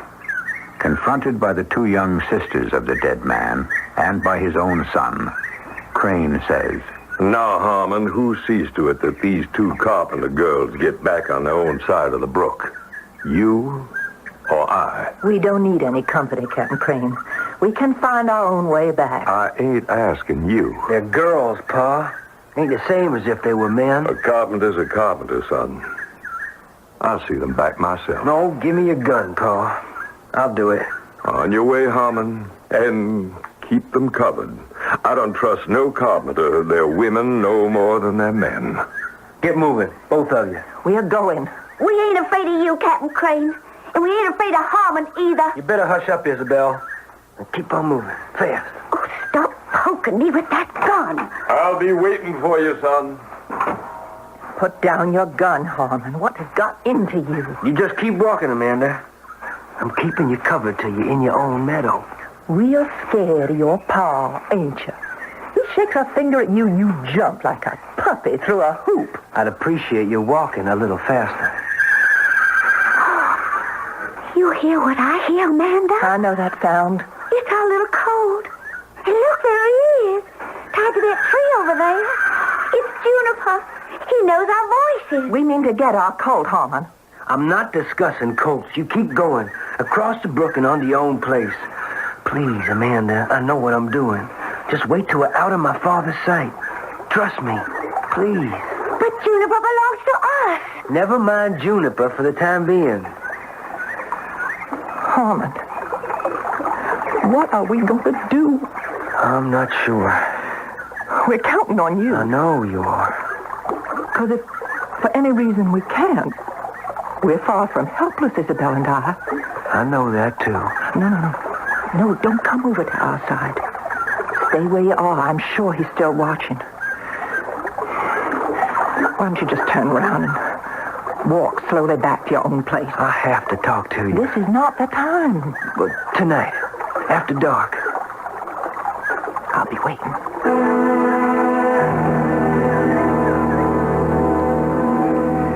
You're sure he doesn't know where you are? I just said I was going out for a breath of air. Now, Harmon, just listen to me. Your father has lived all these years making his own laws, fitting your life, your mother's, everybody's, to however it pleased him. Yeah, we all know he's not an easy man. But whether he goes along with it or not, that's all about to end. There is such a thing as the law. There is such a thing as right and wrong. What are you getting at, Amanda? The law goes for everybody, including your father. And he has to know that no one, not even he, is above it. And that means the law of Thebes County. You're not thinking of bringing old Judge Calvin into this, are you? Why not? Well, the captain wouldn't pay him no mind, you know that. He'd just laugh at the old judge. Well, that remains to be seen. Now, you just go on back home. Fast. Whatever you do, don't forget, my father is a very dangerous man.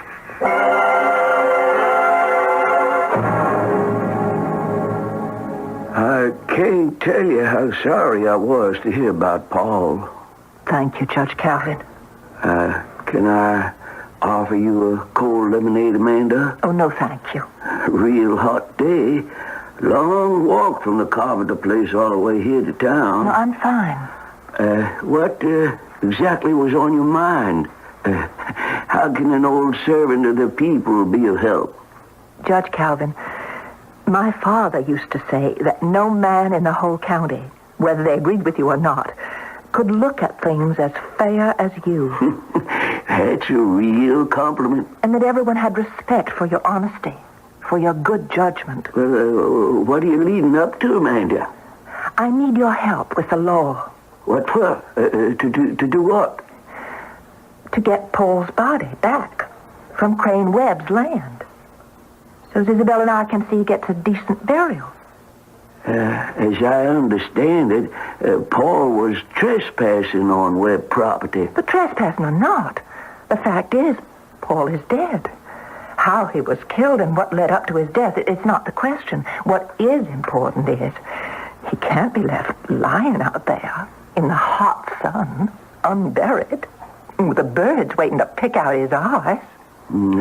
What is it you'd like me to do? I want my brother's body. I want you to give me the legal right to go in there and take it. Right away. A paper of some kind with your signature on it that says that I can do it. I've known Crane Webb since he was a boy, 50 years or more. He never learned respect for anything that he considered weak. And to him, I'm weak because I'm a girl. Is that it? He'll never change. All right, then where does the law come in? Well, that's hard to say, especially here in the mountains. I could serve a piece of legal paper on Captain. He'd just tear it up. And then what would I do? Force him some way to let us take possession of our brother's body. Force Crane Webb to do anything? I know him much too well for that, Amanda. Besides, the bitter truth is that any judge, any keeper of the peace who dares to raise a gavel against a man like Crane may do it at the risk of his own life. I see.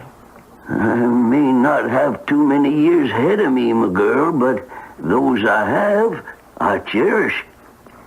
You're afraid of him. Is that it? Well, I know the history of this county. Your father and now your brother are sad proof of it. And you won't lift a finger to change that, will you? A man who's supposed to deal out justice, who claims to have been my father's friend. Judge Calvin, you make me want to be sick. You're a tired, scared old man. No, just a minute, I just don't want to waste any more time with you. Now, don't make trouble, girl. There's been enough. My sister and I will find a way to do what we think is right. Oh, those were the words I heard your father speak. It cost him his life. It won't cost me mine. I'll do what has to be done, with or without the help of what you call the law. Oh, don't bother. I know where the door is.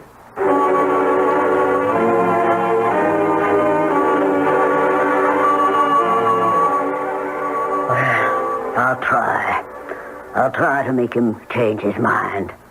But Harmon, you know your pa. He's will as iron.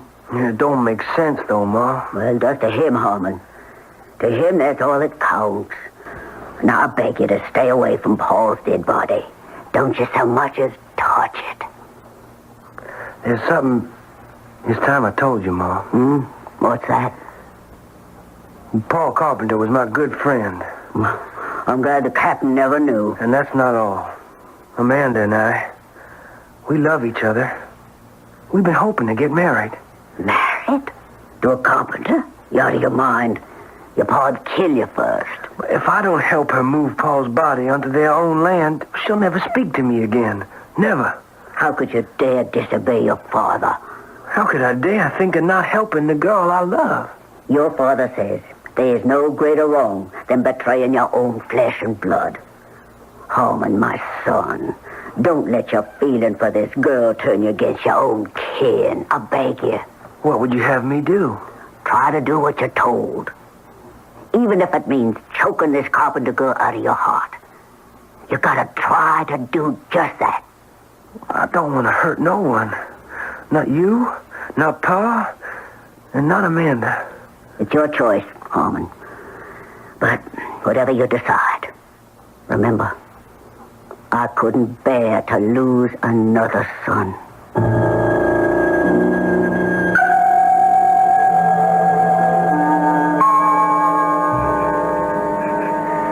Try once more, Isabel. Come on now, pull. With me. Together. can, Amanda? Oh, Paul is so heavy. We can barely budge him. Come on, now keep trying. We'll never get him out of here. Oh, whatever happened to Harmon? Why didn't he come to help us? I have no idea, Isabel. I am not waiting for him, or for old Judge Calvin either, or anyone. Well, there's one thing we can do, just the two of us. What's that? We could dig a shallow grave, right here. Oh, well...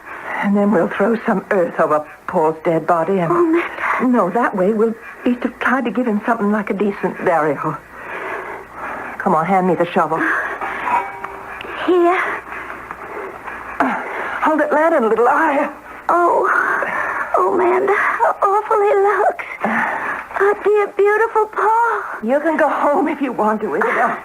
I can handle this alone. No, wait just a minute. I think there's someone coming. Don't move. Amanda, darling. Isabel. Oh, we thought you weren't coming. What are you two doing? We're burying Paul. Here? Why not? Well, if my pa catches you... We have the right to take care of our brother. Once we've given him a show of burial, a token, we'll have done part of our duty to him. Give me the shovel. Thank you, Harmon. Oh, what do we do after that? We'll cross that next bridge when we come to it. A little deeper, Harmon. All right, there. Now, that'll be fine. Let me try to move him over here. All right, now. If I can remember the words, let's see. I sprinkle a handful of earth over him. Then I say, earth to earth, ashes to ashes, dust to dust, in sure and certain hope of the resurrection. Amen. Amen. Amen. And may he rest in peace. What's going on out there? Answer me, somebody. It's my pa. Blow out that lamp, Isabel. Be still. Don't move, either of you. No. You two go. I'll take care of my father best I can. Oh, be careful, Harmon. Go. Just go. I love you, Harmon. And I love you. Now run. Is that you, Pa? Who else should it be? What are you doing out here this time of night? Well, it's too hot to sleep. What are you trying to hide? What do you got there behind your back? Nothing. What is it? It's just a shovel. Let me have it, Harmon. Oh, you might as well know now, Pa. Paul's body has been buried. By who? The girls and me. You? The ritual of burying's been done. The earth is scattered on Paul's flesh. The prayer's been said. And you, my son, you had a hand in this? Yes, I did. You call yourself my son? Ah, Pa! You hit me. You brought shame to the name of Webb. I did what any decent human would. You just scrape off the earth that sits on that dead body. Right now. It stays unburied. I can't do that, Pa. You'll do what you are told. I can't. I just can't. What's that supposed to mean? It means I can't. It means I won't. Crane Webb thinks of himself as a man with a will of steel, which must not be denied. But as the poet John Milton wrote, what is strength without a double share of wisdom? Vast, unwieldy, burdensome, proudly secure, yet liable to fall by weakest subtleties. Captain Webb continues to stand up against the resistance he is meeting from all sides, even from his own son. I shall return shortly with Act 3.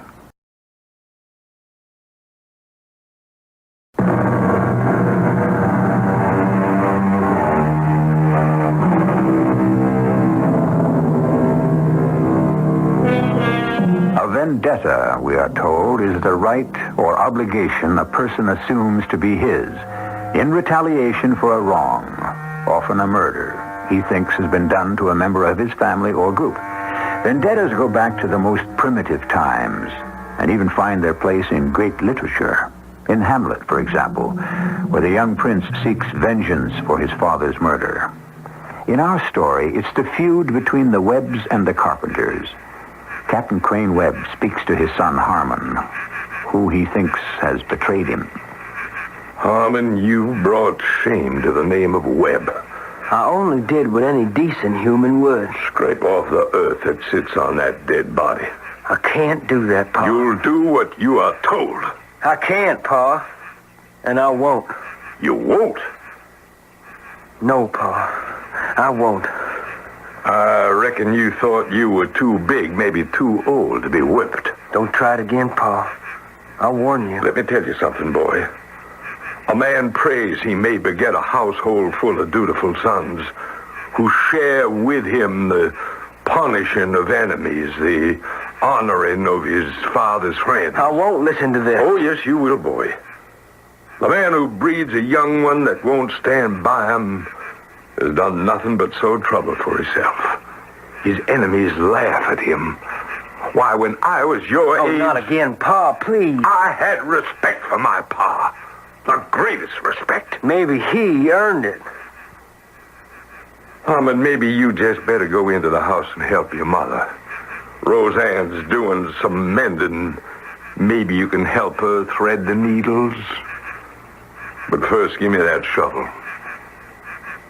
Hand it to me, I said. Give me that shovel. Pick up that shovel. Pick it up yourself, Pa. I'm going to bed. Very well. I'll uncover the corpse myself.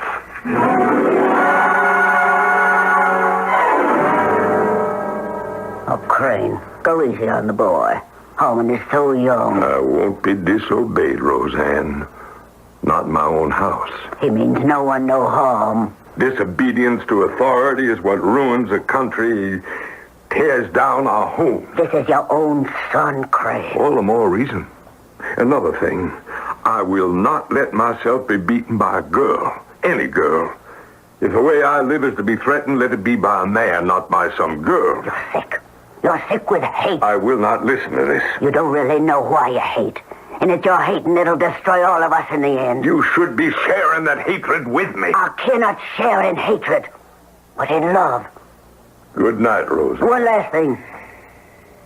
Harmon's my only son. Your only son. And there are more carpenters than just them two girls. If anything happens to those girls, it'll be the end of Harmon, too.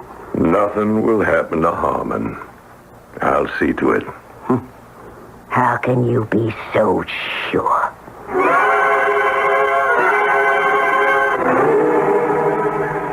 I've done all I can, Amanda. My father's like a rock that no amount of prying can move out of the earth. And if the rock goes on, refusing to be moved? Well, then you and I'll have to find our way around it. Well, we can't depend on old Judge Calvin. My trip to him was just a waste of time. Maybe if I would go and talk to him... No, Harmon, I don't want you getting in any deeper than this than you really are already. There's just no telling what your father might do. I wouldn't care. Well, I do. For your sake. And for ours. Let me kiss you, Amanda. No, Harmon. Don't.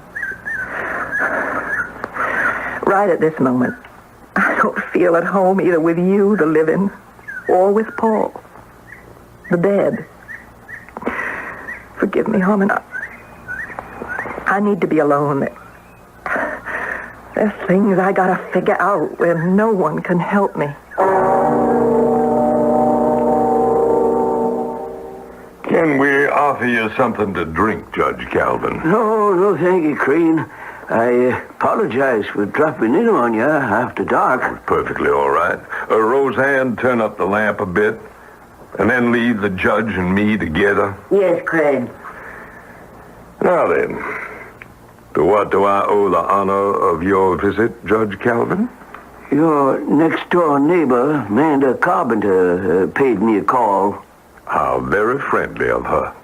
At her request, I have here an order of the court. For what, if I might ask? I don't want you to take offense, Crane. It's to allow removal of her brother Paul's dead body off your property so he can receive a proper burial. That's it. Just about. Put it over on the table there, won't you, Judge? Glad to. You will respect this order. I hope it's a law. And if I don't? It'd be easier for all of us if you did, Crane. Well, I'll look it over, maybe tomorrow morning. If I can spare the time. I'm a very busy man, too, you know. It's a law, Captain. So you said. You know something, Judge? On second thought, I will take that piece of paper. You're a reasonable man, Crane. I knew I could count on you. Hey, what are you doing? There's your court order, Your Honor. And now I would appreciate your getting out of my house just as fast as your old legs will carry you. You can't defy the law forever, Crane. I can't? Who says I can't? Good night, Crane. Oh, wait just 1 minute, Judge. There's someone sneaking around down there near the stable. What are you doing with that rifle? Please let me get by, Your Honor. Are you out of your mind? Don't you worry. I'll take care of everything. Crane, put down that rifle. I'll take care of them good. Once and for all. Got to be very quiet, Amanda. I know. Judge Calvin's up there talking with him and with my ma. We got to be quiet and quick. Oh, you're wonderful, Harmon, to be doing this. Well, don't let's talk. I'll just try to heist Paul's body over my shoulder, then carry him to the stream. In no time at all, he'll be back where you want him. Oh, he is heavy. Can I do anything? When I grab him here, you get your hands under his head. That'll help. Oh, Harmon, I love you so. And I love you. What happened? What was that? I've been shot. Here, in the neck. Oh, my poor darling. Harmon, be careful. Your father, he's shooting from the house. That's the last shot he'll ever fire on this earth. What are you doing? Paying back my father. This time, he's more than asked for it. Put down your gun, Harmon. It'll do no good. We'll see. I want you to die, Pa. I want you dead.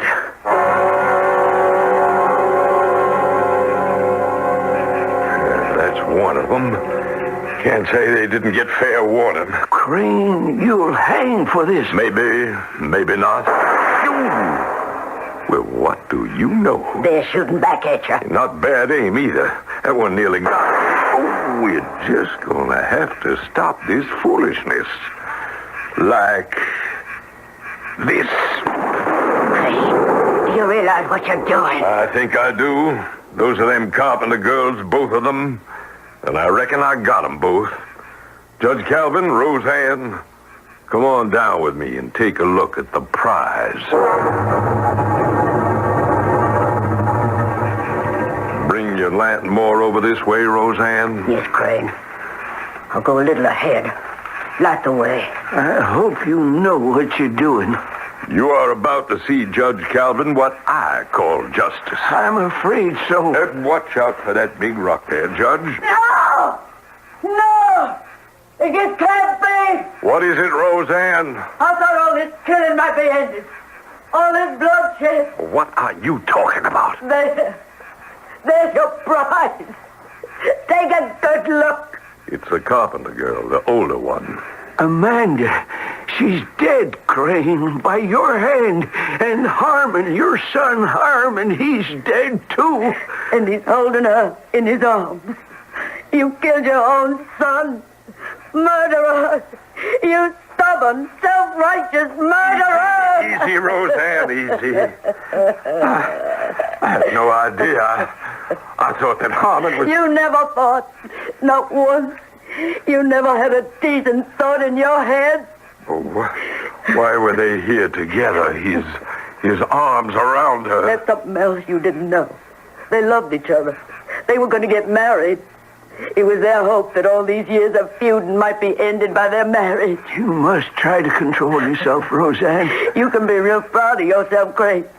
The great Captain Webb, maker of corpses. Wife, I ask you to forgive me, if you can. I'm a killer. I look on the son I killed. I look on his bride that shall never be. They both have died too soon. And by my hand. Cursed be the hand that did this. Cursed be the day that ever I was born. Why don't you both go back into the house? I'll ride my horse to town and see that what must be done will be done. I just can't stay here. Oh, my son. My son. Let me take my son up in my arms. Harmon, I didn't mean what I did. I loved you, Harmon, my son. And now you are no more, nor will ever breathe again. Never, never, never. You up there, come down and strike me. Kill me with your cutting sword. Easy, Crane. I am soaked to the bone with grief and sorrow. Let my death come quick, bringing my final day. Oh, let me never see tomorrow's sunrise. We better see where Roseanne has gone to. She shouldn't be alone. And maybe you better go to her and comfort her. I don't think she can bear the sight of me. Captain Crane! Captain Crane, where are you? Here. Right here. Who's that? It's me, Isabel. Isabel Carpenter, Amanda's sister. What's happened? Your sister's dead. Oh, no. No! And so is Harmon. Both killed by the same hand. I came to look for them. They were gone so long. And on my way past your barn, Captain Crane, Yes? What is it, Isabel? I saw Mrs. Crane in the barn. The door was open. I saw her. Yes? She was dead, swinging from one of the rafters, a thick rope around her neck. 2 whips, 2 carpenters. Both sides lost, Isabel. And nobody won. Nobody.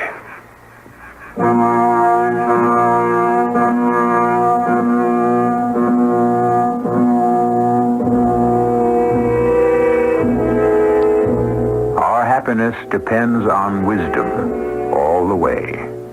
The gods must have their due. Great words by men of pride bring greater blows upon them. So, wisdom comes to the old. With those words, Sophocles ends his tragedy of Antigone. I'll be back shortly.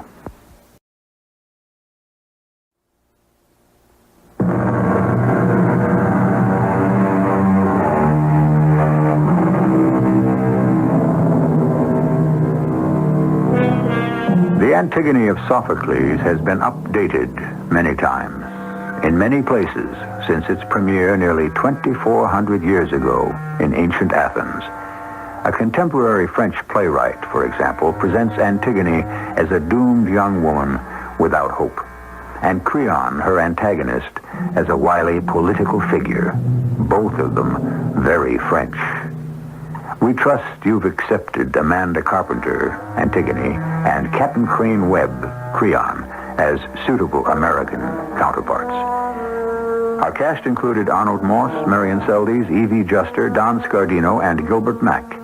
The entire production was under the direction of Hyman Brown. And now, a preview of our next tale. She ran out into the moor without a cloak. But Heathcliff's horse was not in the stable, and no one knew where he had gone. Catherine returned after midnight in the midst of a thunderstorm, soaked to the skin and coming down with a severe chill. Oh, Miss Catherine, you must let me help you to bed. He's gone, Nellie. He's gone. And my nightmares are coming true. You'll feel better when you've had some sleep. I'll never sleep again. I've been abandoned.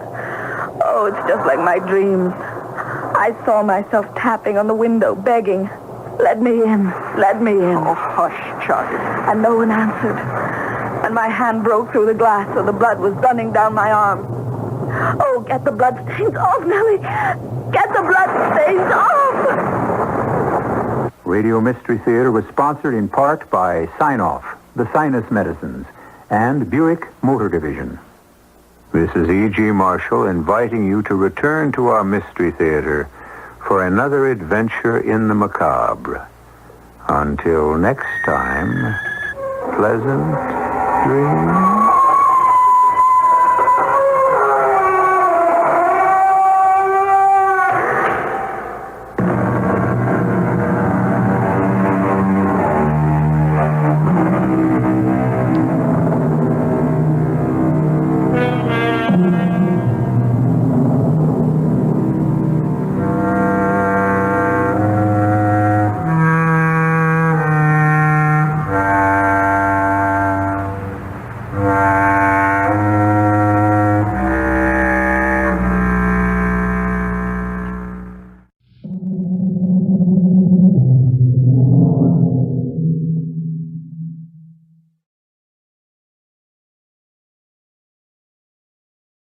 The CBS Radio Mystery Theater presents...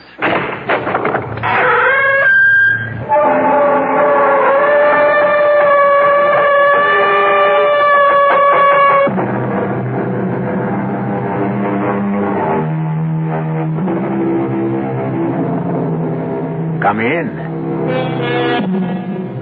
Welcome. I'm E.G. Marshall. Welcome to the sound of suspense. To the fear you can hear, to the world of terrifying imagination. They say, hell hath no fury like a woman scorned. And perhaps it's true. But the question is, how long can that fury endure? How long can the passions burn?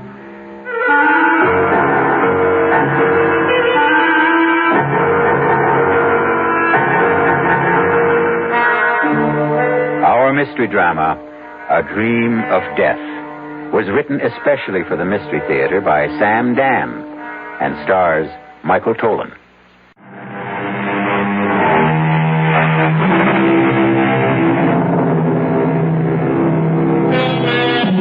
Sometimes a few notes of an incomplete melody may steal through your head. It isn't like any tune you know, and yet you've heard it before. For no reason, a name, a noise, an aroma may evoke a dim and distant memory. A memory of a place you cannot clearly remember, but it's a place you cannot completely forget. A great poet said, "Life is a dream, and even dreams are dreams." Perhaps. But sooner or later, there must be an awakening for every dream. And for Rexford Patterson, there was the rudest awakening of all. Hey, Patterson, wake up. Your lawyer's here. Huh? What? Your lawyer's here. Lawyer? Why? What do I want a lawyer for? Where am I? You're in a jailhouse. Jailhouse? How did I get... I demand to see a lawyer. Mister, no sooner said than done. He's all yours, Counselor. All right, Sheriff, if you would leave us. Bang on the door when you want out, Counselor. Who are you? Why am I in here? My name is Peter Evans. I'm an attorney. I was retained by the university on your behalf. Why do I need a lawyer? Why? Well, you're going to be tried for murder. Who is? You are. But But that's impossible. You don't remember? Murder? Murder. No. Well, according to the sheriff, you were found unconscious on the floor of your study and she'd been shot. Who? Your fiancée. Charity? I killed Charity? No. Madeline Betty, your fiancée, Madeline Betty Powers. Who's Charity? Charity Youngblood. She was my fiancée. You had two of them? Look, we know you were engaged to Madeline Betty Powers. Now you say you were also engaged to a Miss Charity Youngblood? Yes. Well, what happened to that engagement? I broke it. Was the parting amicable? No. How did Miss Youngblood take it? She was hurt, angry. She was violent. What do you mean, violent? She swore she would make me regret it. She swore she would have a revenge. Can you prove any of this? Oh, yes. How? I have it in writing. Well, now, this may throw a new light on the case. When did you break your engagement to Miss Youngblood? When? About 200 years ago. Good. You see, if we can produce written evidence... When did you say you broke this engagement? I was killed at the Battle of Monmouth in 78. And 3 years before that would be, the early spring of 1775. Allow me to suggest the only plea that will save you. Insanity. No, I will insist that we plead the truth. Well, what is the truth? Self-defense. I killed Charity Youngblood in self-defense. All right. Look. Now, you may have killed Miss Youngblood in self-defense 200 years ago, but that's over. It's gone. It's done with. Nobody wants you for that. You're going to be tried for the murder of Madeline Betty Powers. Exactly. Charity Youngblood is Madeline Betty Powers. Professor Patterson. You're my attorney. I have to tell you the truth. But I can't believe it. But I can prove it. Look, go to my apartment. In the middle drawer of my desk, there's a book. An old book, an old leather notebook. Bring it here. You'll see. You'll see for yourself. Proof.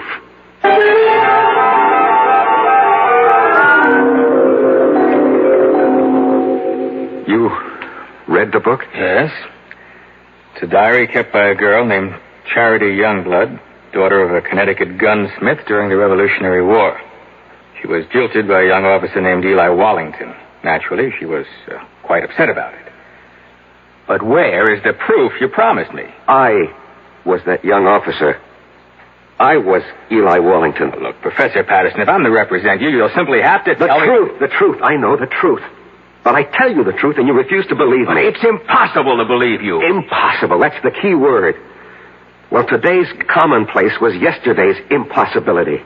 People said it was impossible to transplant a heart, impossible to walk on the moon. You're talking about reincarnation.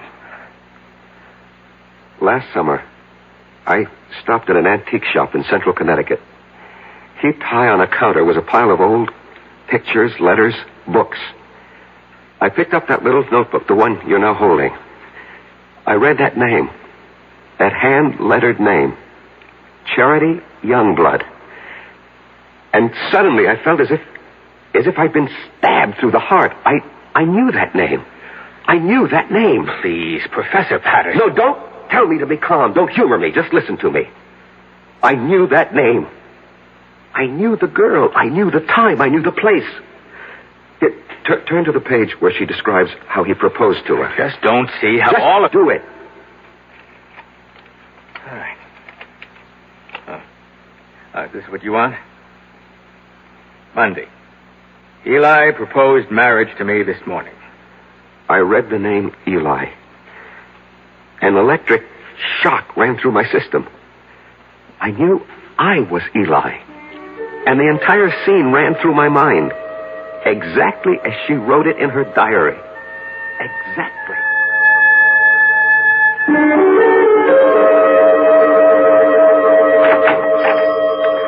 Good morning, Charity. Oh, it's the high and mighty Lieutenant Eli Wallington. Come to see my father? Well, that pistol of yours isn't ready. I've come to see you, Charity. I've been foolish. It doesn't interest me. Charity, I love you. Oh, yes, you love me. Believe me. Oh, I believe you. You love me here. You love me now. But tomorrow you'll be somewhere else. You'll see someone else. You'll love someone else. Men are fools. We don't realize at first how important it is to have a woman who really loves us. And you love me. Please go. Marry me, Charity. Eli? We'll have the banns on Sunday and marry the week after. Now, come, close the shop. We'll go riding this morning. But I promised Father... Let's be together this morning. Come with me. Oh, Eli, you're a scoundrel. Yes, Charity. But I'm your scoundrel. You must never forget that, Eli. Never forget that.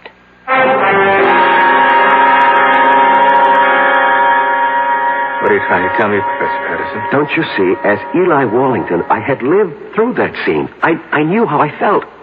I loved her. How do you know you were Eli Wallington? How do we know you're Peter Evans? You just know, that's all. None of this is proof in a court of law. You can read in her diary. Yes, Sunday. This morning, the banns were read in the church.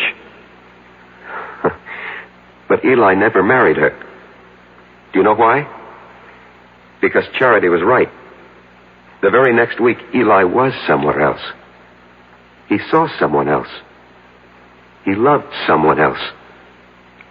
He never saw Charity again. And 3 years later, he was dead at Monmouth. Turn to Charity's diary. See what she wrote when she heard the news of Eli's death. Here's the evidence you need to defend me in court. Read it. All right. Now, Friday. This morning, the Reverend Fallowfield came into the shop with news.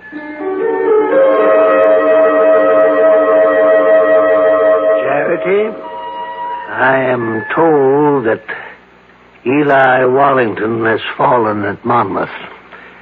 I thought you might wish to know. Thank you, Reverend. He died bravely for his country. And I hope you can find it in your heart to forgive him. I will not forgive him. Charity. On that Sunday, that awful Sunday, I swore I'd kill him. But the boy is already dead. He'll live again. I'll live again. I'll find him and kill him. Give up this frightful hatred before it destroys you. He won't escape. If only I could help you, Charity. No one can help me. And no one can help Eli. Somewhere, somehow, someday, I'll have my revenge.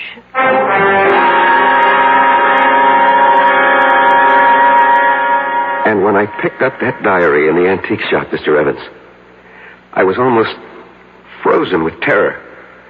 I knew I had come back. Why shouldn't she? But you know something? After a while, I began to laugh at myself. Why? Well, for the same reason you're probably laughing at me. After all, we live in the modern, rational 20th century. Every night, I'd sit alone at home and wait for Charity to come and kill me. And nothing happened. She didn't show up. No. And you can't maintain an emotional pitch forever. And so soon, I stopped thinking about it. And then one afternoon, I was sitting in my study. Come in, it's not locked. Good afternoon, Professor Patterson. Yes. Let me see, you're Miss... Powers. Madeline Betty Powers. I'm scheduled for a conference at exactly 1500 hours. 1500 hours? 3 p.m. We use this terminology at the engineering school. Oh, I see. You're an engineering major, Miss Powers? Have you any objections? Oh, no, certainly not. Professor, I require 3 credits in the humanities for my degree. I chose your American history course. I am flattered. It was the only one open.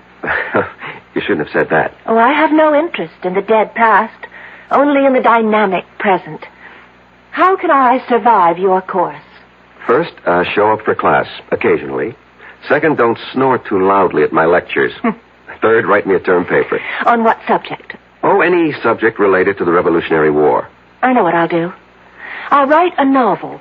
Miss Powers, what are you saying? Yes, a novel A novel about a girl... But, Miss Powers, you ask for an easy way out. A novel is the most difficult project. You know what gave me the idea for it, Professor?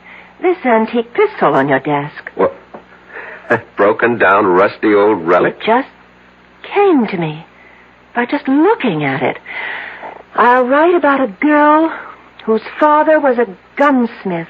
But what did you say? In one of the 13 colonies, Connecticut. But, Miss Powers, do you know anything about Connecticut during the Revolution? No, I'll make it up. After all, it's a novel. Have you ever been to Connecticut? No, never in my life. Now, the girl, the heroine of my novel, will be beautiful, sexy. I can see her. I can just see what she looks like. And her name, I even know her name. What is it? I think I have a good one. Her name No, don't tell me. Write it down on a piece of paper. But don't let me see what you're writing. But why? Please do as I ask, Miss Powers. All right.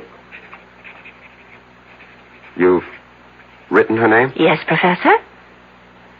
Her name is Charity.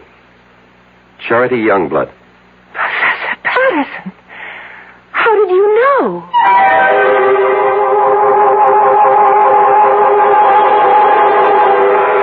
How does he know? Funny how these things work out, no? You can never tell who you'll come back as. Devil-may-care adventurer Eli Wallington becomes a serious, sober professor of history. Sexy Charity returns as a budding lady scientist. But she still has a mission. Murder. We'll return shortly with Act 2.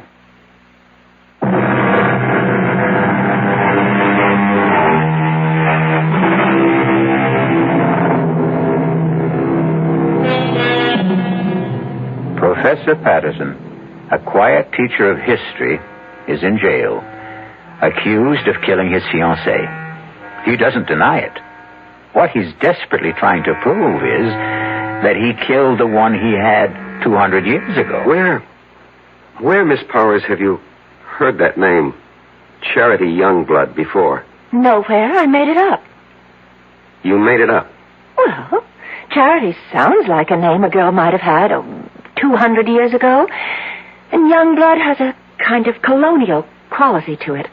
Charity Youngblood. It just sort of popped into my head. And everything just came to you, the whole idea for the novel, the heroine, her name, it all occurred to you just now? Yes, that's right, Professor Patterson. I simply can't account for it. It has no scientific basis. But suddenly, I have feelings that I've never experienced before. What sort of feelings? I can't describe them. Vague ideas, hazy pictures. Of what? But this woman, this girl, this Charity Youngblood, she's a creature of my own imagination. I only conjured her up a few moments ago, and yet she seems to be alive. Give it up, Miss Powers. You know, sometimes when you write fiction, the character takes over, and unless you're a skilled professional author, this can be dangerous. Just attend class, look intelligent, and you'll pass the course. Well, Professor, that wouldn't be ethical. Miss Powers, we'll just let that be our secret.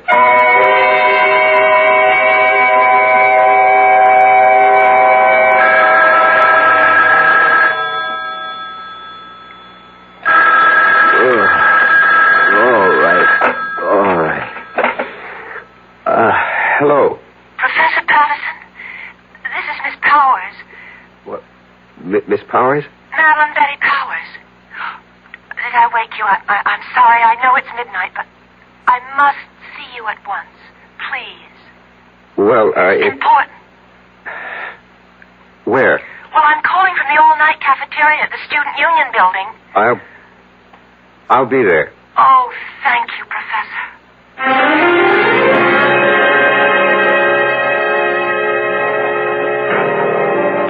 To see you. And I didn't think it would be proper for me to go to your apartment at this hour. Well, what seems to be the problem, Miss Powers? The story. The story? The story of Charity Youngblood. Well, I thought we decided to drop it. But that's the problem. I can't seem to get it out of my mind. Well, I'm sure you... It's taken over. I can't think of anything else. Well, I'm obsessed by it. This girl, Charity Youngblood. I know her so well, I sometimes think... No, you'll laugh. No, tell me. I sometimes think she's me. Well, of course she's you. What are you saying? Well, when you write fiction, every character has to be yourself in one form or another. No, it's more than that. It's a feeling in my bones. I seem to have an urge to do something. What? I don't know. But I keep writing. Now, I've written 20 pages so far, and most of the time it doesn't even seem that I'm the one who's doing the writing. I get the feeling that I'm just holding the pen, and my hand is being guided. I'd like you to read what I've written so far. Please. Miss Powers, you've been working too hard. No, I just feel that something is happening to me. I seem to feel I have some sort of mission. What kind of mission? Well, I don't know. But every day I feel it's becoming clearer. But I still have no idea of what it is.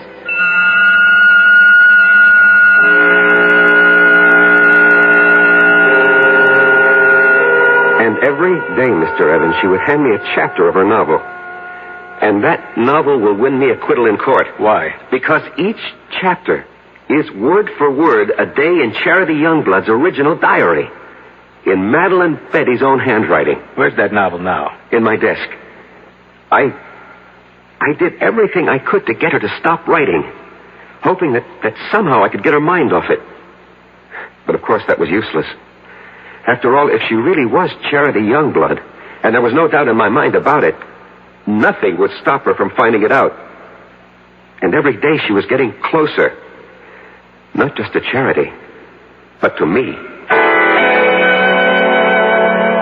Professor, I decided to give Charity a love interest. We're about to have the war, and I've created a young cavalry officer of the Connecticut Brigade. I have a name for him, Eli Wallington. Eli Wallington?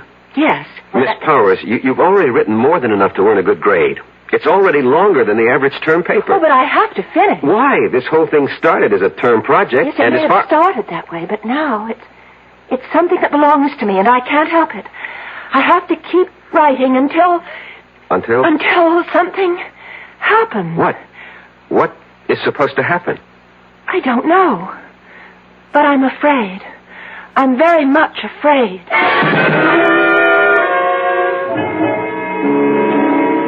I was afraid too, Mr. Evans.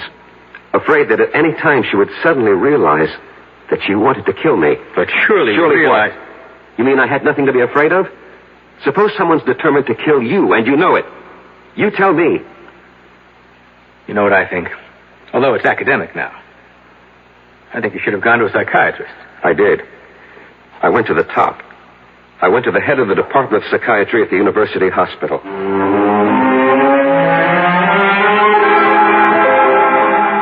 All right. Now, let us see if we can delve into the core of these hallucinations. No, let's not, Dr. Laffer. You see, these are not hallucinations. No? No. These are matters of fact. I know them to be true. You're talking about reincarnation. Yes. And you obviously don't believe in it. That's hardly the point. It may exist, for all I know. However, if it does, then we have no way of knowing who we were in a past lifetime. Perhaps we had no way of knowing. Perhaps today, with heightened powers of communication, perhaps our modern scientific technology has upset certain natural balances. Whatever. The fact is, I know. If you know, you know. What do you want me to do? Suggest a way I can live with it. I'm afraid I don't understand. Look, if a man was an alcoholic or a drug addict or a gambler, and he said to you, this is what's wrong with me, how do I live with it? What would you tell him? You are oversimplifying. I am I'll coin the word. Reincarnate. How do I live with it? especially since my life is in danger. Very well. Why is your life in danger? I told you. Charity Youngblood wants her revenge. And she's here in the person of Madeline Betty Powers to exact it. Don't you see what you must do? No. This is all within the framework you yourself have created. If you remove the motive, you can prevent the crime. I still don't know what you mean. If she wants to kill you because you jilted her, well, all you have to do is give her satisfaction. How? Marry her. Marry her? Marry Madeline Betty? She's hardly my type. You're 32 years old. You're not married. Are you going with anyone? No. But marry her? How do I know she'll have me? Were you once Eli Wallington? Yes. Was she once Charity Youngblood? Yes. She'll have you.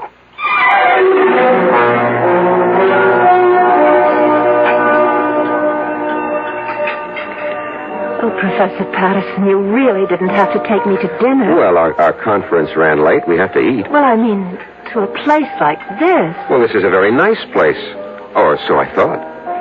Oh. Would you care to dance? Oh, no, thank you. I dance rather poorly. Oh, I can't believe that. Why can't you believe it? Because you're so charming. I don't think so. At least no one ever told me that. But I think so. Do you? Why? Well, it's a subjective thing. I lied to you just now. I said I dance poorly. The truth is, I don't dance at all. Now, how is that possible? Girls who don't get asked usually don't bother to learn. I don't know why I'm telling you all this. It's just that since the day I met you, I started thinking. I don't know how to describe it. What were you thinking? Oh, crazy things. That is, for me. I suddenly wanted to write a book. Why, I'll never know. And I began thinking of a girl who lived hundreds of years ago in a place I'd never heard of. I can't understand it. Madeline Betty, maybe I can help you. Would you, Professor Patterson? Rex. Go on, say it. Call me Rex. Rex. I've also felt something since the time you walked into my study for conference. And I've been trying to analyze it. And I finally discovered what it is. It's love. Professor Patterson. Rex. And so I'm asking you, I hope that you will marry me. If you're going along with what Rex believes, they're playing the scene again. Rex and Madeline Betty have now reached the point where Eli proposed to Charity. Charity said yes, but will Madeline Betty? Yes or no will be the first word you will hear when we return shortly with Act 3.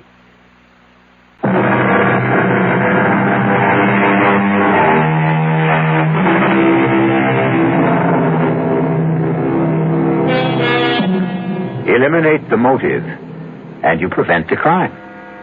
Excellent advice, and Rexford Patterson has taken it.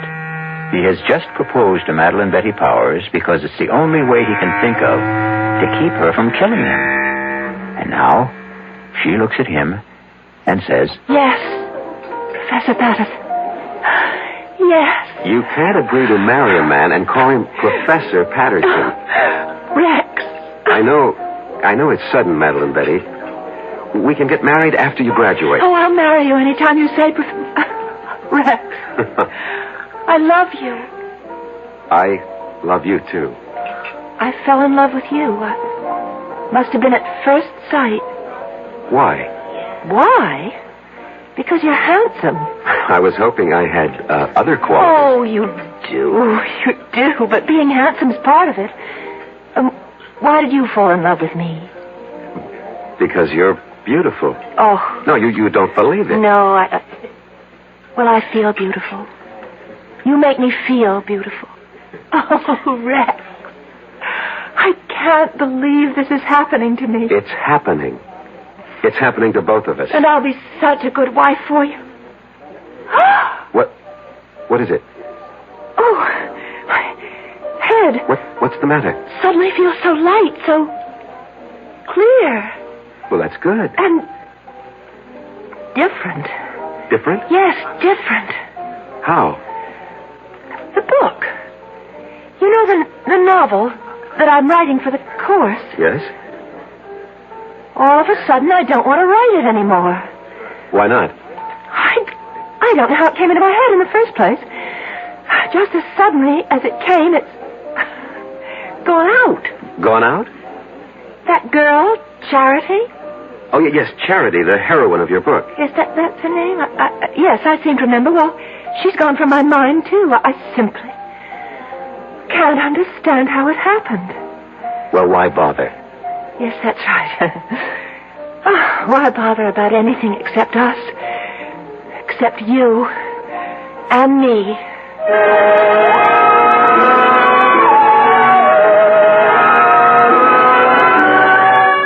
So you proposed to a professor and you were accepted.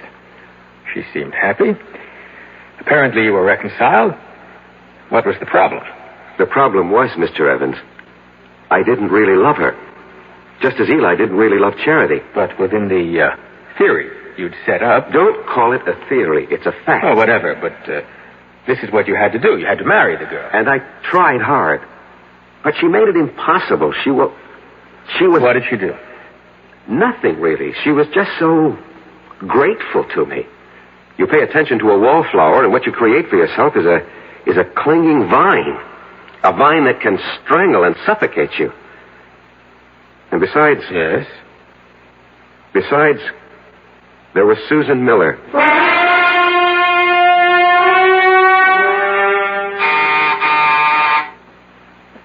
Come in, Madeline Betty. I'm not Madeline Betty, but I came in anyhow. Well, how do you do? Professor Patterson? Yes? I'm Susan Miller, of the English department. You're new here. Oh, I received my teaching appointment last week. Early American Lit. A favorite field of mine. Well, that's the scoop on campus. Anything early American, see Rex Patterson. I just thought we'd chat. Fix you a drink? A soft one. Naturally. Diet, if you have it. I'm watching my weight. Why? I think it's most attractive the way it is. Well, if you think so, I'll keep it that way. Did you know that General Burgoyne wrote a play? Yes, it was called Maid of the Oaks. And it was produced in New York during the Revolution. Yes, and I'll tell you who was in the cast.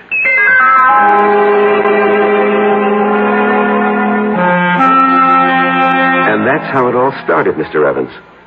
Easy, relaxed, delightful. There is such a thing as love at first sight. And it was there for both of us. But Madeline Betty. Madeline Betty. Well, I knew I had to do something about her. Yeah, exactly. So you killed her. No, that's not the reason. You wanted to marry Susan Miller. It never reached that point. I mean, we didn't get that far. But the prosecution will know about Susan Miller. No, they don't have to. No one really knew. No one? No one. Except Susan, myself, and Madeline Betty.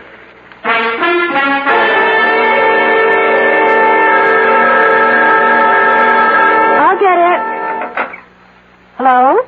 Hello. Is Rex, Professor Patterson there? Oh, who's calling? This is Susan. Miss Susan Miller. Rex, it's for you, Miss Susan Miller. Oh, thank you, Madeline. Yes, Susan? Rex, how about a drive in the country? I have considerable work to do. But I thought you had nothing to do all weekend. So did I, but, I have this research project. I see. Did your project answer the phone? No, it's nothing like that. Well, maybe we can get together tomorrow. Sure thing. Goodbye. Bye. And who is Susan Miller? She teaches here. I'll bet. What does she teach? English. You could look it up in the catalog. I'm sorry. I'm so jealous. Forgive me. You're forgiven. I just can't believe my good luck, that's all. Rex, You said you'd marry me any time I chose. Well, yes. Well, I choose now. Now? Well, next month. I want Mother and Dad and my sisters, and I have some cousins. I'd like to see the looks on their faces. The first Sunday next month. That's almost 4 weeks from now. Is that all right? Well, You haven't changed your mind, have you? But I had changed my mind, Doctor. I see. I wish I knew what doctors meant when they say, I see. Patterson, you are the one who set up the ground rules.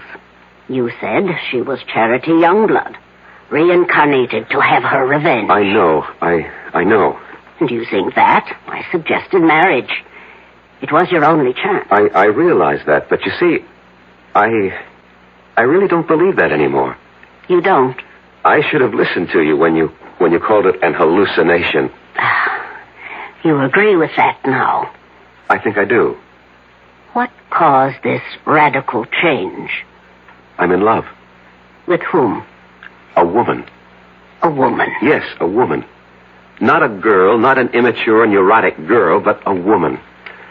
A woman who is beautiful, intelligent, who has everything in common with me, who has something to offer me, just as I have something to offer her.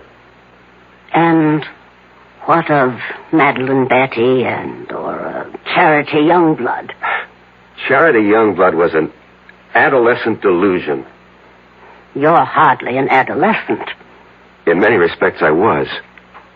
I fell in love with the idea of Charity Youngblood, this voluptuous creature, but... Yes. You grow up when you meet a real woman. As I said before, you're hardly a boy. It takes some of us longer than others. And Madeline Betty? What of her? She'll have to grow up, too. Somehow, all this, it doesn't seem fair to her. Life itself is unfair, Doctor. You make everything seem very neat. Somehow, I don't think you'll be able to unwrap the package as easily as you think.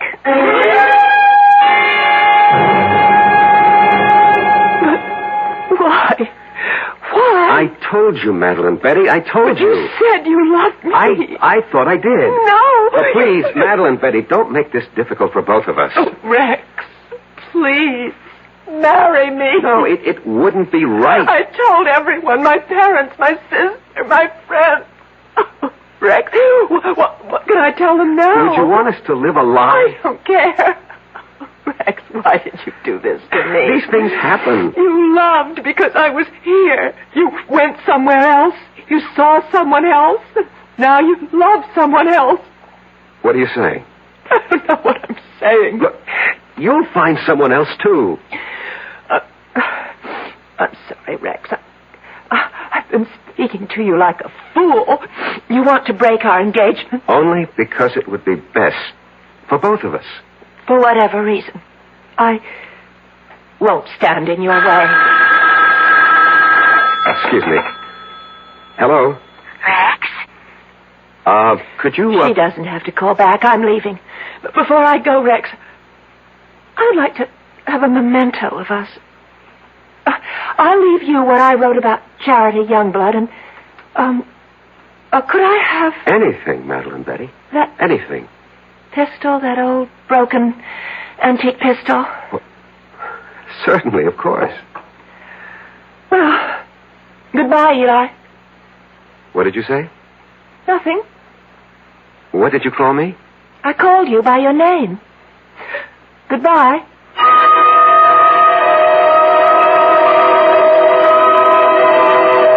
That night, Mr. Evans, she left the college.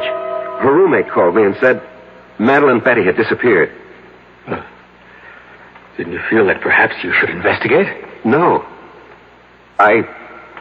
Well, to tell you the truth, I felt relieved.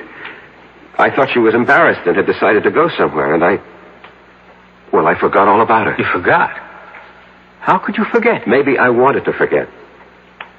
Anyway, about a week later, I came home. It was late at night.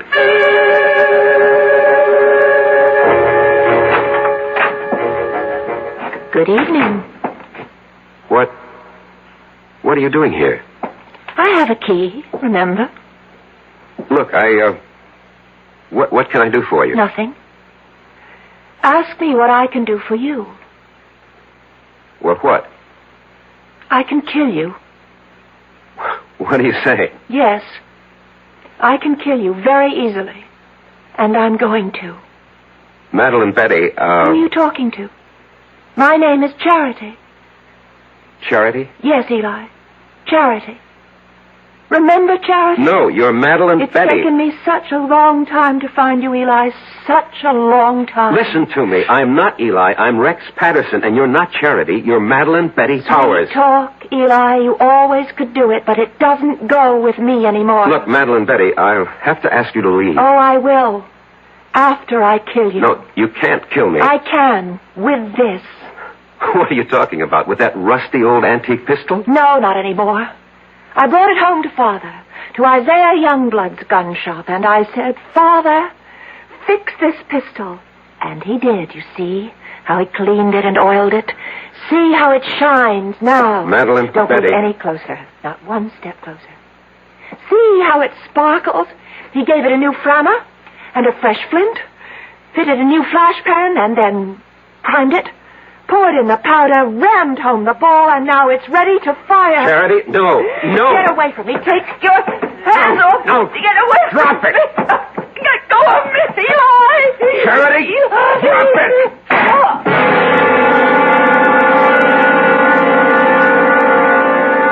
We struggled for the gun, and at the last second, the barrel must have turned toward her, and she pulled the trigger. And that's your defense. That's my defense. You want me to plead that defense? I want you to tell the jury exactly what happened, why it happened, and the way it happened. Show them the written proof. You're sure that's what you want me to do? Yes, I'm sure. I'm sure because it's the truth. Well, I hope the jury buys it. Would you have bought Professor Patterson's story? You would. A pity you weren't on the jury. Because 12 good men and true, actually 6 of them were women, deliberated for a full week and decided that Rex would have to pay the price.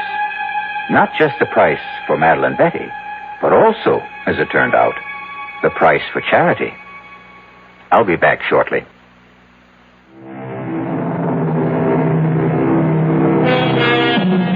Can a desire for revenge span the centuries? Not a comforting thought, exactly. It's all most of us can do to hew to the straight and narrow during one lifetime. If we're going to have to pay for the sins of other incarnations and existences, well, who has the price? But there is no price for our next meeting, when we shall enjoy another suspenseful experience. Our cast included Michael Tolan, Marion Seldes, E.V. Juster, Ira Lewis, and Robert Dryden. The entire production was under the direction of Hyman Brown. This is E.G. Marshall inviting you to return to our Mystery Theater for another adventure in the macabre. Until next time, pleasant dreams.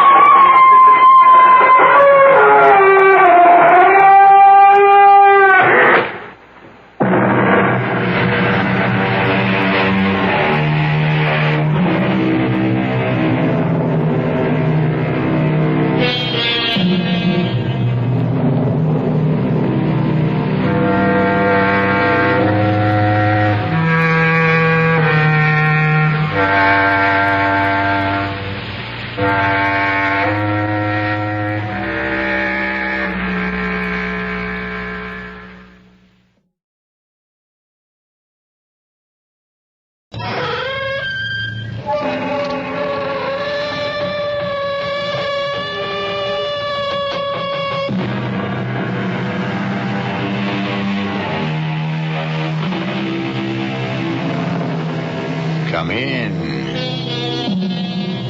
Welcome. I'm E.G. Marshall with another tale of the macabre. Macabre suggests a dance of death. Death is a skeleton who leads others to the grave. In this story, a respected middle-aged man, Philip Chambers, becomes an agent for death because death placed in his hands a temptation he could not resist. Avarice, one of the 7 mortal sins. In the short space of 3 days, avarice, an almost physical greed for wealth, brought terror and disaster to this man and to his family. Who are you? Where is it, Mr. Chambers? What are you doing in my basement? How did you get in here? Let's have it, Mr. Chambers. You don't want to get hurt, do you? This is a real gun. I've used it before. I know how to use it. Let him have it, Nick. Let's get out of here. Not until Mr. Chambers turns it over to us. How about it, Mr. Chambers? What is it you want? The money. 80 grand. It's ours. And you've got it someplace down here. Now turn it over, or I'll blow your head off.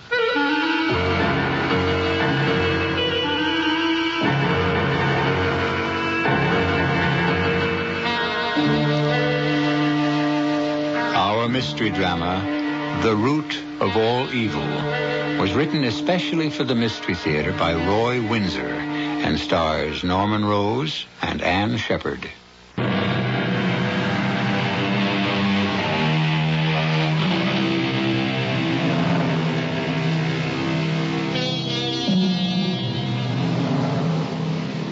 Philip Chambers and wife Laura live in a small colonial house in Morris Manor, a village 30 minutes from New York. Its streets are tree-lined and quiet. Families take pride in their homes and land. It's a wealthy village, and most families have gardeners. Not Philip Chambers. He's an organic gardener who enjoys grinding up all kinds of refuse for his compost heap and then returning it to the soil of his acre of land. That's where the trouble began. One Sunday morning at breakfast in their kitchen... Now, Phil, please don't run that shredder of yours before 9 o'clock. Some people like to sleep on Sunday morning. I know. I'll slick up the kitchen, and you'll be back in time to clean up for church. You want the eggshells? Certainly. What have you done with the scraps? Oh, they're in the plastic bag. All the week's stuff. I put the bag in the garbage bin last night. It was beginning to perfume the back porch. Get rid of it. My dear Laura, it will be ground to shreds within half an hour. And don't get your fingers caught in that fool machine. Beautiful morning. Let me see. Yep. There's a pretty large bag full of garbage. Better get the wheelbarrow. What the devil? Money. Packs of money. What? There must be thousands of dollars at the bottom of the bin. What? It's a fortune. It's a fortune. Where did it come from? What do I do with it? Somebody hid the money there. But why? And whose is it? Phil? Yes. Joan Shelton just telephoned. It's in the news. I'm going to go across to read the article. Oh, what's in the news? The robbery. You were asleep when all the excitement happened. I'll bring back the newspaper clipping, and I'll tell you all about it. I'll be right back. The robbery? I'll be right back. Robbery? What robbery? I must get to the basement. Good Lord. I've never held so much real money in my hands in all my life. Packs of $100 bills. 50 in a pack. I see 10 of those. Oh, I can't believe it. $50,000. And $1,000 bills. 30 of them. $80,000. Oh, I'm rich. I'm rich. No more scrimping. No more fawning over persons for whom I have contempt. Begging work as a freelance copywriter. People who don't know as much as I've forgotten. This money means I am free. Oh, it's got to be hidden. Whoever left that fortune in the garbage bin will try to get it back. Laura said there was a robbery. Maybe the thief hid the money. Let's see. Where'll I put it? Small box. First, I'll place the money in this plastic bag. And then into that box, the iris bulbs came in. Let's see, and then where? Let me see. Yeah. Behind the basement window, under the porch. The siding runs to the ground. $80,000. And it's mine. And I won't give it up. Phil? Yes, Laura. Can you come up here for a minute? Oh, why, certainly. Come on out on the porch. I have that article. Laura, there was a robbery. Read. 2 a.m. Grove City Police. Raced after 3 men in a... crashed when they made a sharp turn at McKinley Street and Highland Avenue in Morris Manor.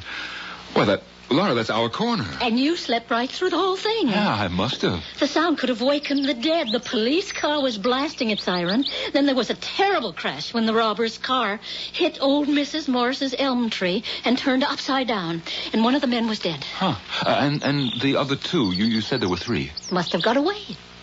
All of us had run outside, Dr. Shelton and Joan and I and the Moores and the McLeods, but the police told us to get back to our houses. They had their guns out, and they were searching for the missing men. How much did they get away with? Thousands of dollars. As much as $75,000 or $80,000. They tied up the night watchman and broke into the Grove City Federal Bank. Some alarm went off, so the police reached the bank just as the robbers jumped into their car, and they came tearing along this way. The police were right after them. You know, that was a nice elm tree of Mrs. Moore's. Is that all you've got to say? That was a nice elm tree of Mrs. Moore's? This is the most exciting thing we've had around here since the Hurricane Esther, and you're worried about Mrs. Moore's elm tree. You've got no adventure in your soul, Phil. That's all right. You did have. Now the 2 of us are staid old middle-agers getting by and letting the world go by. I suppose so, Laura. Oh, you're not offended, Phil. No, of course not. My future's behind me, I'm afraid. No, it's not. You've done so much. You've written so many great advertising campaigns. Your skill hasn't worn away. You'll see. I'm certain it'll go well tomorrow. I hope so.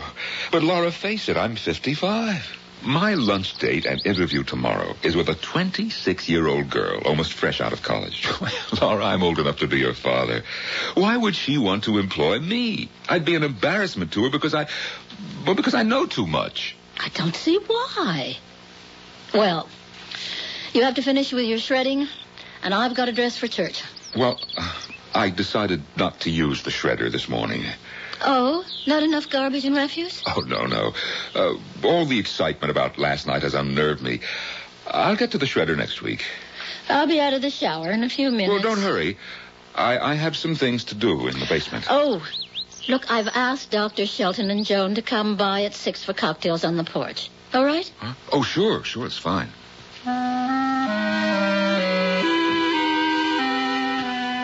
Look a gift horse in the face.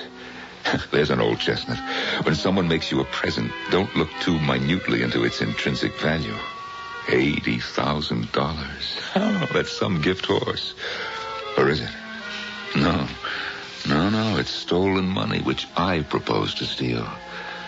I hope it's safe behind that basement window. I better lock the garage, put that bag of garbage back in the bin, and then church.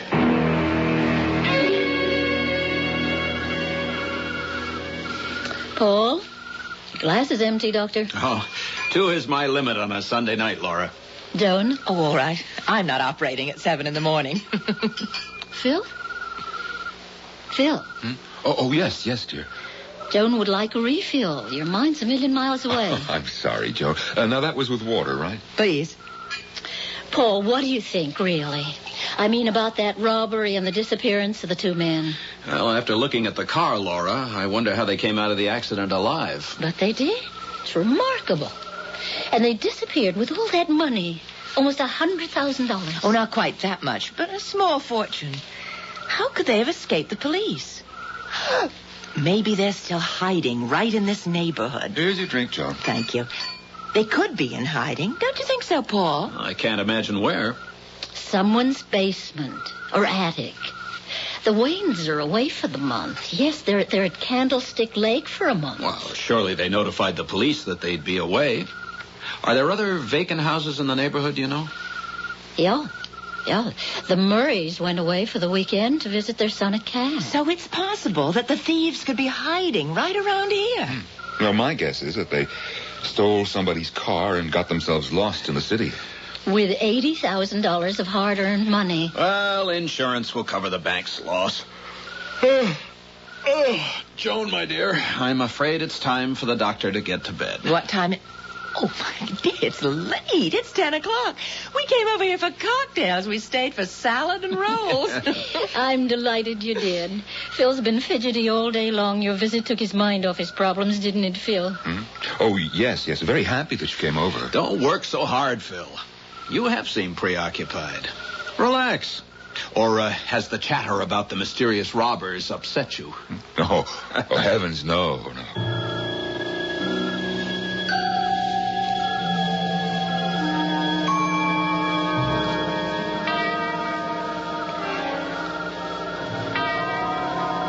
This is the house? Yeah.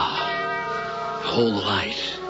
When I get the cover off, stick the light inside the can, way in.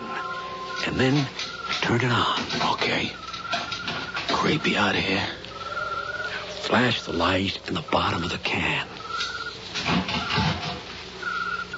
See anything? No. Scrounge around. It's not there. It's gotta be there. Somebody beat us to it. What dirty stuff? Shut up. Mike dead and 80 grand gone. Someone's got it. Maybe the garbage. Don't be stupid. There's no garbage pickup on Sunday. Well, maybe the people in the house seen it and called the fuzz. Maybe. Or maybe they kept it. You get kind of a surprise. You open a garbage can and find 80 grand. Right on. I wonder who lives here. We gotta find out. If he's got the money, we'll sweat it out of him. But if he gave it to the cops? That we find out first. You crazy? We walk in and ask if they found the money, we'd be in the can in 5 seconds. You ever heard of the telephone? That's how we find out. And when we know, we come back.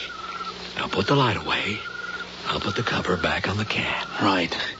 Then let's get out of here. Them bugs that go croak give me the shakes. Phil? Phil, is that you? What is it, Laura? Are you still awake? What's the matter? Can't you sleep? Is it cold on the porch? I'll get you another blanket. No. I'm all right. Go back to bed, Laura.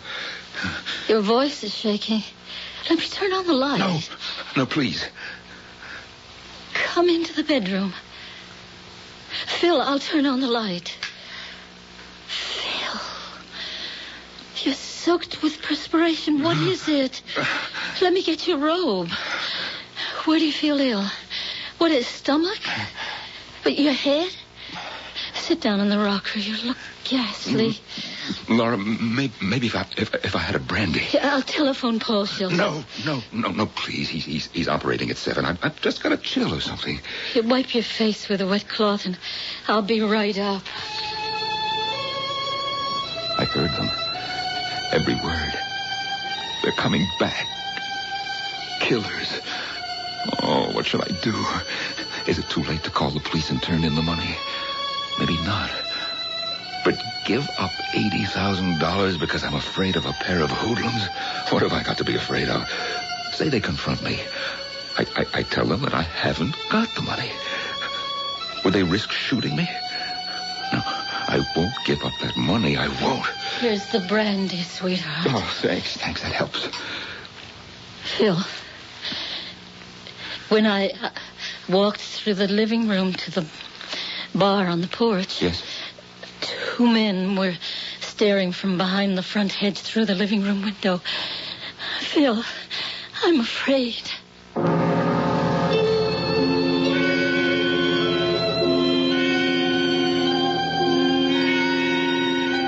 Long after all other sins are old, avarice remains young. A very old French proverb. Chance has allowed avarice to place temptation before Philip Chambers.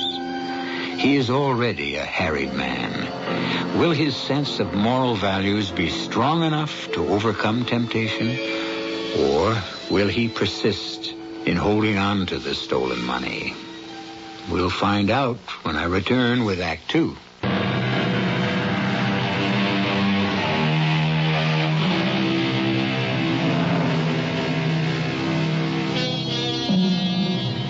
Philip Chambers and his wife Laura somehow got through the remainder of the night. After Laura's fright about seeing two men stare through her living room windows, Philip, in a brave display, turned on the front lights and walked outside defiantly, a fireplace poker in his hand. That assured Laura. She insisted on telephoning the police and reporting what she had seen. Captain Ron said he'd have a squad car prowl the property. Then the Chambers went to bed, and to a fitful sleep. The next morning, over coffee... You all right, Phil? You look pretty ragged. Yeah, I'm all right. I'd better be. I'm seeing that girl at noon and going to lunch. You taking the train? The 10:05. Darling, you're a bundle of nerves. Phil, why? You keep telling me that, Laura, and that hardly helps. Look, I wish you'd just forget about me. I've got a lot on my mind now, if you'll excuse me. I'm sorry, Phil. I'm sorry, but you worry me. Is something bothering you that I don't know about? Survival. Survival? We're not that bad off. We're doing all right. Look, I'll be in the basement. Well, I'll drive you to the train. Don't bother. I'll call a cab. But that's foolish. 1 minute you're talking about survival. The next minute you're throwing away money out on a cab. Laura, just stop talking, will you, please? So strange. Let's come over here. Let's speak to Dr. Shelton. Maybe he can find out. 5, 4, 5, 7.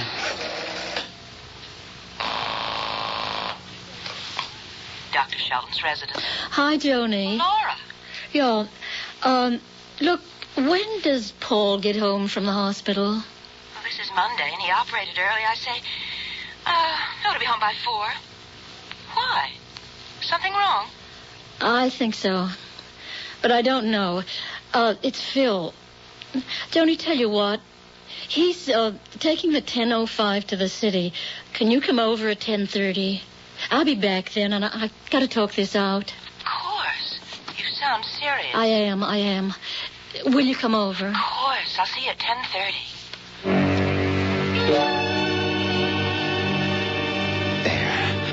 That ought to be safe. Who'd think of looking behind a basement window and under the porch? Oh, I got the shakes. Why don't I take the money with me into the city? I could leave it in a locker at Grand Central. If the police find the money in my possession. Oh, no, I've got to bluff my way out of this. $80,000 dropped into my hands. I can't give it up. Now, look, I mustn't be afraid. Oh, my stomach keeps turning. I still have that lunch meeting. You look as if you hadn't slept a wink last night, Laura. I didn't. At about 3 o'clock, Phil was awake. He came up late and slept on the upstairs porch. I heard him stirring. So I checked on him. He was covered with perspiration, shaking like a leaf. And how was he this morning? Well, he looked exhausted, but he didn't have the shakes. He was all right when I dropped him at the train. Well, he has that important lunch today, doesn't he? Could that be it? It could be, but I don't think so. Phil's had summit meetings before. No, it's something else. I can't find out what it is. Maybe Paul can. Maybe. Paul's not a psychiatrist. Yes, I know, but he's a doctor, and Phil might confide in him. Besides, Paul's his best friend. But Phil wouldn't say what was bothering him. No. When I persisted in my questions, he said survival. Well, that's odd. What did he mean?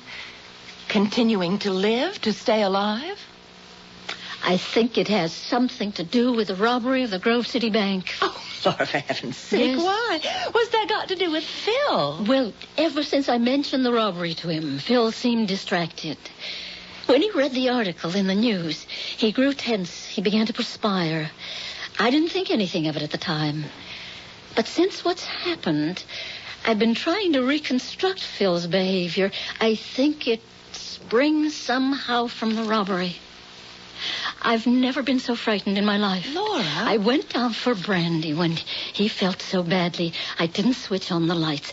I walked down the stairs from the bedroom and across the living room toward the porch.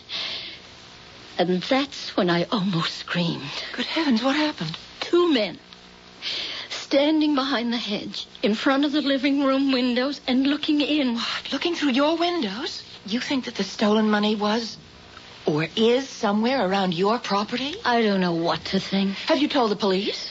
I telephoned them last night, and they sent a prowl car to snoop around. Well, did you mention your theory to the police? I mean, about the money being hidden somewhere around your house? No. First, it sounds far-fetched. Second, I've got a feeling that somehow it concerns Phil. How could it concern Phil? You mean he may know where the money is hidden? I don't know what I mean, Joan. Talk about imagination. Laura, you're as bad as Phil with his talk about survival. He has a bad case of nerves and...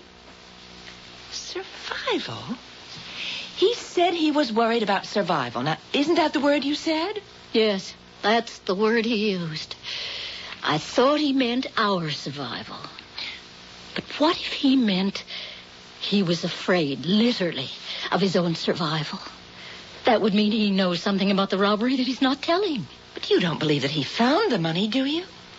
I don't know. But if he did, knowing Phil, the kind of man he is, he'd just have called the police. No question about it. And he would have told me. Oh, excuse me. Back doorbell. I'll be right back, Joan. Take your time. I'll be out on the porch. Good morning. I'd like to read the water meter. Oh, down the steps to the basement. And watch your head. The ceiling's low.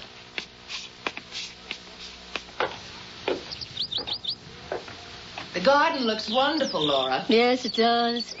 Phil takes such great pride in it. Laura, if Phil meant he's afraid about his own survival, and I think he knows something. Either he saw the men who stole the money and can identify them, or he knows where the money is hidden. That I can't believe. If Phil knew that, I'd know it. And you just said Phil, being the kind of man he's always been, would return it. Yes. Well, maybe Paul can drag it out of him. Whatever it might be. I'm worried sick. I have a premonition of danger or tragedy. Something in the air. A sense of impending evil.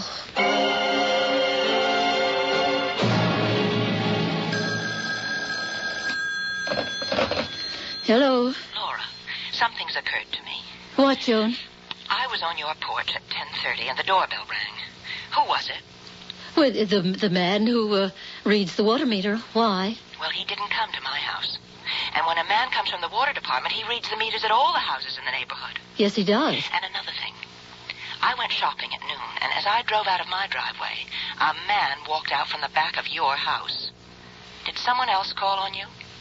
No. You mean that the man who read the meter was in my basement from 10:30 until noon? Some man was, but he wasn't a man from the water department. Well, then we're right. The stolen money's around here someplace, and the man was one of the thieves. That's what I think. Has Phil returned from New York? No, and it's after 5. Well, you shouldn't be in that house alone until we get to the bottom of this strange situation. Paul got stuck with another emergency operation. He won't be home until quite late. Oh. But I'll send him by after I tell him everything we think. Oh, but the poor man will be exhausted. No, Why not don't... that exhausted. He'll be by to see Phil, and then you come across to see me, all right? Yeah. Thank you, Joan. Oh, there's the front door. Phil? Here I am, all in one piece. It's Phil. He sounds a little tipsy. I'll see you later, Joan. Goodbye. I'm on the porch, honey. You'll excuse me for having had one more than I should have had. After lunch... Well, you don't have to explain, darling. I take it you Didn't get the assignment? How did you know that? You got second sight or something? Or something. Was it unpleasant? No, about as I expected. Nice girl. Young enough to be my daughter. She had white wine, and I had a few martinis. Oh, dear. Yeah, oh, dear. So you proceeded to lord it over the young woman who sips white wine? Lord it over? No, that's not so. We got talking about what I'd be doing as a consultant in copy. Now, I know something about copy, Laura. Yes, you do. Me begging for a job. I used to run that joint before that kid was out of Dr. Denton's. Can't be 26. I was about 30 when she was born. Let me fix you a cup of coffee. I don't want any coffee. You say that I'm bummed, Laura? Well, I'm not. I never felt better. I just had lots of things on my mind. Including the robbery of the Grove City Bank? Robbery? Do you know who the men are who robbed the bank, Phil? Me? Well, how would I know? I never saw them in my life. Say, what is all this? Remember the two men I saw looking in through the living room window this morning at 3 a.m.? Yeah? What were two men doing looking through the window, Phil? Well, search me. We think they had hidden the stolen money and were looking for it. We? Laura, who is we? Joan and me. Have you been talking this over with Joan? Why not? She's my best friend, and Paul is yours. You and Joan turned amateur detectives, huh? Haven't the two of you got anything better to talk about than that robbery? Frankly, no. Because ever since you heard about it, you haven't been Philip Chambers. Oh, and who have I been? A nervous wreck. And you're making a nervous wreck out of me. Tell me honestly, Phil, do you know anything about the men who committed the robbery? Do you know who they are? Do they hide the money on our property? Are you in danger of survival? Lots of questions. Give me some answers, Phil. What are you so worked up about, Laura? This is a police matter. Just leave it to the police. I've notified the police. What? Last night? And again today. A man came to the house and said he wanted to read the water meter. He wasn't from the water company. He was in our basement for almost an hour and a half. I see. What? What do you see? Well, maybe you're right. I don't know anything about any of this, but you just might be right. Maybe the thieves did hide that money around here. I better check. Let's have the police do the checking. Now, don't you worry about me. I'll just look around. Phil, are you in danger? Now, nothing's going to happen to me. It's getting dark outside. It's starting to rain. I'll be across the street with Joan.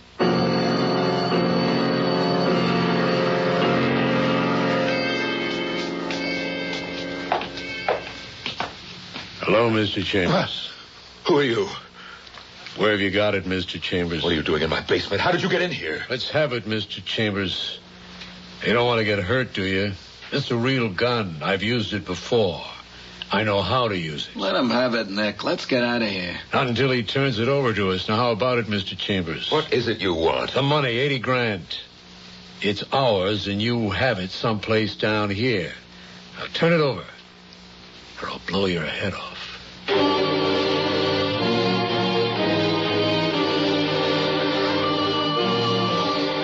Avarice is like quicksand. Once you've taken the first risky step, you cannot save yourself from its grasp. Philip Chambers may lose his life unless he gives up what is not rightly his. He has everything to lose, nothing to gain. Or has greed so infected his mind that he will look down the barrel of a revolver and believe that he can stop a bullet with his beautiful dream of a fortune and the security it will give him. I'll return shortly with Act 3.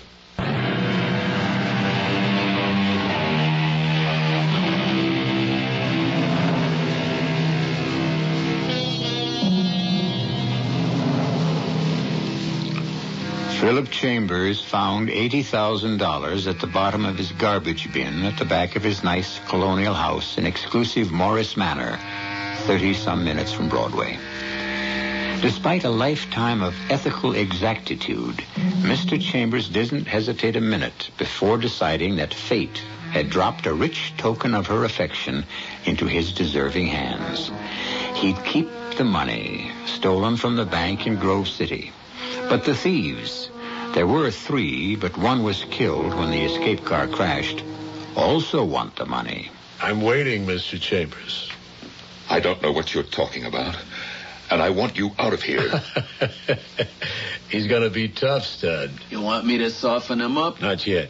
Stud here is pretty good at making a guy talk, Mr. Chambers. Now, we don't want to hurt you, so just turn over the money and we'll run along. I haven't got your money. We're wasting time, Nick. You got it, all right. We hid it in the garbage can last Saturday night. You found it Sunday morning and hid it, because when we came back for it, it was gone. Now, where have you got it? If you think that there's money down here, you're crazy. If there were, why didn't you find it? You were down here for an hour and a half this morning. I'm getting impatient, Mr. Chambers. If you don't turn over that money in 1 minute, Stud will go to work on you. You wouldn't get away with it. You think I'm going to stand here and do nothing while that gorilla comes at me? Now, look, I've got a pair of pretty good fists, and I'll yell my head off. Oh, let me get at this guy, Hold it, Nick. hold it. I have a better idea. We'll kill his wife. How'd you like that, Mr. Chambers? Are you dirty? I wouldn't mind killing you. We don't care about you, but we care about the money. And with you dead, we still haven't got it.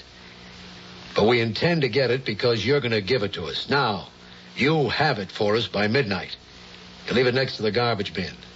We'll pick it up, and then Mrs. Chambers will be all right, and you'll be all right. Otherwise, you'll have only yourself to blame. Uh-huh. Well, what's to prevent me from calling the police? You won't do that, Mr. Chambers. If you don't have the money outside by midnight, I'll tell the police you have the money. You think they'd believe you?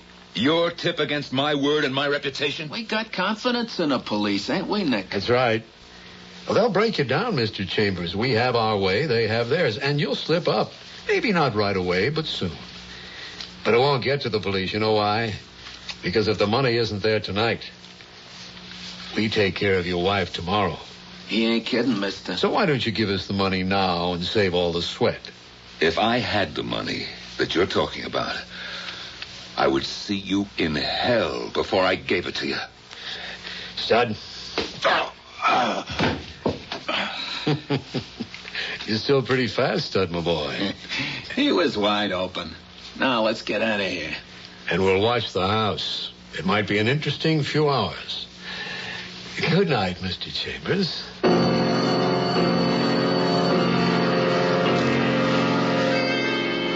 Laura, it's inconceivable to me that Phil might have all that money. Phil. My impression is that Phil's the kind who always returns the change if a waiter's made a mistake. Yes. But, Joan, imagine having not change, but $80,000 in your hands. No, Phil's always been scrupulously honest, but he thinks about money all the time. The expenses. Where's the money coming from to pay them? He reviews our situation almost every day. Well, that's fear. Sure, of course it is. But he's only 55. We have money. Not much, but enough to get by on. So once in a while, Phil manages to relax. Not for long. There's always an unexpected expense. It throws his calculations out the window, and then he starts to fret. And when he frets, he begins to feel sorry for himself. I never realized he was that upset. Well, he'd never show it to his friends. He's too proud for that. Imagine what he must have felt when a fortune drops into his hands. You've convinced yourself that Phil does have that money, haven't you? But it's the only explanation I can give for his weird behavior. If anything happened to Phil... I know. Wait a minute. I think I hear the car. If it's Paul, we'll send him across the street to Phil right away. Oh, give the poor doctor a few minutes to relax. He can relax after he questions Phil. Then maybe all of us will be able to relax.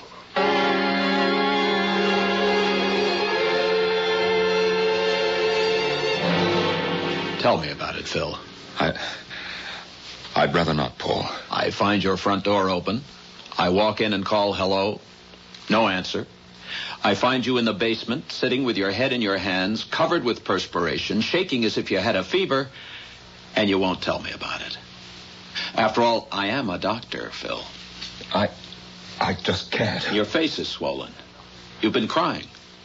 But that doesn't entirely account for the swollen face, does it? No. Did you fall down? Or walk into something? Paul, I got knocked out.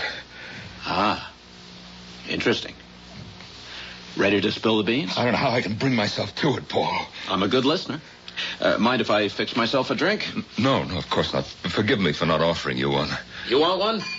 Yeah, a small one. I had enough at lunch and this afternoon to shrivel my liver to the size of a raisin. Mm-hmm. And what was your excuse? Well, I didn't get that consultant's job. Here you are. Yeah, thanks. Well, that's hardly the end of the world, Phil. No, it isn't.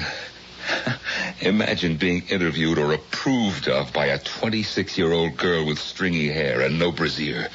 Gee, I felt like a captive of the youth army. So it wasn't the lunch and the unpleasant interview that put you into a stew? Oh, no, it wasn't unpleasant, just stupid. So your annoyance drove you from lunch. Where? Biltmore Bar? Your club? Yeah, the club. I sat at the bar and the bartender listened. Ha, poor man. Here's to all bartenders, the unlicensed psychiatrists or priests to an unending line of confessors. All right, my friend. Stop beating around the bush. Do you have that stolen money? Yes. We thought so. I found it. Sunday morning in the garbage bin. I was going to use my shredder, so I went to the garbage bin and, well, there it was. And you decided to keep it? $80,000. Paul, you don't know what that could mean to me and Laura. Sure I do. Fear, guilt, self-destruction. Look what's happened to you, Paul, in just 24 hours. You're a bundle of nerves. You lost the possibility of a good job, and you've been knocked on your can by a hoodlum who probably wouldn't hesitate to shoot you down like a mad dog. Oh, they mean business, Paul. I don't doubt it. Where is the money? Well, it's in a box, wrapped in a plastic bag, behind that basement window that opens out onto the porch. Get it for me. What? Bring me the box of money. You? Me. I want it, and I want it now. I'll get my car and turn the money into the police. Oh, but Paul, what'll they think? You see, I've held out on them. Laura will be disgraced. I can't face my friends after they hear that I held the money for 2 days. I'm your friend, and you faced me. The others don't need to know. I found the money in my garage. Oh, I don't know, Paul. These are tough guys. They may try something on you. You mean mug me? Or worse. They said they'd be back for the money at midnight. If it wasn't outside by the garbage bin, they'd get Laura. Dirty thugs. Oh, look, maybe I should do what they asked. And let vermin like that get away with an $80,000 theft. Never. That money belongs in the hands of the police and then the bank. You get the box. I'll get my car. And don't dawdle.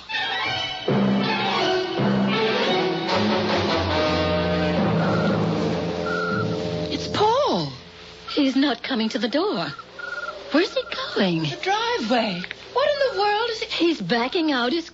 What's going on? He's parking in front of the house and walking to the door. Laura, you don't suppose... I don't know what's going on. If Phil has the money, maybe he'll give it to Paul and... Don't look. Phil's handing Paul some kind of package. That must be it. And Paul's returning to his car. Laura, 2 men have come out from behind your hedge. Look. They're sneaking up on Paul. One of them has a gun. Oh, no. Oh, Paul! No! They're going to shoot Paul! Get the package, Stud. Okay. Keys are in his hand. Come on. I'm in. Get going, Nick. That thing's going to wake the whole town. Phil! Phil! Where are you? I'm on the back porch. What's all the excitement? Phil, 2 men. One of them shot Paul. What? Paul's been shot. He's lying in the street. Oh, Paul. Phil, wake up. Can't you get it through your head? A man shot Paul. They stole his car and got away. Do something. Call the police. Paul. Shot. He was here. We had a good talk. Paul's my friend. My best friend. He's a good doctor, too. Nobody shoots a good doctor. Nobody shoots a doctor. Paul. Shot. Darling, you look so odd. Your eyes, they're blank like those of a statue.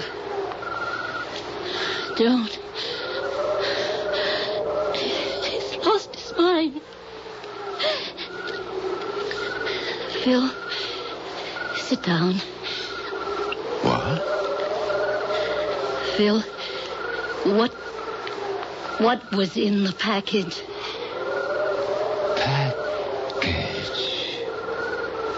I know what was in it, but I don't want to know. It may have left one man dead, and my husband worse off than dead.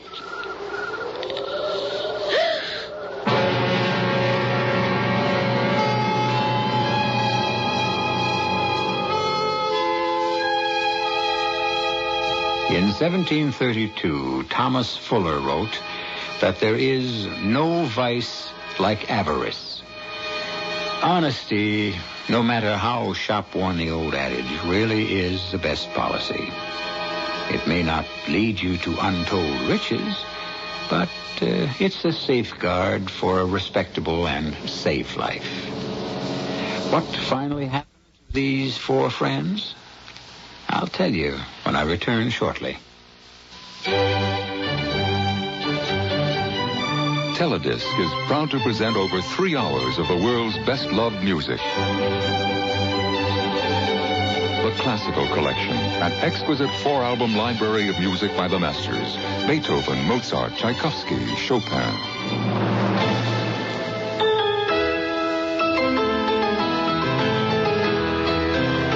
Performed by the world's greatest artists and recorded direct from the studio tapes, the Classical Collection comes wrapped in its own gift box with a special program guide and is available only from Teledisc and not in any store. 3 hours of beautiful music on 4 records or 2 extra long play cassettes. Yours for only $19.95 plus shipping. To order, call 1-800-642-7400.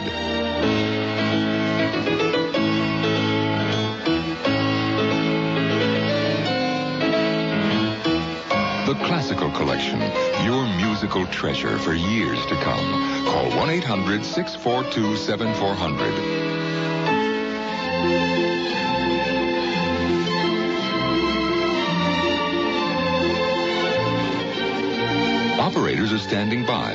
Credit cards accepted and satisfaction is guaranteed or your money back. Call 1-800-642-7400 to order your copy of the Classical Collection today.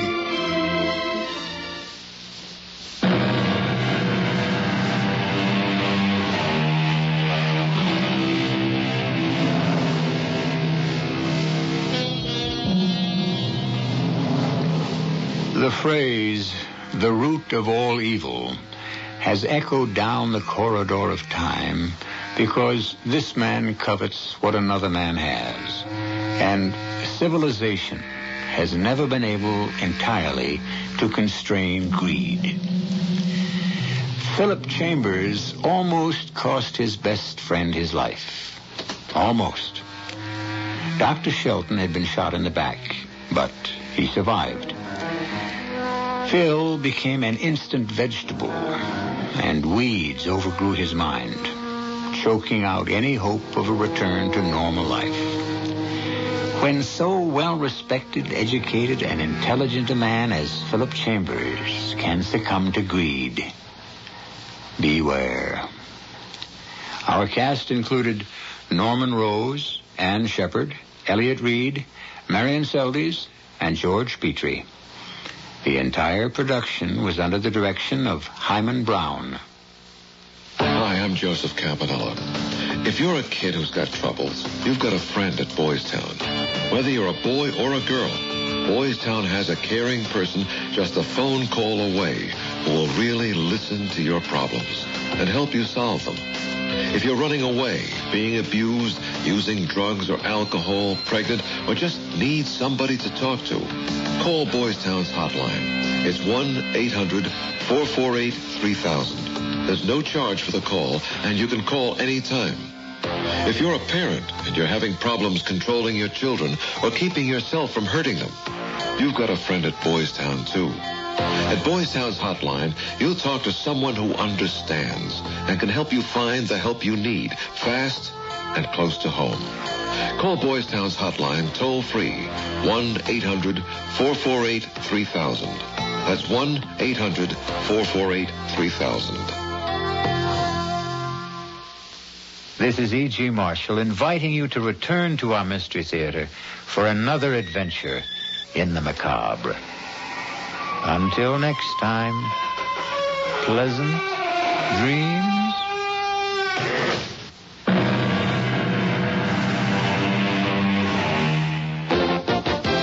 Listening to WWJ News Radio 95. Good morning, I'm Brad Bianchi. In the next few minutes, we'll have complete details on these stories. Michigan Super Lotto jackpot was good to a couple ticket holders who will split a $5 million jackpot.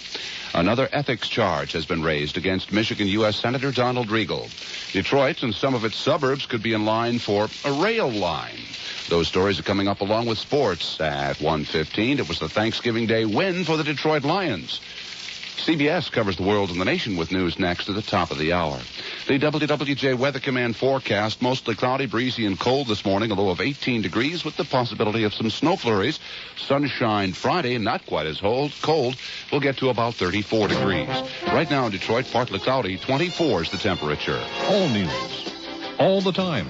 News Radio 95. WWJ, Detroit. CBS News. I'm Jim Shenevy. Venezuelan President Carlos Andres Perez says he will meet with Salvadoran rebel leaders in the morning and may end up serving as a mediator for any peace talks with the country's government. Guerrilla leaders have offered to honor a United Nations verified ceasefire if El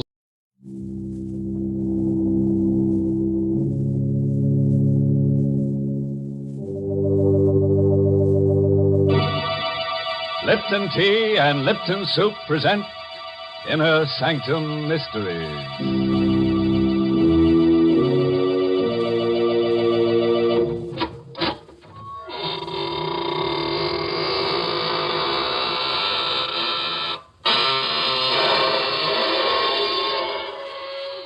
Good evening, friends of the Inner Sanctum. Here's your host at the creaking door. Through these portals pass the world's most horrified people. Oh, what's the matter? Did my happy medium startle you? Sorry, I keep him around to get in the right spirit, you know.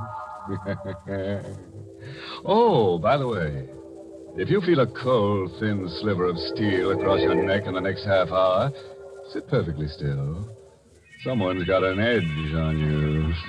Gracious, Mr. Host, I'm afraid I'd have to move fast. Oh, Mary, you must sit still. You wouldn't want to lose your head. Well, I'll remember your advice, Mr. Host. But right now, I have some advice for our Lipton listeners. You know, a teapot can't talk. But if it could, I think it would tell you the same thing that I do about making tea. I think it would probably say, the most delicious tea is the tea with the most flavor. And I'll bet it would cast its vote, as so many folks do, for Lipton tea. Because Lipton's has that grand, brisk flavor, the flavor that's so different from other teas, the flavor that fills your cup with pleasure. You'll taste a world of tangy, full-bodied goodness in Lipton's. It's tea at its tastiest. So make that next pot of tea you brew at your house Lipton tea. And now here's a little tale of horror that speaks for itself. The Edge of Death. Written by Frederick Matho and starring Larry Haynes in the role of Ralph. We're going to tell you of a night Satan played a game of murder along a deserted strip of Manhattan's waterfront. For his sport, he chose two friends. For his victim, a woman. And the weapon he suggested he had long ago placed in the hands of another murderer. The weapon was a long, slender, graceful rapier, which first drew blood at the hand of Rasputin, the mad monk of Russia. Denton! Denton O'Brien! Open up! Denton! Ralph Fitkin.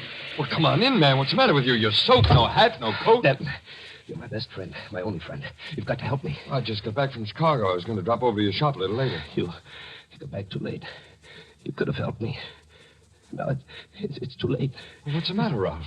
What have you done? Well, what's that in the package? Why, it's the antique sword I gave you when you were married. Ralph! Nick, Naked steel always looks different. Coated with blood. Ralph, you fool. You didn't... Yes. I just pierced a woman's heart with that rapier. About 15 minutes ago. Warned you about your temper ever since we were kids. You almost killed me once, do you remember? You warned me about my hobby, too. You said I had a psychosis. That's what we psychiatrists call it. Your unnatural love of steel blades, your worship of ancient weapons and tempered steel. Well, it's off balance. There's nothing in the world more beautiful than a piece of true hand-forged steel. It's an art as old as man. Yes, I know. We've been over all that before, but now you're a murderer. And I want to know everything that happened. It's too late, then. I only came... Maybe I can dig something out of you that might help your defense. Now, Ralph, close your eyes. Close your eyes and let your mind wander. Tell me the first image you get. Tell me every detail, no matter what. I see the wedding. Here at your house. The guests have left. Ingrid is blonde and beautiful in white satin. She's standing beside me. And you come toward me with a package. Denton, oh, it was so good of you to make such a beautiful wedding for us. You are the best man ever. Oh, no. Maybe the second best man ever. Ralph was best today. Well, you gave me some stiff competition, Denton. I've got another wedding present for you, Ralph. I waited till now to bring it out because I didn't think the others would understand. Here, open it. Well, do you like it, Ralph? Is it a good one? This is a good one. It's the most beautiful rapier I've ever seen. The balance and the lines. Magnificent steel. Look, Ingrid. Isn't it wonderful? It will be the very nicest sword in your collection, darling. As well as your last. His last? Oh, yes, Denton. I promised Ingrid. No more auctions. And he'll keep his promise this time. I'm going to change, darling. Won't take me long. All right, darling, hurry. You really like that blade, don't you, Ralph? Like it. It's beautiful. Where did you find it? I saw it yesterday in a small, junky antique shop in the village. A little Russian fellow runs it. Oh, did he tell you anything about the blade? I mean, where he got it? No, but he said it was Russian. He said the hilt was black lacquer on rosewood, and the steel was superior. Ah, he said something there. He mumbled on about wanting to get rid of it before the full moon. Something about it being an evil thing. Claimed it once belonged to Rasputin, the mad monk of Russia. Say, I wonder if it did. I doubt it. Anyhow, he finished by saying that whoever owned it would have evil luck, and failing to get rid of it before the full moon, would die by violence. I'll take it back to him if you like, Ralph. No, not on your life, then. But don't mention that nonsense to Ingrid, will you?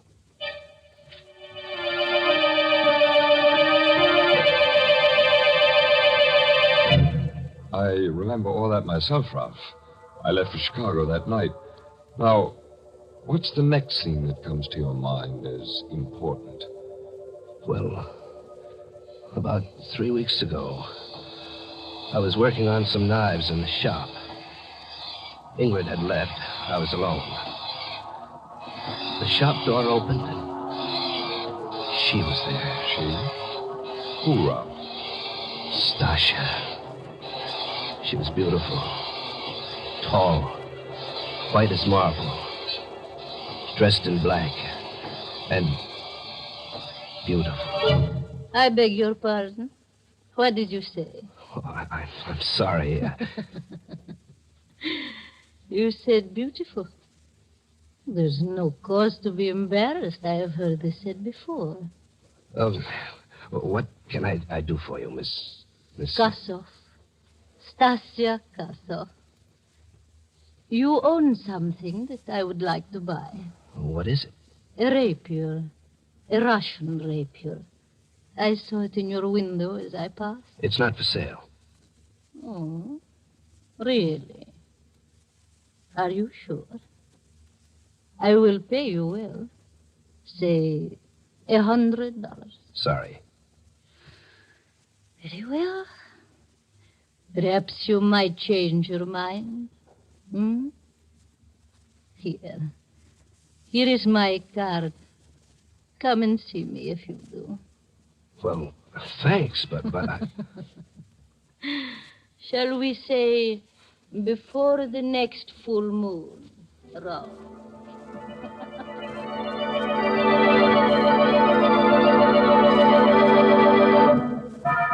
Ralph, if it weren't for that blood-stained rapier on the table, I'd say you were lying. How could this woman know your name or anything about the legend of the rapier? I know how. What happened then, Ralph? I've handled steel all my life. I've forged it, pounded it, tempered it, ground it to razor edge, and I've never cut myself. After Stasia left, I put the rapier to the stone. And as I worked, I kept seeing her eyes in the forge fire, glinting with evil beauty. Kept hearing her voice. Ralph, shall we say before the full moon? I turned suddenly to see if she was there, and I tripped. The rapier fell, and I fell against the upturned point. Ah! Oh! Oh! Rolf! Rolf, what's happened? Rolf! I'm all right. Pull it out. Straight out. Oh, no. No, I can't do that. All right, I'll do it then. I'll do it. Oh. Rolf, your arm is all blood. Oh, it's not bad. It just passed through the flesh. Call Dr. Burns. Oh, those stupid knives. Why don't you get rid of them? Well, Ingrid phoned. It crept over me the deadening certainty that my fate was tied to Stasia Kosov's. That death was lunging at us with Rasputin's rapier, and I was unarmed. I told Ingrid about the woman. I told her about Stasia's offer of $100 for the blade. I shouldn't have. And to turn down $100 for it. Rolf, that's the limit. Ingrid, I can't expect everyone to understand some things about my character, but I do expect you to try. I think I do understand, Rolf. I think you didn't want to sell that thing because you want that woman to come back. That was your first quarrel, Ralph? Yes. There were lots more. Things got worse. We quarreled a lot. It wasn't Ingrid's fault. I was changing. I kept thinking of Stasia. Her eyes mocked me. I tore up a card in anger, but I'd memorized the address. It was an old Dutch mansion on Litmus Street. I had to see her again. There was a light in the house. And oddly enough, the front door was open a bit. I rang a long time, but no one answered. I obeyed an impulse and walked in. There was a coal fire going in the high-ceiling living room. It cast dancing shadows on a life-sized oil painting above. A cold hand gripped my heart when I saw that painting. It was the painting of a man in a monk's habit. And his gnarled hand rested on the hilt of a jeweled rapier of exquisite beauty. Yes, the man in the picture is long dead. But his mad spirit is in this room. It laughs from within you, Rolf Wittkuhn. It has seized your body. Stasia.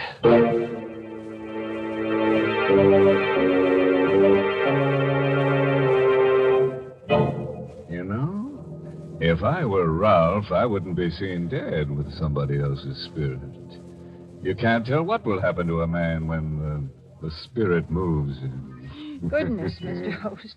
That sword has certainly brought Rolf bad luck. Yes, Mary. It got him in trouble right up to the hilt.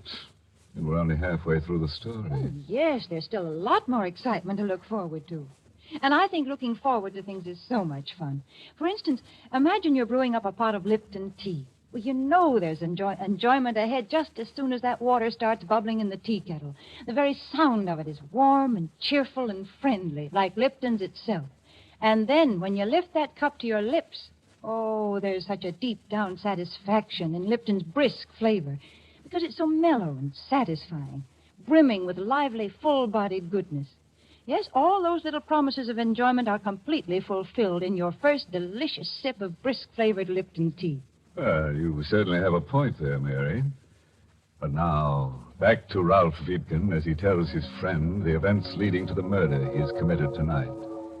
He's telling of his first visit to the strange house of Stasia Kasov.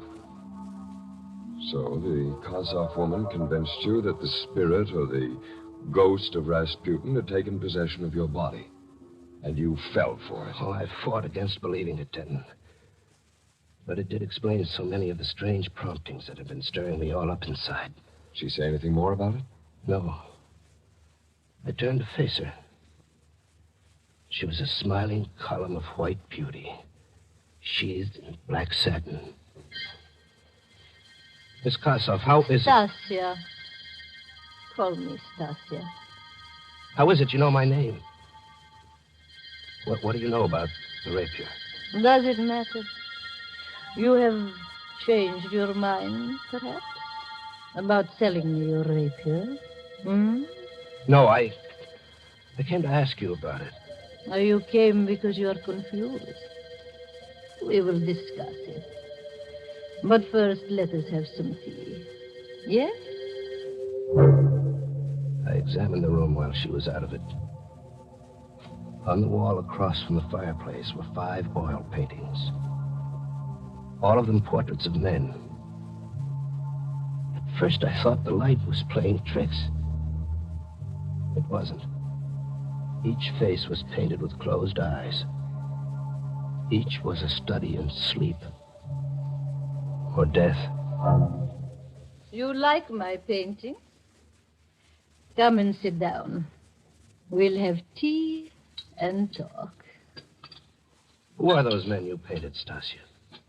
The 5 men you see in those paintings, each own the rapier you now possess. Good Lord. Then they're... Dead. And the dates on the paintings? Those are the dates on which they died, Rolf.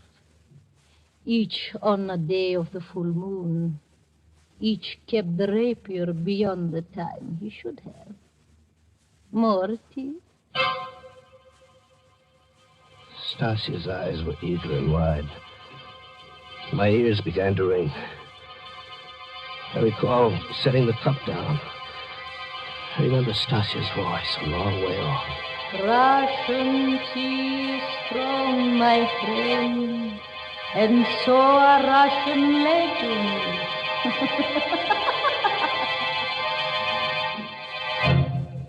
This is all so fantastic, Ralph. Are you sure it wasn't something you dreamed? Something I dreamed? No, she drugged me. It was no dream. Those portraits were no dream. The painting of Rasputin was no dream. They were there when I woke. Stasia was gone. The fire was out. My head ached. There was an easel near the lamp. It hadn't been there before. I shuffled toward it. There was a fresh painting on the easel. I stared at the face before me. Its eyes were closed in sleep. The face was mine. There was a date painted in it. It was January 15th. What? Yes. Yes, that's tonight. I couldn't find Stasia, so I dashed out of the house, cursing like a madman. It was 4 a.m. when I reached home. Ingrid was waiting for me. She was crying. Rolf! Rolf, darling, where have you been? Why? What difference does it make? You've been to see that Kossoff woman. Yes, I've been to see that Kossoff woman. Oh. I had to. I'm losing my mind, Ingrid. Something's trying to kill me. That woman knows about it. She knows how and when it'll happen. And the funny thing is, I don't care anymore. I don't care. Rolf, where are you going? Back to the shop. Back to that cursed rapier. In the shop, I tried to reason the thing out. I was toying with the rapier. There was a tiny green speck on the black hilt. Idly, I picked at it with my thumbnail, and a chip of lacquer snapped off. The hilt was supposed to be wood. But here was what looked like a large emerald. With heart pounding, I chipped and picked at the lacquer until bit by bit I uncovered the most dazzling and richly wrought collection of jewels I'd ever seen. Set in solid gold were pearls, rubies, emeralds, and a magnificent star sapphire. This was the bejeweled blade that Rasputin held in his hand in Stasia's painting. This was Rasputin's rapier. I returned to Stasia's house. Like the first night, the door was ajar.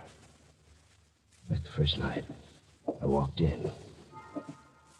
I walked into the living room. I looked about. Nothing had changed. Nothing, that is, except that mine was the sixth painting, now hung beside the others.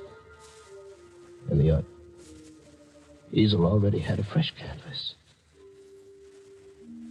Stasia was already painting a new portrait. The face was indistinct, but the date was clear. 1 lunar month from tonight. I gave up and walked homeward, the rapier under my arm. It was drizzling and foggy along the waterfront, and I was sick inside. I kept hearing Stasia's voice locked in my brain. Tonight is the last night you may own the rapier, Rolf. But there is a way out. A way out? How? There's no way out as long as either of us lives. There is a way out, Rolf. Kill her and come to me. Tonight is the night of the full moon, Rolf. If I own the rapier, you will be safe. Kill her, Rolf. Kill her and come to me. Somebody's following me. A woman. I could hear her high heels on the cobblestones. I'd just passed that little blind alley. You know, the one about a block away from my shop. I decided to trick her. I stopped short. I spun around and caught sight of a woman in black as she darted into the alley. It was Stasia. And there was no exit from that alley. I tiptoed to the entrance and leaped into its shadows. All I could see was a large, empty carton against the far wall. She had to be behind that. I gripped the jeweled handle of the rapier until it burned my hand. Only one searing thought in my tired mind. Stasia must die. I took a deep breath and drew the needle-pointed steel back, aimed at where I judged her heart to be, and thrust. Rolf. I drew the blade out, and her body slumped forward. I lit a match to see her face. But it wasn't Stasia Karsov I had killed. It was Ingrid. My wife. Ingrid.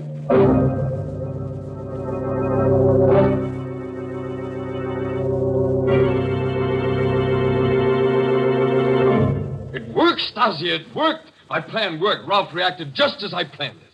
You mean he did it? Killed A her? psychological masterpiece. He told me the whole story at my office 10 minutes ago. He killed her thinking it was you. And now that she is gone, you are happy. You will love me and forget her then. Oh, perfect, perfect. She picked that stupid fool instead of me. Now she's dead, and he'll die too. Oh, Denton, I'm so glad. I would do anything for Everything you. went like clockwork. This rapier I found in your attic, the legend I made up, the phony paintings of former owners, your flirtation. Yes. Perfect, perfect. The perfect murder. I've done it. Did my acting please you, Denton? Oh, you were magnificent, but there's only one weakness to my plan, Stasia. What is it? When Ralph is picked up, there must be no way for anyone to find out that you and I know each other, Stasia. I know, and no one will know, darling. Ralph's fingerprints are still on this rapier. He'll be electrocuted for one murder. Might as well be for two. Denton! No! I love you! I'm sorry, Stasia! I love you. Still. I will wait for you. He needs stroke, then. Ralph! I heard everything you said, Denton. But I didn't have to, I knew. No, don't move. The gun is faster than a rapier. How did you know, Ralph? Something I said tonight? No. No, something I saw. Stasia loved you. The painting I saw on her easel tonight, the one I told you she'd begun, was your portrait. The only way I knew was because, as an artist, she was conscious of a scar on your forehead. She painted that in first. The scar you gave me as a kid. Oh, you've a lot more brains than I gave you credit for, but at least we'll burn together. Sorry, Denton. I'll have to decline that honor. Ralph! Ralph, am I too late? Ingrid! Ingrid, no, you're dead. Ralph! Everything you told me at my house tonight was a lie. No, Denton. Your plan almost worked. I told you the truth. Except for the part about murdering Ingrid. You should have studied psychiatry, Ralph. I did, Denton. I had a good teacher. You.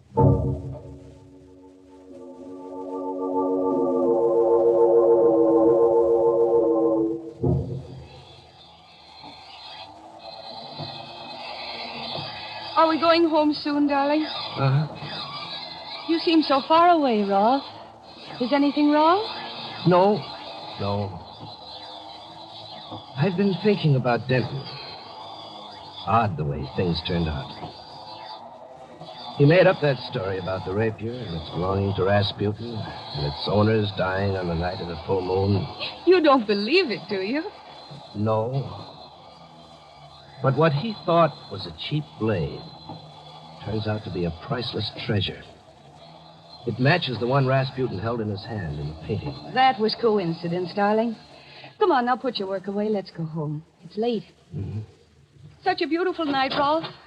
Let's walk home. All right. You know that painting Stasia started of Denton, the one that gave us plot away? Yes? It had a date on it. I wonder what ghostly hand guided her brush as she wrote that date. Why? The date she wrote was today's. There's a full moon. And tonight was the night Denton was electrocuted.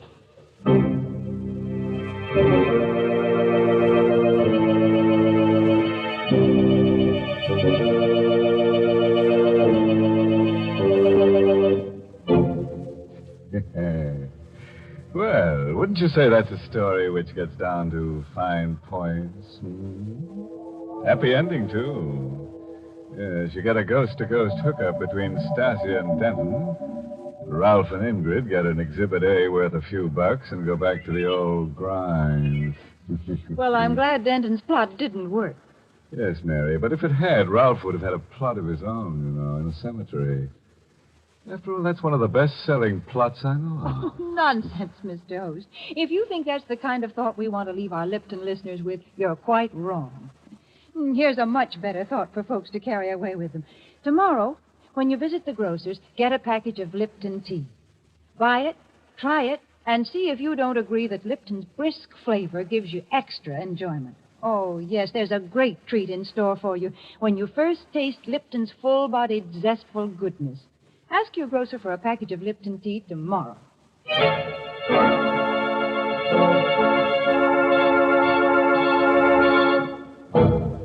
And now, friends, in case you're wondering, we do have a moral for tonight's story. It's short and sharp.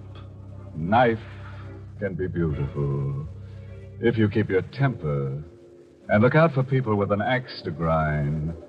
They may be trying to get ahead of you. Oh, by the way, this month's Inner Sanctum mystery novel is The Pavilion by Hilda Lawrence.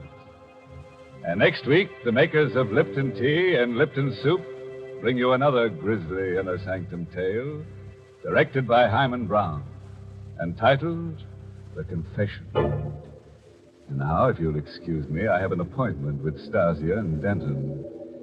Yes, they've got the concession for hand-forged hinges where it's hotter than the hinges of... Until next Tuesday, then. Good night. Pleasant dreams.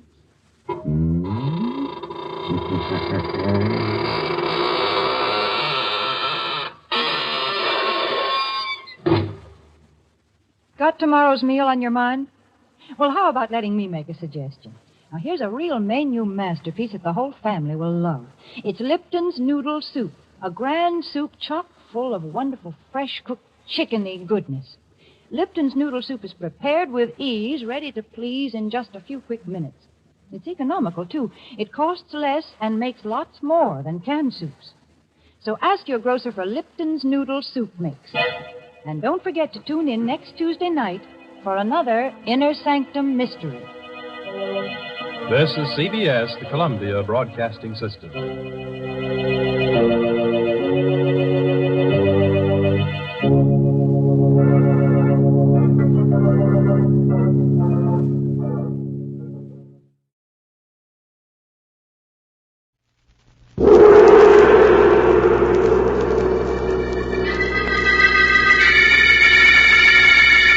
The Sealed Book.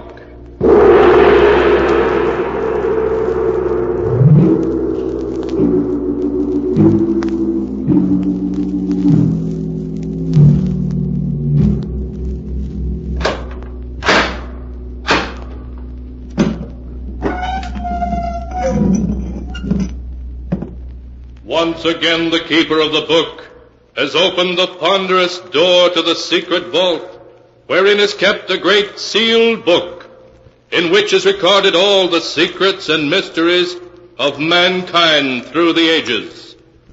Here are tales of every kind, tales of murder, of madness, of dark deeds, strange and terrible beyond all belief. Keeper of the book, I would know what tale we tell this time. Open the great book and let us read. Slowly, the great book opens.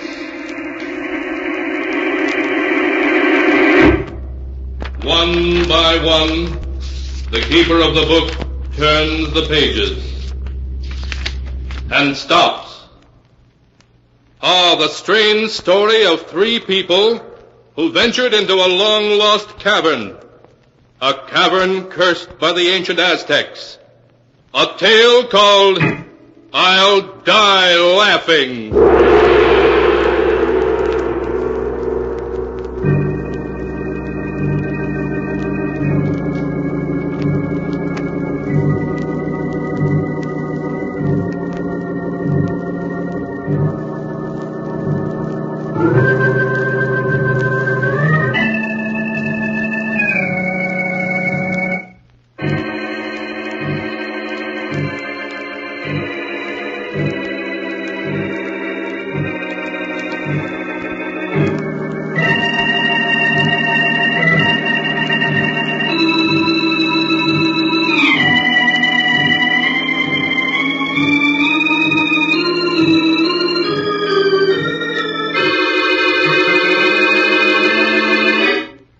Here is the tale, I'll Die Laughing, as it is written in the pages of the sealed book.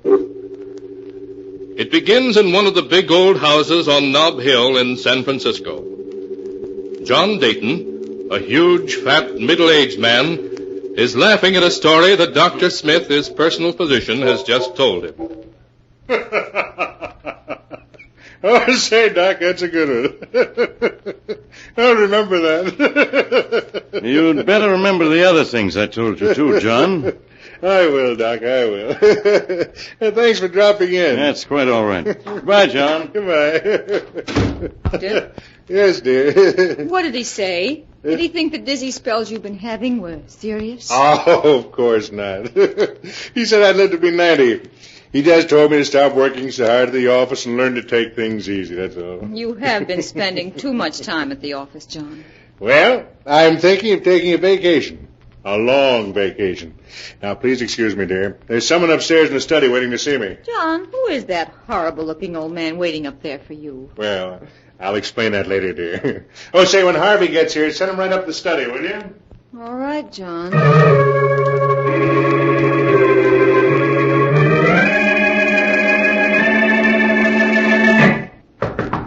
Yes?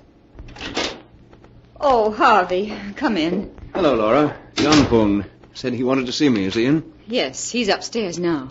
Laura, listen. Is it about us? Oh, no. He doesn't suspect anything. This is about something else.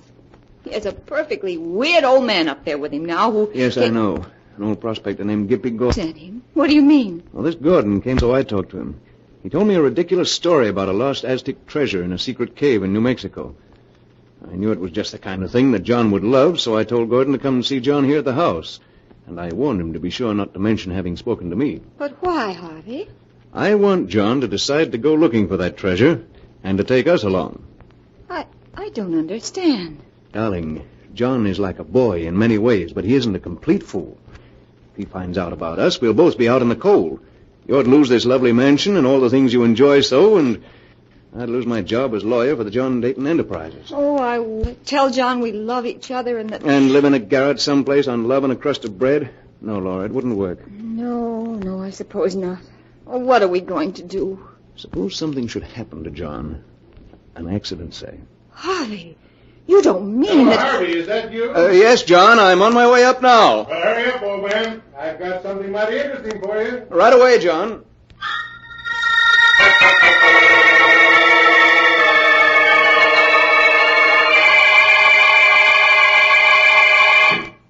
Harvey, this is Gimpy Gordon, a prospector. Gimpy, this is Harvey Lewis, my legal advisor. How do you do?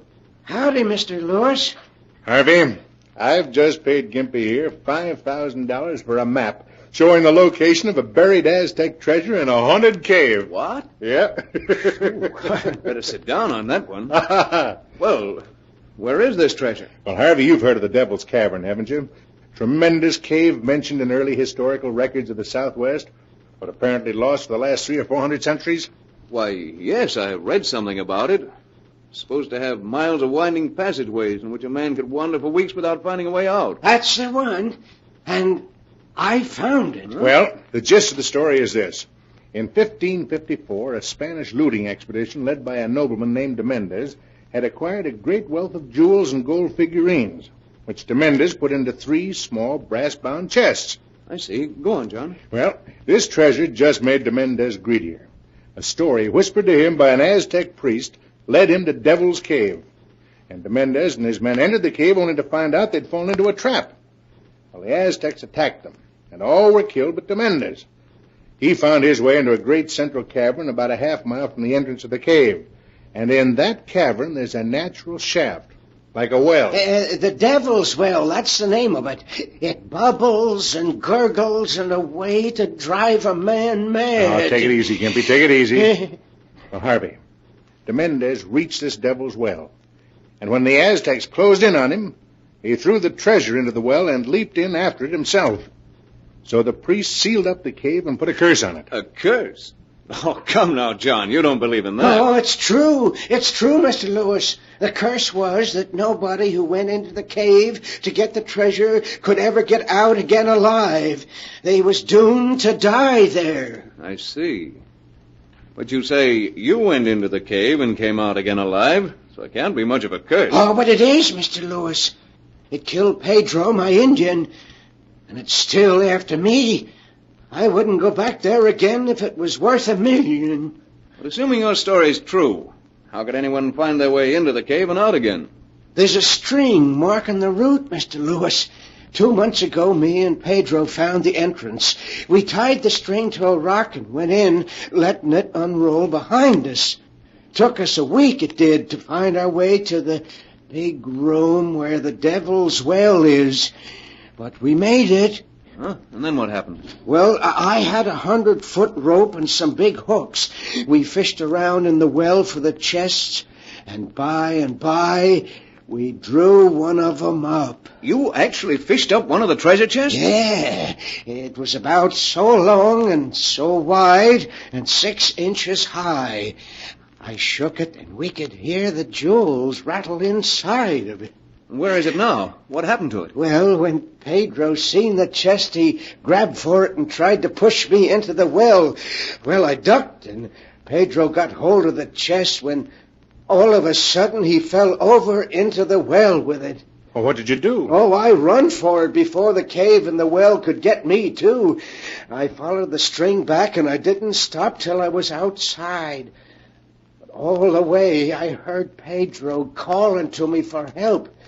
And now, whenever I hear the well, I hear him, too, calling to me, still calling to me. Well, Harvey, that's the story. And making all due allowances, I think it's well worth investigating, don't you? Say, it is an interesting yarn, John. And I think it'd be a lot of fun to look into it, whether we find any treasure or not. Good. Then we'll do it. You and me and Laura. It'll be a vacation for all of us. Oh, no. No. What is it, Gimpy? What's the matter? He looks scared to death. The devil's well. I hear it again. It's calling me. Oh, come now, Gimpy. You're letting your nerves get the better of you. No. I hear it, I tell you. Listen. We don't hear a thing, Gordon. It's just your imagination. No, I hear it. I hear it. Gimpy, help me. Save me, Gimpy. It's there. In the well. I hear it. And Pedro's calling to me.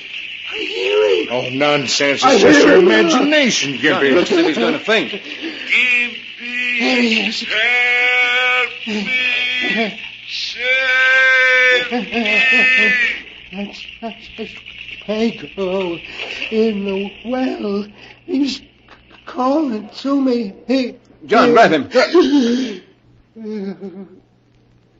Good grief. He's dead.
And now to continue the story, as it is written in the sealed book. The doctor's examination showed heart failure to be the cause of Gimpy Gordon's death, not an ancient Aztec's curse.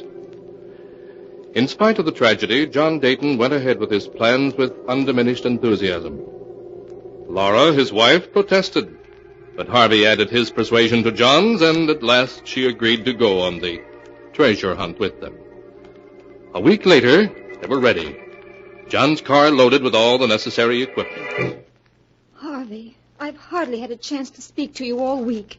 Before John comes and we start out, you must tell me, what are you planning? Why, Laura, darling, we're just going on a treasure hunt. An expedition from which I expect to return with a fortune. A fortune? From a lost cave? You're not serious. Oh, but I am. It'll be a fortune that I can claim for my own after we return. A very beautiful fortune.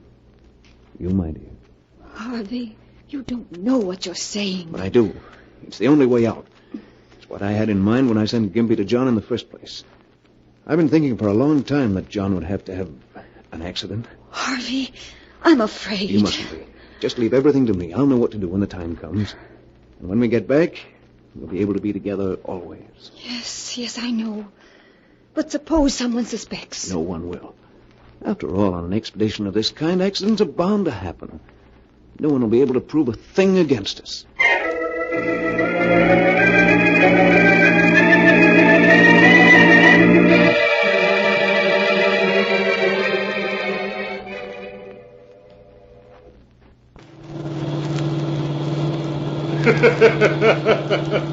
And just imagine how Gus Wilson and Duck Arnold will look when we invite them over and show them a couple of chests full of old Aztec jewelry. Their eyes will pop right out of their heads.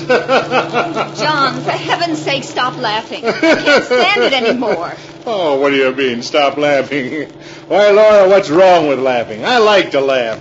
And when I die, I hope I'll die laughing. Well, if you don't stop it, John, I'll die.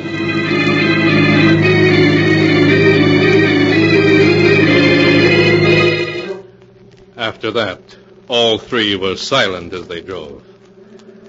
The afternoon of the second day, they turned off the highway and, carefully following Gimpy's chart, threaded their way through a series of narrow canyons until they reached a spot between two towering cliffs. Beside a great black rock gaped the dark mouth of a cavern. John directed the unloading of the car. Then he led the other two a few feet into the mouth of the cavern until he found there the end of a slender white string that led into the cave, losing itself in the darkness. Look, there's the string. Well, was old Gimpy Gordon telling the truth or not? Certainly looks as if he was. We're not going to explore the cavern now, are we? Let's wait until morning. Oh, nonsense, my dear. Now is as good a time as any. Harvey, you and Laura go ahead with your flashlights. Laura can carry the rope and you carry the food. And I'll bring the grappling hook. All right, John. Ready, Laura? Now, wait just a second. I ought to try this little special device I brought along to make sure we don't get lost. Huh? A bottle with a sprayed top and a colorless liquid in it. Uh-huh. Why don't get it, John? What's that for? I told you. It's to make sure we don't get lost. Now, watch. I'll spray some of the ink in this bottle on the wall of the cavern. There. Now, I've sprayed a spot on the wall. Now, shine my flashlight on it. What? Well, I don't see a thing. That's because the ink is a special invisible type. You see, the ink only shows up when you look at it through special glasses. Now, here, Harvey, put on these colored glasses. All right, John. What do you see? Why, George, you're right. The ink has a greenish glow when you look at it through the glasses. You see, it works. I'm going to use this bottle to spray the ink on the walls of the cave, and it'll mark the proper passage. Oh, John, you always have to amuse yourself with something silly like that, don't you? It isn't silly. It'll give us a double check on the right route so we can't get lost. Now, you two start. I'll bring up the rear, and every 10 feet I'll squirt a little of this stuff on the wall. Then we won't have to worry about Gimpy's string.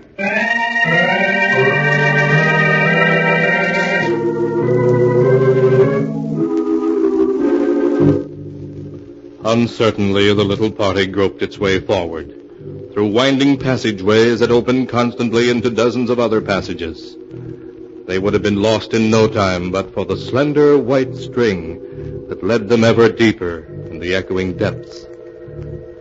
Half an hour later, they came out into a great chamber far below the surface. Huge stalactites hung from the ceiling, glistening damply in the beams of their flashlights.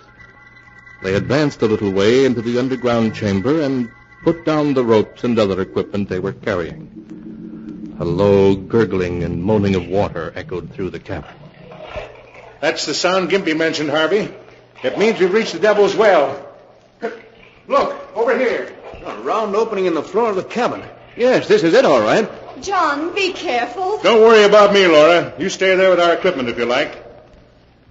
Say, water isn't gurgling anymore. No.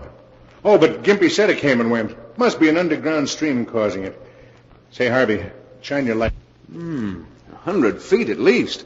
And to think there's a fortune down under that water. All right, George, before we go back, what do you say we drop the grappling hook down and see what we can find, huh? Now? Yeah, sure. All right, John. I'll admit I'm kind of curious myself. Harvey, get me the rope and the grappling hook, will you?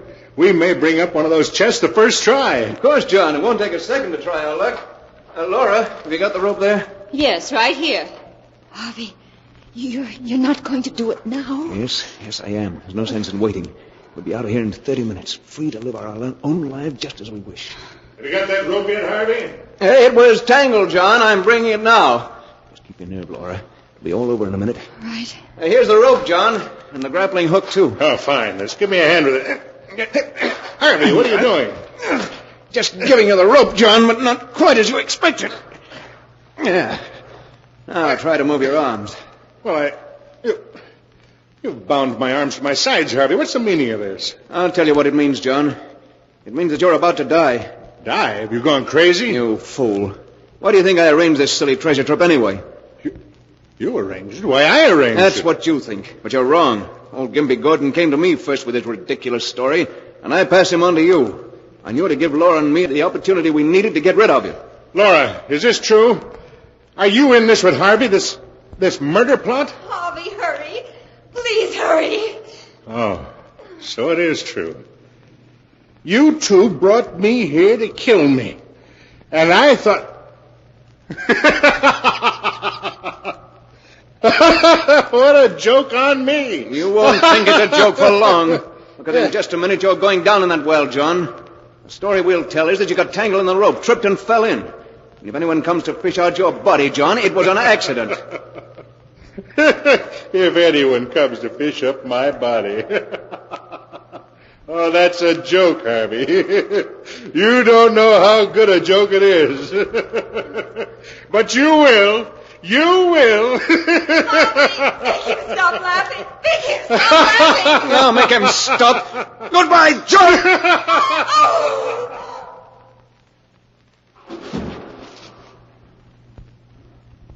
He laughed when you pushed him, Harvey. He always said he'd die laughing, and he did. He did. Laura, pull yourself together. It's all over now, do you hear? It's all over.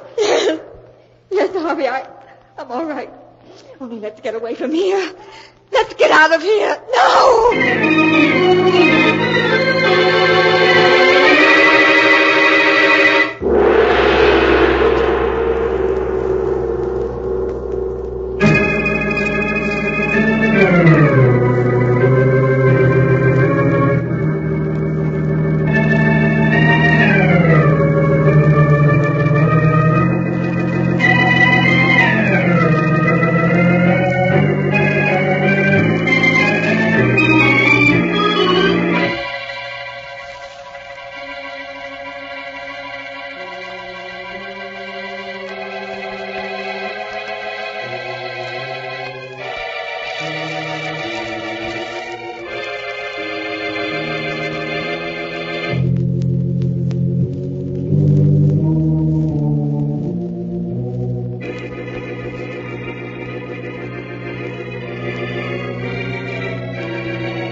And now to continue the story as it is written in the sealed book. Laura and Harvey, with a guilty feeling in their very souls, started back to the entrance of the cave, following always the trail of the slender white string. But their progress seemed so slow, all too slow in their hurry to get away from what they were leaving behind in the Devil's Well. Harvey, hurry. Can't you go any faster? No, Laura, I don't dare to. If I tried to go any faster, the string might break and that... What is it? Why have you stopped? Come to the end of the string. What do you mean you can't have? We're not anywhere near the entrance yet. The string ends here. It's tied to a piece of rock.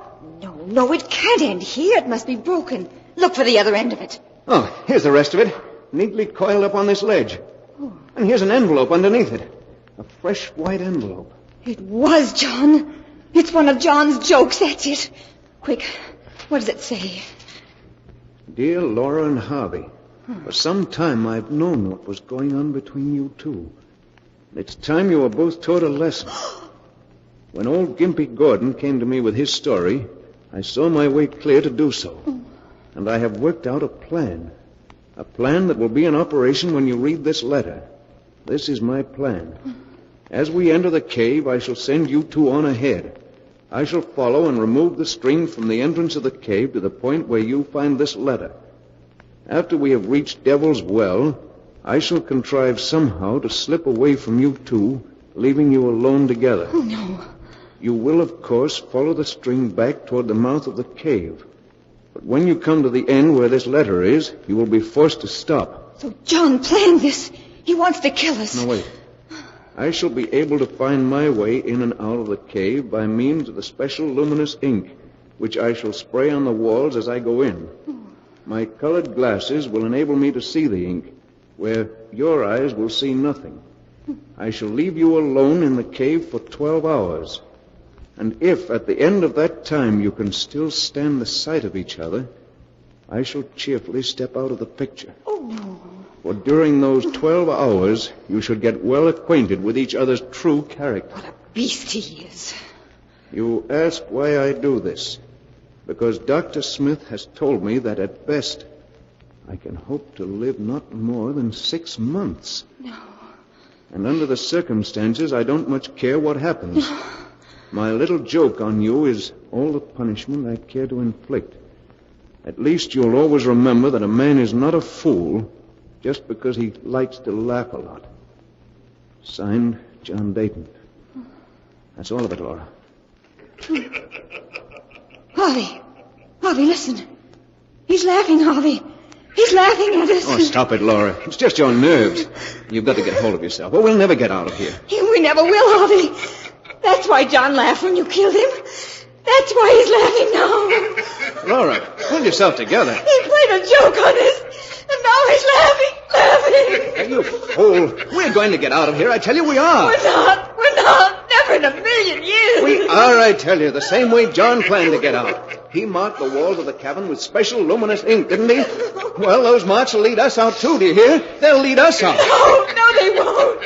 You have to have special glasses to see it. Yes, but we'll go back to the well where we left the equipment and get the glasses. And then we'll be all right. Oh, no, he won't. That's why he's laughing.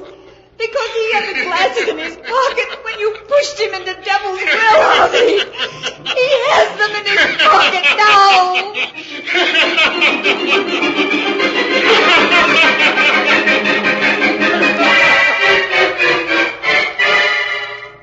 And that is the tale of I'll Die Laughing, as it is written in the sealed book.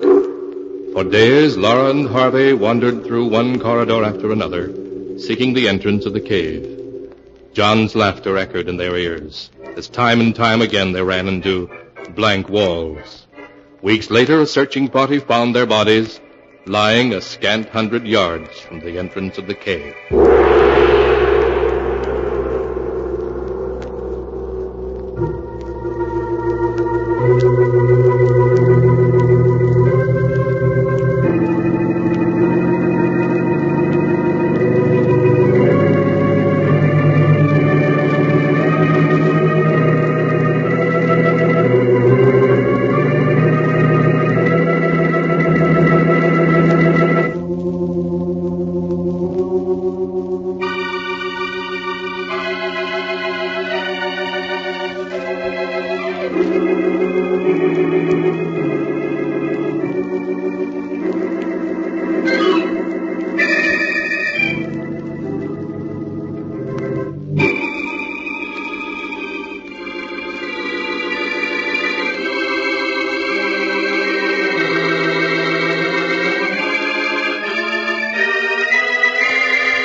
And now, keeper of the book, before you close the great book, show us the tale we tell next time. This one. Ah, yes. Why, this is amazing. It's the tale of a mad killer who lived alone in a great country house. That is, until two murderers came to live with him. A tale called Design for Death.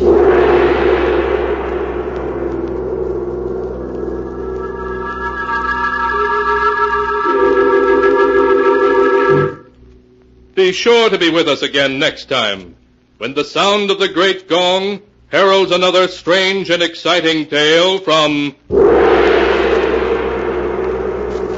The Sealed Book.